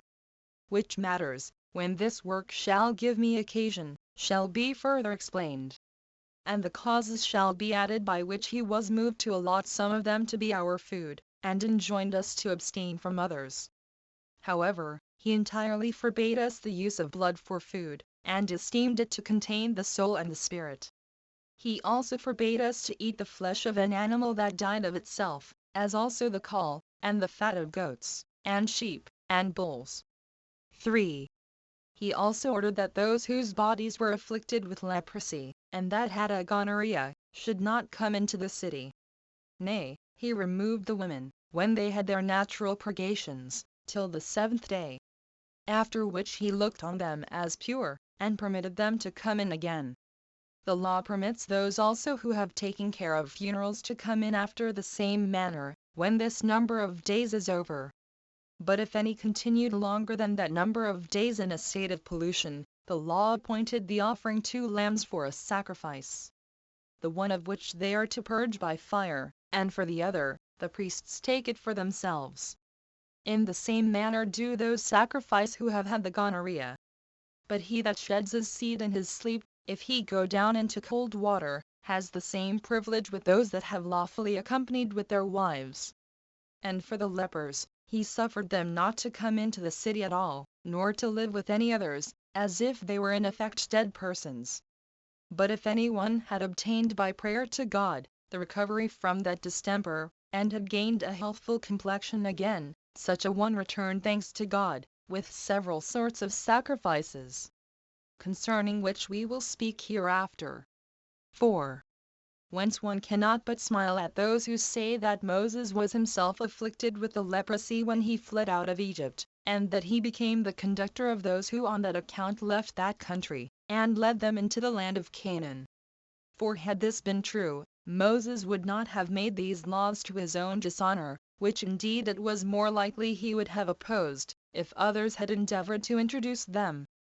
And this the rather, because there are lepers in many nations, who yet are in honor, and not only free from reproach and avoidance, but who have been great captains of armies, and been entrusted with high offices in the commonwealth, and have had the privilege of entering into holy places and temples. So that nothing hindered, but if either Moses himself, or the multitude that was with him, had been liable to such a misfortune in the color of his skin, he might have made laws about them for their credit and advantage, and have laid no manner of difficulty upon them. Accordingly, it is a plain case, that it is out of violent prejudice only that they report these things about us. But Moses was pure from any such distemper, and lived with countrymen who were pure of it also, and thence made the laws which concerned others that had the distemper. He did this for the honor of God. But as to these matters, let every one consider them after what manner he pleases. 5. As to the women, when they have borne a child, Moses forbade them to come into the temple, or touch the sacrifices, before 40 days were over, supposing it to be a boy. But if she hath borne a girl, the law is that she cannot be admitted before twice that number of days be over. And when after the before-mentioned time appointed for them, they perform their sacrifices, the priests distribute them before God. 6. But if any one suspect that his wife has been guilty of adultery, he was to bring a 10th deal of barley flour. They then cast 1 handful to God and gave the rest of it to the priests for food. One of the priests set the woman at the gates that are turned towards the temple, and took the veil from her head, and wrote the name of God on parchment, and enjoined her to swear that she had not at all injured her husband, and to wish that, if she had violated her chastity, her right thigh might be put out of joint, that her belly might swell, and that she might die thus, but that if her husband, by the violence of his affection, and of the jealousy which arose from it, had been rashly moved to this suspicion, that she might bear a male child in the 10th month. Now when these oaths were over, the priest wiped the name of God out of the parchment, and wrung the water into a vial. He also took some dust out of the temple, if any happened to be there, and put a little of it into the vial, and gave it her to drink. Whereupon the woman, if she were unjustly accused, conceived with child, and brought it to perfection in her womb. But if she had broken her faith of wedlock to her husband, and had sworn falsely before God, she died in a reproachful manner. Her thigh fell off from her, and her belly swelled with a dropsy. And these are the ceremonies about sacrifices, and about the purifications thereto belonging, which Moses provided for his countrymen. He also prescribed the following laws to them. Chapter 12. Several laws. 1. As for adultery, Moses forbade it entirely, as esteeming it a happy thing that men should be wise in the affairs of wedlock, and that it was profitable both to cities and families that children should be known to be genuine. He also abhorred men's lying with their mothers, as one of the greatest crimes, and the like for lying with the father's wife, and with aunts, and sisters, and sons' wives, as all instances of abominable wickedness. He also forbade a man to lie with his wife when she was defiled by her natural purgation, and not to come near brute beasts, nor to approve of the lying with a male, which was to hunt after unlawful pleasures on account of beauty. To those who were guilty of such insolent behavior, he ordained death for their punishment. 2. As for the priests, he prescribed to them a double degree of purity 25, for he restrained them in the instances above, and moreover forbade them to marry harlots. He also forbade them to marry a slave, or a captive, and such as got their living by cheating trades, and by keeping inns. As also a woman parted from her husband, on any account whatsoever. Nay, he did not think it proper for the high priest to marry even the widow of one that was dead, though he allowed that to the priests. But he permitted him only to marry a virgin, and to retain her. Whence it is that the high priest is not to come near to one that is dead, although the rest are not prohibited from coming near to their brethren, or parents, or children, when they are dead. But they are to be unblemished in all respects. He ordered that the priest who had any blemish, should have his portion indeed among the priests, but he forbade him to ascend the altar, or to enter into the holy house. He also enjoined them, not only to observe purity in their sacred ministrations, but in their daily conversation, that it might be unblameable also. And on this account it is that those who wear the sacerdotal garments are without spot, and eminent for their purity and sobriety, nor are they permitted to drink wine so long as they wear those garments. 26. Moreover, they offer sacrifices that are entire, and have no defect whatsoever. 3. And truly Moses gave them all these precepts, being such as were observed during his own lifetime. But though he lived now in the wilderness, yet did he make provision how they might observe the same laws when they should have taken the land of Canaan. He gave them rest to the land from plowing and planting every 7th year, as he had prescribed to them to rest from working every 7th day. And ordered, that then what grew of its own accord out of the earth should in common belong to all that pleased to use it, making no distinction in that respect between their own countrymen and foreigners. And he ordained, that they should do the same after 7 times 7 years, which in all are 50 years. And that 50th year is called by the Hebrews the Jubilee, wherein debtors are freed from their debts, and slaves are set at liberty. Which slaves became such, though they were of the same stock, by transgressing some of those laws the punishment of which was not capital, but they were punished by this method of slavery. This year also restores the land to its former possessors in the manner following: Hen the Jubilee is come, which name denotes liberty. He that sold the land, and he that bought it, meet together, and make an estimate, on one hand, of the fruits gathered, and, on the other hand, of the expenses laid out upon it. If the fruits gathered come to more than the expenses laid out, he that sold it takes the land again. But if the expenses prove more than the fruits, the present possessor receives of the former owner the difference that was wanting, and leaves the land to him. And if the fruits received, and the expenses laid out, prove equal to one another, the present possessor relinquishes it to the former owners. Moses would have the same law obtain as to those houses also which were sold in villages. But he made a different law for such as were sold in a city. For if he that sold it tendered the purchaser his money again within a year, he was forced to restore it. But in case a whole year had intervened, the purchaser was to enjoy what he had bought.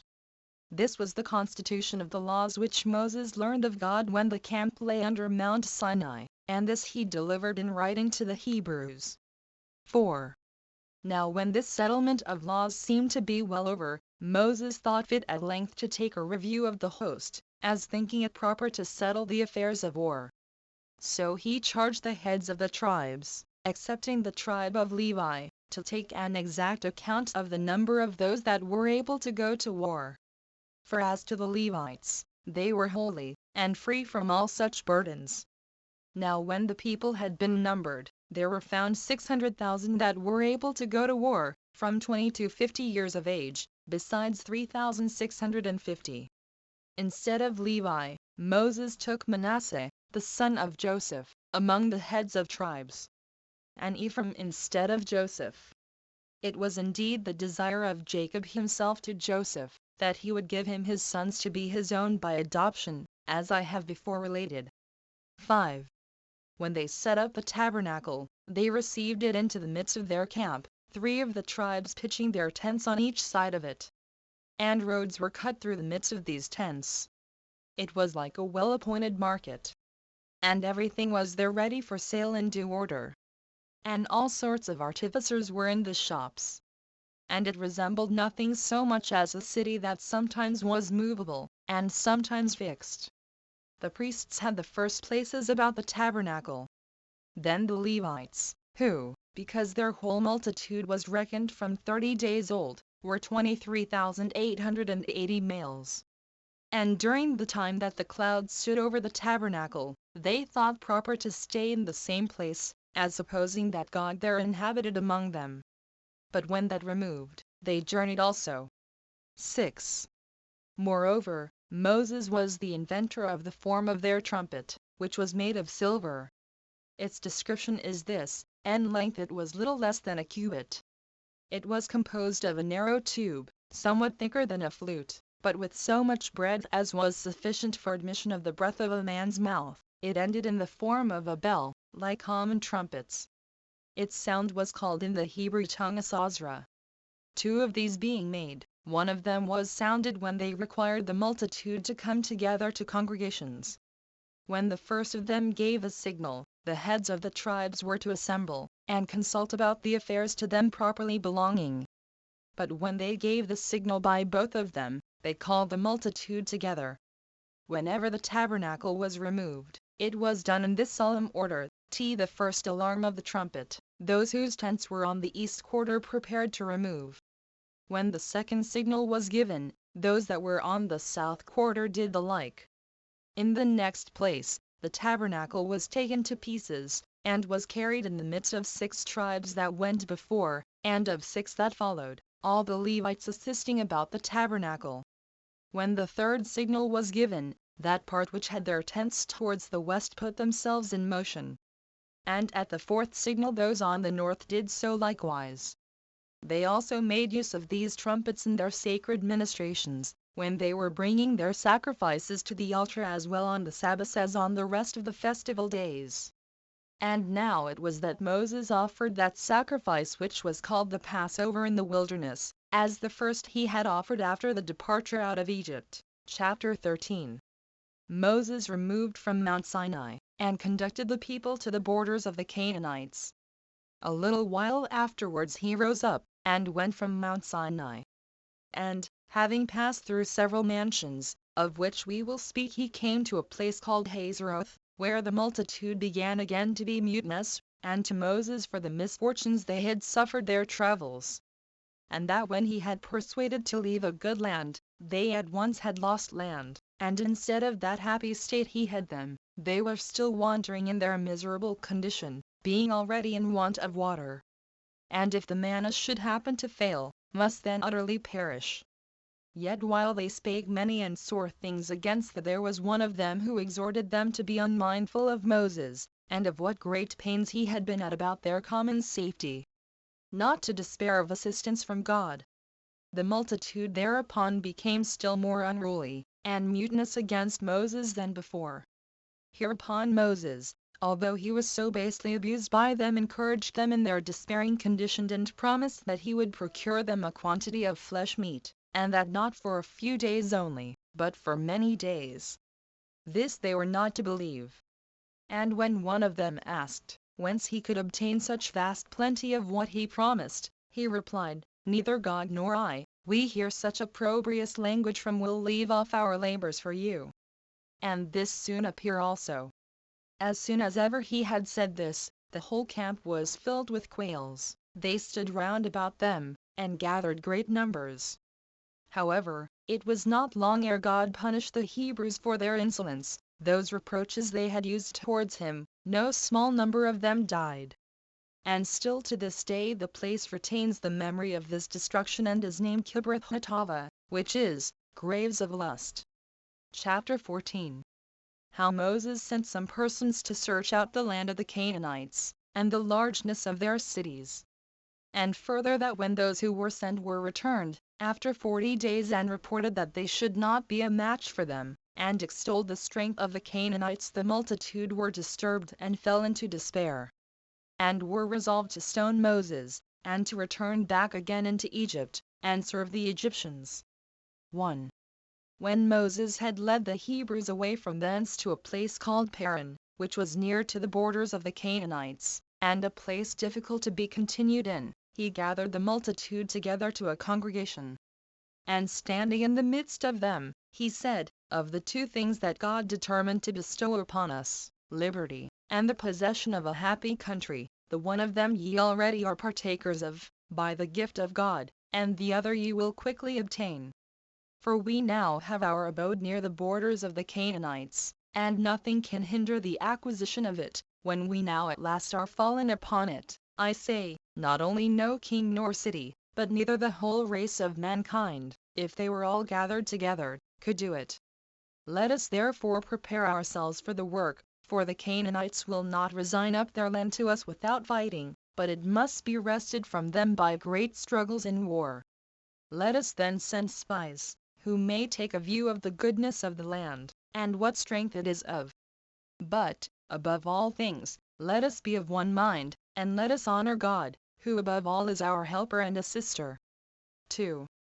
When Moses had said thus, the multitude requited him with marks of respect, and chose 12 spies, of the most eminent men, one out of each tribe, who, passing over all the land of Canaan, from the borders of Egypt, came to the city Hamath, and to Mount Lebanon. And having learned the nature of the land, and of its inhabitants, they came home, having spent 40 days in the whole work. They also brought with them of the fruits which the land bare. They also showed them the excellency of those fruits, and gave an account of the great quantity of the good things that land afforded, which were motives to the multitude to go to war. But then they terrified them again with the great difficulty there was in obtaining it, that the rivers were so large and deep that they could not be passed over, and that the hills were so high that they could not travel along for them, that the cities were strong with walls, and their firm fortifications round about them. They told them also, that they found at Hebron the posterity of the giants. Accordingly these spies, who had seen the land of Canaan, when they perceived that all these difficulties were greater there than they had met with since they came out of Egypt, they were affrighted at them themselves, and endeavored to affright the multitude also. 3. So they supposed, from what they had heard, that it was impossible to get the possession of the country. And when the congregation was dissolved, they, their wives and children, continued their lamentation, as if God would not indeed assist them, but only promise them fair. They also again blamed Moses, and made a clamor against him and his brother Aaron, the high priest. Accordingly they passed that night very ill, and with contumelious language against them. But in the morning they ran to a congregation, intending to stone Moses and Aaron, and so to return back into Egypt. 4.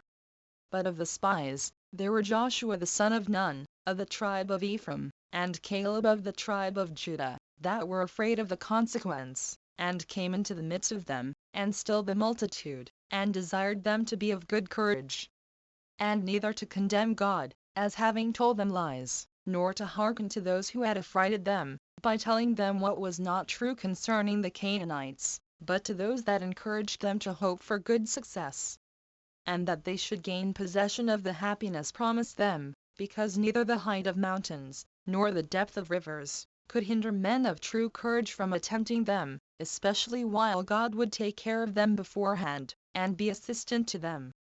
Let us then go, said they, against our enemies, and have no suspicion of ill success, trusting in God to conduct us, and following those that are to be our leaders. Thus did these two exhort them, and endeavor to pacify the rage they were in. But Moses and Aaron fell on the ground, and besought God, not for their own deliverance, but that he would put a stop to what the people were unwarily doing, and would bring their minds to a quiet temper, which were now disordered by their present passion. The cloud also did now appear, and stood over the tabernacle, and declared to them the presence of God to be there. Chapter 15. How Moses was displeased at this, and foretold that God was angry and that they should continue in the wilderness for 40 years and not, during that time, either return into Egypt or take possession of Canaan. 1. Moses came now boldly to the multitude, and informed them that God was moved at their abuse of him, and would inflict punishment upon them, not indeed such as they deserved for their sins, but such as parents inflict on their children, in order to their correction. 4. He said, that when he was in the tabernacle, and was bewailing with tears that destruction which was coming upon them, God put him in mind what things he had done for them, and what benefits they had received from him, and yet how ungrateful they had been to him, that just now they had been induced, through the timorousness of the spies, to think that their words were truer than his own promise to them. And that on this account, though he would not indeed destroy them all, nor utterly exterminate their nation, which he had honored more than any other part of mankind, yet he would not permit them to take possession of the land of Canaan, nor enjoy its happiness, but would make them wander in the wilderness, and live without a fixed habitation, and without a city, for 40 years together, as a punishment for this their transgression. But that he had promised to give that land to our children, and that he would make them the possessors of those good things which, by your ungoverned passions, you have deprived yourselves of. 2. When Moses had discoursed thus to them according to the direction of God, the multitude grieved, and were in affliction, and entreated Moses to procure their reconciliation to God, and to permit them no longer to wander in the wilderness, but bestow cities upon them. But he replied, that God would not admit of any such trial, for that God was not moved to this determination from any human levity or anger, but that he had judicially condemned them to that punishment. Now we are not to disbelieve that Moses, who was but a single person, pacified so many 10,000s when they were in anger, and converted them to a mildness temper. For God was with him, and prepared way to his persuasions of the multitude. And as they had often been disobedient, they were now sensible that such disobedience was disadvantageous to them, and that they had still thereby fallen into calamities. 3. But this man was admirable for his virtue, and powerful in making men give credit to what he delivered, not only during the time of his natural life, but even there is still no one of the Hebrews who does not act even now as if Moses were present, and ready to punish him if he should do anything that is indecent. Nay, there is no one but is obedient to what laws he ordained, although they might be concealed in their transgressions. There are also many other demonstrations that his power was more than human, for still some there have been, who have come from the parts beyond Euphrates, a journey of 4 months, through many dangers, and at great expenses, in honor of our temple. And yet, when they had offered their oblations, could not partake of their own sacrifices, because Moses had forbidden it, by somewhat in the law that did not permit them, or somewhat that had befallen them, which our ancient customs made inconsistent therewith. Some of these did not sacrifice at all, and others left their sacrifices in an imperfect condition. Many were not able, even at first, so much as to enter the temple, but went their ways in this as preferring a submission to the laws of Moses before the fulfilling of their own inclinations. They had no fear upon them that anybody could convict them, but only out of a reverence to their own conscience. Thus this legislation, which appeared to be divine, made this man to be esteemed as one superior to his own nature. Nay, further, a little before the beginning of this war, when Claudius was emperor of the Romans, and Ismail was our high priest, and when so great a famine 27 was come upon us, that 1/10 deal of wheat was sold for 4 drachmae, and when no less than 70 cori of flour were brought into the temple, at the feast of unleavened bread, these cori are 31 Sicilian, but 41 Athenian medimni, not one of the priests was so hardy as to eat 1 crumb of it, even while so great a distress was upon the land. And this out of a dread of the law, and of that wrath which God retains against acts of wickedness, even when no one can accuse the actors. Whence we are not to wonder at what was then done, while to this very day the writings left by Moses have so great a force, that even those that hate us do confess, that he who established this settlement was God, and that it was by the means of Moses, and of his virtue. But as to these matters, let every one take them as he thinks fit. Footnotes 1. Return Dr. Bernard takes notice here, that this place Mar, where the waters were bitter, is called by the Syrians and Arabians Mariri, and by the Syrians sometimes Morith, all derived from the Hebrew Mar. He also takes notice, that it is called the bitter fountain by Pliny himself. Which waters remain there to this day, and are still bitter, as the Venerat assures us, and that there are also abundance of palm trees. See his Travels, Part ICH. 26. Pages 166. To return the additions here to Moses' account of the sweetening of the waters at Marah, seem derived from some ancient profane author, and he's such an author also as looks less authentic than are usually followed by Josephus. Philo has not a syllable of these additions, nor any other ancient writer that we know of. Had Josephus written these his Antiquities for the use of Jews, he would hardly have given them these very improbable circumstances. But writing to Gentiles, that they might not complain of his omission of any accounts of such miracles derived from Gentiles, he did not think proper to conceal what he had met with there about this matter. Which procedure is perfectly agreeable to the character and usage of Josephus upon many occasions. This note is, I confess, barely conjectural. and since Josephus never tells us when his own copy, taken out of the temple, had such additions, or when any ancient notes applied them, or indeed when they are derived from Jewish, and when from Gentile antiquity, he can go no further than bare conjectures in such cases. Only the notions of Jews were generally so different from those of Gentiles, that we may sometimes make no improbable conjectures to which sort such additions belong.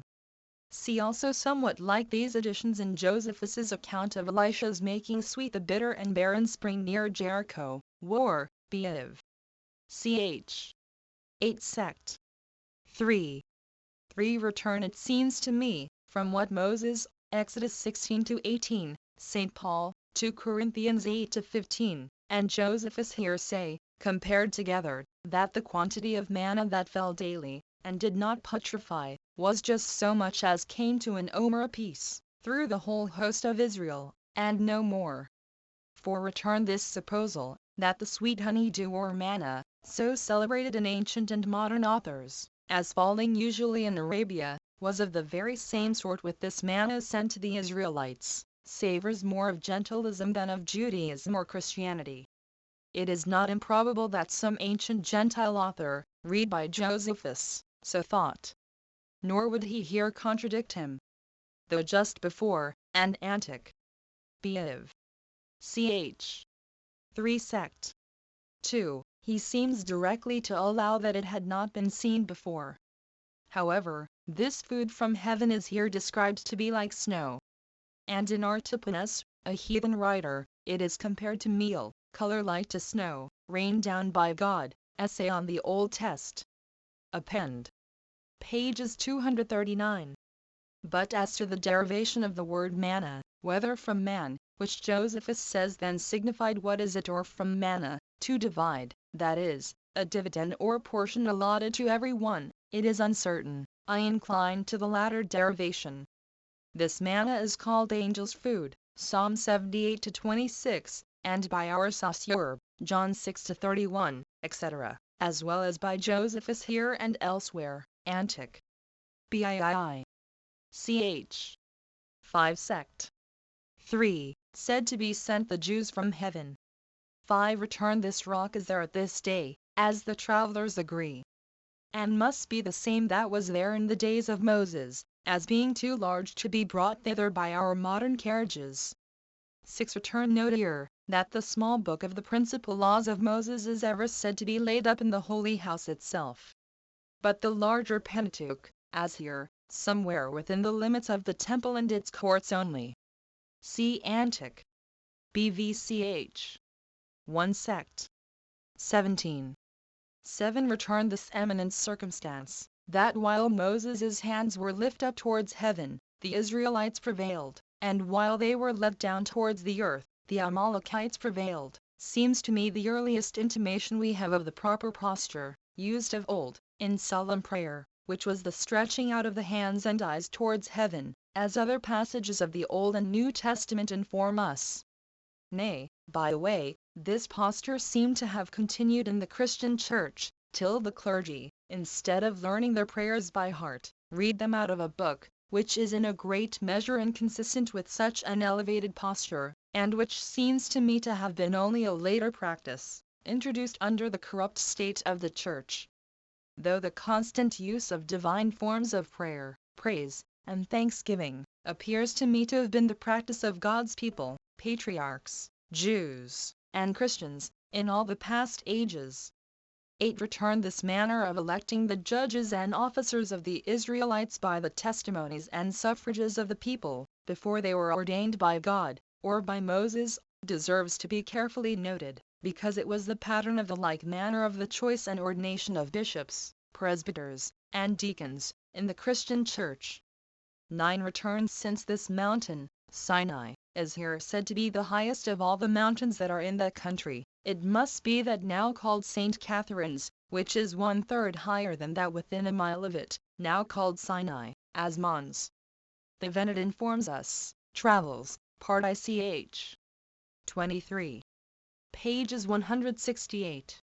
The other name of it, Horeb, is never used by Josephus, and perhaps was its name among the Egyptians only, whence the Israelites were lately come, as Sinai was its name among the Arabians, Canaanites, and other nations.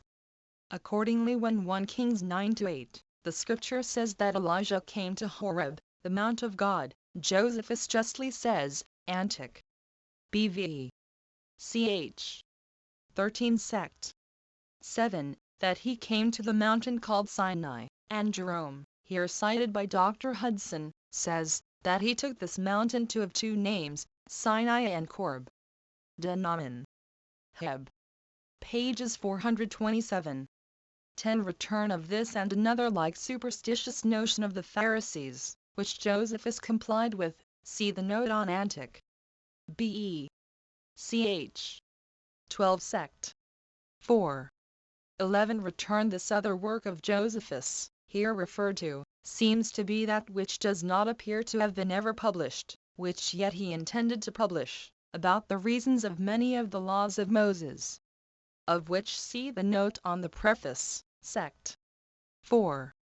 12. Return of this tabernacle of Moses, with its several parts and furniture, see my description at large, chap.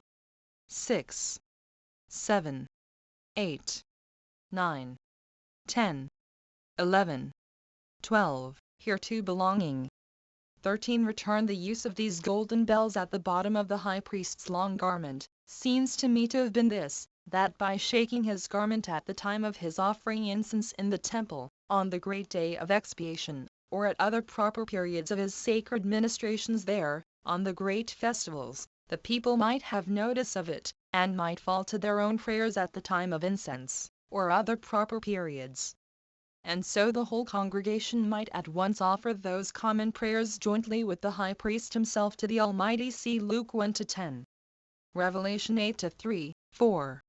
Nor probably is the son of Sirach to be otherwise understood, when he says of Aaron, the first high priest, Esaias 45-9, and God encompassed Aaron with pomegranates, and with many golden bells round about, that as he went there might be a sound, and a noise made that might be heard in the temple, for a memorial to the children of his people.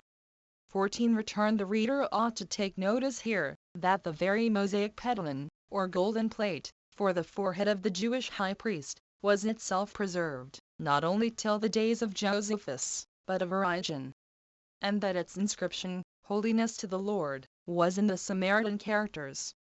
See Antic. BV. Ch.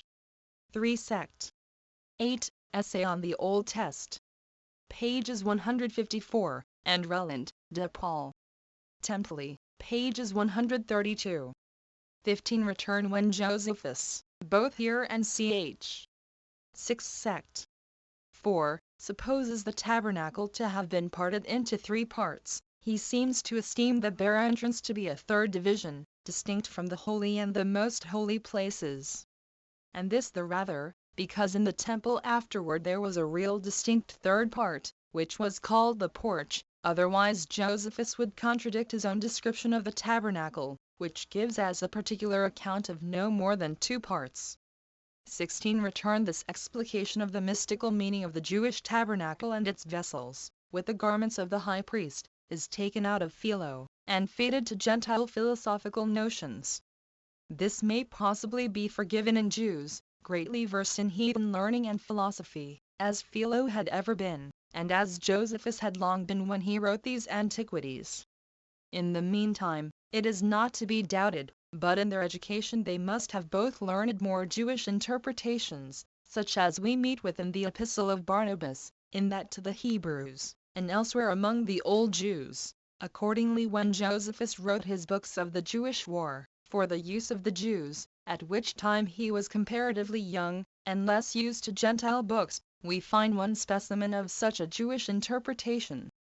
For there bvii. Ch. 5 sect.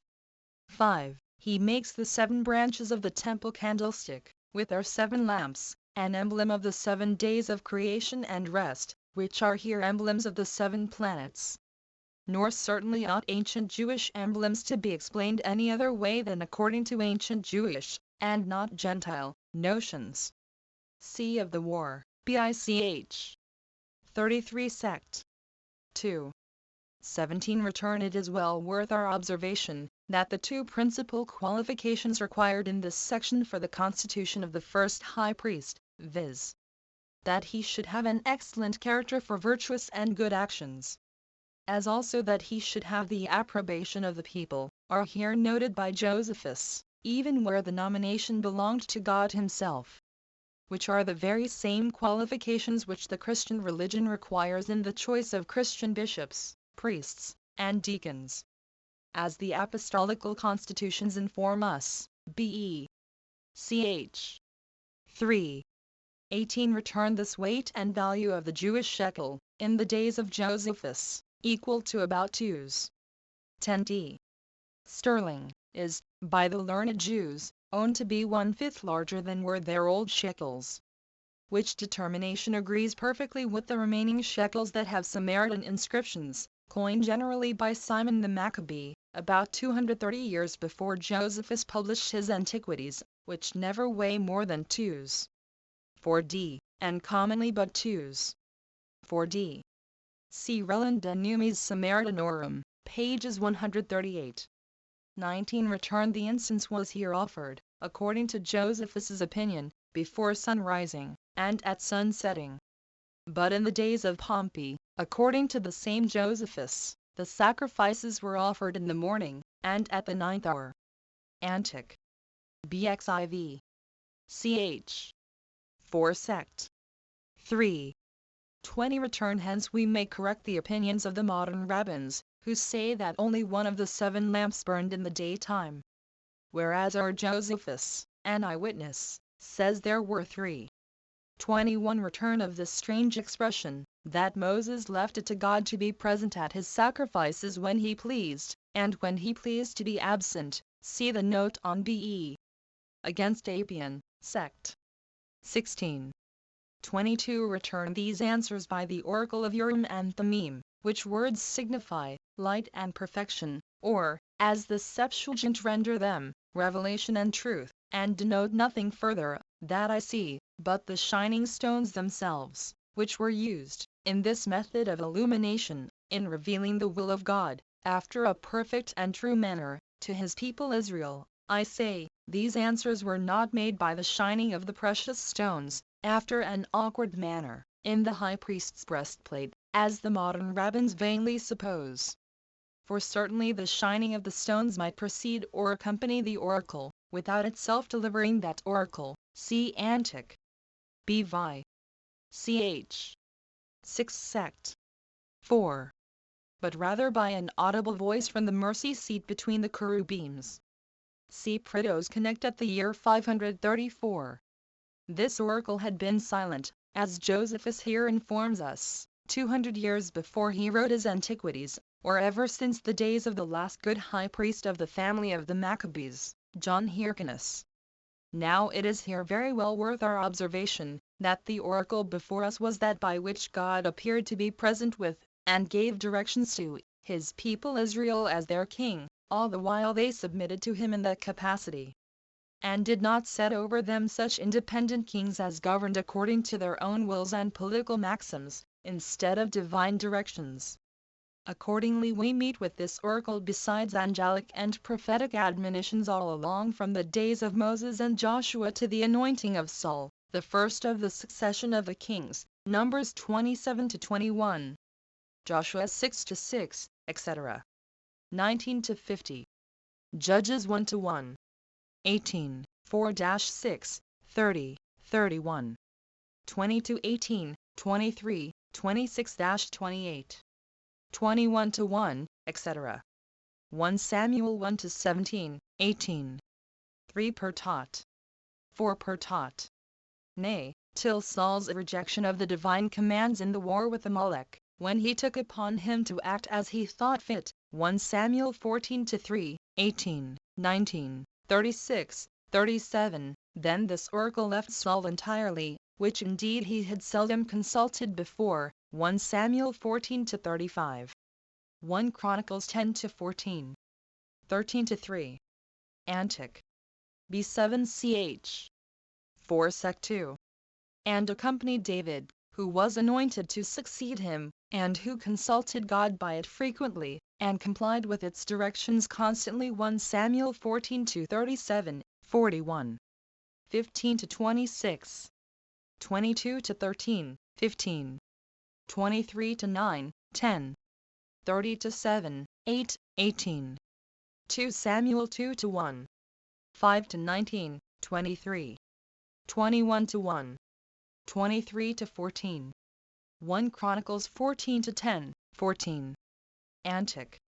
Bivch. 12 Sect. 5. Saul, indeed, long after his rejection by God, and when God had given him up to destruction for his disobedience, did once afterwards endeavor to consult God when it was too late. But God would not then answer him, neither by dreams, nor by Urim, nor by prophets. 1 Samuel 28-6.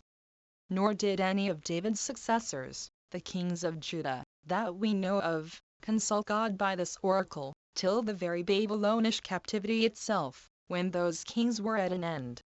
They taking upon them, I suppose, too much of despotic power and royalty, and too little owning the God of Israel for the supreme King of Israel, though a few of them consulted the prophets sometimes, and were answered by them.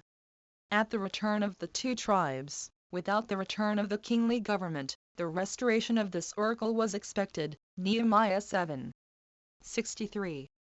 1 ESD 5-40. 1 Mac 4-46. 14-41. And indeed it may seem to have been restored for some time after the Babylonish captivity, at least in the days of that excellent high priest, John Hyrcanus, whom Josephus esteemed as a king, a priest, and a prophet, and who, he says, foretold several things that came to pass accordingly. But about the time of his death, he here implies that this oracle quite ceased, and not before. The following high priests now putting diadems on their heads, and ruling according to their own will, and by their own authority, like the other kings of the pagan countries about them. So that while the God of Israel was allowed to be the supreme King of Israel, and his directions to be their authentic guides, God gave them such directions as their supreme king and governor, and they were properly under a theocracy, by this oracle of Urim, but no longer. See Dr. Bernard's notes here. Though I confess I cannot but esteem the high priest Jadas's divine dream, Antic. Bzi. Ch. 8 Sect. 4, and the high priest Caiaphas's most remarkable prophecy, John 11, 47-52, as 2 small remains or specimens of this ancient oracle, which properly belonged to the Jewish high priests. Nor perhaps ought we entirely to forget that eminent prophetic dream of our Josephus himself. Footnote 1 Next to a high priest, as of the family of the Asmoneans or Maccabees, as to the succession of Vespasian and Titus to the Roman Empire, and that in the days of Nero, and before either Galba, Otho, or Vitellius were thought of to succeed him. Of the war, Biii. Ch. 8 Sect. 9. This, I think, may well be looked on as the very last instance of anything like the prophetic Urim among the Jewish nation, and just preceded their fatal desolation. But how it could possibly come to pass that such great men as Sir John Marshall and Dr. Spencer should imagine that this oracle of Urim and Thummim, with other practices as old or older than the law of Moses, should have been ordained in imitation of somewhat like them among the Egyptians, which we never hear of till the days of Diodorus Siculus, Aelian, and Maimonides, or little earlier than the Christian era at the highest, is almost unaccountable. While the main business of the law of Moses was evidently to preserve the Israelites from the idolatrous and superstitious practices of the neighboring pagan nations, and while it is so undeniable that the evidence for the great antiquity of Moses' law is incomparably beyond that for the like or greater antiquity of such customs in Egypt or other nations, which indeed is generally none at all, it is most absurd to derive any of Moses' laws from the imitation of those heathen practices. Such hypotheses demonstrate to us how far inclination can prevail over evidence, in even some of the most learned part of mankind. 23. Return what Reland well observes here, out of Josephus, as compared with the law of Moses, Leviticus 7-15, that the eating of the sacrifice the same day it was offered, seems to mean only before the morning of the next, although the latter part, that is the night, be in strictness part of the next day, according to the Jewish reckoning, is greatly to be observed upon other occasions also. The Jewish maxim in such cases, it seems, is this, that the day goes before the night. And this appears to me to be the language both of the Old and New Testament. See also the note on Antiquities. Ch. 4 sect. 4, and Relland's note on Ch. 8 sect. 28. 24 return. We may here note that Josephus frequently calls the camp the city, and the court of the Mosaic tabernacle a temple, and the tabernacle itself a holy house, with allusion to the latter city, temple, and holy house, which he knew so well long afterwards. 25 return. These words of Josephus are remarkable, that the lawgiver of the Jews required of the priests a double degree of parity, in comparison of that required of the people, of which he gives several instances immediately. It was for certain the case also among the first Christians, of the clergy, in comparison of the laity, as the apostolical constitutions and canons everywhere inform us. 26 return. We must here note with Relland, that the precept given to the priests of not drinking wine while they wore the sacred garments, is equivalent to their abstinence from it all the while they ministered in the temple, because they then always, and then only, wore those sacred garments, which were laid up there from one time of ministration to another. 27 return. See Antic. B. XX. Ch. 2 sect. 6 and Acts 11-28. Book 4 containing the interval of 38 years. Rom. The rejection of that generation to the death of Moses. Chapter 1. Fight of the Hebrews with the Canaanites without the consent of Moses, and their defeat. 1. Now this life of the Hebrews in the wilderness was so disagreeable and troublesome to them, and they were so uneasy at it, that although God had forbidden them to meddle with the Canaanites, yet could they not be persuaded to be obedient to the words of Moses, and to be quiet. But supposing they should be able to beat their enemies, without his approbation, they accused him, and suspected that he made it his business to keep them in a distressed condition, that they might always stand in need of his assistance. Accordingly they resolved to fight with the Canaanites, and said that God gave them his assistance, not out of regard to Moses' intercessions, but because he took care of their entire nation, on account of their forefathers, whose affairs he took under his own conduct.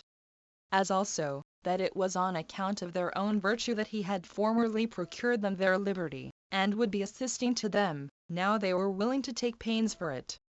They also said that they were possessed of abilities sufficient for the conquest of their enemies, although Moses should have a mind to alienate God from them. That, however, it was for their advantage to be their own masters, and not so far to rejoice in their deliverance from the indignities they endured under the Egyptians, as to bear the tyranny of Moses over them, and to suffer themselves to be deluded, and live according to his pleasure, as though God did only foretell what concerns us out of his kindness to him, as if they were not all the posterity of Abraham. That God made him alone the author of all the knowledge we have, and we must still learn it from him. That it would be a piece of prudence to oppose his arrogant pretenses, and to put their confidence in God, and to resolve to take possession of that land which he had promised them, and not to give ear to him, who on this account, and under the pretense of divine authority, forbade them so to do. Considering, therefore, the distressed state they were in at present, and that in those desert places they were still to expect things would be worse with them, they resolved to fight with the Canaanites, as submitting only to God, their supreme commander, and not waiting for any assistance from their legislator. 2. When, therefore, they had come to this resolution, as being best for them, they went against their enemies. But those enemies were not dismayed either at the attack itself, or at the great multitude that made it, and received them with great courage. Many of the Hebrews were slain, and the remainder of the army, upon the disorder of their troops, were pursued, and fled, after a shameful manner, to their camp. whereupon this unexpected misfortune made them quite despond. And they hoped for nothing that was good, as gathering from it, that this affliction came from the wrath of God, because they rashly went out to war without his approbation. 3. But when Moses saw how deeply they were affected with this defeat, and being afraid lest the enemies should grow insolent upon this victory, and should be desirous of gaining still greater glory, and should attack them, he resolved that it was proper to withdraw the army into the wilderness to a further distance from the Canaanites. So the multitude gave themselves up again to his conduct, for they were sensible that, without his care for them, their affairs could not be in a good condition. And he caused the host to remove, and he went further into the wilderness, as intending there to let them rest, and not to permit them to fight the Canaanites before God should afford them a more favorable opportunity. Chapter 2. The sedition of Korah and of the multitude against Moses, and against his brother, concerning the priesthood. 1. That which is usually the case of great armies, and especially upon ill success, to be hard to be pleased, and governed with difficulty, did now befall the Jews. For they being in number 600,000, and by reason of their great multitude not readily subject to their governors, even in prosperity, they at this time were more than usually angry, both against one another and against their leader, because of the distress they were in, and the calamities they then endured. Such a sedition overtook them, as we have not the like example either among the Greeks or the barbarians, by which they were in danger of being all destroyed, but were notwithstanding saved by Moses, who would not remember that he had been almost stoned to death by them. Nor did God neglect to prevent their ruin. But, notwithstanding the indignities they had offered their legislator and the laws, and disobedience to the commandments which he had sent them by Moses, he delivered them from those terrible calamities which, without his providential care, had been brought upon them by this sedition. So I will first explain the cause whence this sedition arose, and then will give an account of the sedition itself, as also of what settlements made for their government after it was over. 2. Korah, a Hebrew of principal account, both by his family and by his wealth, one that was also able to speak well, and one that could easily persuade the people by his speeches, saw that Moses was in an exceeding great dignity, and was at it, and envied him on that account. He of the same tribe with Moses, and of kin to him, was particularly grieved, because he thought he better deserved that honorable post on account of great riches, and not inferior to him in his birth. So he raised a clamor against him among the Levites, who were of the same tribe, and among his kindred, saying, that it was a very sad thing that they should overlook Moses, while he hunted after and paved the way to glory for himself, and by ill arts should obtain it, under the pretense of God's command, while, contrary to laws, he had given the priesthood to Aaron, the common suffrage of the multitude, but by his own vote, as bestowing dignities in a way on whom he pleased.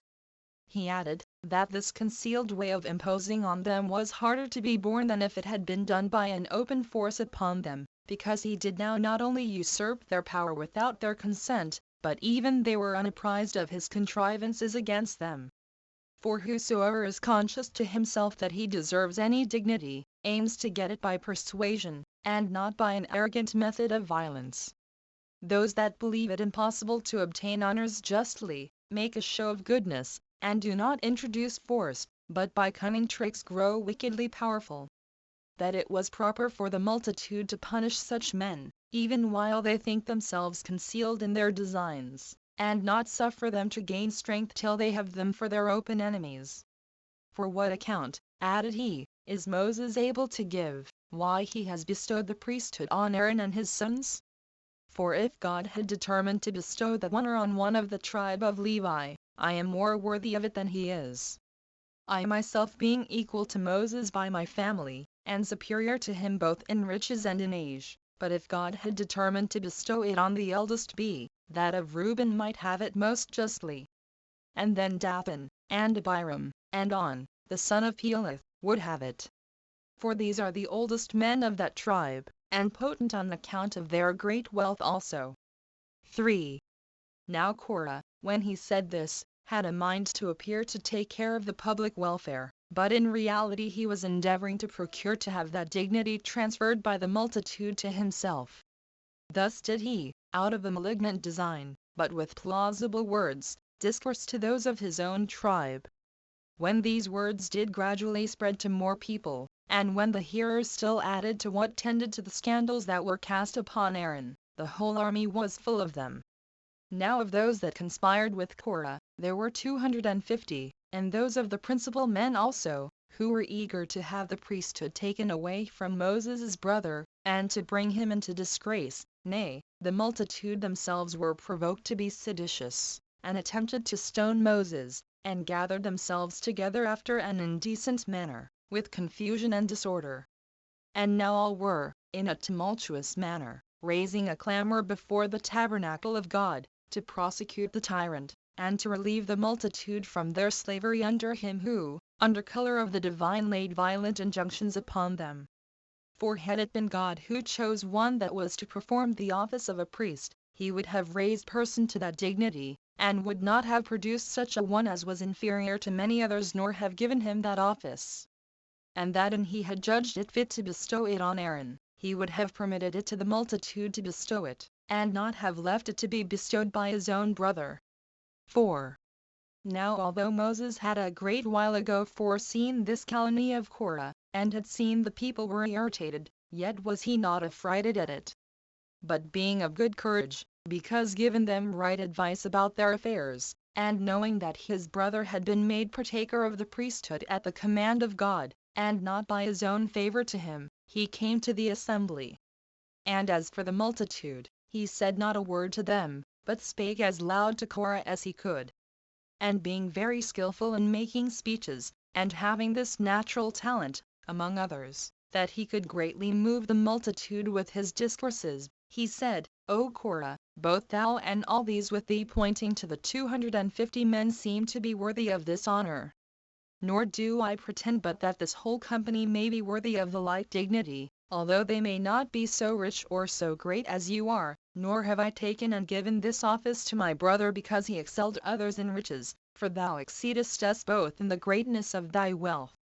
1. Nor indeed because he was of an eminent family, for God, by giving us the same common ancestor, has made our families equal, nay, nor was it out of brotherly affection, which another might yet have justly done. For certainly, unless I had bestowed this honor out of regard to God, and to his laws, I had not passed by myself, and given it to another, as being nearer of kin to myself than to my brother, and having a closer intimacy with myself than I have with him. For surely it would not be a wise thing for me to expose myself to the dangers of offending, and to bestow the happy employment on this account upon another. But I am above such base practices, nor would God have overlooked this matter, and seen himself thus despised. Nor would he have suffered you to be ignorant of what you were to do, in order to please him. But he hath himself chosen one that is to perform that sacred office to him, and thereby freed us from that care. So that it was not a thing that I pretend to give, but only according to the determination of God. I therefore propose it still to be contended for by such as please to put in for it, only desiring that he who has been already preferred, and has already obtained it, may be allowed now also to offer himself for a candidate. He prefers your peace, and your living without sedition, to this honorable employment, although in truth it was with your approbation that he obtained it. For though God were the donor, yet do we not offend when we think fit to accept it with your goodwill. Yet would it have been an instance of impiety not to have taken that honorable employment when he offered it. Nay, it had been exceedingly unreasonable, when God had thought fit any one should have it for all time to come, and had made it secure and firm to him, to have refused it. However, he himself will judge again who it shall be whom he would have to offer sacrifices to him, and to have the direction of matters of religion. For it is absurd that Korah, who is ambitious of this honor, should deprive God of the power of giving it to whom he pleases. Put an end, therefore, to your sedition and disturbance on this account. And tomorrow morning do every one of you that desire the priesthood bring a censer from home, and come hither with incense and fire, and do thou, O Korah, leave the judgment to God, and await to see on which side he will give his determination upon this occasion, but do not thou make thyself greater than God. Do thou also come, that this contest about this honorable employment may receive determination. And I suppose we may admit Aaron without offense, to offer himself to this scrutiny, since he is of the same lineage with thyself, and has done nothing in his priesthood that can be liable to exception. Come ye therefore together, and offer your incense in public before all the people. And when you offer it, he whose sacrifice God shall accept shall be ordained to the priesthood, and shall be clear of the present calumny on Aaron, as if I had granted him that favor because he was my brother. Chapter 3. How those that stirred up this sedition were destroyed, according to the will of God. And how Aaron, Moses' brother, both he and his posterity, retained the priesthood 1. When Moses had said this, the multitude left off the turbulent behavior they had indulged, and the suspicion they had of Moses, and commended what he had said. For those proposals were good, and were so esteemed of the people. At that time therefore they dissolved the assembly. But on the next day they came to the congregation, in order to be present at the sacrifice, and at the determination that was to be made between the candidates for the priesthood. Now this congregation proved a turbulent one, and the multitude were in great suspense and expectation of what was to be done. For some of them would have been pleased if Moses had been convicted of evil practices, but the wiser sort desired that they might be delivered from the present disorder and disturbance. For they were afraid, that if this sedition went on, the good order of their settlement would rather be destroyed. But the whole body of the people do naturally delight in clamors against their governors, and, by changing their opinions upon the harangues of every speaker, disturb the public tranquillity. And now Moses sent messengers for Abiram and Dathan, and ordered them to come to the assembly, and wait there for the holy offices that were to be performed. But they answered the messenger, that they would not obey his summons. Nay, would not overlook Moses' behavior, who was growing too great for them by evil practices. Now when Moses heard of this their answer, he desired the heads of the people to follow him, and he went to the faction of Dathan, not thinking it any frightful thing at all to go to these insolent people. So they made no opposition, but went along with him. But Dathan, and his associates, when they understood that Moses and the principal of the people were coming to them, came out, with their wives and children, and stood before their tents, and looked to see what Moses would do. They had also their servants about them to defend themselves, in case Moses should use force against them. 2. But he came near, and lifted up his hands to heaven, and cried out with a loud voice, in order to be heard by the whole multitude, and said, O Lord of the creatures that are in the heaven, in the earth, and in the sea. For thou art the most authentic witness to what I have done, that it has all been done by thy appointment, and that it was thou that affordedst us assistance when we attempted anything, and shewedst mercy on the Hebrews in all their distresses. Do thou come now, and hear all that I say, for no action or thought escapes thy knowledge. So that thou wilt not disdain to speak what is true, for my vindication, without any regard to the ungrateful imputations of these men. As for what was done before I was born, thou knowest best, as not learning them by report, but seeing them, and being present with them when they were done. But for what has been done of late, and which these men, although they know them well enough, unjustly pretend to suspect, be thou my witness. When I lived a private quiet life, I left those good things which, by my own diligence, and by thy counsel, I enjoyed with Rachel my father-in-law. And I gave myself up to this people, and underwent many miseries on their account. I also bore great labors at first, in order to obtain liberty for them, and now in order to their preservation. And have always showed myself ready to assist them in every distress of theirs. Now, therefore, since I am suspected by those very men whose being is owing to my labors, come thou, as it is reasonable to hope thou wilt. Thou, I say, who shewedst me that fire at Mount Sinai, and madest me to hear its voice, and to see the several wonders which that place afforded, thou who commandest me to go to Egypt, and declare thy will to this people. Thou who disturbest the happy estate of the Egyptians, and gavest us the opportunity of flying away from out under them, and madest the dominion of Pharaoh inferior to my dominion. Thou who didst make the sea dry land for us, when we knew not whither to go, and didst overwhelm the Egyptians with those destructive waves which had been divided for us. Thou who didst bestow upon us the security of weapons when we were naked. Thou who didst make the fountains that were corrupted to flow, so as to be fit for drinking, and didst furnish us with water that came out of the rocks, when we were in want of it. Thou who didst preserve our lives with quails, which was food from the sea, when the fruits of the ground failed us. Thou didst send us such food from heaven as had never been seen before.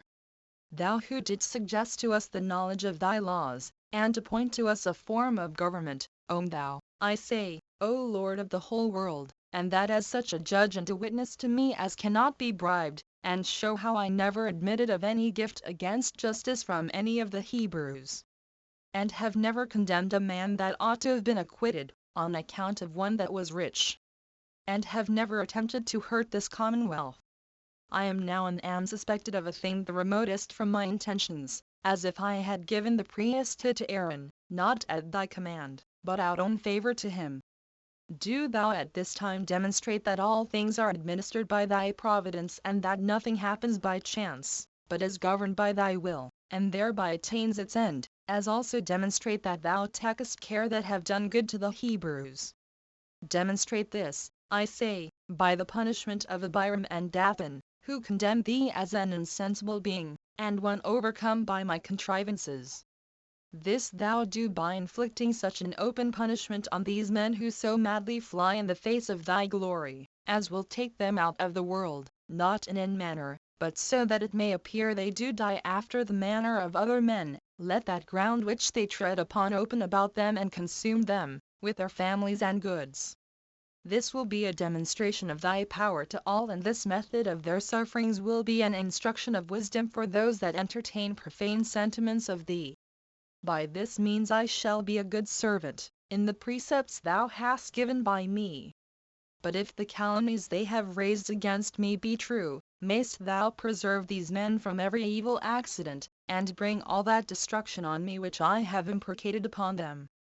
And when thou hast inflicted punishment on those that have endeavored to deal unjustly with this people, bestow upon them concord and peace. Save this multitude that follow thy commandments, and preserve them free from harm, and let them not partake of the punishment of those that have sinned. For thou knowest thyself it is not just, that for the wickedness of those men the whole body of the Israelites should suffer punishment. 3. When Moses had said this, with tears in his eyes, the ground was moved on the sudden, and the agitation that set it in motion was like that which the wind produces in waves of the sea. The people were all affrighted, and the ground that was about their tents sunk down at the great noise, with a terrible sound, and carried whatsoever was dear to the seditious into itself, who so entirely perished, that there was not the least appearance that any man had ever been seen there. The earth that had opened itself about them, closing again, and becoming entire as it was before, insomuch that such as saw it afterward did not perceive that any such accident had happened to it. Thus did these men perish, and become a demonstration of the power of God. And truly, any one would lament them, not only on account of this calamity that befell them, which yet deserves our commiseration, but also because their kindred were pleased with their sufferings. For they forgot the relation they bare to them, and at the sight of this sad accident approved of the judgment given against them. And because they looked upon the people about Dathan as pestilent men, they thought they perished as such, and did not grieve for them. 4. And now Moses called for those that contended about the priesthood, that trial might be made who should be priest, and that he whose sacrifice God was best pleased with might be ordained to that function. There attended 250 men, who indeed were honored by the people, not only on account of the power of their ancestors, but also on account of their own, in which they excelled the others. Aaron also and Korah came forth, and they all offered incense, in those censers of theirs which they brought with them, before the tabernacle.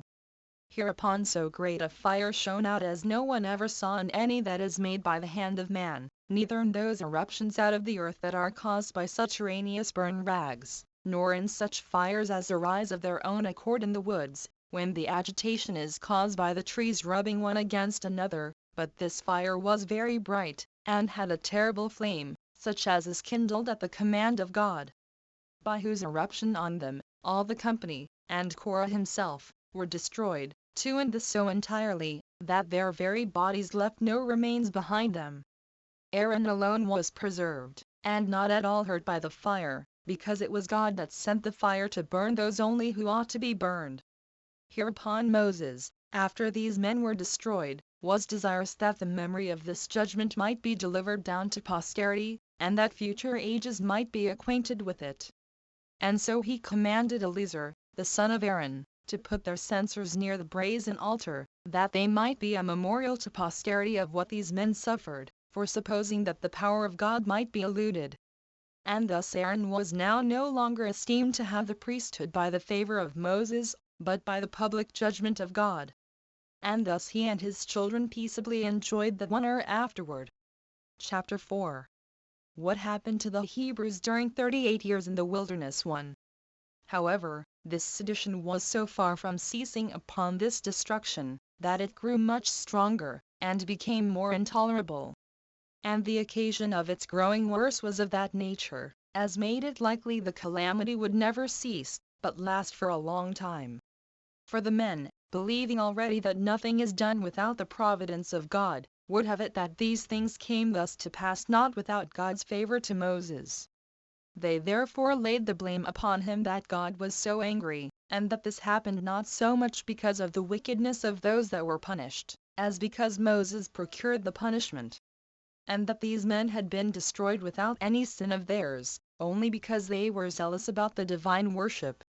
As also, that he who had been the cause of this diminution of the people, by destroying so many men, and those the most excellent of them all, besides his escaping any punishment himself, had now given the priesthood to his brother so firmly, that nobody could any longer dispute it with him.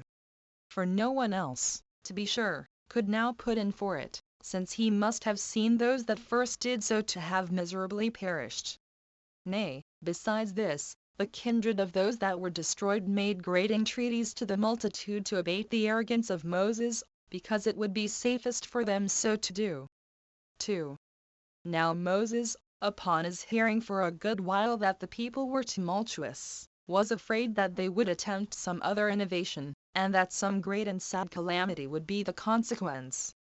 He called the multitude to a congregation, and patiently heard what apology they had to make for themselves, without opposing them, and this lest he should embitter the multitude, he only desired the heads of the tribes to bring their rods, 3 with the names of their tribes inscribed upon them, and that he should receive the priesthood in whose rod God should give a sign. This was agreed to.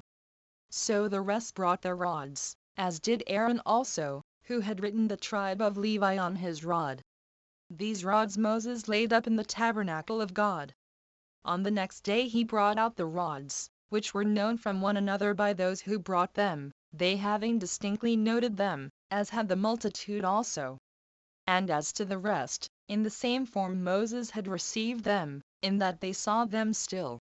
But they also saw buds and branches grown out of Aaron's rod, with ripe fruits upon them.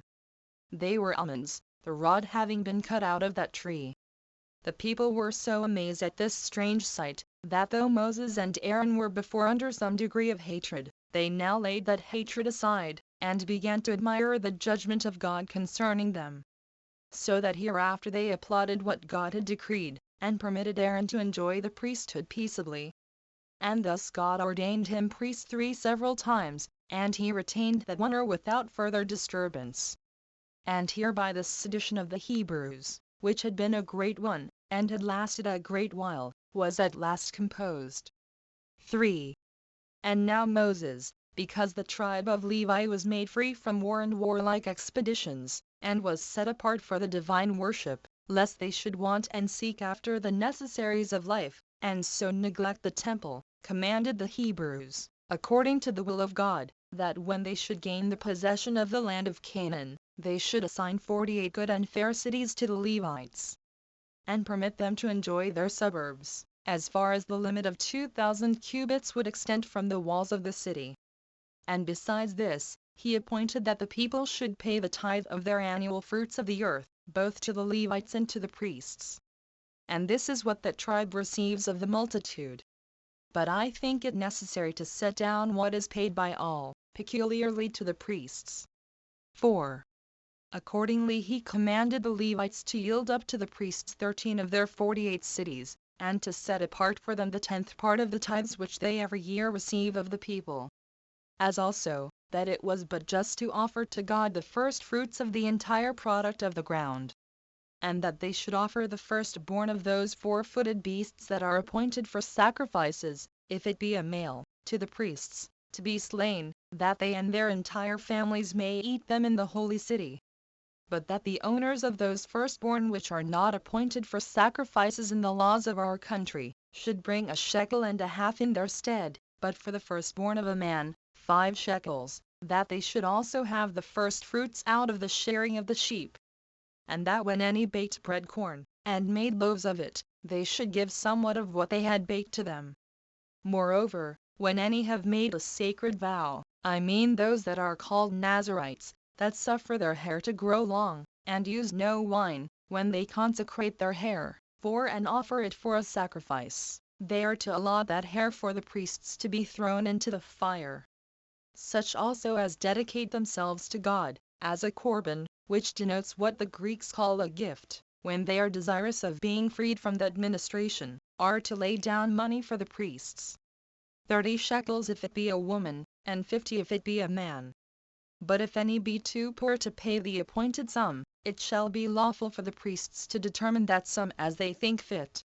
And if any slay beasts at home for a private festival, but not for a religious one, they are obliged to bring the maw and the cheek, or breast, and the right shoulder of the sacrifice, to the priests. With these Moses contrived that the priests should be plentifully maintained, besides what they had out of those offerings for sins which the people gave them, as I have set it down in the foregoing book. He also ordered, that out of everything allotted for the priests, their servants, their sons, their daughters, and their wives, should partake, as well as themselves, excepting what came to them out of the sacrifices that were offered for sins. For of those none but the males of the family of the priests might eat, and this in the temple also, and that the same day they were offered. 5. When Moses had made these constitutions, after the sedition was over, he removed, together with the whole army, and came to the borders of Idumea. He then sent ambassadors to the king of the Idumeans, and desired him to give him a passage through his country, and agreed to send him what hostages he should desire, to secure him from an injury. He desired him also, that he would allow his army liberty to buy provisions, and, if he insisted upon it, he would pay down a price for the very water they should drink. But the king was not pleased with this embassage from Moses, nor did he allow a passage for the army, but brought his people armed to meet Moses, and to hinder them, in case they should endeavor to force their passage. Upon which Moses consulted God by the oracle, who would not have him begin the war first. And so he withdrew his forces, and traveled round about through the wilderness. 6. Then it was that Miriam, the sister of Moses, came to her end, having completed her 40th year 5 since she left Egypt, on the 6th day of the lunar month Xanthicus. They then made a public funeral for her, at a great expense. She was buried upon a certain mountain, which they call Sin, and when they had mourned for her 30 days, Moses purified the people after this manner. He brought a heifer that had never been used to the plow or to husbandry, that was complete in all its parts, and entirely of a red color, at a little distance from the camp, into a place perfectly clean. This heifer was slain by the high priest, and her blood sprinkled with his finger 7 times before the tabernacle of God. After this, the entire heifer was burnt in that state, together with its skin and entrails. And they threw cedar wood, and hyssop, and scarlet wool, into the midst of the fire. Then a clean man gathered all her ashes together, and laid them in a place perfectly clean. When therefore any persons were defiled by a dead body, they put a little of these ashes into spring water, with hyssop, and, dipping part of these ashes in it, they sprinkled them with it, both on the 3rd day, and on the 7th, and after that they were clean. This he enjoined them to do also when the tribes should come into their own land. 7. Now when this purification, which their leader made upon the morning for his sister, as it has been now described, was over, he caused the army to remove and to march through the wilderness and through Arabia. And when he came to a place which the Arabians esteemed their metropolis, which was formerly called Ars, but has now the name of Petra, at this place, which was encompassed with high mountains, Aaron went up one of them in the sight of the whole army, Moses having before told him that he was to die, for this place was over against them. He put off his pontifical garments, and delivered them to Eleazar his son, to whom the high priesthood belonged, because he was the elder brother, and died while the multitude looked upon him. He died in the same year wherein he lost his sister, having lived in all 123 years. He died on the 1st day of that lunar month which is called by the Athenians Hecatombene, by the Macedonians Lous, but by the Hebrews Abba. Chapter 5. How Moses conquered Sihon and Og, kings of the Amorites, and destroyed their whole army, and then divided their land by lot to 2 tribes and a half of the Hebrews 1. The people mourned for Aaron 30 days, and when this mourning was over, Moses removed the army from that place, and came to the river Arnon, which, issuing out of the mountains of Arabia, and running through all that wilderness, falls into the lake Asphaltitis, and becomes the limit between the land of the Moabites and the land of the Amorites. This land is fruitful, and sufficient to maintain a great number of men, with the good things it produces. Moses therefore sent messengers to Sihon, the king of this country, desiring that he would grant his army a passage, upon what security he should please to require. He promised that he should be no way injured, neither as to that country which Sihon governed, nor as to its inhabitants, and that he would buy his provisions at such a price as should be to their advantage, even though he should desire to sell them their very water. But Sihon refused his offer, and put his army into battle array, and was preparing everything in order to hinder their passing over Arnon. 2. When Moses saw that the Amorite king was disposed to enter upon hostilities with them, he thought he ought not to bear that insult, and, determining to wean the Hebrews from their indolent temper, and prevent the disorders which arose thence, which had been the occasion of their former sedition, nor indeed were they now thoroughly easy in their minds, he inquired of God, whether he would give him leave to fight. Which when he had done, and God also promised him the victory, he was himself very courageous, and ready to proceed to fighting. Accordingly he encouraged the soldiers, and he desired of them that they would take the pleasure of fighting. Now God gave them leave so to do. They then, upon the receipt of this permission, which they so much longed for, put on their whole armor, and set about the work without delay. But the Amorite king was not now like to himself when the Hebrews were ready to attack him, but both he himself was affrighted at the Hebrews, and his army, which before had showed themselves to be of good courage, were then found to be timorous, so they could not sustain the first onset, nor bear up against the Hebrews, but fled away, as thinking this would afford them a more likely way for their escape than fighting, for they depended upon their cities, which were strong, from which yet they reaped no advantage when they were forced to fly to them. For as soon as the Hebrews saw them giving ground, they immediately pursued them close. And when they had broken their ranks, they greatly terrified them, and some of them broke off from the rest, and ran away to the cities. Now the Hebrews pursued them briskly, and obstinately persevered in the labors they had already undergone. And being very skillful in slinging, and very dexterous in throwing of darts, or anything else of that kind, and also having nothing but light armor, which made them quick in the pursuit, they overtook their enemies. And for those that were most remote, and could not be overtaken, they reached them by their slings and their bows, so that many were slain. And those that escaped the slaughter were sorely wounded, and these were more distressed with thirst than with any of those that fought against them, for it was the summer season.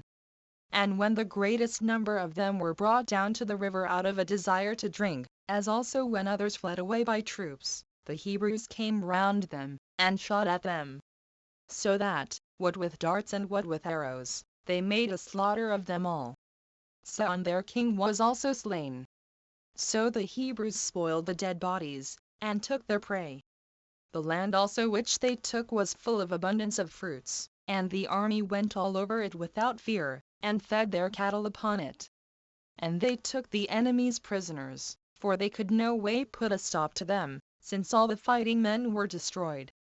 Such was the destruction which overtook the Amorites, who were neither sagacious in counsel, nor courageous in action.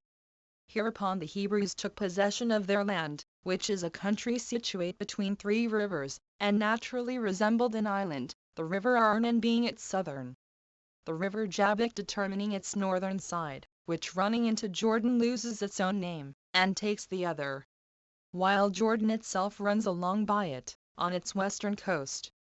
3.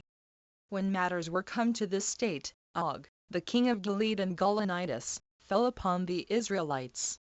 He brought an army with him, and in haste to the assistance of his friend Sihon, but though he found him already slain, yet did he resolve still to come and fight the Hebrews, supposing he should be too hard for them, and being desirous to try their valor. But failing of his hope, he was both himself slain in the battle, and all his army was destroyed. So Moses passed over the river Jabbok, and overran the kingdom of Og. He overthrew their cities, and slew all their inhabitants, who yet exceeded in riches all the men in that part of the continent, on account of the goodness of the soil, and the great quantity of their wealth. Now Og had very few equals, either in the largeness of his body, or handsomeness of his appearance. He was also a man of great activity in the use of his hands, so that his actions were not unequal to the vast largeness and handsome appearance of his body. And men could easily guess at his strength and magnitude when they took his bed at Rabbath, the royal city of the Ammonites. Its structure was of iron, its breadth 4 cubits, and its length a cubit more than double thereto. However, his fall did not only improve the circumstances of the Hebrews for the present, but by his death he was the occasion of further good success to them.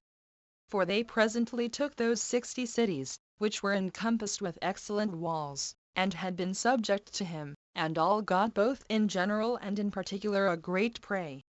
Chapter 6. Concerning Balaam the prophet and what kind of man he was. 1. Now Moses, when he had brought his army to Jordan, pitched his camp in the great plain over against Jericho. This city is a very happy situation, and very fit for producing palm trees and balsam. And now the Israelites began to be very proud of themselves, and were very eager for fighting. Moses then, after he had offered for a few days sacrifices of thanksgiving to God, and feasted the people, sent a party of armed men to lay waste the country of the Midianites, and to take their cities. Now the occasion which he took for making war upon them was this that follows. 2. When Balak, the king of the Moabites, who had from his ancestors a friendship and league with the Midianites, saw how great the Israelites were grown, he was much affrighted on account of his own and his kingdom's danger. For he was not acquainted with this, that the Hebrews would not meddle with any other country, but were to be contented with the possession of the land of Canaan, God having forbidden them to go any farther. 7. So he, with more haste than wisdom, resolved to make an attempt upon them by words. But he did not judge it prudent to fight against them, after they had such prosperous successes, and even became out of ill successes more happy than before, but he thought to hinder them, if he could, from growing greater, and so he resolved to send ambassadors to the Midianites about them.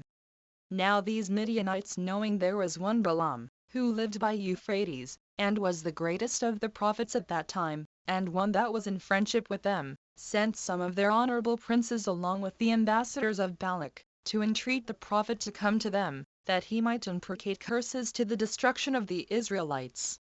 So Balaam received the ambassadors, and treated them very kindly. And when he had supped, He inquired what was God's will, and what this matter was for which the Midianites entreated him to come to them. But when God opposed his going, he came to the ambassadors, and told them that he was himself very willing and desirous to comply with their request, but informed them that God was opposite to his intentions, even that God who had raised him to great reputation on account of the truth of his predictions. For that this army, which they entreated him to come and curse, was in the favor of God. On which account he advised them to go home again, and not to persist in their enmity against the Israelites. And when he had given them that answer, he dismissed the ambassadors. 3. Now the Midianites, at the earnest request and fervent entreaties of Balak, sent other ambassadors to Balaam, who, desiring to gratify the men, inquired again of God. But he was displeased at 2 Trial 8 and bid him by no means to contradict the ambassadors. Now Balaam did not imagine that God gave this injunction in order to deceive him, so he went along with the ambassadors.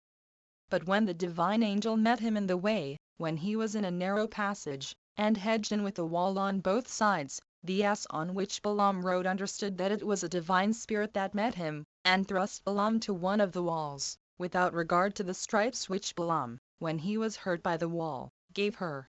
But when the ass, upon the angel's continuing to distress her, and upon the stripes which were given her, fell down, by the will of God, she made use of the voice of a man, and complained of Balaam as acting unjustly to her. That whereas he had no fault to find with her in her former service to him, he now inflicted stripes upon her, as not understanding that she was hindered from serving him in what he was now going about, by the providence of God. And when he was disturbed by reason of the voice of the ass, which was that of a man, the angel plainly appeared to him, and blamed him for the stripes he had given his ass, and informed him that the brute creature was not in fault, but that he was himself come to obstruct his journey, as being contrary to the will of God. Upon which Balaam was afraid, and was preparing to return back again, yet did God excite him to go on his intended journey, but added this injunction, that he should declare nothing but what he himself should suggest to his mind. 4. When God had given him this charge, he came to Balak. And when the king had entertained him in a magnificent manner, he desired him to go to one of the mountains to take a view of the state of the camp of the Hebrews. Balak himself also came to the mountain, and brought the prophet along with him, with a royal attendance. This mountain lay over their heads, and was distant 60 furlongs from the camp. Now when he saw them, he desired the king to build him 7 altars, and to bring him as many bulls and rams. To which desire the king did presently conform. He then slew the sacrifices, and offered them as burnt offerings, that he might observe some signal of the flight of the Hebrews. Then said he, Happy is this people, on whom God bestows the possession of innumerable good things, and grants them his own providence to be their assistant and their guide. So that there is not any nation among mankind but you will be esteemed superior to them in virtue, and in the earnest prosecution of the best rules of life, and of such as are pure from wickedness, and will leave those rules to your excellent children. And this out of the regard that God bears to you, and the provision of such things for you as may render you happier than any other people under the sun. You shall retain that land to which he hath sent you, and it shall ever be under the command of your children. And both all the earth, as well as the seas, shall be filled with your glory, and you shall be sufficiently numerous to supply the world in general, and every region of it in particular, with inhabitants out of your stock. However, O blessed army, wonder that you are become so many from one father, and truly, the land of Canaan can now hold you, as being yet comparatively few. But know ye that the whole world is purposed to be your place of habitation forever. The multitude of your posterity also shall live as well in the islands as on the continent, and that more in number than are the stars of heaven. And when you are become so many, God will not relinquish the care of you, but will afford you an abundance of all good things in times of peace, with victory and dominion in times of war. May the children of your enemies have an inclination to fight against you, and may they be so hardy as to come to arms, and to assault you in battle, for they will not return with victory, nor will their return be agreeable to their children and wives. To so great a degree of valor will you be raised by the providence of God, who is able to diminish the affluence of some, and to supply the wants of others. 5. Thus did Balaam speak by inspiration, as not being in his own power, but moved to say what he did by the divine Spirit. But then Balak was displeased, and said he had broken the contract he had made, whereby he was to come, as he and his confederates had invited him, by the promise of great presents, for whereas he came to curse their enemies, he had made an encomium upon them, and had declared that they were the happiest of men. To which Balaam replied, O Balak, if thou rightly considerest this whole matter, canst thou suppose that it is in our power to be silent, or to say anything, when the Spirit of God seizes upon us? Or he puts such words as he pleases in our mouths, and such discourses as we are not ourselves conscious of. I well remember by what entreaties both you and the Midianites so joyfully brought me hither, and on that account I took this journey. It was my prayer, that I might not put any affront upon you, as to what you desired of me. But God is more powerful than the purposes I had made to serve you. For those that take upon them to foretell the affairs of mankind, as from their own abilities, are entirely unable to do it, or to forbear to utter what God suggests to them, or to offer violence to his will. For when he prevents us and enters into us, nothing that we say is our own. I then did not intend to praise this army, nor to go over the several good things which God intended to do to their race. But since he was so favorable to them, and so ready to bestow upon them a happy life and eternal glory, he suggested the declaration of those things to me. But now, because it is my desire to oblige thee thyself, as well as the Midianites, whose entreaties it is not decent for me to reject, go to, let us again rear other altars, and offer the like sacrifices that we did before, that I may see whether I can persuade God to permit me to bind these men with curses. Which, when Balak had agreed to, God would not, even upon second sacrifices, consent to his cursing the Israelites. 9 Then fell Balaam upon his face, and foretold what calamities would befall the several kings of the nations, and the most eminent cities, some of which of old were not so much as inhabited. Which events have come to pass among the several people concerned, both in the foregoing ages, and in this, till my own memory, both by sea and by land. From which completion of all these predictions that he made, one may easily guess that the rest will have their completion in time to come. 6. But Balak, being very angry that the Israelites were not cursed, sent away Balaam without thinking him worthy of any honor. Whereupon, when he was just upon his journey, in order to pass the Euphrates, he sent for Balak, and for the princes of the Midianites, and spake thus to them, O Balak, and you Midianites that are here present, for I am obliged even without the will of God to gratify you. It is true no entire destruction can seize upon the nation of the Hebrews, neither by war, nor by plague, nor by scarcity of the fruits of the earth, nor can any other unexpected accident be their entire ruin. For the providence of God is concerned to preserve them from such a misfortune. Nor will it permit any such calamity to come upon them whereby they may all perish. But some small misfortunes, and those for a short time, whereby they may appear to be brought low, may still befall them. But after that they will flourish again, to the terror of those that brought those mischiefs upon them. So that if you have a mind to gain a victory over them for a short space of time, you will obtain it by following my directions. O you therefore set out the handsomest of such of your daughters as are most eminent for beauty, 10 and proper to force and conquer the modesty of those that behold them, and these decked and trimmed to the highest agreeable. Then do you send them to be near camp, and give them in charge, that the young men of the Hebrews desire their allow at them. And when they see they are enamored of them, let them take leaves. And if they entreat them to stay, let give their consent till they have persuaded leave off their obedience to their own laws, the worship of that God who established them to worship the gods of the Midianites, and for by this means God will be angry at them. 11. Accordingly, when Balaam had suggested counsel to them, he went his way. 7. So when the Midianites had sent their daughters, as Balaam had exhorted them, the Hebrew men were allured by their beauty, and came with them, and besought them not to grudge them the enjoyment of their beauty, nor to deny them their conversation. These daughters of Midianites received their words gladly, and consented to it, and stayed with them. But when they brought them to be enamored of them, and their inclinations to them were grown to ripeness, they began to think of departing from them. Then it was that these men became greatly disconsolate at the women's departure, and they were urgent with them not to leave them, but begged they would continue there, and become their wives. And they promised them they should be owned as mistresses all they had. This they said with an oath, and called God for the arbitrator of what they promised. And this with tears in their eyes, and all such marks of concern, as might show how miserable they thought themselves without them, and so might move their compassion for them. So the women, as soon as they perceived they had made their slaves, and had caught them with their conservation, began to speak thus to them. 8. O you illustrious young men! We have of our own at home, and great plenty of good things there, together with the natural, affectionate parents and friends. Nor is it out of our want of any such things that we came to discourse with you.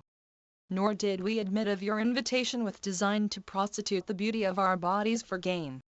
But taking you for brave and worthy men, we agreed to your request, that we might treat you with such honors as hospitality required. And now seeing you say that you have a great affection for us, and are troubled when you think we are departing, we are not averse to your entreaties.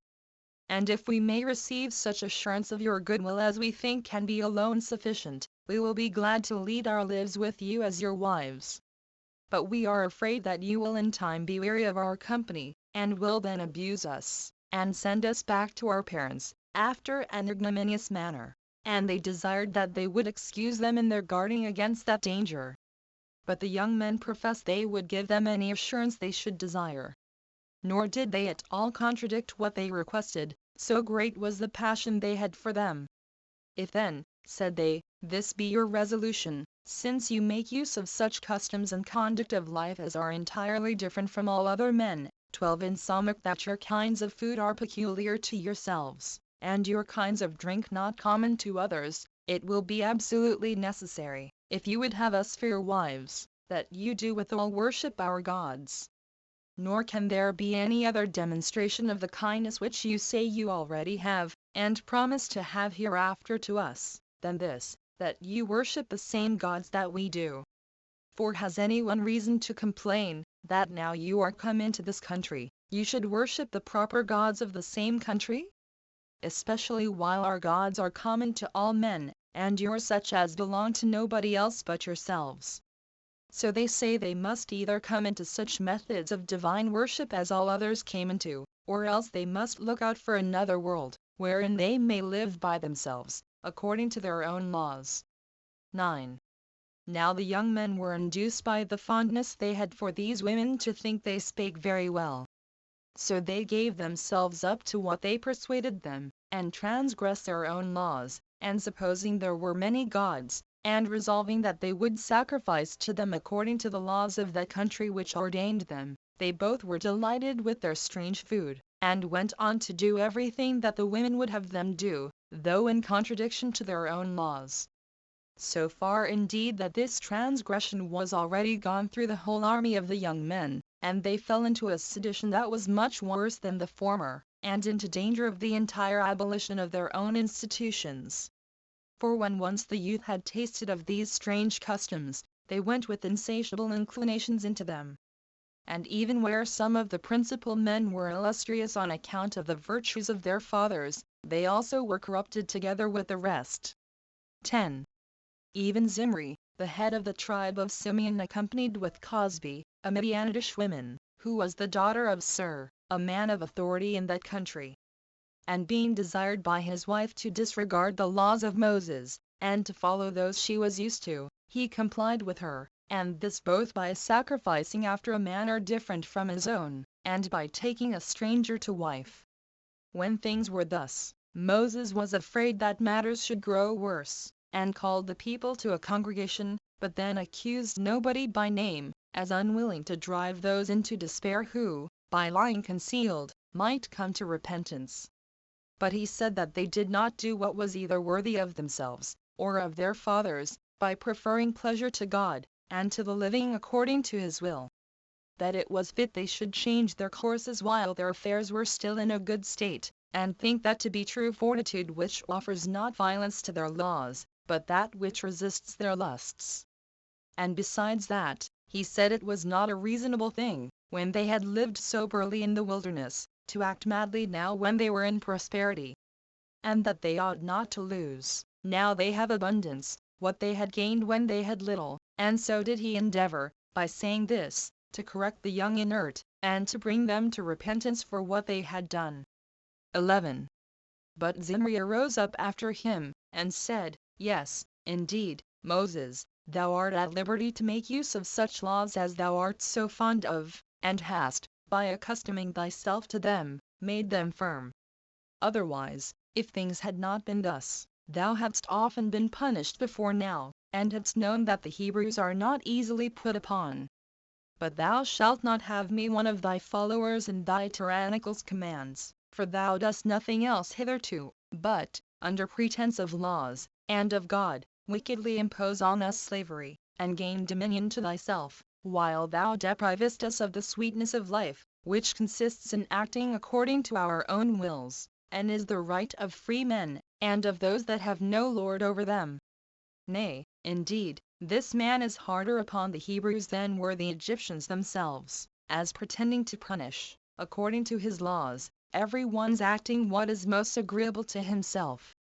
But thou thyself better deservest to suffer punishment, who presumest to abolish what every one acknowledges to be what is good for him, and aimest to make thy single opinion to have more force than that of all the rest.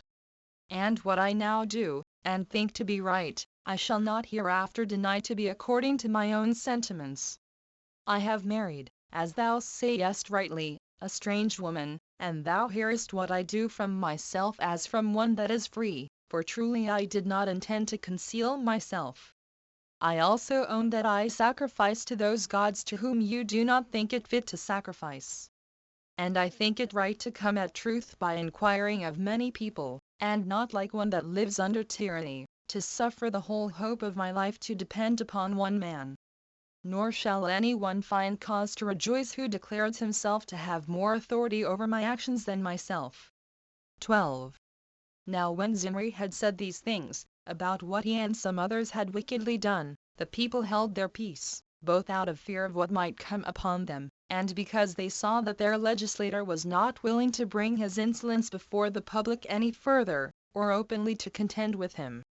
For he avoided that, lest many should imitate the impudence of his language, and thereby disturb the multitude.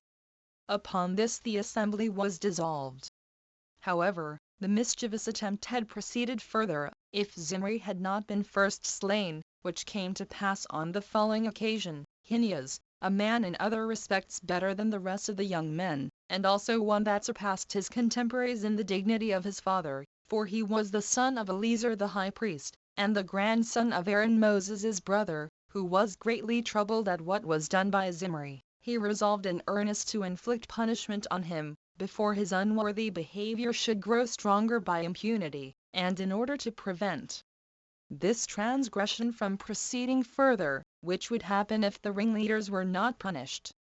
He was of so great magnanimity, both in strength of mind and body, that when he undertook any very dangerous attempt, he did not leave it off till he overcame it, and got an entire victory.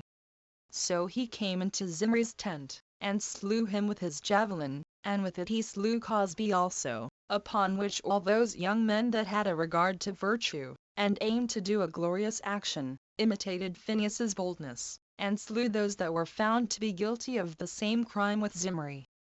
Accordingly many of those that had transgressed perished by the magnanimous valor of these young men. And the rest all perished by a plague, which distemper God himself inflicted upon them. So that all those their kindred, who, instead of hindering them from such wicked actions, as they ought to have done, had persuaded them to go on, were esteemed by God as partners in their wickedness, and died. Accordingly there perished out of the army no fewer than 24,000 at this time. 13. This was the cause why Moses was provoked to send an army to destroy the Midianites, concerning which expedition we shall speak presently, when we have first related what we have omitted. For it is but just not to pass over our legislator's due encomium, on account of his conduct here, because, although this Balaam, who was sent for by the Midianites to curse the Hebrews, and when he was hindered from doing it by divine providence, did still suggest that advice to them, by making use of which our enemies had well nigh corrupted the whole multitude of the Hebrews with their wiles, till some of them were deeply infected with their opinions. Yet did he do him great honor, by setting down his prophecies in writing. And while it was in his power to claim this glory to himself, and make men believe they were his own predictions, there being no one that could be a witness against him, and accuse him for so doing, he still gave his attestation to him, and did him the honor to make mention of him on this account. But let every one think of these matters as he pleases. Chapter 7. How the Hebrews fought with the Midianites, and overcame them. 1. Now Moses sent an army against the land of Midian, for the causes forementioned, in all 12,000, taking an equal number out of every tribe, and appointed Phinehas for their commander. Of which Phinehas we made mention a little before, as he that had guarded the laws of the Hebrews, and had inflicted punishment on Zimri when he had transgressed them. Now the Midianites perceived beforehand how the Hebrews were coming, and would suddenly be upon them, so they assembled their army together, and fortified the entrances into their country, and there awaited the enemy's coming. When they were come, and they had joined battle with them, an immense multitude of the Midianites fell. Nor could they be numbered, they were so very many, and among them fell all their kings, 5 in number, viz. Evi, Zur, Reba, Hur, and Rechem, who was of the same name with the city, the chief and capital of all Arabia, which is still now so called by the whole Arabian nation, Ersem, from the name of the king that built it, but is by the Greeks called Etra. Now when the enemies were discomfited, the Hebrews spoiled their country, and took a great prey, and destroyed the men that were its inhabitants, together with the women. Only they let the virgins alone, as Moses had commanded Phinehas to do, who indeed came back, bringing with him an army that had received no harm, and a great deal of prey. 52,000 beeves, 75,600 sheep, 60,000 asses, with an immense quantity of gold and silver furniture, which the Midianites made use of in their houses. For they were so wealthy, that they were very luxurious. There were also led captive about 32,000 virgins. 14 So Moses parted the prey into parts, and gave 1/50th part to Eleazar and the 2 priests, and another 50th part to the Levites, and distributed the rest of the prey among the people. After which they lived happily, as having obtained an abundance of good things by their valor, and there being no misfortune that attended them, or hindered their enjoyment of that happiness. 2. But Moses was now grown old, and appointed Joshua for his successor, both to receive directions from God as a prophet, and for commander of the army, if they should at any time stand in need of such a one. And this was done by the command of God, that to him the care of the public should be committed. Now Joshua had been instructed in all those kinds of learning which concerned the laws and God himself, and Moses had been his instructor. 3. At this time it was that the 2 tribes of Gad and Reuben, and the half-tribe of Manasseh, abounded in a multitude of cattle, as well as in all other kinds of prosperity. Whence they had a meeting, and in a body came and besought Moses to give them, as their peculiar portion, that land of the Amorites which they had taken by right of war, because it was fruitful, and good for feeding of cattle. But Moses, supposing that they were afraid of fighting with the Canaanites, and invented this provision for their cattle as a handsome excuse for avoiding that war, he called them arrant cowards, and said they had only contrived a decent excuse for that cowardice, and that they had a mind to live in luxury and ease, while all the rest were laboring with great pains to obtain the land they were desirous to have, and that they were not willing to march along, and undergo the remaining hard service, whereby they were, under the divine promise, to pass over Jordan, and overcome those our enemies which God had shown them, and so obtain their land. But these tribes, when they saw that Moses was angry with them, and when they could not deny but he had a just cause to be displeased at their petition, made an apology for themselves, and said, that it was not on account of their fear of dangers, nor on account of their laziness, that they made this request to him, but that they might leave the prey they had gotten in places of safety, and thereby might be more expedite, and ready to undergo difficulties, and to fight battles. They added this also, that when they had built cities, wherein they might preserve their children, and wives, and possessions, if he would bestow them upon them, they would go along with the rest of the army. Hereupon Moses was pleased with what they said. So he called for Eleazar the high priest, and Joshua, and the chief of the tribes, and permitted these tribes to possess the land of the Amorites. But upon this condition, that they should join with their kinsmen in the war until all things were settled. Upon which condition they took possession of the country, and built them strong cities, and put into them their children and their wives, and whatsoever else they had that might be an impediment to the labors of their future marches. 4. Moses also now built those 10 cities which were to be of the number of the 48 for the Levites, 3 of which he allotted to those that slew any person involuntarily, and fled to them. And he assigned the same time for their banishment with that of the life of that high priest under whom the slaughter and flight happened. After which death of the high priest he permitted the slayer to return home. During the time of his exile, the relations of him that was slain may, by this law, kill the manslayer, if they caught him without the bounds of the city to which he fled, though this permission was not granted to any other person. Now the cities which were set apart for this flight were these: Bezer, at the borders of Arabia; Ramoth, of the land of Gilead; and Golan, in the land of Bashan. There were to be also, by Moses' command, 3 other cities allotted for the habitation of these fugitives out of the cities of the Levites, but not till after they should be in possession of the land of Canaan. 5. At this time the chief men of the tribe of Manasseh came to Moses, and informed him that there was an eminent man of their tribe dead, whose name was Zelophehad, who left no male children, but left daughters, and asked him whether these daughters might inherit his land or not. He made this answer, that if they shall marry into their own tribe, they shall carry their estate along with them.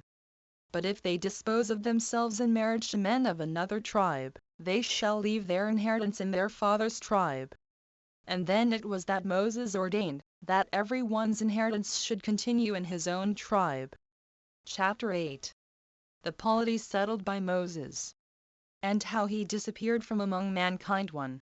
When 40 years were completed, within 30 days, Moses gathered the congregation together near Jordan, where the city Abila now stands, a place full of palm trees. And all the people being come together, he spake thus to them. 2. O you Israelites and fellow soldiers, who have been partners with me in this long and uneasy journey, since it is now the will of God, and the course of old age, at 120, requires it that I should depart out of this life. And since God has forbidden me to be a patron or an assistant to you in what remains to be done beyond Jordan, I thought it reasonable not to leave off my endeavors even now for your happiness, but to do my utmost to procure for you the eternal enjoyment of good things, and a memorial for myself, when you shall be in the fruition of great plenty and prosperity. Come, therefore, let me suggest to you by what means you may be happy, and may leave an eternal prosperous possession thereof to your children after you, and then let me thus go out of the world. And I cannot but deserve to be believed by you, both on account of the great things I have already done for you, and because, when souls are about to leave the body, they speak with the sincerest freedom. O children of Israel! There is but one source of happiness for all mankind, the favor of God. 15 For he alone is able to give good things to those that deserve them, and to deprive those of them that sin against him. Towards whom, if you behave yourselves according to his will, and according to what I, who well understand his mind, do exhort you to, you will both be esteemed blessed, and will be admired by all men, and will never come into misfortunes, nor cease to be happy. You will then preserve the possession of the good things you already have, and will quickly obtain those that you are at present in want of. NLY Do you be obedient to those whom God would have you to follow? Nor do you prefer any other constitution of government before the laws now given you. Neither do you disregard that way of divine worship which you now have, nor change it for any other form, and if you do this, you will be the most courageous of all men, in undergoing the fatigues of war, and will not be easily conquered by any of your enemies. For while God is present with you to assist you, it is to be expected that you will be able to despise the opposition of all mankind. And great rewards of virtue are proposed for you, if you preserve that virtue through your whole lives. Virtue itself is indeed the principal and the first reward, and after that it bestows abundance of others. So that your exercise of virtue towards other men will make your own lives happy, and render you more glorious than foreigners can be, and procure you an undisputed reputation with posterity.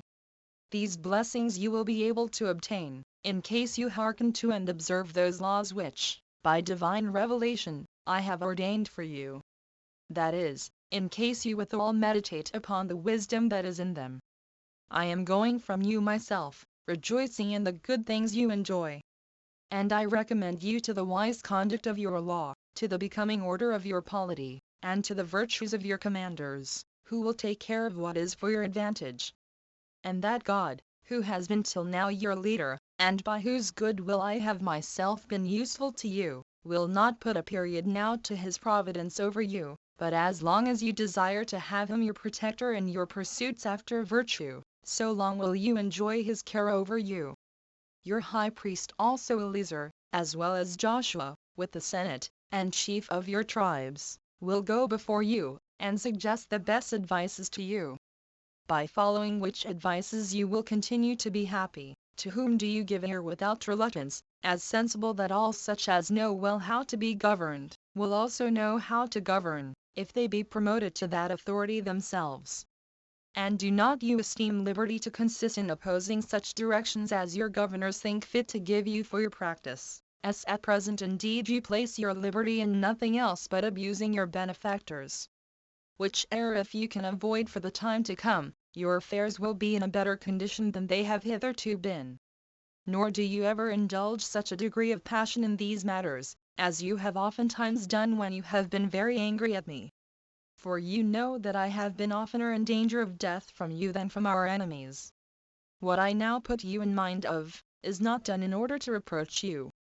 For I do not think it proper, now I am going out of the world, to bring this to your remembrance, in order to leave you offended at me, since, at the time when I underwent those hardships from you, I was not angry at you. But I do it in order to make you wiser hereafter, and to teach you that this will be for your security. I mean, that you never be injurious to those that preside over you, even when you are become rich, as you will be to a great degree when you have passed over Jordan, and are in possession of the land of Canaan. Since, when you shall have once proceeded so far by your wealth, as to a contempt and disregard of virtue, you will also forfeit the favor of God. And when you have made him your enemy, you will be beaten in war, and will have the land which you possess taken away again from you by your enemies, and this with great reproaches upon your conduct. You will be scattered over the whole world, and will, as slaves, entirely fill both sea and land. And when once you have had the experience of what I now say, you will repent, and remember the laws you have broken, when it is too late. Whence I would advise you, if you intend to preserve these laws, to leave none of your enemies alive when you have conquered them, but to look upon it as for your advantage to destroy them all, lest, if you permit them to live, you taste of their manners, and thereby corrupt your own proper institutions. I also do further exhort you, to overthrow their altars, and their groves, and whatsoever temples they have among them, and to burn all such, their nation, and their very memory with fire. For by this means alone the safety of your own happy constitution can be firmly secured to you. And in order to prevent your ignorance of virtue, and the degeneracy of your nature into vice, I have also ordained you laws, by divine suggestion, and a form of government, which are so good, that if you regularly observe them, you will be esteemed of all men the most happy. 3. When he had spoken thus, he gave them the laws and the constitution of government written in a book. Upon which the people fell into tears, and appeared already touched with the sense that they should have a great want of their conductor, because they remembered what a number of dangers he had passed through, and what care he had taken of their preservation. They desponded about what would come upon them after he was dead, and thought they should never have another governor like him, and feared that God would then take less care of them when Moses was gone, who used to intercede for them. They also repented of what they had said to him in the wilderness when they were angry, and were in grief on those accounts, insomuch that the whole body of the people fell into tears with such bitterness, that it was past the power of words to comfort them in their affliction. However, Moses gave them some consolation, and by calling them off the thought how worthy he was of their weeping for him, he exhorted them to keep to that form of government he had given them. And then the congregation was dissolved at that time. 4. Accordingly, I shall now first describe this form of government which was agreeable to the dignity and virtue of Moses, and shall thereby inform those that read these Antiquities, what our original settlements were, and shall then proceed to the remaining histories. Now those settlements are all still in writing, as he left them, and we shall add nothing by way of ornament, nor anything besides what Moses left us. Only we shall so far innovate, as to digest the several kinds of laws into a regular system. For they were by him left in writing as they were accidentally scattered in their delivery, and as he upon inquiry had learned them of God. On which account I have thought it necessary to premise this observation beforehand, lest any of my own countrymen should blame me, as having been guilty of an offense herein. Now part of our constitution will include the laws that belong to our political state. As for those laws which Moses left concerning our common conversation and intercourse one with another, I have reserved that for a discourse concerning our manner of life, and the occasions of those laws, which I propose to myself, with God's assistance, to write, after I have finished the work I am now upon. 5. When you have possessed yourselves of the land of Canaan, and have leisure to enjoy the good things of it, and when you have afterward determined to build cities, if you will do what is pleasing to God, you will have a secure state of happiness. Let there be then one city of the land of Canaan, and this situate in the most agreeable place for its goodness, and very eminent in itself, and let it be that which God shall choose for himself by prophetic revelation. Let there also be one temple therein, and one altar, not reared of hewn stones, but of such as you gather together at random. Which stones, when they are whited over with mortar, will have a handsome appearance, and be beautiful to the sight. Let the ascent to it be not by steps 16 but by an acclivity of raised earth. And let there be neither an altar nor a temple in any other city. For God is but one, and the nation of the Hebrews is but one. 6. He that blasphemeth God, let him be stoned. And let him hang upon a tree all that day, and then let him be buried in an ignominious and obscure manner. 7. Let those that live as remote as the bounds of the land which the Hebrews shall possess, come to that city where the temple shall be, and this 3 times in a year, that they may give thanks to God for his former benefits, and may entreat him for those they shall want hereafter. And let them, by this means, maintain a friendly correspondence with one another by such meetings and feastings together, for it is a good thing for those that are of the same stock, and under the same institution of laws, not to be unacquainted with each other. Which acquaintance will be maintained by thus conversing together, and by seeing and talking with one another, and so renewing the memorials of this union. For if they do not thus converse together continually, they will appear like mere strangers to one another. 8. Let there be taken out of your fruits 1/10, besides that which you have allotted to give to the priests and Levites. This you may indeed sell in the country, but it is to be used in those feasts and sacrifices that are to be celebrated in the holy city. For it is fit that you should enjoy those fruits of the earth which God gives you to possess, so as may be to the honor of the donor. 9. You are not to offer sacrifices out of the hire of a woman who is a harlot. 17. For the deity is not pleased with anything that arises from such abuses of nature, of which sort none can be worse than this prostitution of the body. In like manner no one may take the price of the covering of a bitch, either of one that is used in hunting, or in keeping of sheep, and then sacrificed to God. 10. Let no one blaspheme those gods which other cities esteem such.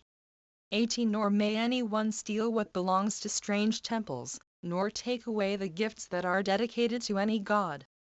11. Let not any one of you wear a garment made of woolen and linen, for that is appointed to be for the priests alone. 12. When the multitude are assembled together unto the holy city for sacrificing every 7th year, at the Feast of Tabernacles, let the high priest stand upon a high desk, whence he may be heard, and let him read the laws to all the people. And let neither the women nor the children be hindered from hearing, no, nor the servants neither. For it is a good thing that those laws should be engraven in their souls, and preserved in their memories, that so it may not be possible to blot them out. For by this means they will not be guilty of sin, when they cannot plead ignorance of what the laws have enjoined them. The laws also will have a greater authority among them, as for telling what they will suffer if they break them, and imprinting in their souls by this hearing what they command them to do, that so there may always be within their minds that intention of the laws which they have despised and broken, and have thereby been the causes of their own mischief. Let the children also learn the laws, as the first thing they are taught, which will be the best thing they can be taught, and will be the cause of their future felicity. 13. Let every one commemorate before God the benefits which he bestowed upon them at their deliverance out of the land of Egypt, and this twice every day, both when the day begins and when the hour of sleep comes on, gratitude being in its own nature a just thing, and serving not only by way of return for past, but also by way of invitation of future favors. They are also to inscribe the principal blessings they have received from God upon their doors, and show the same remembrance of them upon their arms. As also they are to bear on their forehead and their arm those wonders which declare the power of God, and his goodwill towards them, that God's readiness to bless them may appear everywhere conspicuous about them. 19. 14. Let there be 7 men to judge in every city, 20, and these such as have been before most zealous in the exercise of virtue and righteousness. Let every judge have 2 officers allotted him out of the tribe of Levi. Let those that are chosen to judge in these several cities be had in great honor. And let none be permitted to revile any others when these are present, nor to carry themselves in an insolent manner to them. It being natural that reverence towards those in high offices among men should procure men's fear and reverence towards God. Let those that judge be permitted to determine according as they think to be right, unless any one can show that they have taken bribes, to the perversion of justice, or can allege any other accusation against them, whereby it may appear that they have passed an unjust sentence.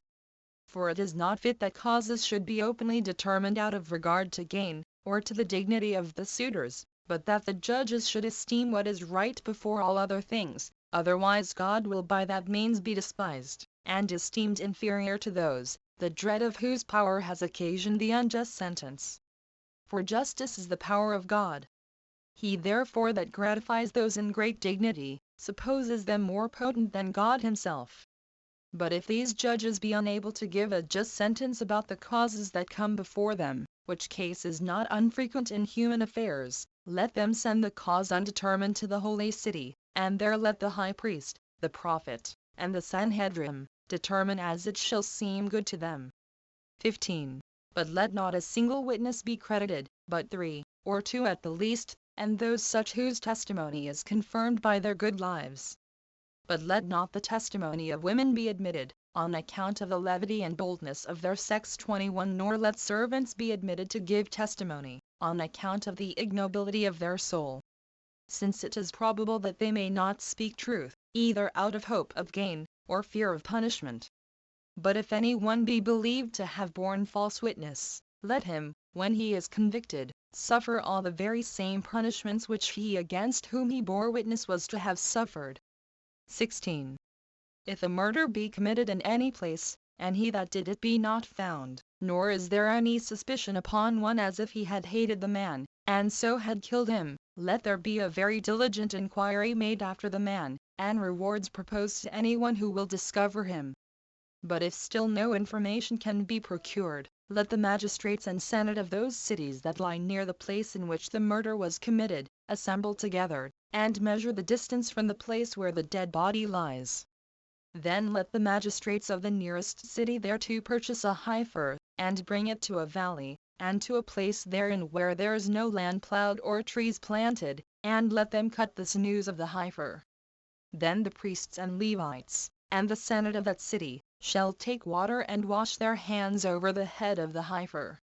And they shall openly declare that their hands are innocent of this murder, and that they have neither done it themselves, nor been assisting to any that did it. They shall also beseech God to be merciful to them, that no such horrid act may any more be done in that land. 17. Aristocracy, and the way of living under it, is the best constitution, and may you never have any inclination to any other form of government. And may you always love that form, and have the laws for your governors, and govern all your actions according to them. For you need no supreme governor but God. But if you shall desire a king, let him be one of your own nation. Let him be always careful of justice and other virtues perpetually.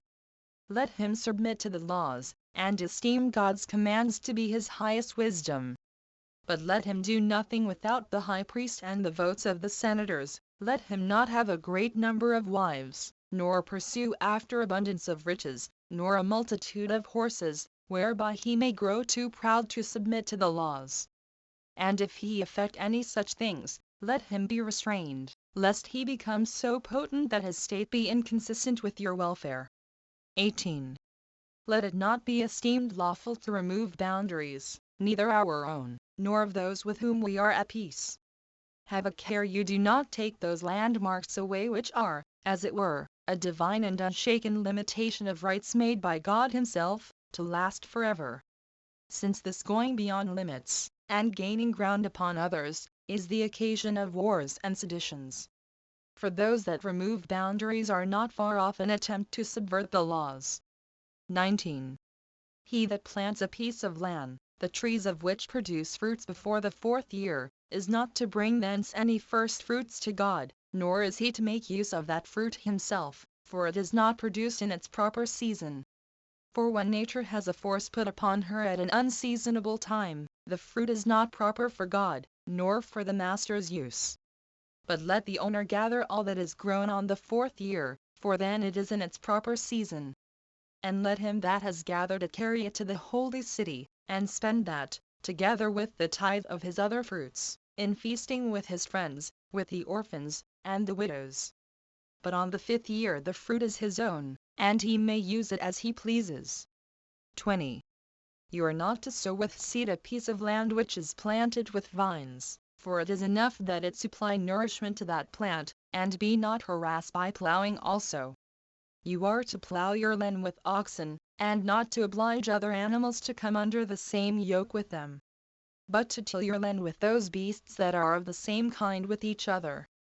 The seeds are also to be pure, and without mixture, and not to be compounded of 2 or 3 sorts, since nature does not rejoice in the union of things that are not in their own nature alike.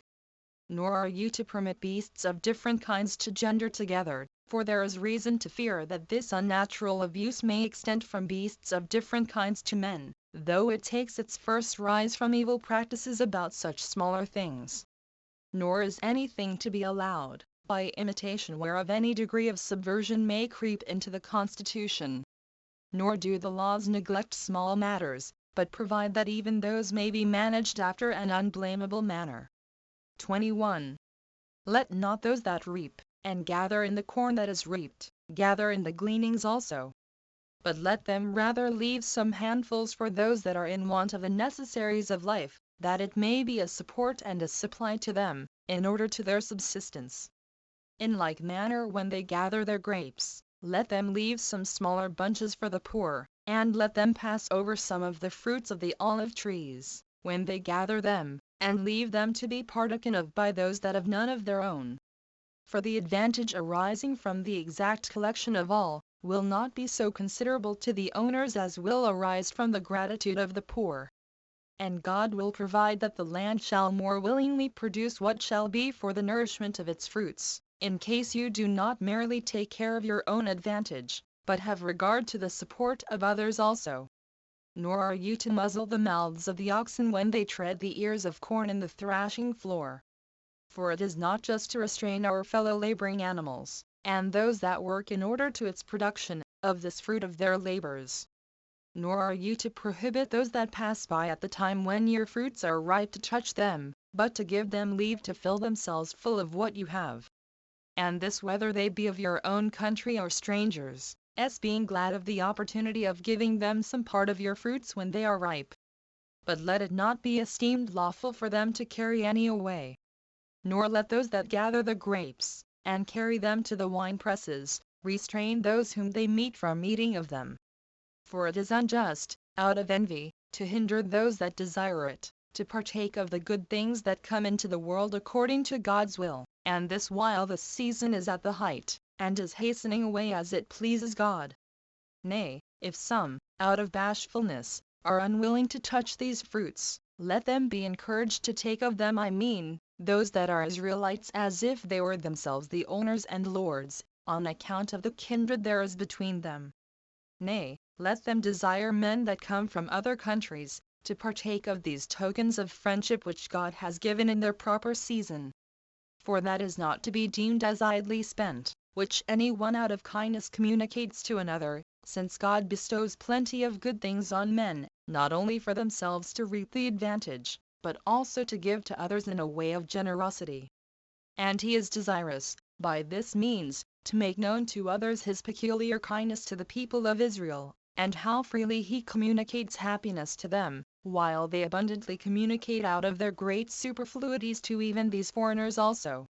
But for him that acts contrary to this law, let him be beaten with 40 stripes save 122 by the public executioner. Let him undergo this punishment, which is a most ignominious one for a free man, and this because he was such a slave to gain as to lay a blot upon his dignity.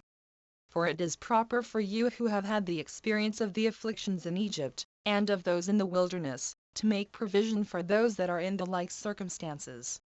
And while you have now obtained plenty yourselves, through the mercy and providence of God, to distribute of the same plenty, by the like sympathy, to such as stand in need of it.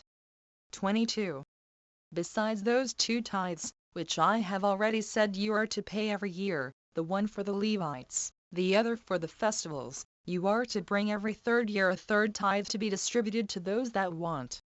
23. To women also that are widows, and to children that are orphans. But as to the ripe fruits, let them carry that which is ripe first of all into the temple. And when they have blessed God for that land which bare them, and which He had given them for a possession, when they have also offered those sacrifices which the law has commanded them to bring, let them give the first fruits to the priests. But when anyone hath done this, and hath brought the tithe of all that he hath, together with those first fruits that are for the Levites, and for the festivals, and when he is about to go home, let him stand before the holy house, and return thanks to God, that He hath delivered them from the injurious treatment they had in Egypt, and hath given them a good land, and a large, and lets them enjoy the fruits thereof.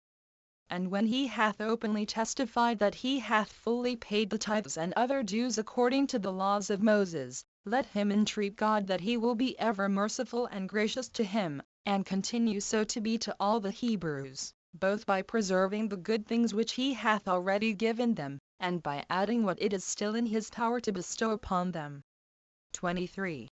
Let the Hebrews marry, at the age fit for it, virgins that are free, and born of good parents. And he that does not marry a virgin, let him not corrupt another man's wife, and marry her, nor grieve her former husband. Nor let free men marry slaves, although their affection should strongly bias any of them so to do. For it is decent, and for the dignity of the persons themselves, to govern those their affections. And further, no one ought to marry a harlot, whose matrimonial oblations, arising from the prostitution of her body, God will not receive. For by these means the dispositions of the children will be liberal and virtuous. I mean, when they are not born of base parents, and of the lustful conjunction of such as marry women that are not free. If anyone has been espoused to a woman as to a virgin, and does not afterward find her so to be, let him bring his action, and accuse her, and let him make use of such indications 24 to prove his accusation as he is furnished withal. And let the father or the brother of the damsel, or someone that is after them nearest of kin to her, defend her if the damsel obtain a sentence in her favor, that she had not been guilty, let her live with her husband that accused her. And let him not have any further power at all to put her away, unless she give him very great occasions of suspicion, and such as can be no way contradicted. But for him that brings an accusation and calumny against his wife in an impudent and rash manner, let him be punished by receiving 40 stripes save one, and let him pay 50 shekels to her father. But if the damsel be convicted, as having been corrupted, and is one of the common people, let her be stoned, because she did not preserve her virginity till she were lawfully married. But if she were the daughter of a priest, let her be burnt alive. If anyone has 2 wives, and if he greatly respect and be kind to one of them, either out of his affection to her, or for her beauty, or for some other reason, while the other is of less esteem with him. And if the son of her that is beloved be the younger by birth than another born of the other wife, but endeavors to obtain the right of primogeniture from his father's kindness to his mother, and would thereby obtain a double portion of his father's substance, for that double portion is what I have allotted him in the laws, let not this be permitted. For it is unjust that he who is the elder by birth should be deprived of what is due to him, on the father's disposition of his estate, because his mother was not equally regarded by him. He that hath corrupted a damsel espoused to another man, in case he had her consent, let both him and her be put to death, for they are both equally guilty. The man, because he persuaded the woman willingly to submit to a most impure action, and to prefer it to lawful wedlock. The woman, because she was persuaded to yield herself to be corrupted, either for pleasure or for gain. However, if a man light on a woman when she is alone, and forces her, where nobody was present to come to her assistance, let him only be put to death. Let him that hath corrupted a virgin not yet espoused marry her. But if the father of the damsel be not willing that she should be his wife, let him pay 50 shekels as the price of her prostitution. He that desires to be divorced from his wife for any cause 25 whatsoever, and many such causes happen among men, let him in writing give assurance that he will never use her as his wife any more. For by this means she may be at liberty to marry another husband, although before this bill of divorce be given, she is not to be permitted so to do, but if she be misused by him also, or if, when he is dead, her first husband would marry her again, it shall not be lawful for her to return to him. If a woman's husband die, and leave her without children, let his brother marry her, and let him call the son that is born to him by his brother's name, and educate him as the heir of his inheritance, for this procedure will be for the benefit of the public, because thereby families will not fail, and the estate will continue among the kindred. And this will be for the solace of wives under their affliction, that they are to be married to the next relation of their former husbands. But if the brother will not marry her, let the woman come before the Senate, and protest openly that this brother will not admit her for his wife, but will injure the memory of his deceased brother, while she is willing to continue in the family, and to bear him children. And when the Senate have inquired of him for what reason it is that he is averse to this marriage, whether he gives a bad or a good reason, the matter must come to this issue, that the woman shall loose the sandals of the brother, and shall spit in his face, and say, he deserves this reproachful treatment from her, as having injured the memory of the deceased. And then let him go away out of the Senate, and bear this reproach upon him all his life long. And let her marry to whom she pleases, of such as seek her in marriage. But now, if any man take captive, either a virgin, or one that hath been married, 26 and has a mind to marry her, let him not be allowed to bring her to bed to him, or to live with her as his wife, before she hath her head shaven, and hath put on her mourning habit, and lamented her relations and friends that were slain in the battle, that by this means she may give vent to her sorrow for them, and after that may betake herself to feasting and matrimony. For it is good for him that takes a woman, in order to have children by her, to be complaisant to her inclinations, and not merely to pursue his own pleasure, while he hath no regard to what is agreeable to her. But when 30 days are past, as the time of mourning, for so many are sufficient to prudent persons for lamenting the dearest friends, then let them proceed to the marriage. But in case when he hath satisfied his lust, he be too proud to retain her for his wife, let him not have it in his power to make her a slave, but let her go away whither she pleases, and have the privilege of a free woman. 24. As to those young men that despise their parents, and do not pay them honor, but offer them affronts, either because they are ashamed of them or think themselves wiser than they, nor at the first place, let their parents admonish them in words, for they are by nature of authority sufficient for becoming their judges, and let them say thus to them, had they cohabited together, not for the sake of pleasure, nor for the augmentation of their riches, by joining both their stocks together, but that they might have children to take care of them in their old age, and might by them have what they then should want. And say further to him, that when thou wast born, we took thee up with gladness, and gave God the greatest thanks for thee, and brought time up with great care, and spared for nothing that appeared useful for thy preservation, and for thy instruction in what was most excellent. And now, since it is reasonable to forgive the sins of those that are young, let it suffice thee to have given so many indications of thy contempt of us. Reform thyself, and act more wisely for the time to come. Considering that God is displeased with those that are insolent towards their parents, because he is himself the father of the whole race of mankind, and seems to bear part of that dishonor which falls upon those that have the same name, when they do not meet with dire returns from their children. And on such the law inflicts inexorable punishment, of which punishment mayst thou never have the experience. Now if the insolence of young men be thus cured, let them escape the reproach which their former errors deserved. For by this means the lawgiver will appear to be good, and parents happy, while they never behold either a son or a daughter brought to punishment. But if it happen that these words and instructions, conveyed by them in order to reclaim the man, appear to be useless, then the offender renders the laws implacable enemies to the insolence he has offered his parents. Let him therefore be brought forth 27 by these very parents out of the city, with a multitude following him, and there let him be stoned. And when he has continued there for 1 whole day, that all the people may see him, let him be buried in the night. And thus it is that we bury all whom the laws condemn to die, upon any account whatsoever. Let our enemies that fall in battle be also buried.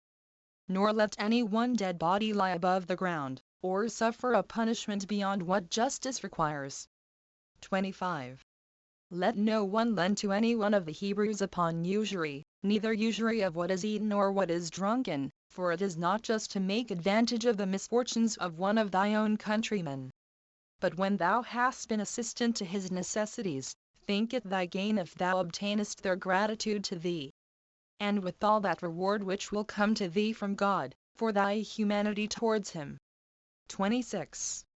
Those who have borrowed either silver or any sort of fruits, whether dry or wet, I mean this, when the Jewish affairs shall, by the blessing of God, be to their own mind, let the borrowers bring them again, and restore them with pleasure to those who lent them, laying them up, as it were, in their own treasuries, and justly expecting to receive them thence, if they shall want them again.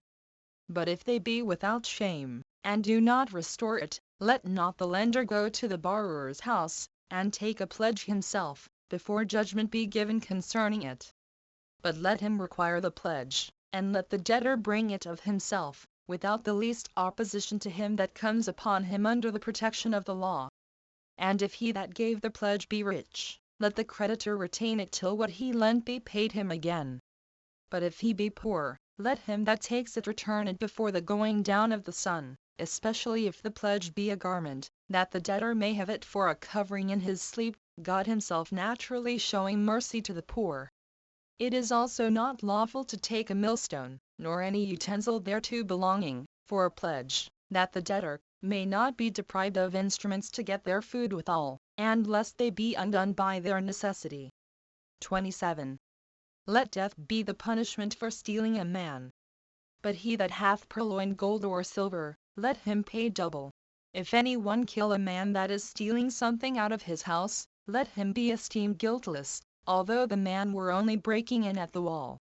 Let him that hath stolen cattle pay fourfold what is lost, excepting the case of an ox, for which let the thief pay fivefold. Let him that is so poor that he cannot pay what mule it is laid upon him, be his servant to whom he was adjudged to pay it. 28. If any one be sold to one of his own nation, let him serve him 6 years, and on the 7th let him go free. But if he have a son by a woman servant in his purchaser's house, and if, on account of his goodwill to his master, and his natural affection to his wife and children, he will be his servant still, let him be set free only at the coming of the year of Jubilee, which is the 50th year, and let him then take away with him his children and wife, and let them be free also. 29. If any one find gold or silver on the road, let him inquire after him that lost it, and make proclamation of the place where he found it, and then restore it to him again, as not thinking it right to make his own profit by the loss of another. And the same rule is to be observed in cattle found to have wandered away into a lonely place. If the owner be not presently discovered, let him that is the finder keep it with himself, and appeal to God that he has not purloined what belongs to another. 30.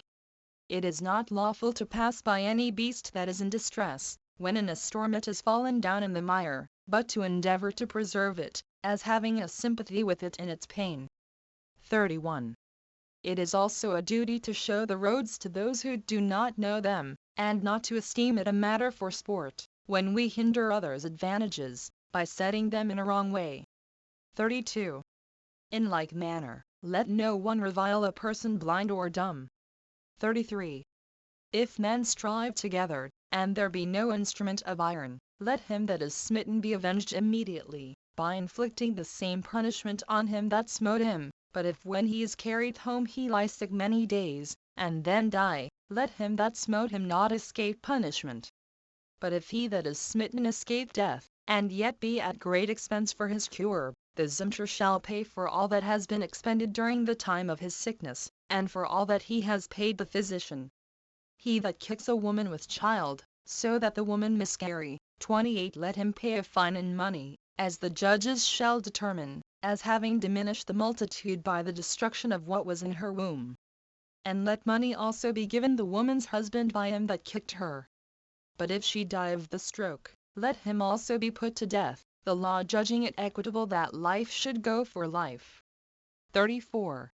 Let no one of the Israelites keep any poison 29 that may cause death, or any other harm. But if he be caught with it, let him be put to death, and suffer the very same mischief that he would have brought upon them for whom the poison was prepared. 35. He that maimeth any one, let him undergo the like himself, and be deprived of the same member of which he hath deprived the other, unless he that is maimed will accept of money instead of it. 30 For the law makes the sufferer the judge of the value of what he hath suffered, and permits him to estimate it, unless he will be more severe. 36.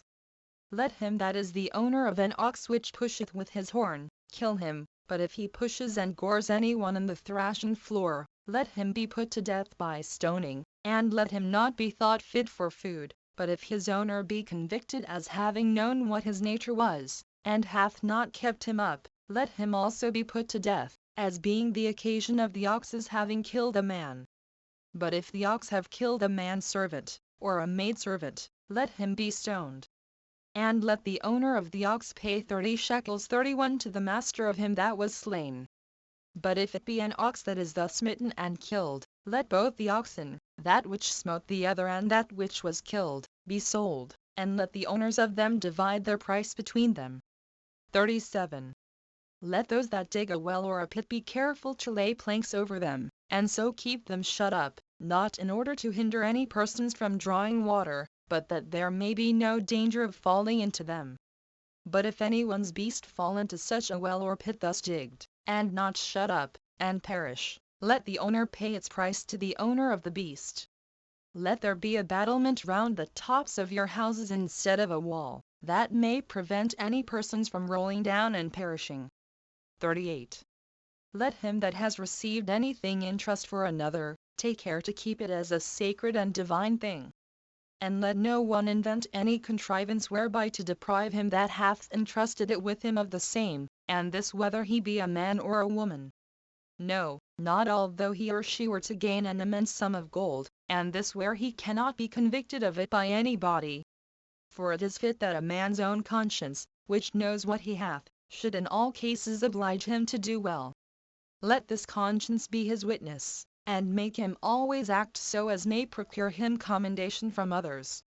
But let him chiefly have regard to God, from whom no wicked man can lie concealed, but if he in whom the trust was reposed, without any deceit of his own, lose what he was entrusted withal, let him come before the 7 judges, and swear by God that nothing hath been lost willingly, or with a wicked intention, and that he hath not made use of any part thereof, and so let him depart without blame.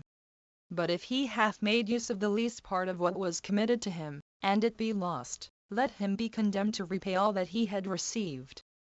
After the same manner as in these trusts it is to be, if any one defraud those that undergo bodily labor for him.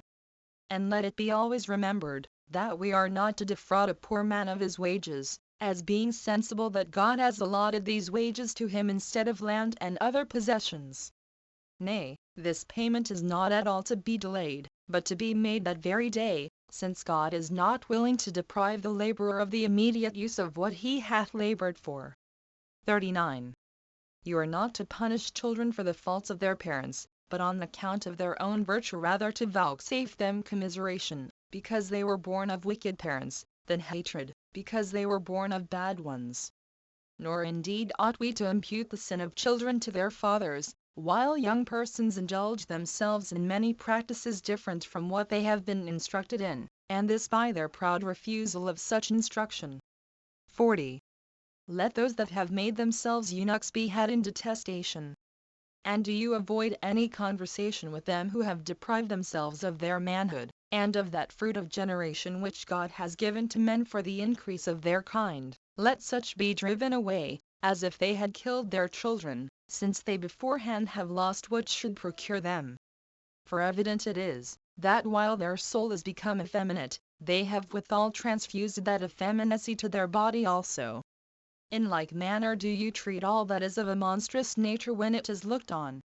Nor is it lawful to geld men or any other animals. 32. 41. Let this be the constitution of your political laws in time of peace, and God will be so merciful as to preserve this excellent settlement free from disturbance, and may that time never come which may innovate anything, and change it for the contrary. But since it must needs happen that mankind fall into troubles and dangers, either undesignedly or intentionally, come let us make a few constitutions concerning them, that so being apprised beforehand what ought to be done, you may have salutary counsels ready when you want them, and may not then be obliged to go to seek what is to be done, and so be unprovided, and fall into dangerous circumstances. May you be a laborious people, and exercise your souls in virtuous actions, and thereby possess and inherit the land without wars. While neither any foreigners make war upon it, and so afflict you, nor any internal sedition seize upon it, whereby you may do things that are contrary to your fathers, and so lose the laws which they have established. And may you continue in the observation of those laws which God hath approved of, and hath delivered to you. Let all sort of warlike operations, whether they befall you now in your own time, or hereafter in the times of your posterity, be done out of your own borders, but when you are about to go to war, send embassages and heralds to those who are your voluntary enemies, for it is a right thing to make use of words to them before you come to your weapons of war. And assure them thereby, that although you have a numerous army, with horses and weapons, and, above these, a God merciful to you, and ready to assist you. You do however desire them not to compel you to fight against them, nor to take from them what they have, which will indeed be our gain, but what they will have no reason to wish we should take to ourselves. And if they hearken to you, it will be proper for you to keep peace with them. But if they trust in their own strength, as superior to yours, and will not do you justice, lead your army against them, making use of God as your supreme commander, but ordaining for a lieutenant under him one that is of the greatest courage among you. For these different commanders, besides their being an obstacle to actions that are to be done on the sudden, are a disadvantage to those that make use of them.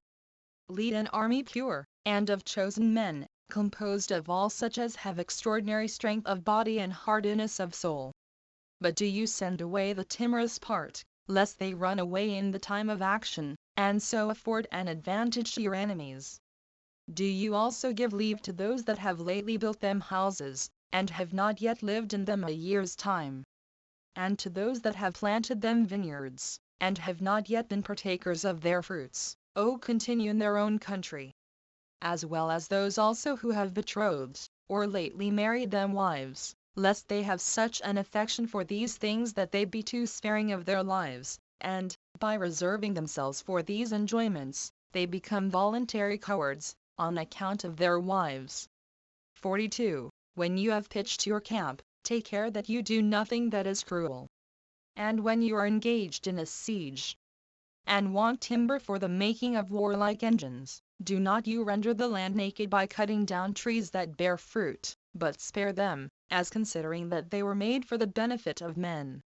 And that if they could speak, they would have a just plea against you, because, though they are not occasions of the war, they are unjustly treated, and suffer in it, and would, if they were able, remove themselves into another land.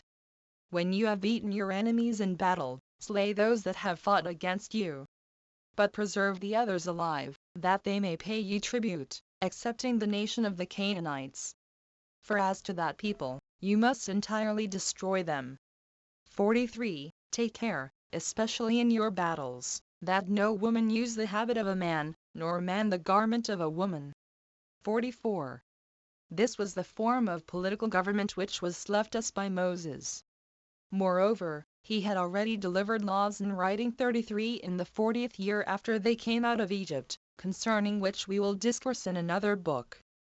But now on the following days, for he called them to assemble continually, he delivered blessings to them, and curses upon those that should not live according to the laws, but should transgress the duties that were determined for them to observe. After this, he read to them a poetic song, which was composed in hexameter verse, and left it to them in the holy book. It contained a prediction of what was to come to pass afterward, agreeably whereto all things have happened all along, and do still happen to us, and wherein he has not at all deviated from the truth. Accordingly, he delivered these books to the priest, 34 with the ark, into which he also put the 10 commandments, written on 2 tables.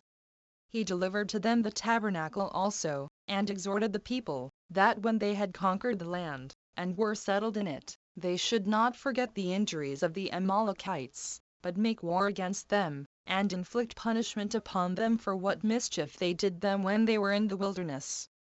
And that when they had got possession of the land of the Canaanites, and when they had destroyed the whole multitude of its inhabitants, as they ought to do, they should erect an altar that should face the rising sun, not far from the city of Shechem, between the 2 mountains, that of Gerizim, situate on the right hand, and that called Ebal, on the left. And that the army should be so divided, that 6 tribes should stand upon each of the 2 mountains, and with them the Levites and the priests. And that first, those that were upon Mount Gerizim should pray for the best blessings upon those who were diligent about the worship of God, and the observation of his laws, and who did not reject what Moses had said to them, while the other wished them all manner of happiness also. And when these last put up the like prayers, the former praised them. After this, curses were denounced upon those that should transgress those laws, they, answering one another alternately, by way of confirmation of what had been said. Moses also wrote their blessings and their curses, that they might learn them so thoroughly, that they might never be forgotten by length of time. And when he was ready to die, he wrote these blessings and curses upon the altar, on each side of it, where he says also the people stood, and then sacrificed and offered burnt offerings, though after that day they never offered upon it any other sacrifice, for it was not lawful so to do. These are the constitutions of Moses. And the Hebrew nations still live according to them. 45. On the next day, Moses called the people together, with the women and children, to a congregation, so as the very slaves were present also, that they might engage themselves to the observation of these laws by oath. And that, duly considering the meaning of God in them, they might not, either for favor of their kindred, or out of fear of anyone, or indeed for any motive whatsoever, think anything ought to be preferred to these laws, and so might transgress them. That in case any one of their own blood, or any city, should attempt to confound or dissolve their constitution of government, they should take vengeance upon them, both all in general, and each person in particular. And when they had conquered them, should overturn their city to the very foundations, and, if possible, should not leave the least footsteps of such madness, but that if they were not able to take such vengeance, they should still demonstrate that what was done was contrary to their wills. So the multitude bound themselves by oath so to do. 46. Moses taught them also by what means their sacrifices might be the most acceptable to God, and how they should go forth to war, making use of the stones in the high priest's breastplate for their direction. 35. As I have before signified. Joshua also prophesied while Moses was present.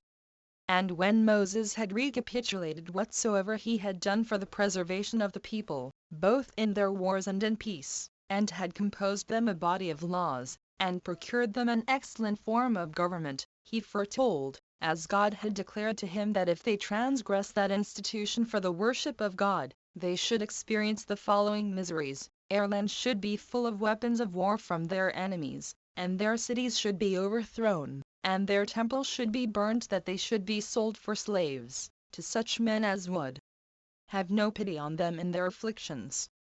That they would then repent, when that repentance would no way profit them under their sufferings.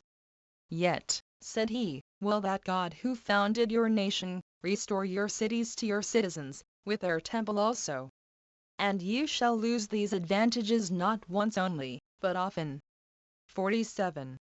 Now when Moses had encouraged Joshua to lead out the army against the Canaanites, by telling him that God would assist him in all his undertakings, and had blessed the whole multitude, he said, Since I am going to my forefathers, and God has determined that this should be the day of my departure to them, I return him thanks while I am still alive and present with you, for that providence he hath exercised over you, which hath not only delivered us from the miseries we lay under, but hath bestowed a state of prosperity upon us. As also, that he hath assisted me in the pains I took, and in all the contrivances I had my care about you, in order to better your condition, and hath on all occasions showed himself favorable to us. Or rather he it was who first conducted our affairs, and brought them to a happy conclusion, by making use of me as a vicarious general under him, and as a minister in those matters wherein he was willing to do you good, on which account I think it proper to bless that divine power which will take care of you for the time to come, and this in order to repay the debt which I owe him, and to leave behind me a memorial that we are obliged to worship and honor him, and to keep those laws, which are the most excellent gift of all those he hath already bestowed upon us, or which, if he continue favorable to us, he will bestow upon us hereafter. Certainly a human legislator is a terrible enemy when his laws are affronted, and are made to no purpose. And may you never experience that displeasure of God which will be the consequence of the neglect of these his laws, which he, who is your Creator, hath given you. 48. When Moses had spoken thus at the end of his life, and had foretold what would befall to every one of their tribes 36 afterward, with the addition of a blessing to them, the multitude fell into tears, insomuch that even the women, by beating their breasts, made manifest the deep concern they had when he was about to die. The children also lamented still more, as not able to contain their grief, and thereby declared, that even at their age they were sensible of his virtue and mighty deeds. And truly there seemed to be a strife betwixt the young and the old who should most grieve for him. The old grieved because they knew what a careful protector they were to be deprived of, and so lamented their future state. But the young grieved, not only for that, but also because it so happened that they were to be left by him before they had well tasted of his virtue. Now one may make a guess at the excess of this sorrow and lamentation of the multitude, from what happened to the legislator himself. For although he was always persuaded that he ought not to be cast down at the approach of death, since the undergoing it was agreeable to the will of God and the law of nature, yet what the people did so overbore him, that he wept himself. Now as he went thence to the place where he was to vanish out of their sight, they all followed after him weeping. But Moses beckoned with his hand to those that were remote from him, and bade them stay behind in quiet, while he exhorted those that were near to him that they would not render his departure so lamentable. Whereupon they thought they ought to grant him that favor, to let him depart according as he himself desired. So they restrained themselves, though weeping still towards one another. All those who accompanied him were the Senate, and Eleazar the high priest, and Joshua their commander. Now as soon as they were come to the mountain called Abarim, which is a very high mountain, situate over against Jericho, and one that affords, to such as are upon it, a prospect of the greatest part of the excellent land of Canaan, he dismissed the Senate. And as he was going to embrace Eleazar and Joshua, and was still discoursing with them, a cloud stood over him on the sudden, and he disappeared in a certain valley, although he wrote in the holy books that he died, which was done out of fear, lest they should venture to say that, because of his extraordinary virtue, he went to God. 49. Now Moses lived in all 120 years, a third part of which time, abating 1 month, he was the people's ruler. And he died on the last month of the year, which is called by the Macedonians Distras, but by us Adar, on the first day of the month. He was one that exceeded all men that ever were in understanding, and made the best use of what that understanding suggested to him. He had a very graceful way of speaking and addressing himself to the multitude. And as to his other qualifications, he had such a full command of his passions, as if he hardly had any such in his soul, and only knew them by their names, as rather perceiving them in other men than in himself.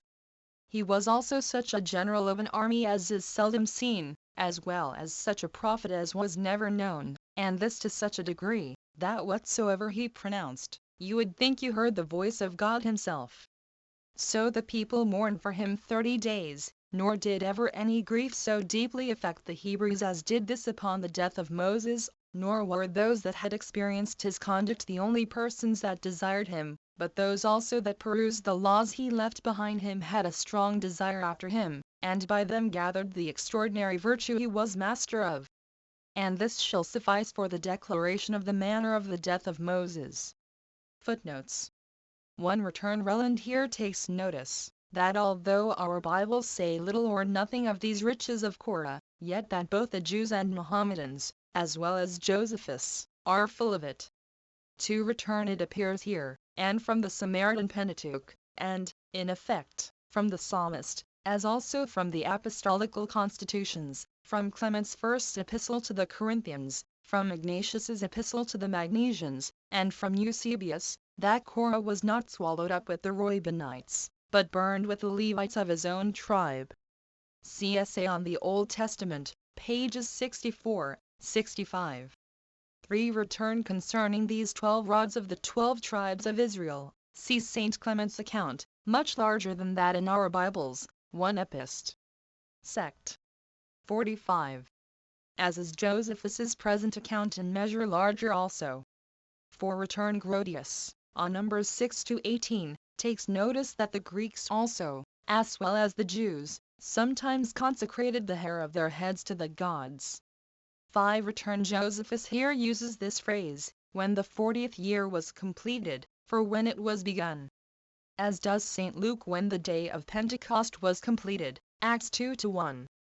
6. Return whether Miriam died, as Josephus's Greek copies imply, on the first day of the month, may be doubted, because the Latin copies say it was on the 10th, and so say the Jewish calendars also, as Dr. Bernard assures us.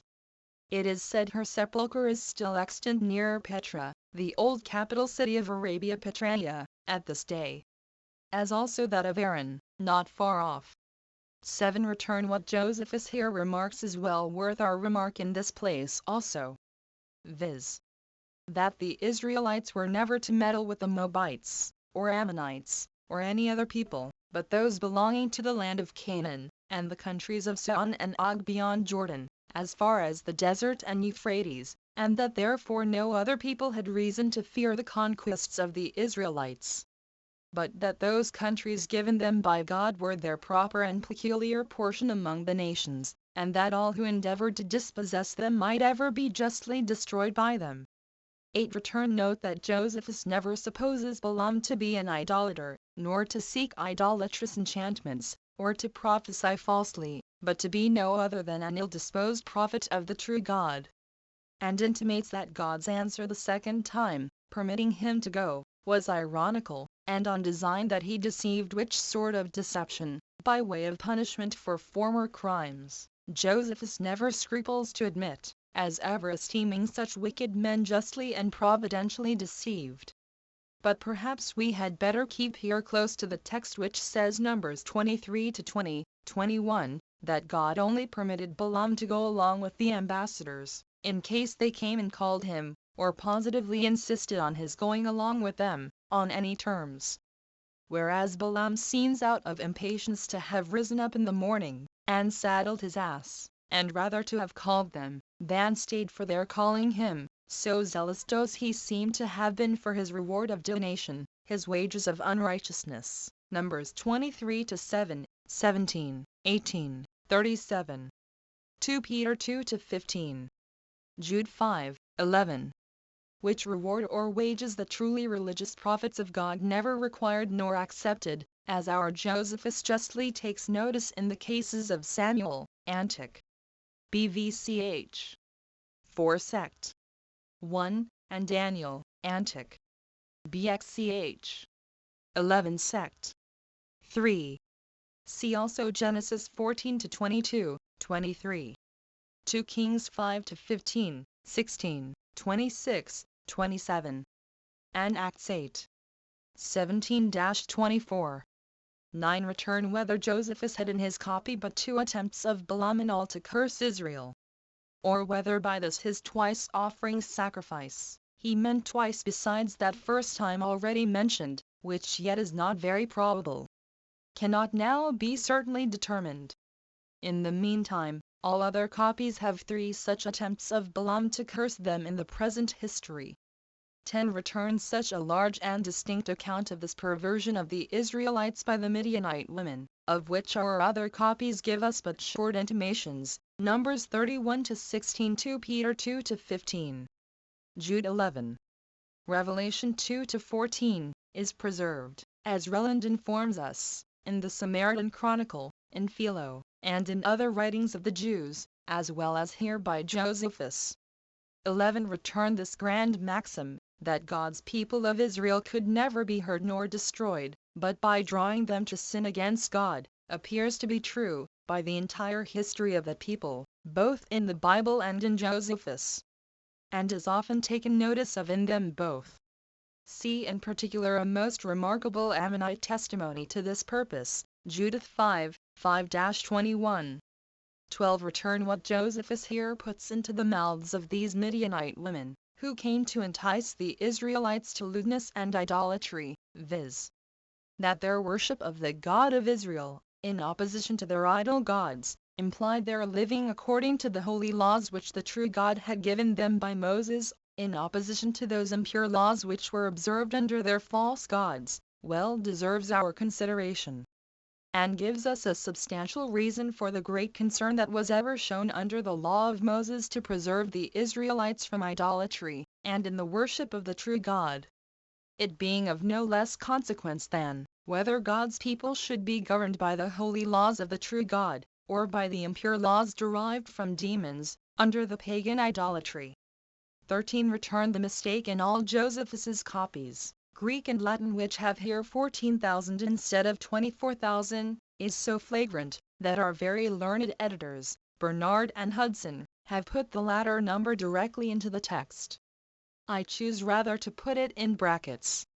14. Return the slaughter of all the Midianite women that had prostituted themselves to the lewd Israelites, and the preservation of those that had not been guilty therein, the last of which were no fewer than 32,000, both here and Numbers 31, 15-17, 35, 40, 46, and both by the particular command of God, are highly remarkable, and show that, even in nations otherwise for their wickedness doomed to destruction, the innocent were sometimes particularly and providentially taken care of, and delivered from that destruction, which directly implies that it was the wickedness of the nations of Canaan, and nothing else, that occasioned their excision.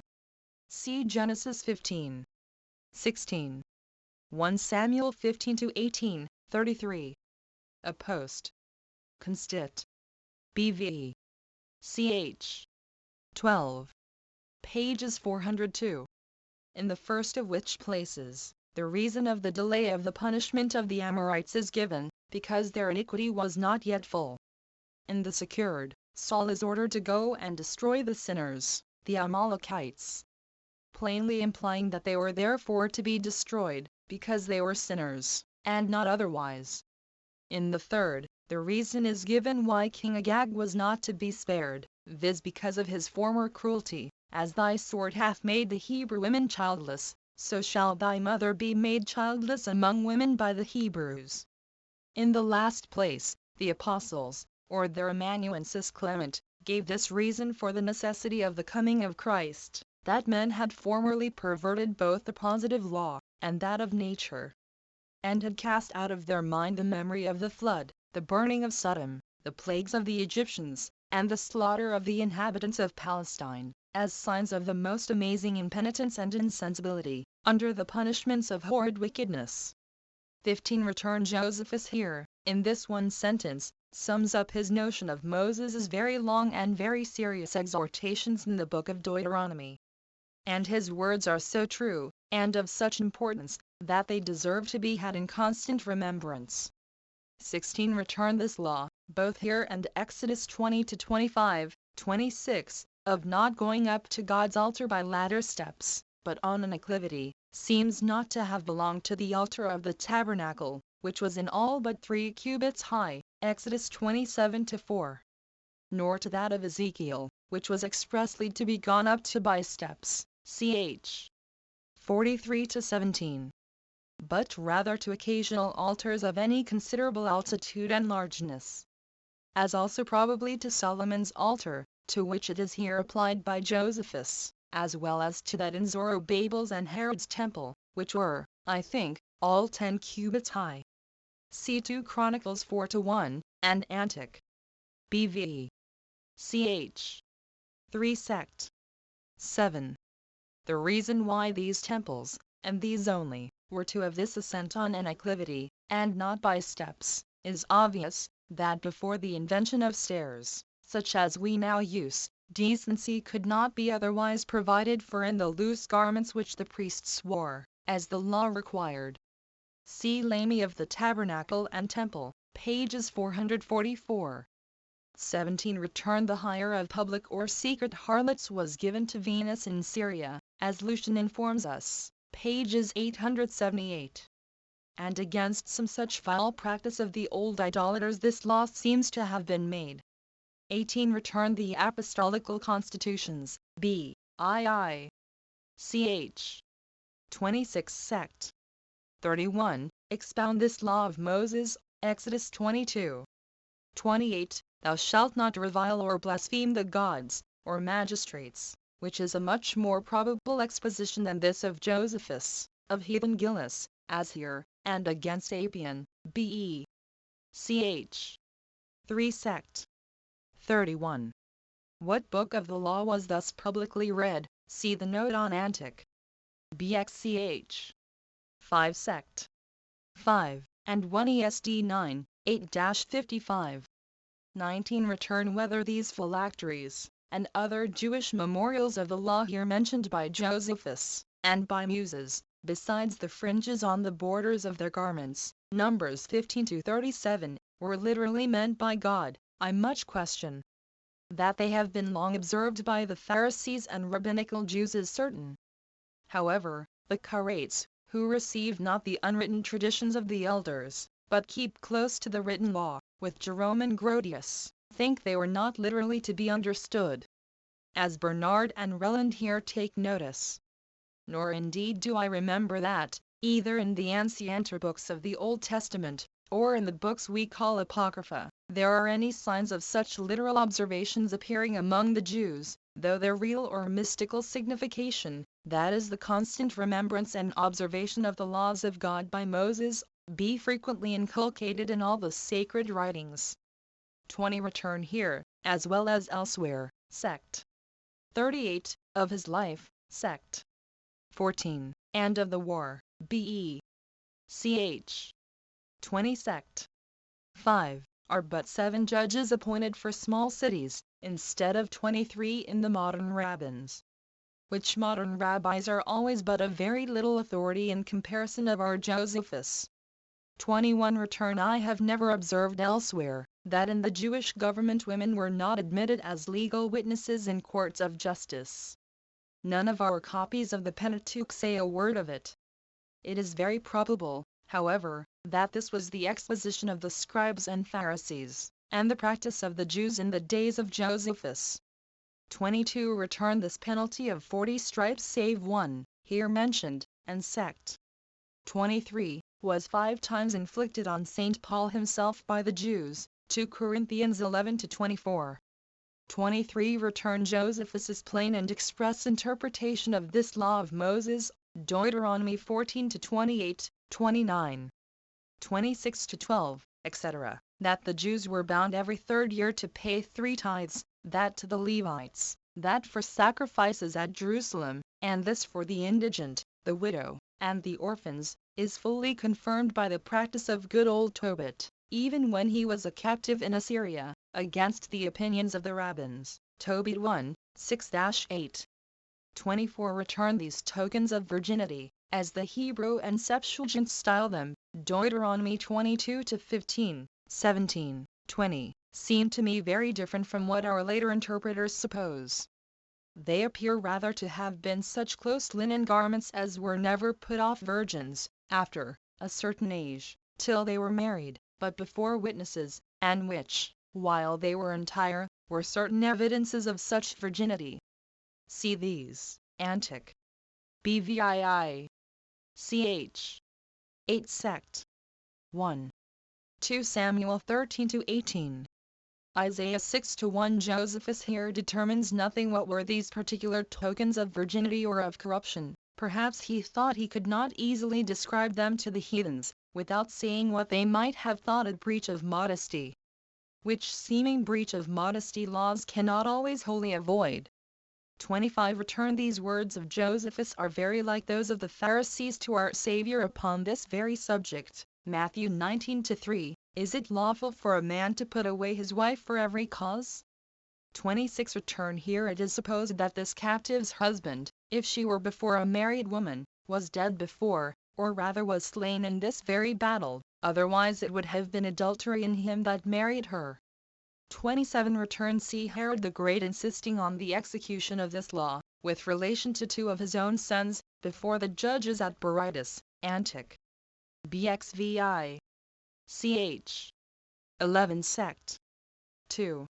28 Return Philo and others appear to have understood this law, Exodus 21-22, 23, better than Josephus, who seems to allow, that though the infant in the mother's womb, even after the mother were quick, and so the infant had a rational soul, were killed by the stroke upon the mother, yet if the mother escaped, the offender should only be fined, and not put to death.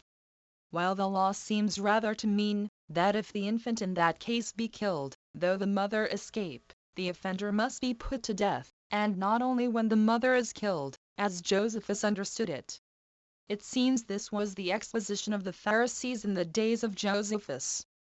29. Return what we render a witch, according to our modern notions of witchcraft. Exodus 22-15. Philo and Josephus understood of a poisoner, or one who attempted by secret and unlawful drugs or philtra, to take away the senses or the lives of men.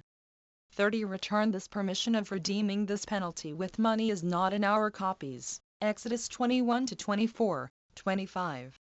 Leviticus 24-20. Deuteronomy 19-21.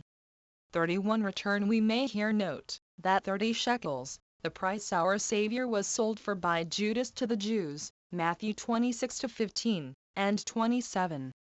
3. Was the old value of a bought servant or slave among that people. 32. Return this law against castration, even of brutes, is said to be so rigorous elsewhere, as to inflict death on him that does it, which seems only a pharisaical interpretation in the days of Josephus of that law, Leviticus 21-20, and 22-24, only we may hence observe, that the Jews could then have no oxen which are gelded, but only bulls and cows, in Judea. 33. Return these laws seem to be those above mentioned, sect. 4, of this chapter. 34. Return what laws were now delivered to the priests, see the note on Antiquities. 1 sect. 7. 35. Return of the exact place where this altar was to be built, whether nearer Mount Gerizim or Mount Ebal, according to Josephus, see Essay on the Old Testament, pages 168-71. Dr. Bernard well observes here, how unfortunate this neglect of consulting the Urim was to Joshua himself, in the case of the Gibeonites, who put a trick upon him, and ensnared him, together with the rest of the Jewish rulers, with a solemn oath to preserve them, contrary to his commission to extirpate all the Canaanites, root and branch. Which oath he and the other rulers never durst break. See Scripture Politics, pages 55, 56. And this snare they were brought into because they did not ask counsel at the mouth of the Lord. Joshua 9-14. 36. Return since Josephus assures us here, as is most naturally to be supposed, and as the Septuagint gives the text, Deuteronomy 33-6, that Moses blessed every one of the tribes of Israel, it is evident that Simeon was not omitted in his copy, as it unhappily now is, both in our Hebrew and Samaritan copies. Book 5 containing the interval of 476 years. From the death of Moses to the death of Eli. Chapter 1. How Joshua, the commander of the Hebrews, made war with the Canaanites, and overcame them, and destroyed them, and divided their land by lot to the tribes of Israel. 1. When Moses was taken away from among men, in the manner already described, and when all the solemnities belonging to the mourning for him were finished, and the sorrow for him was over, Joshua commanded the multitude to get themselves ready for an expedition. He also sent spies to Jericho to discover what forces they had, and what were their intentions. But he put his camp in order, as intending soon to pass over Jordan at a proper season.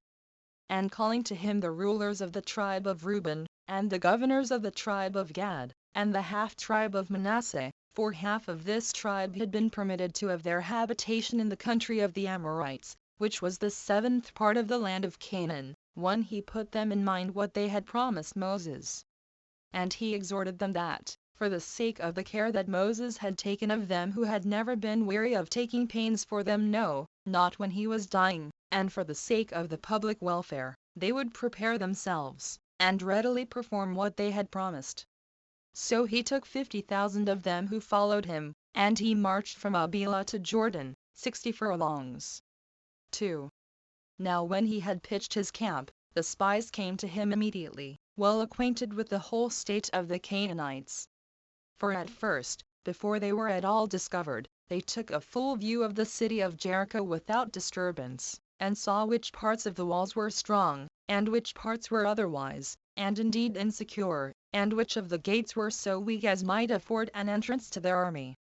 Now those that met them took no notice of them when they saw them, and supposed they were only strangers, who used to be very curious in observing everything in the city, and did not take them for enemies. But at even they retired to a certain inn that was near to the wall, whither they went to eat their supper. Which supper when they had done, and were considering how to get away, information was given to the king as he was at supper, that there were some persons come from the Hebrews' camp to view the city as spies, and that they were in the inn kept by Rahab, and were very solicitous that they might not be discovered. So he sent immediately some to them, and commanded to catch them, and bring them to him, that he might examine them by torture, and learn what their business was there. As soon as Rahab understood that these messengers were coming, she hid the spies under stalks of flax, which were laid to dry on the top of her house, and said to the messengers that were sent by the king, that certain unknown strangers had supped with her a little before sunsetting, and were gone away, who might easily be taken, if they were any terror to the city, or likely to bring any danger to the king. So these messengers being thus deluded by the woman, and suspecting no imposition, went their ways, without so much as searching the inn. But they immediately pursued them along those roads which they most probably supposed them to have gone, and those particularly which led to the river, but could hear no tidings of them. So they left off the pains of any further pursuit. But when the tumult was over, Rahab brought the men down, and desired them as soon as they should have obtained possession of the land of Canaan, when it would be in their power to make her amends for her preservation of them, to remember what danger she had undergone for their sakes. For that if she had been caught concealing them, she could not have escaped a terrible destruction, she and all her family with her, and so bid them go home, and desired them to swear to her to preserve her and her family when they should take the city, and destroy all its inhabitants, as they had decreed to do. For so far she said she had been assured by those divine miracles of which she had been informed. So these spies acknowledged that they owed her thanks for what she had done already, and withal swore to requite her kindness, not only in words, but in deeds. But they gave her this advice, that when she should perceive that the city was about to be taken, she should put her goods, and all her family, by way of security, in her inn, and to hang out scarlet threads before her doors, or windows, that the commander of the Hebrews might know her house, and take care to do her no harm. For, said they, we will inform him of this matter, because of the concern thou hast had to preserve us, but if any one of thy family fall in the battle, do not thou blame us. And we beseech that God, by whom we have sworn, not then to be displeased with us, as though we had broken our oaths.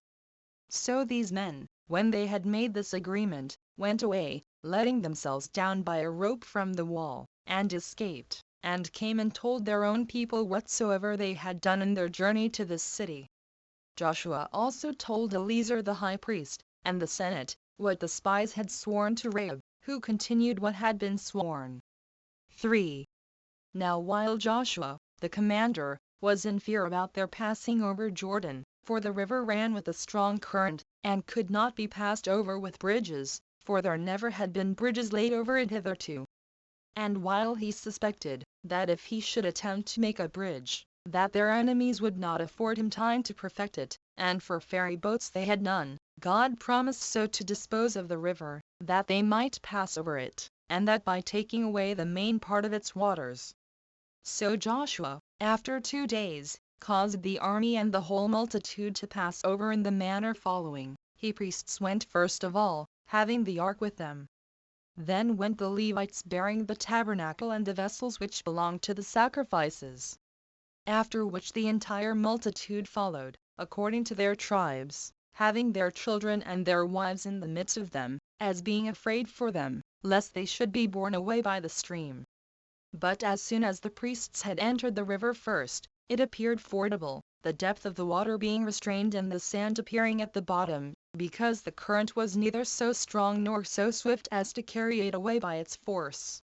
So they all passed over the river without fear, finding it to be in the very same state as God had foretold he would put it in. But the priests stood still in the midst of the river till the multitude should be passed over, and should get to the shore in safety. And when all were gone over, the priests came out also, and permitted the current to run freely as it used to do before. Accordingly the river, as soon as the Hebrews were come out of it, arose again presently, and came to its own proper magnitude as before. 4. So the Hebrews went on farther 50 furlongs, and pitched their camp at the distance of 10 furlongs from Jericho. But Joshua built an altar of those stones which all the heads of the tribes, at the command of the prophets, had taken out of the deep, to be afterwards a memorial of the division of the stream of this river, and upon it offered sacrifice to God. And in that place celebrated the Passover, and had great plenty of all the things which they wanted hitherto. For they reaped the corn of the Canaanites, which was now ripe, and took other things as prey. For then it was that their former food, which was manna, and of which they had eaten 40 years, failed them. 5. Now while the Israelites did this, and the Canaanites did not attack them, but kept themselves quiet within their own walls, Joshua resolved to besiege them. So on the first day of the feast of the Passover, the priests carried the ark round about, with some part of the armed men to be a guard to it. These priests went forward, blowing with their 7 trumpets, and exhorted the army to be of good courage, and went round about the city, with the Senate following them. And when the priests had only blown with the trumpets, for they did nothing more at all, they returned to the camp. And when they had done this for 6 days, on the 7th Joshua gathered the armed men and all the people together, and told them these good tidings, that the city should now be taken, since God would on that day give it them, by the falling down of the walls, and this of their own accord, and without their labor. However, he charged them to kill every one they should take, and not to abstain from the slaughter of their enemies, either for weariness or for pity, and not to fall on the spoil, and be thereby diverted from pursuing their enemies as they ran away, but to destroy all the animals, and to take nothing for their own peculiar advantage. He commanded them also to bring together all the silver and gold, that it might be set apart as first fruits unto God out of this glorious exploit, as having gotten them from the city they first took. Only that they should save Rahab and her kindred alive, because of the oath which the spies had sworn to her. 6. When he had said this, and had set his army in order, he brought it against the city. So they went round the city again, the ark going before them, and the priests encouraging the people to be zealous in the work. And when they had gone round it 7 times, and had stood still a little, the wall fell down, while no instruments of war, nor any other force, was applied to it by the Hebrews. 7. So they entered into Jericho, and slew all the men that were therein, while they were affrighted at the surprising overthrow of the walls, and their courage was become useless, and they were not able to defend themselves. So they were slain, and their throats cut, some in the ways, and others as caught in their houses. Nothing afforded them assistance, but they all perished, even to the women and the children. And the city was filled with dead bodies, and not one person escaped. They also burned the whole city, and the country about it. But they saved alive Rahab, with her family, who had fled to her inn. And when she was brought to him, Joshua owned to her that they owed her thanks for her preservation of the spies, so he said he would not appear to be behind her in his benefaction to her. Whereupon he gave her certain lands immediately, and had her in great esteem ever afterwards. 8. And if any part of the city escaped the fire, he overthrew it from the foundation. And he denounced a curse 3 against its inhabitants, if any should desire to rebuild it. How, upon his laying the foundation of the walls, he should be deprived of his eldest son, and upon finishing it, he should lose his youngest son. But what happened hereupon we shall speak of hereafter. 9. Now there was an immense quantity of silver and gold, and besides those of brass also, that was heaped together out of the city when it was taken, no one transgressing the decree, nor purloining for their own peculiar advantage. Which spoils Joshua delivered to the priests, to be laid up among their treasures. And thus did Jericho perish. 10. But there was one Asher, for the son of Charmi, the son of Zabedias, of the tribe of Judah, who finding a royal garment woven entirely of gold, and a piece of gold that weighed 200 shekels.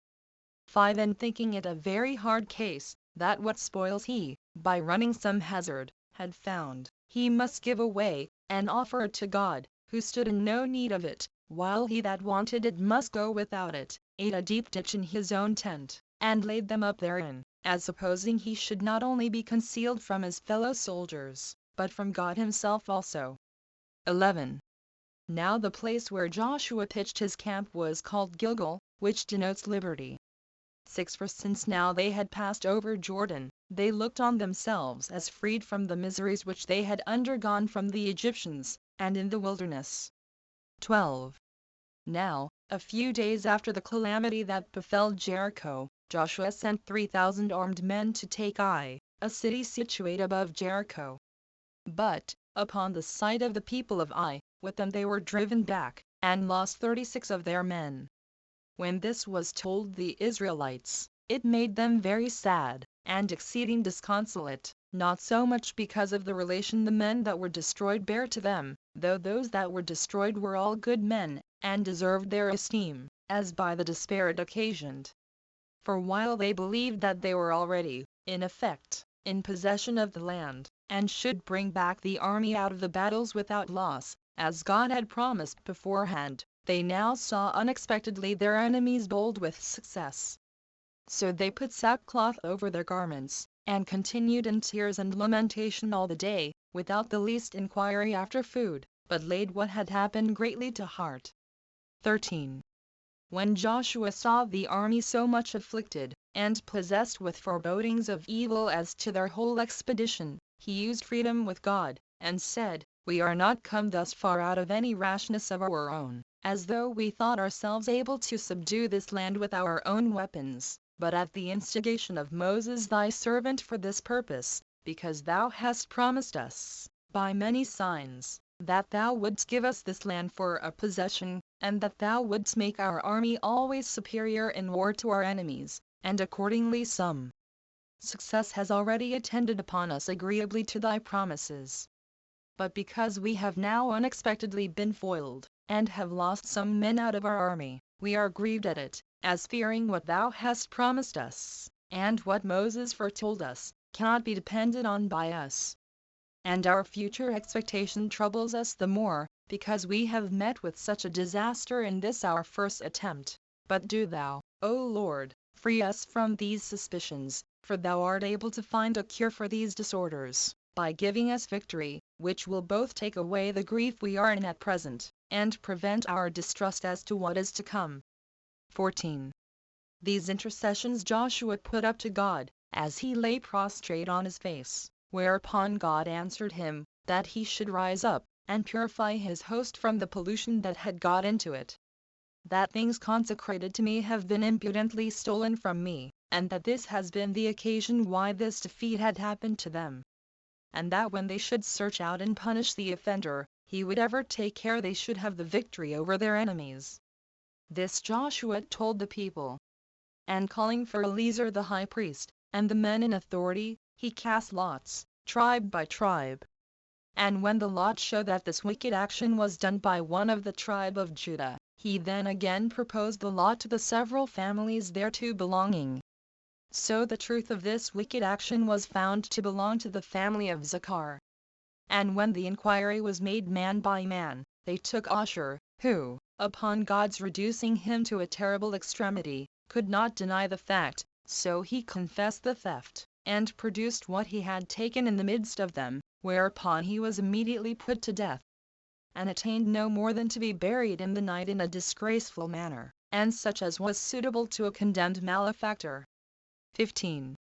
When Joshua had thus purified the host, he led them against Ai, and having by night laid an ambush round about the city, he attacked the enemies as soon as it was day. But as they advanced boldly against the Israelites, because of their former victory, he made them believe he retired, and by that means drew them a great way from the city, they still supposing that they were pursuing their enemies, and despised them, as though the case had been the same with it in the former battle.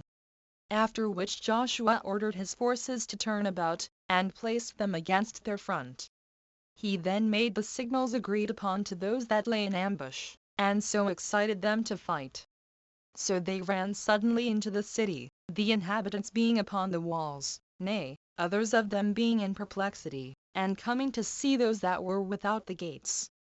Accordingly, these men took the city, and slew all that they met with. But Joshua forced those that came against him to come to a close fight, and discomfited them, and made them run away. And when they were driven towards the city, and thought it had not been touched, as soon as they saw it was taken, and perceived it was burnt, with their wives and children, they wandered about in the fields in a scattered condition, and were no way able to defend themselves, because they had none to support them.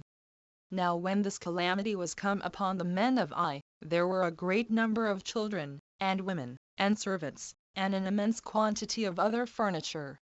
The Hebrews also took herds of cattle, and a great deal of money, for this was a rich country. So when Joshua came to Gilgal, he divided all these spoils among the soldiers. 16. But the Gibeonites, who inhabited very near to Jerusalem, when they saw what miseries had happened to the inhabitants of Jericho, and to those of Ai, and suspected that the like sore calamity would come as far as themselves, they did not think fit to ask for mercy of Joshua. For they supposed they should find little mercy from him, who made war that he might entirely destroy the nation of the Canaanites. But they invited the people of Sephra and Kiriath-jearim, who were their neighbors, to join in league with them, and told them that neither could they themselves avoid the danger they were all in, if the Israelites should prevent them, and seize upon them. So when they had persuaded them, they resolved to endeavor to escape the forces of the Israelites. Accordingly, upon their agreement to what they proposed, they sent ambassadors to Joshua to make a league of friendship with him, and those such of the citizens as were best approved of, and most capable of doing what was most advantageous to the multitude. Now these ambassadors thought it dangerous to confess themselves to be Canaanites, but thought they might by this contrivance avoid the danger, namely, by saying that they bear no relation to the Canaanites at all, but dwelt at a very great distance from them. And they said further, that they came a long way, on account of the reputation he had gained for his virtue. And as a mark of the truth of what they said, they showed him the habit they were in, for that their clothes were new when they came out, but were greatly worn by the length of day they had been on their journey. For indeed they took torn garments, on purpose that they might make him believe so. So they stood in the midst of the people, and said that they were sent by the people of Gibeon, and of the circumjacent cities, which were very remote from the land where they now were, to make such a league of friendship with them, and this on such conditions as were customary among their forefathers. For when they understood that, by the favor of God, and his gift to them, they were to have the possession of the land of Canaan bestowed upon them, they said that they were very glad to hear it, and desired to be admitted into the number of their citizens. Thus did these ambassadors speak. And showing them the marks of their long journey, they entreated the Hebrews to make a league of friendship with them. Accordingly Joshua, believing what they said, that they were not of the nation of the Canaanites, entered into friendship with them. And Eleazar the high priest, with the Senate, sware to them that they would esteem them their friends and associates, and would attempt nothing that should be unfair against them, the multitude also assenting to the oaths that were made to them. So these men, having obtained what they desired, by deceiving the Israelites, went home. But when Joshua led his army to the country at the bottom of the mountains of this part of Canaan, he understood that the Gibeonites dwelt not far from Jerusalem, and that they were of the stock of the Canaanites. So he sent for their governors, and reproached them with the cheat they had put upon him. But they alleged, on their own behalf, that they had no other way to save themselves but that, and were therefore forced to have recourse to it. So he called for Eleazar the high priest, and for the Senate, who thought it right to make them public servants, that they might not break the oath they had made to them. And they ordained them to be so. And this was the method by which these men found safety and security under the calamity that was ready to overtake them. 17. But the king of Jerusalem took it to heart that the Gibeonites had gone over to Joshua. So he called upon the kings of the neighboring nations to join together, and make war against them. Now when the Gibeonites saw these kings, which were four, besides the king of Jerusalem, and perceived that they had pitched their camp at a certain fountain not far from their city, and were getting ready for the siege of it, they called upon Joshua to assist them. For such was their case, as to expect to be destroyed by these Canaanites, but to suppose they should be saved by those that came for the destruction of the Canaanites, because of the league of friendship that was between them. Accordingly, Joshua made haste with his whole army to assist them, and marching day and night, in the morning he fell upon the enemies as they were going up to the siege. And when he had discomfited them, he followed them, and pursued them down the descent of the hills. The place is called Beth-horon, where he also understood that God assisted him, which he declared by thunder and thunderbolts, as also by the falling of hail larger than usual. Moreover, it happened that the day was lengthened 7 that the night might not come on too soon, and be an obstruction to the zeal of the Hebrews in pursuing their enemies. Insomuch that Joshua took the kings, who were hidden in a certain cave at Makta, and put them to death. Now, that the day was lengthened at this and was longer than ordinary, is expressed in the books laid up in the temple. 18. These kings which made war with, and were ready to fight the Gibeonites, being thus overthrown, Joshua returned again to the mountainous parts of Canaan. And when he had made a great slaughter of the people there, and took their prey, he came to the camp at Gilgal. And now there went a great fame abroad among the neighboring people of the courage of the Hebrews. And those that heard what a number of men were destroyed, were greatly affrighted at it. So the kings that lived about Mount Libanus, who were Canaanites, and those Canaanites that dwelt in the plain country, with auxiliaries out of the land of the Philistines, pitched their camp at Broth, a city of the upper Galilee, not far from Kadesh, which is itself also a place in Galilee. Now the number of the whole army was 300,000 armed footmen, and 10,000 horsemen, and 20,000 chariots. So that the multitude of the enemies affrighted both Joshua himself and the Israelites. And they, instead of being full of hopes of good success, were superstitiously timorous, with the great terror with which they were stricken. Whereupon God upbraided them with the fear they were in, and asked them whether they desired a greater help than he could afford them, and promised them that they should overcome their enemies, and withal charged them to make their enemies' horses useless, and to burn their chariots. So Joshua became full of courage upon these promises of God, and went out suddenly against the enemies. And after 5 days' march he came upon them, and joined battle with them, and there was a terrible fight, and such a number were slain as could not be believed by those that heard it. He also went on in the pursuit a great way, and destroyed the entire army of the enemies, few only excepted, and all the kings fell in the battle. Insomuch, that when there wanted men to be killed, Joshua slew their horses, and burned their chariots and passed all over their country without opposition, no one daring to meet him in battle. But he still went on, taking their cities by siege, and again killing whatever he took. 19. The 5th year was now past, and there was not one of the Canaanites remained any longer, excepting some that had retired to places of great strength. So Joshua removed his camp to the mountainous country, and placed the tabernacle in the city of Shiloh, for that seemed a fit place for it, because of the beauty of its situation, until such as their affairs would permit them to build a temple. And from thence he went to Shechem, together with all the people, and raised an altar where Moses had beforehand directed. Then did he divide the army, and placed one half of them on Mount Gerizim, and the other half on Mount Ebal, on which mountain the altar was. He also placed there the tribe of Levi, and the priests.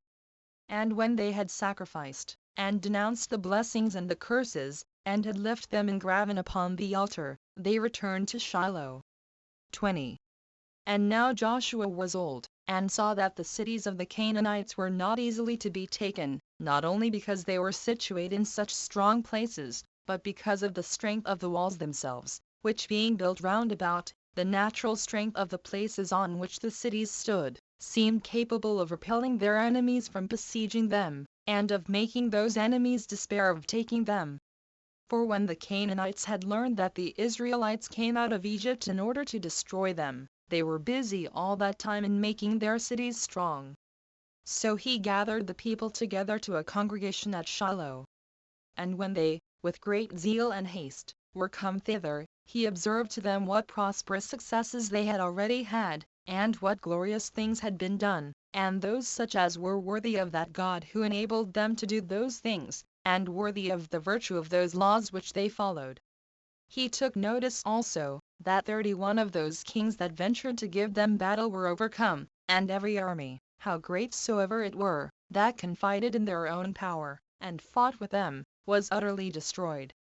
So that not so much as any of their posterity remained. And as for the cities, since some of them were taken, but the others must be taken in length of time, by long sieges, both on account of the strength of their walls, and of the confidence the inhabitants had in them thereby, he thought it reasonable that those tribes that came along with them from beyond Jordan, and had partaken of the dangers they had undergone, being their own kindred, should now be dismissed and sent home, and should have thanks for the pains they had taken together with them. As also, he thought it reasonable that they should send one man out of every tribe, and he such as had the testimony of extraordinary virtue, who should measure the land faithfully, and without any fallacy or deceit should inform them of its real magnitude. 21. Now Joshua, when he had thus spoken to them, found that the multitude approved of his proposal. So he sent men to measure their country, and sent with them some geometricians, who could not easily fail of knowing the truth, on account of their skill in that art. He also gave them a charge to estimate the measure of that part of the land that was most fruitful, and what was not so good, for such is the nature of the land of Canaan, that one may see large plains, and such as are exceeding fit to produce fruit, which yet, if they were compared to other parts of the country, might be reckoned exceedingly fruitful. Yet, if it be compared with the fields about Jericho, and to those that belong to Jerusalem, will appear to be of no account at all. And although it so falls out that these people have but a very little of this sort of land, and that it is, for the main, mountainous also, yet does it not come behind other parts, on account of its exceeding goodness and beauty. For which reason Joshua thought the land for the tribes should be divided by estimation of its goodness, rather than the largeness of its measure, it often happening that 1 acre of some sort of land was equivalent to 1,000 other acres. Now the men that were sent, which were in number 10, traveled all about, and made an estimation of the land, and in the 7th month came to him to the city of Shiloh, where they had set up the tabernacle. 22. So Joshua took both Eliezer and the Senate, and with them the heads of the tribes, and distributed the land to the 9 tribes, and to the half-tribe of Manasseh, appointing the dimensions to be according to the largeness of each tribe. So when he had cast lots, Judah had assigned him by lot the upper part of Judea, reaching as far as Jerusalem, and its breadth extended to the lake of Sodom. Now in the lot of this tribe there were the cities of Ascalon and Gaza. The lot of Simeon, which was the second, included that part of Idumea which bordered upon Egypt and Arabia. As to the Benjamites, their lot fell so, that its length reached from the river Jordan to the sea, but in breadth it was bounded by Jerusalem and Bethel. And this lot was the narrowest of all, by reason of the goodness of the land, for it included Jericho and the city of Jerusalem. The tribe of Ephraim had by lot the land that extended in length from the river Jordan to Gezer, but in breadth as far as from Bethel, till it ended at the great plain.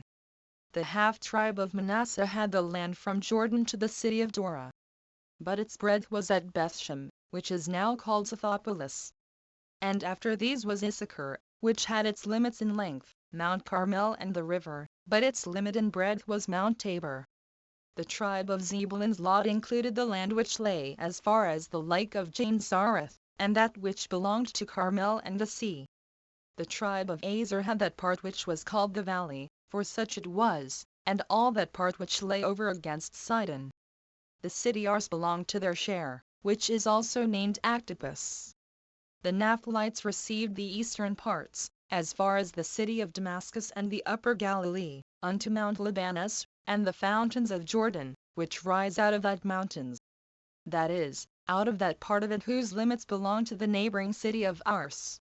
The Danitish lot included all that part of the valley which respects the sun setting, and were bounded by Azotus and Dora.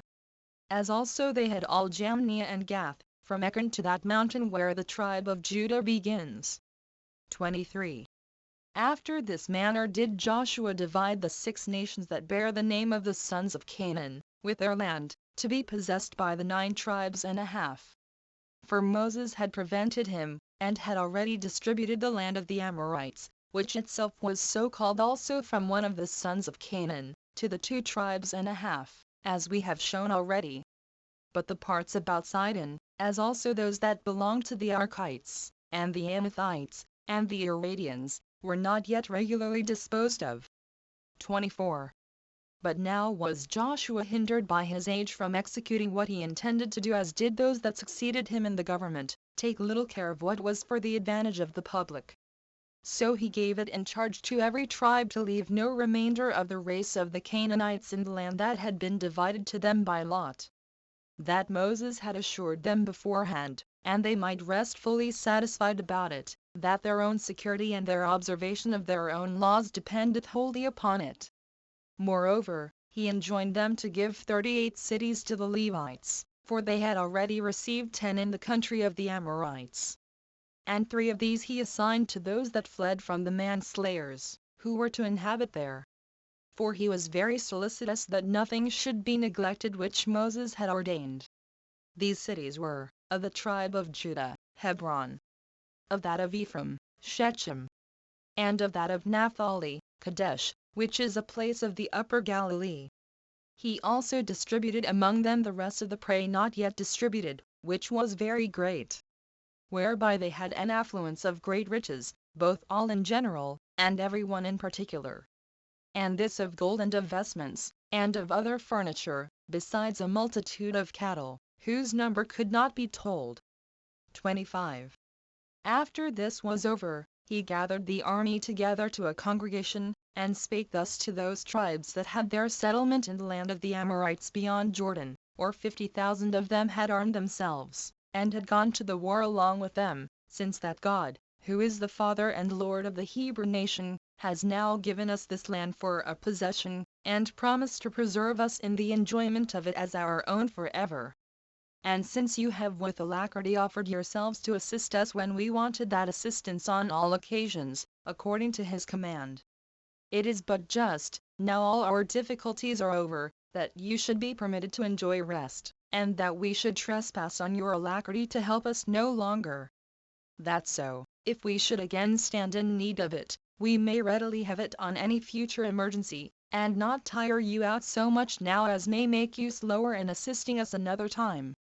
We, therefore, return you our thanks for the dangers you have undergone with us, and we do it not at this time only, but we shall always be thus disposed. And be so good as to remember our friends, and to preserve in mind what advantages we have had from them, and how you have put off the enjoyments of your own happiness for our sakes, and have labored for what we have now, by the goodwill of God, obtained, and resolved not to enjoy your own prosperity till you had afforded us that assistance. However, you have, by joining your labor with ours, gotten great plenty of riches, and will carry home with you much prey, with gold and silver, and, what is more than all these, our goodwill towards you, and a mind willingly disposed to make a requital of your kindness to us, in what case soever you shall desire it, for you have not omitted anything which Moses beforehand required of you, nor have you despised him because he was dead and gone from you, so that there is nothing to diminish that gratitude which we owe to you. We therefore dismiss you joyful to your own inheritances. And we entreat you to suppose, that there is no limit to be set to the intimate relation that is between us, and that you will not imagine, because this river is interposed between us, that you are of a different race from us, and not Hebrews. For we are all the posterity of Abraham, both we that inhabit here, and you that inhabit there. And it is the same God that brought our forefathers and yours into the world, whose worship and form of government we are to take care of, which he has ordained, and are most carefully to observe. Because while you continue in those laws, God will also show himself merciful and assisting to you. But if you imitate the other nations, and forsake those laws, he will reject your nation. When Joshua had spoken thus, and saluted them all, both those in authority one by one, and the whole multitude in common, he himself stayed where he was. But the people conducted those tribes on their journey, and that not without tears in their eyes. And indeed they hardly knew how to part one from the other. 26. Now when the tribe of Reuben, and that of Gad, and as many of the Manassites as followed them, were passed over the river, they built an altar on the banks of Jordan, as a monument to posterity, and a sign of their relation to those that should inhabit on the other side. But when those on the other side heard that those who had been dismissed had built an altar, but did not hear with what intention they built it, but supposed it to be by way of innovation, and for the introduction of strange gods, they did not incline to disbelieve it. But thinking this defamatory report, as if it were built for divine worship, was credible, they appeared in arms, as though they would avenge themselves on those that built the altar. And they were about to pass over the river, and to punish them for their subversion of the laws of their country. For they did not think it fit to regard them on account of their kindred or the dignity of those that had given the occasion, but to regard the will of God, and the manner wherein he desired to be worshipped. So these men put themselves in array for war. But Joshua, and Eleazar the high priest, and the senate, restrained them, and persuaded them first to make trial by words of their intention, and afterwards, if they found that their intention was evil, then only to proceed to make war upon them. Accordingly, they sent as ambassadors to them Phinehas the son of Eleazar, and 10 more persons that were in esteem among the Hebrews, to learn of them what was in their mind, when, upon passing over the river, they had built an altar upon its banks. And as soon as these ambassadors were passed over, and were come to them, and a congregation was assembled, Phinehas stood up and said, that the offense they had been guilty of was of too heinous a nature to be punished by words alone, or by them only to be amended for the future. Yet that they did not so look at the heinousness of their transgression as to have recourse to arms, and to a battle for their punishment immediately, but that, on account of their kindred, and the probability there was that they might be reclaimed, they took this method of sending an ambassage to them, that when we have learned the true reasons by which you have been moved to build this altar, we may neither seem to have been too rash in assaulting you by our weapons of war, if it prove that you made the altar for justifiable reasons, and may then justly punish you if the accusation prove true. For we can hardly suppose that you have been acquainted with the will of God and have been hearers of those laws which he himself hath given us. Now you are separated from us, and gone to that patrimony of yours, which you, through the grace of God, and that providence which he exercises over you, have obtained by lot, can forget him, and can leave that ark and that altar which is peculiar to us, and can introduce strange gods, and imitate the wicked practices of the Canaanites. Now this will appear to have been a small crime if you repent now, and proceed no further in your madness, but pay a due reverence to, and keep in mind the laws of your country. But if you persist in your sins, we will not grudge our pains to preserve our laws. But we will pass over Jordan and defend them, and defend God also, and shall esteem of you as of men no way differing from the Canaanites, but shall destroy you in the like manner as we destroyed them. For do not you imagine that, because you are got over the river, you are got out of the reach of God's power.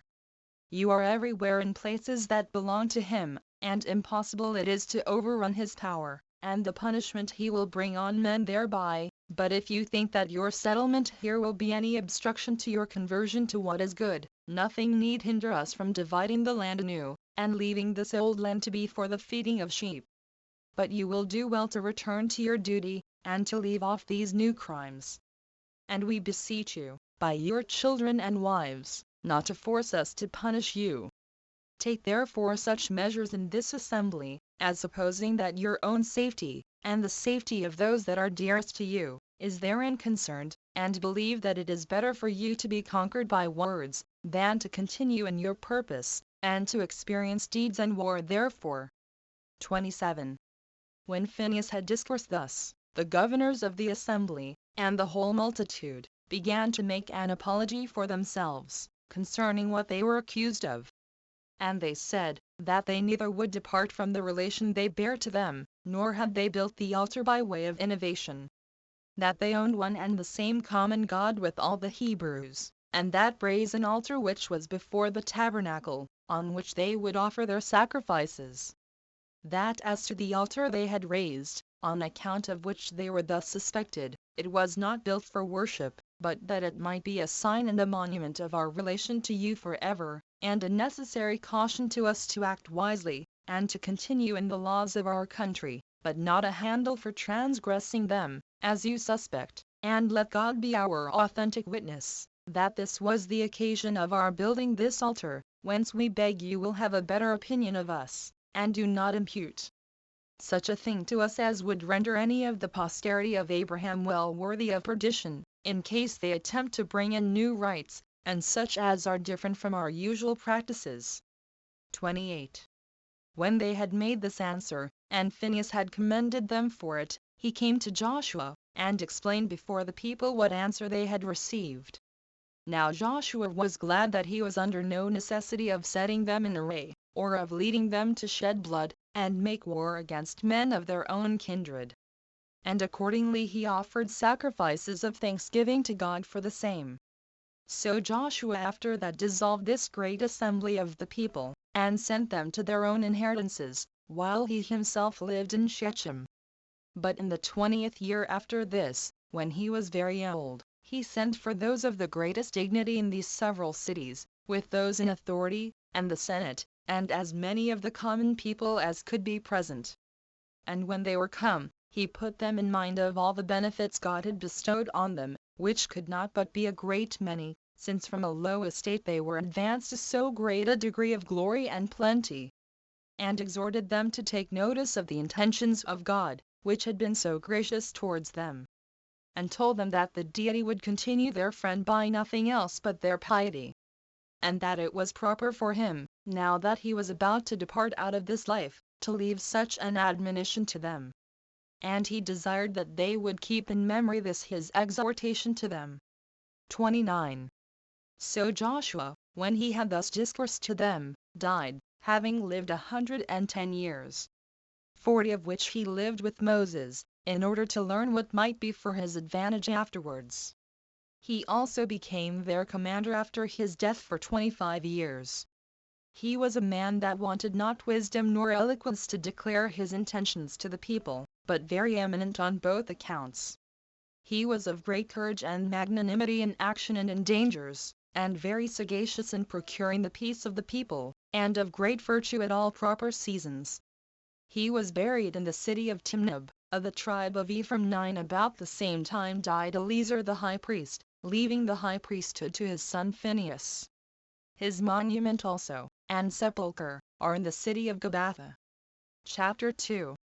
How, after the death of Joshua their commander, the Israelites transgressed the laws of their country, and experienced great afflictions. And when there was a sedition arisen, the tribe of Benjamin was destroyed excepting only 600 men. 1. After the death of Joshua and Eleazar, Phinehas prophesied, 10 That according to God's will they should commit the government to the tribe of Judah, and that this tribe should destroy the race of the Canaanites. For then the people were concerned to learn what was the will of God. They also took to their assistance the tribe of Simeon.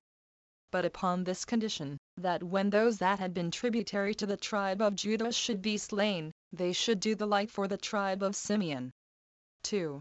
But the affairs of the Canaanites were at this time in a flourishing condition, and they expected the Israelites with a great army at the city Bezek, having put the government into the hands of Adonibezek, which name denotes the Lord of Bezek, for Adoni in the Hebrew tongue signifies Lord. Now they hoped to have been too hard for the Israelites, because Joshua was dead.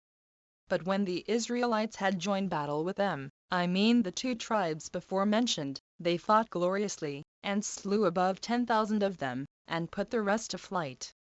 And in the pursuit they took Adonibezek, who, when his fingers and toes were cut off by them, said, "Nay, indeed, I was not always to lie concealed from God, as I find by what I now endure, while I have not been ashamed to do the same to 72 kings." 11 So they carried him alive as far as Jerusalem. And when he was dead, they buried him in the earth, and went on still in taking the cities, and when they had taken the greatest part of them, they besieged Jerusalem. And when they had taken the lower city, which was not under a considerable time, they slew all the inhabitants. But the upper city was not to be taken without great difficulty, through the strength of its walls, and the nature of the place. 3. For which reason they removed their camp to Hebron. And when they had taken it, they slew all the inhabitants.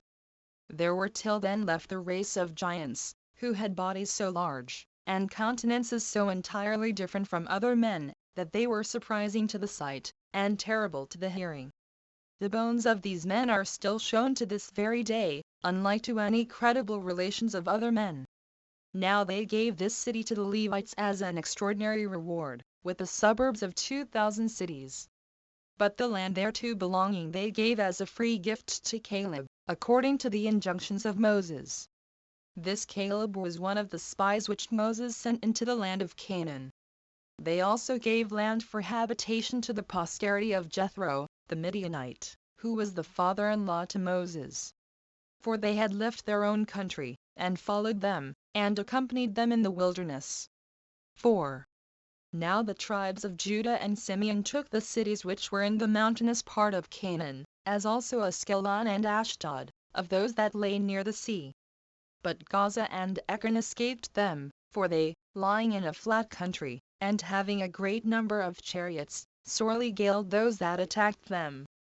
So these tribes, when they were grown very rich by this war, retired to their own cities, and laid aside their weapons of war. 5. But the Benjamites, to whom belonged Jerusalem, permitted its inhabitants to pay tribute.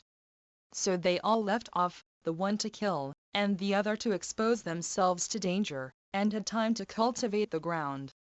The rest of the tribes imitated that of Benjamin, and did the same. And, contenting themselves with the tributes that were paid them, permitted the Canaanites to live in peace. 6. However, the tribe of Ephraim, when they besieged Bethel, made no advance, nor performed anything worthy of the time they spent, and of the pains they took about that siege.